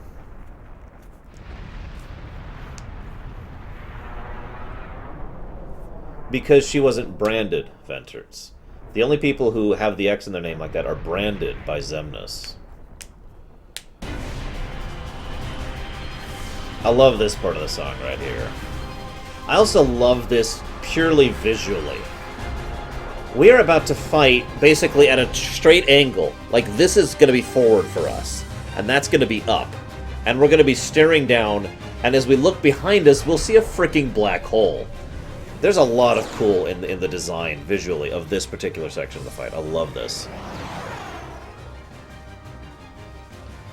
Now, this one irritates me a few times because of the knockback he likes to do. So again, remember, they're facing down right now, and that's up. That's up.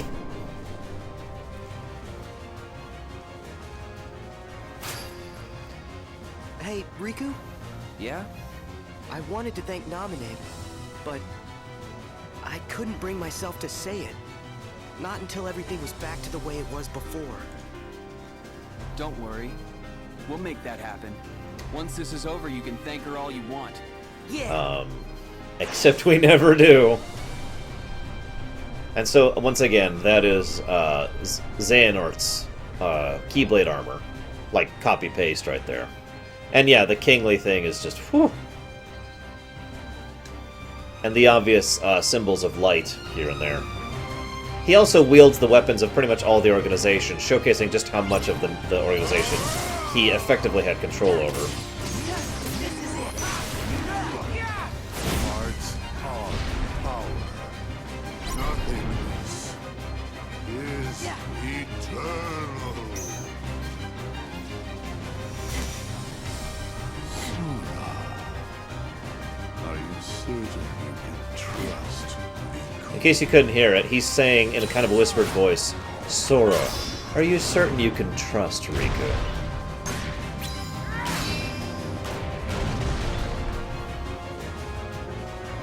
Embrace nothing. I'm just gonna fall. I agree, by the way. The fact that they voiced that extra little cutscene, that was a final mix tidbit added there, by the way. I hate that knockback. See, gravity is kind of screwed up here for gameplay, too. So it's a little hard to get back to him sometimes. Embrace nothing. Yeah, this is a very cool fight here. Whoops, wrong button. Nothingness is eternal. It almost makes you wonder if Terra wanted to stay as a nothing. You ever think about that? I mean, he saw that darkness wasn't the way. But then again, light wasn't working either.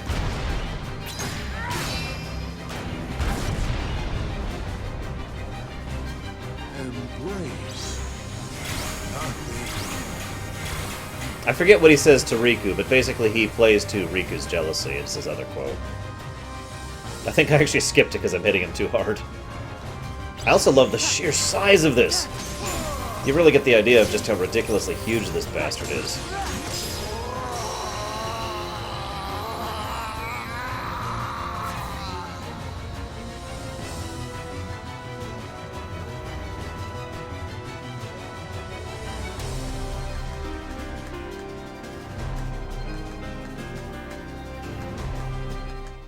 Thank you. What he says is, Riku, are you certain you're not jealous of Sora? So this is the closest thing we see to the pure From the realm in of between. light. I will not allow it to end this way. Not yet.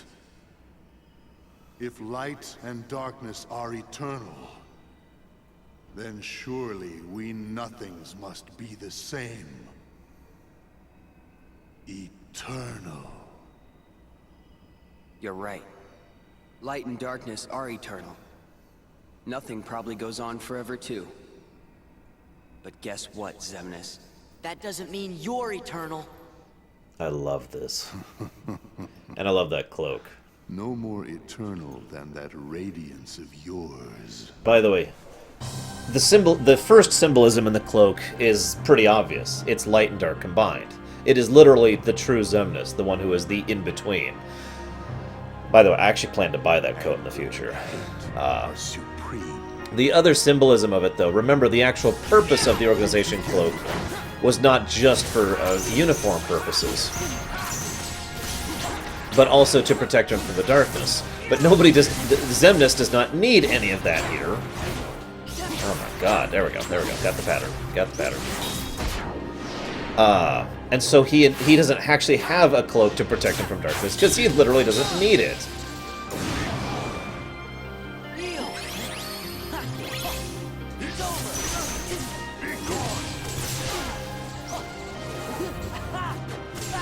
So, during his mid-phase transition, he tends to kill me about half the time. We'll see how I do this time. Last time I did this about 3 weeks ago, I actually crushed him in one try.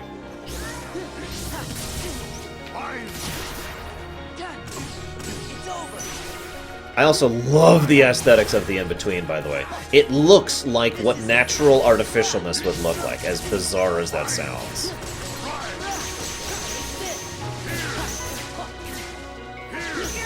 Also, I love that quote, "We shall go together." It's actually said several times throughout the series, in different contexts. Damn it, wrong button. Okay, for God's sakes, just heal, Arsh.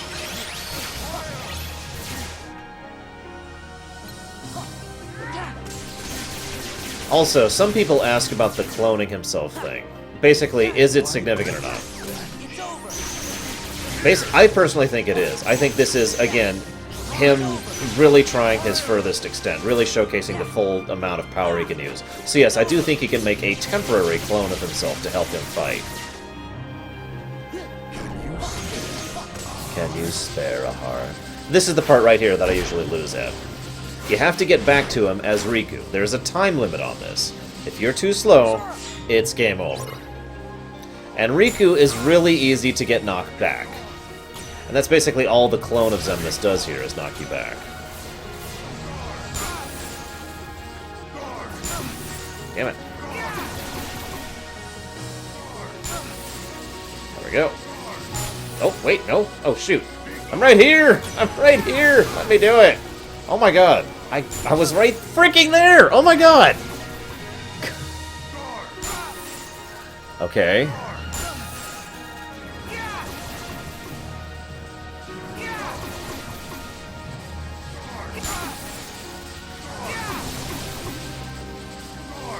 Why? There we go. Jesus Christ.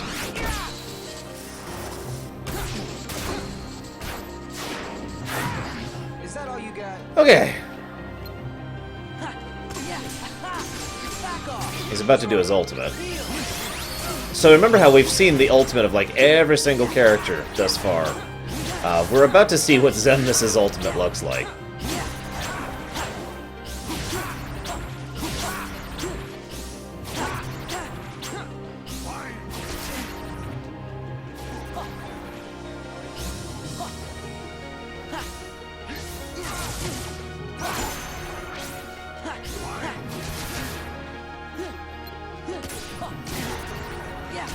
Yeah, I could see that, Nerdman.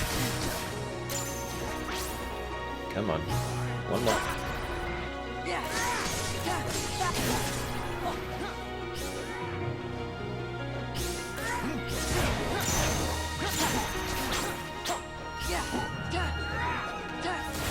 There it is. This is his ultimate. It's kind of boring gameplay-wise, but it is awesome in every other way. I also love the idea that if it wasn't for both of them going full tilt, Xemnas would basically just flat-out kill them right here. I love how this isn't even the most severe it gets. It gets much worse. Yeah, right about here.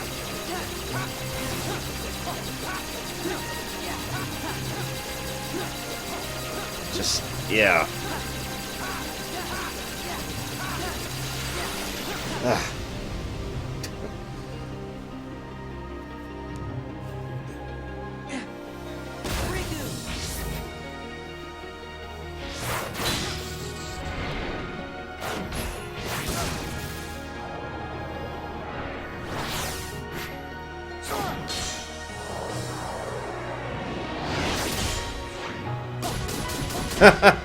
Really, Kay?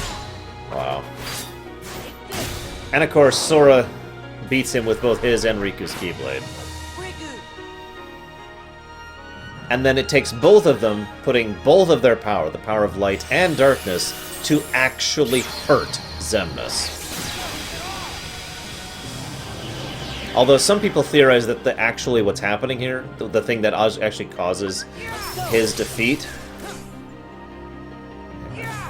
Come on. The thing that actually causes his defeat is actually they release Terra's heart with that attack. And that is why Xemnas is finally allowed to be defeated.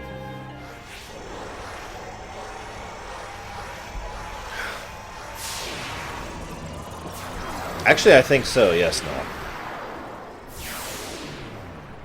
And so Xemnas is gone, for real. Did it. I wouldn't be too sure of that. Hundreds of nobodies! But we don't actually have to, you know, fight them, so...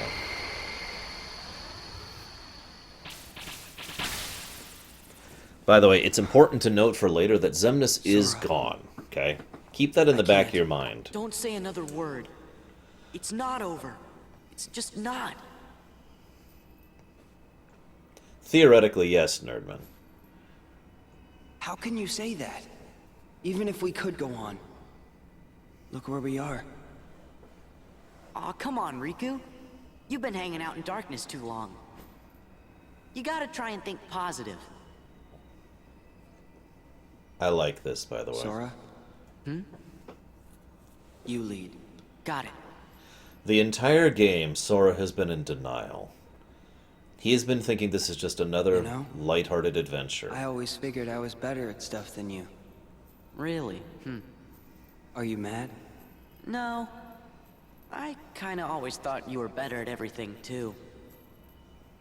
It's not until here, at the very end of the game, that he starts to accept what growing up actually means. Growing up means loss. And growing up means accepting that loss and moving on despite it. Growing up means knowing that sometimes things just don't actually work out. Yes, I do progress. In fact, I know it does.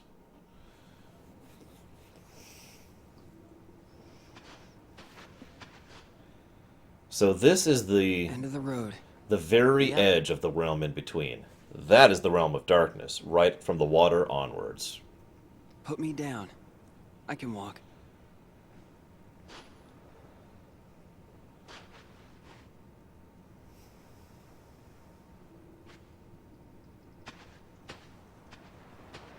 By the way, the no music works great for this sequence. Maybe the darkness has gotten to me too. Yeah, I know. I gotta mute soon. Because of stupidity. Riku! Yes, the Dark Meridian, thank you. This world is perfect for me. If this is what the world really is, just this, then maybe I should fade back into darkness. Riku. If the world is made of light and darkness, we'll be the darkness. No more adventures. No more anything. Yeah. The other side. The realm of light is safe now. Kairi, the king, and the others are there. That's what I mean. Hey, Sora. Could you help me? I want to get down to the water.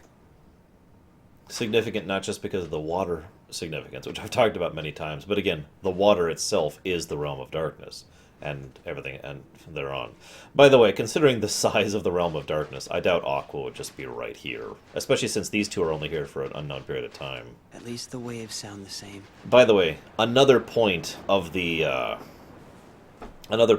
fact that time does not flow normally in here is the fact that they get this letter here that she wrote about back then. Thinking I was better at stuff than you?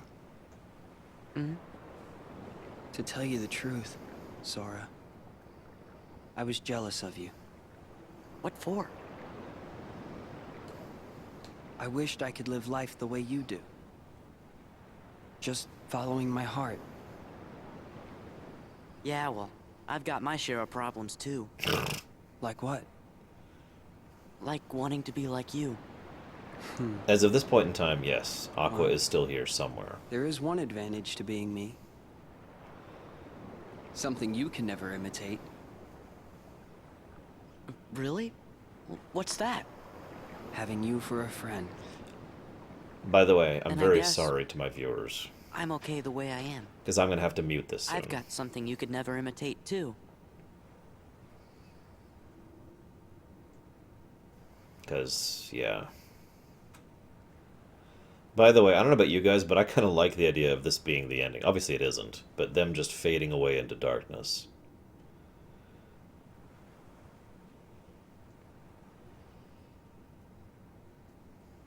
So, the bottle.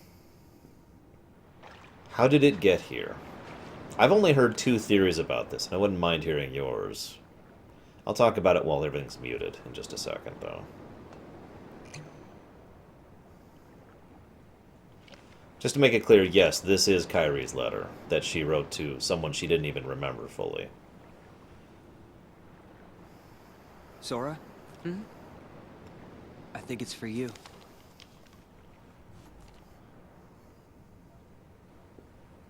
We're just gonna mute it now and deal with it.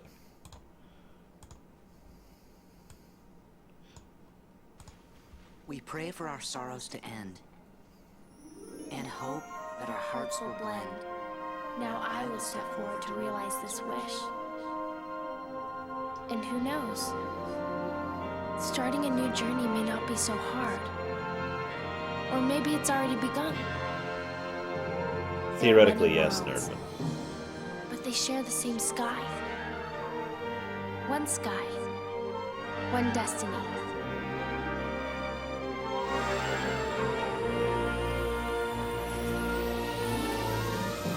Actually, I've never heard that theory. Yes, I know it's not muted. I just unmuted it so you can hear it. Yeah, it doesn't matter just yet. Also, we shall go together. Another repetition of that theme. Alright, now we're going to mute it, because now they're going through the door. And they're going to start the other song, the EMI song. Guys, stop flipping out. Okay, the bottle.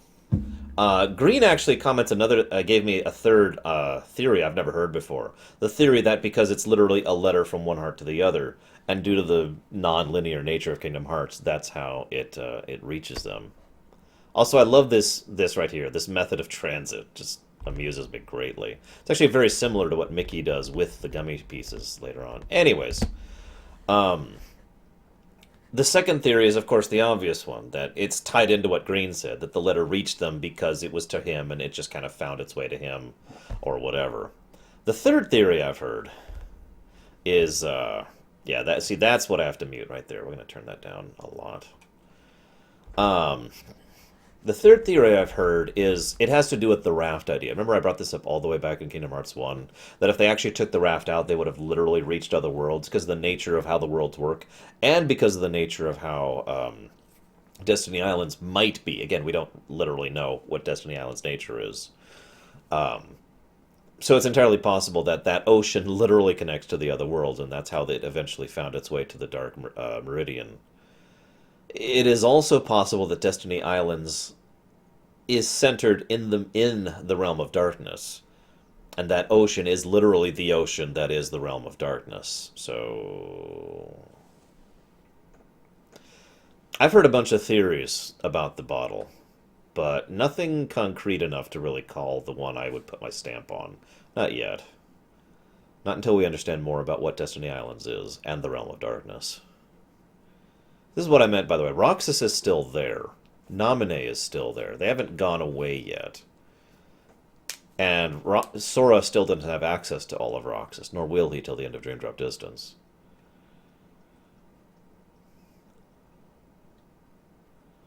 Now, what I find interesting is the fact that the series kept going after this ending. I actually talked about this in my last stream of this game. In other words, that this feels like a conclusive ending, really. This specific ending feels like an end to the series, and yet it isn't. There's so many dangling threads still left wandering around. We don't know the exact anything about Destiny Islands, Nicholas. All we have are theories. So, yeah. Anyways, with regard to what you said, Samurai, interesting thought process here. Remember, Xehanort's from this place. Now, you're probably like, well, what the hell does that matter? Well, I've heard a really weird theory that I don't know I agree with, but it has to do with the idea that everyone who is recruited to be a Keyblade wielder post-Keyblade War, up till the events of Birth by Sleep, the person that is recruited to be a new Keyblade wielder is recruited from the Realm of Darkness. That the people in the Realm of Darkness are the people who are taken into the Realm of Light, given the dogma of light, and kept there in order to maintain the balance, so to speak.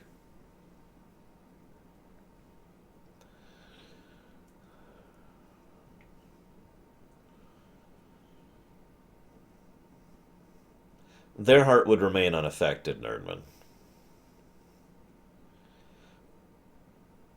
No, Riku's story really keeps going. So Riku and Sora's story both really keep going in Dream Drop Distance. A lot. Sora basically finishes his first character arc at the end of Dream Drop Distance, and so does Riku.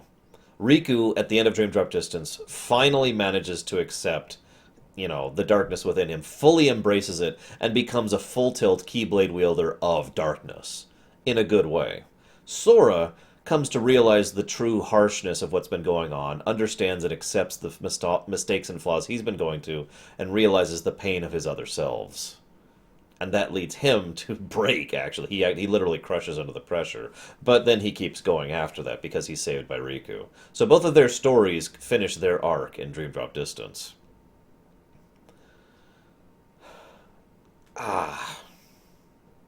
Still keeping it muted because the song's still going. Sigh. This song caused me such aggravation from my original Lorerun. I had to chop the whole damn thing out, which at the time was much more frustrating than it is now because I didn't have proper professional editing software.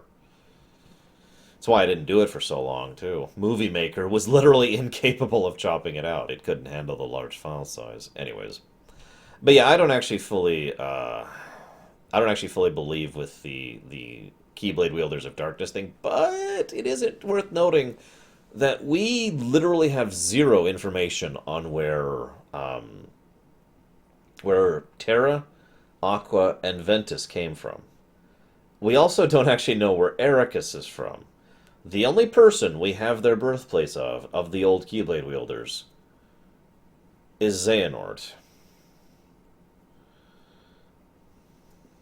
The instrumental should be fine, yes, theoretically at least. If it isn't, I'm going to spit bolts, I swear to God.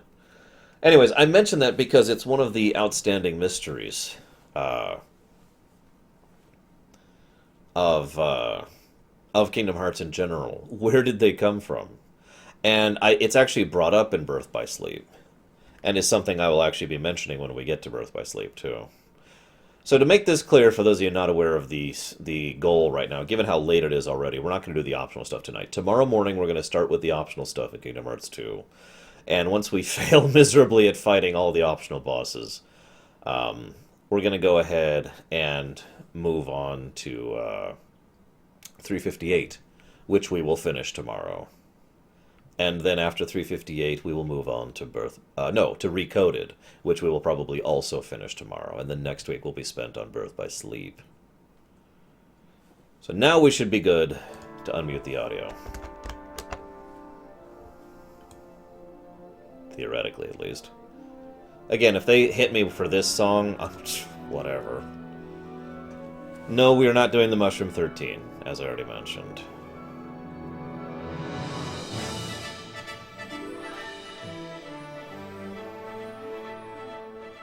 What do you mean, Scott Mist? I mean, we're doing Terra, Ventus, Aqua in that order. Now, okay, so we know that, there's going to be more Disney Worlds in 3, but one of the things we keep discussing going through Kingdom Hearts 2 is, do we think any of the Disney Worlds will be returning? And one of the things I think is most of them, no, will not actually be returning. Partially because most of the Disney worlds are fairly definitively concluded. I mean, for example, we basically can't have Beauty and the Beast unless they become completely cheap about it. Because it's no longer Beauty and the Beast, it's Beauty and Adam now. You know? Hey, Olette was cool. Hayner was not. Hayner was a dick.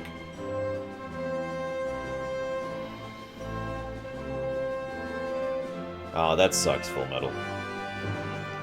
I suppose Winnie the Pooh could return, although I don't really see a good reason for it to. They've already kind of done that story twice. And it's been relevant to both games, so maybe they can make it relevant to Kingdom Hearts 3's story. I don't know.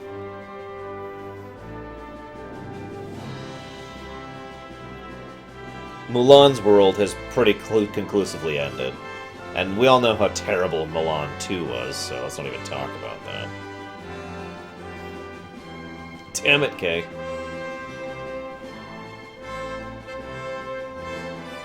Olympus is apparently in 3. I'm okay with that as long as James Woods and Zack are in it.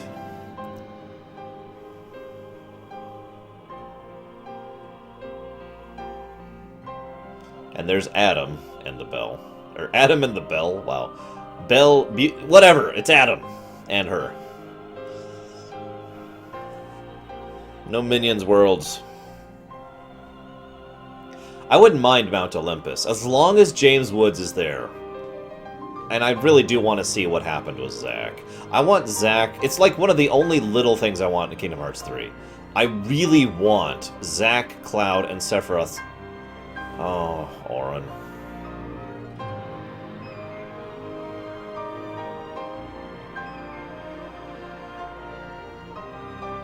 Goodbye again, Auron.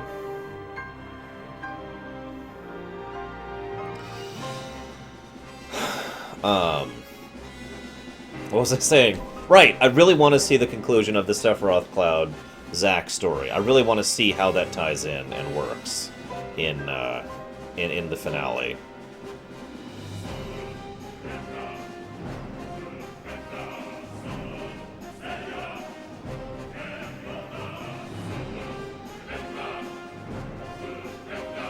Hey, Reach. Welcome to the end of the stream.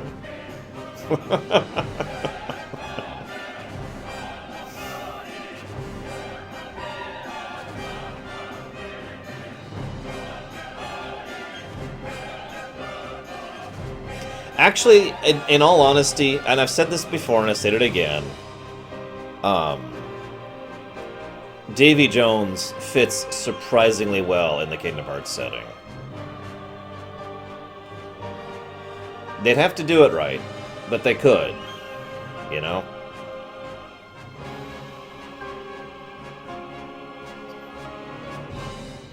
I like how Tron is dancing there, by the way. Heroes don't need plans. I swear to God, if they include Frozen, it could be great, or it could be in Atlantica. Ugh.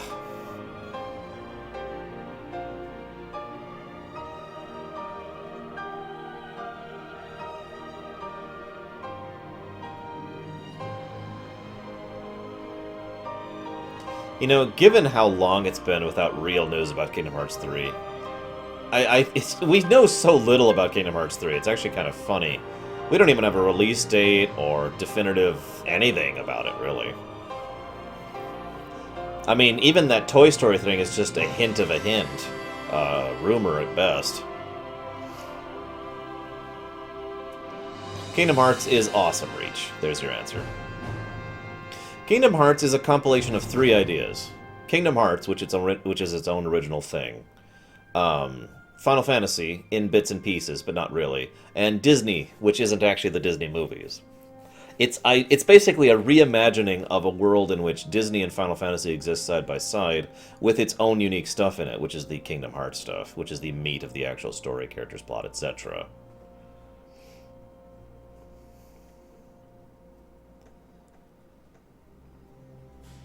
Yes, I know, Noel. I actually noticed something recently. They really only have 2 development teams working on anything at Square right now, don't they? No, not the sea salt ice cream! What is that symbol? What is that symbol? I don't recognize that right now. I should. I was going to comment on it. I can't remember what it is. My point, Samurai, is we don't know if Toy Story will be in. We just know about the summon thing. I mean, you know, Lion King wasn't in Kingdom Hearts 1 either, to use an example. Thank you! God, yes, that's Renoa's wings. Thank you, God. I know I wanted to comment on something there. There's been a lot of talk I've seen in several theory crafting rumors. God, I'm really tired. Obviously, that kind of showcases that Renoa exists in Kingdom Hearts. But the question is if she'll be in Final Fantasy VIII. If she'll be in Kingdom Hearts 3. If she'll actually be relevant or prevalent or anything like that. And I don't know what I think about that. I'm not sure I even like that idea, but yeah, that's where that theory comes from. I've seen a lot of people theorize about how Renoa and her sorcerer's powers would work in a setting like Kingdom Hearts, and admittedly, it does fit. I'm just not sure I like the idea. Shut up, Scott Mist.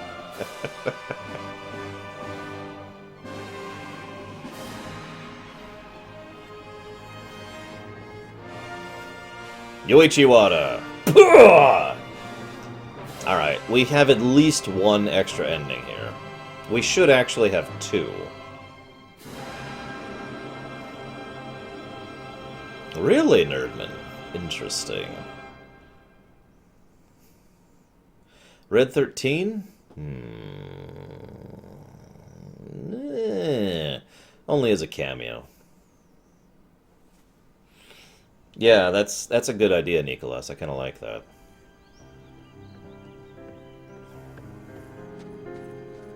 I tend to agree, Myron.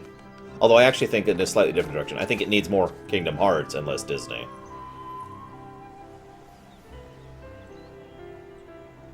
Nothing's changed, huh? Nope. Nothing will. One of the ideas about Destiny Islands is it never changes, ever. But it's like no different from when Xehanort was here.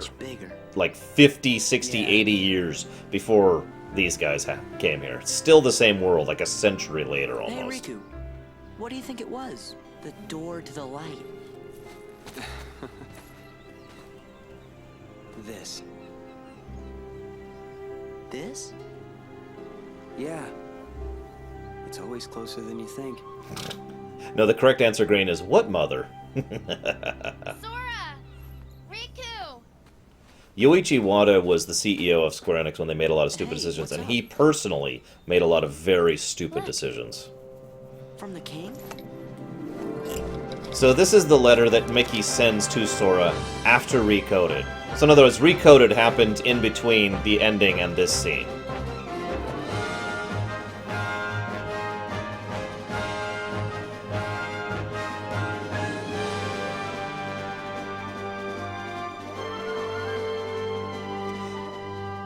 Anyways, part of the reason I mentioned that Destiny Islands doesn't change thing is really none of the worlds really change unless something else influences them. And I think that's one of those long-term things about Kingdom Hearts. In other words, the realms are in stagnation.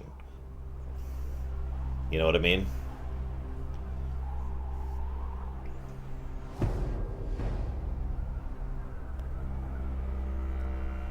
So, of course, there's the two legends about the Keyblade, which I've actually talked about. But as I've already pointed out, both of those legends are true. So there's Terra, wielding ends of the earth. Aqua. I forget the name of her Keyblade. And Ventus. And I lost connection. You gotta be kidding me.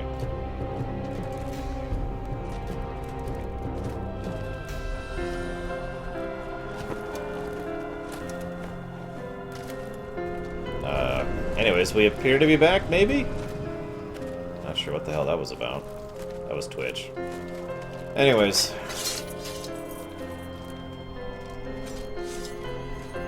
Aqua picks up the light one. Terra picks up the dark one. Why does Ventus pick up the light to dawn one?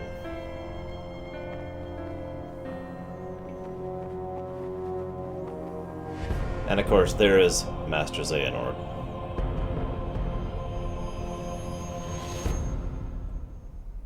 Birth by sleep, which I'd love to twist around into a sentence that means something, but let's be honest with ourselves. Birth by sleep is not some big significant phrase.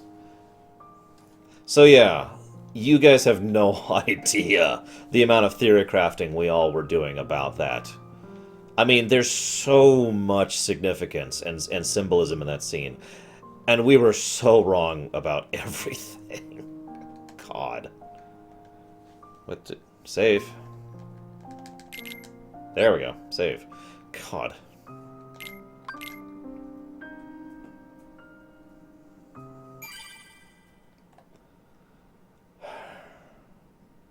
Yeah, a lot of people thought that too, and Frony, including me. Now, I just want to check something here really quick, because then we're, you know, done for the night, basically.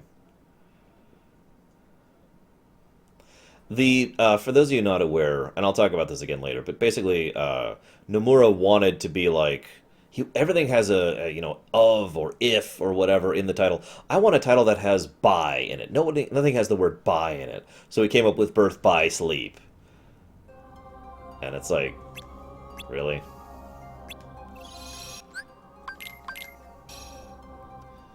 So I just want to check something here really quick. The biggest theory is the one we just talked about, Nerdman. The fact that that was actually Sora, Riku, and Kairi in the future. Yay, the Goddess Cup, which I don't have to do. And... wait, is that Sentiment? Alright, this is it, guys. I'm totally gonna fight the Sentiment. Blindfolded! Or rather, I'll just take off my glasses, because I'm effectively blind without my glasses.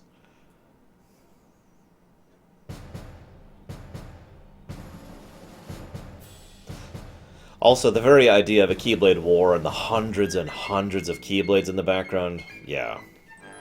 The idea was that that Keyblade War was happening in the future, which is funny because we were technically right about that. You know, let's just skip these for now. We'll do this later. We'll show the cutscenes later, as we talk to the Sentiment. So the obvious question, why do we fight the Sentiment in Disney's castle?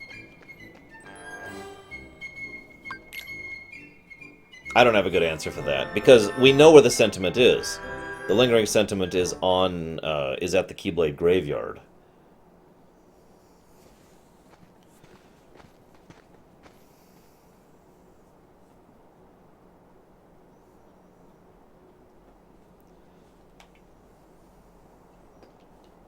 Both Dog Andys.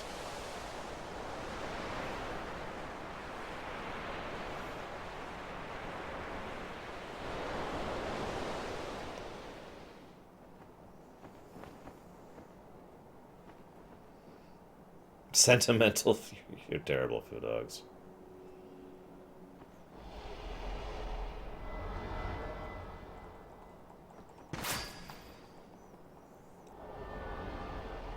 So the Sentiment notices he has a Keyblade.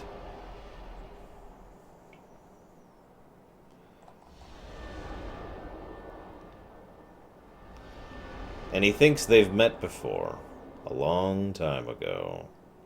About 11 years ago, give or take. But no, he's actually wrong. He is referring to Riku, who was the one he actually chose. But he did meet Sora back then. So he's wondering where Riku is. And he wants Xehanort.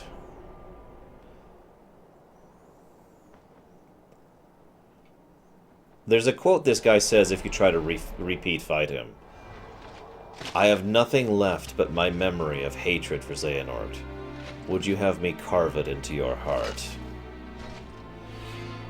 Ah, glasses off!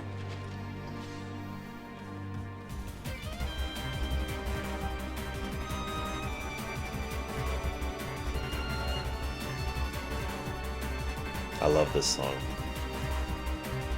This is probably my single favorite song in all of Kingdom Hearts right here.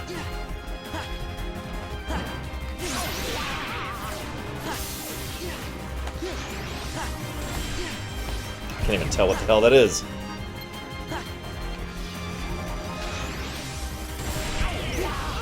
can't I attack? I can't attack! I can't attack! This is great. Okay.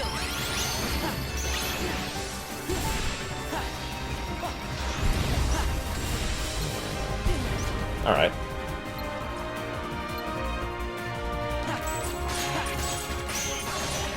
Why can't I attack? I can't see what's happening. I can't attack. Oh, I attacked. No, I didn't. That was it. That was it.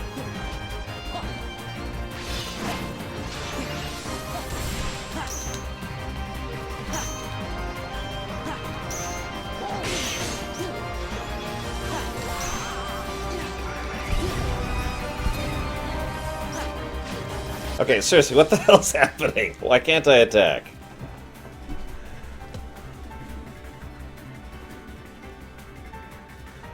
I apparently have to use magic?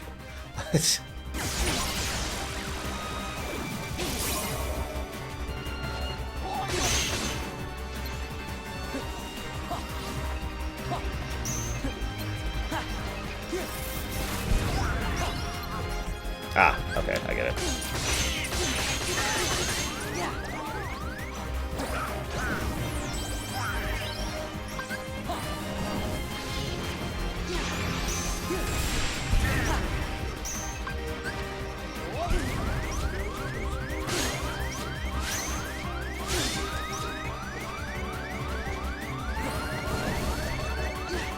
Okay, that didn't do much.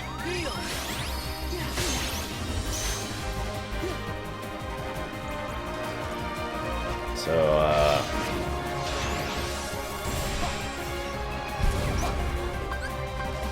what? Oh, okay.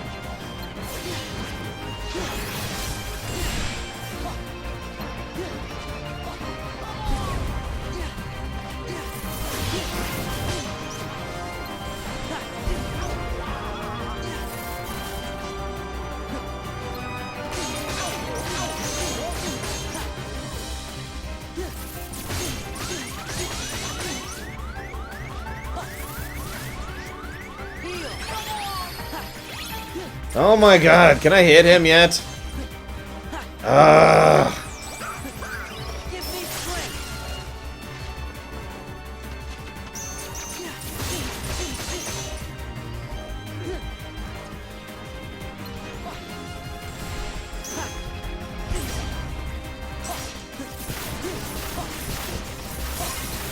There!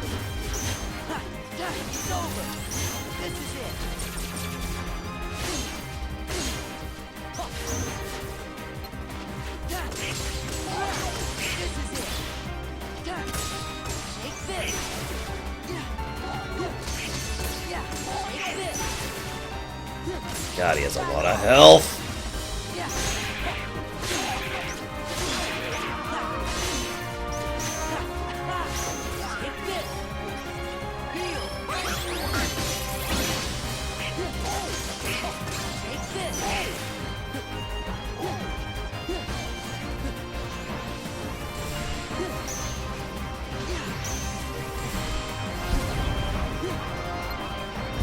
Damn it.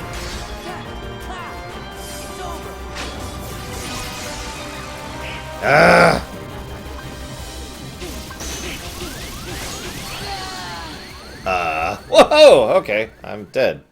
I'm not even 100% sure what actually killed me. Anyways. So yeah, that's it for tonight. I'll fight him for real tomorrow. Yeah, I'm going to bed.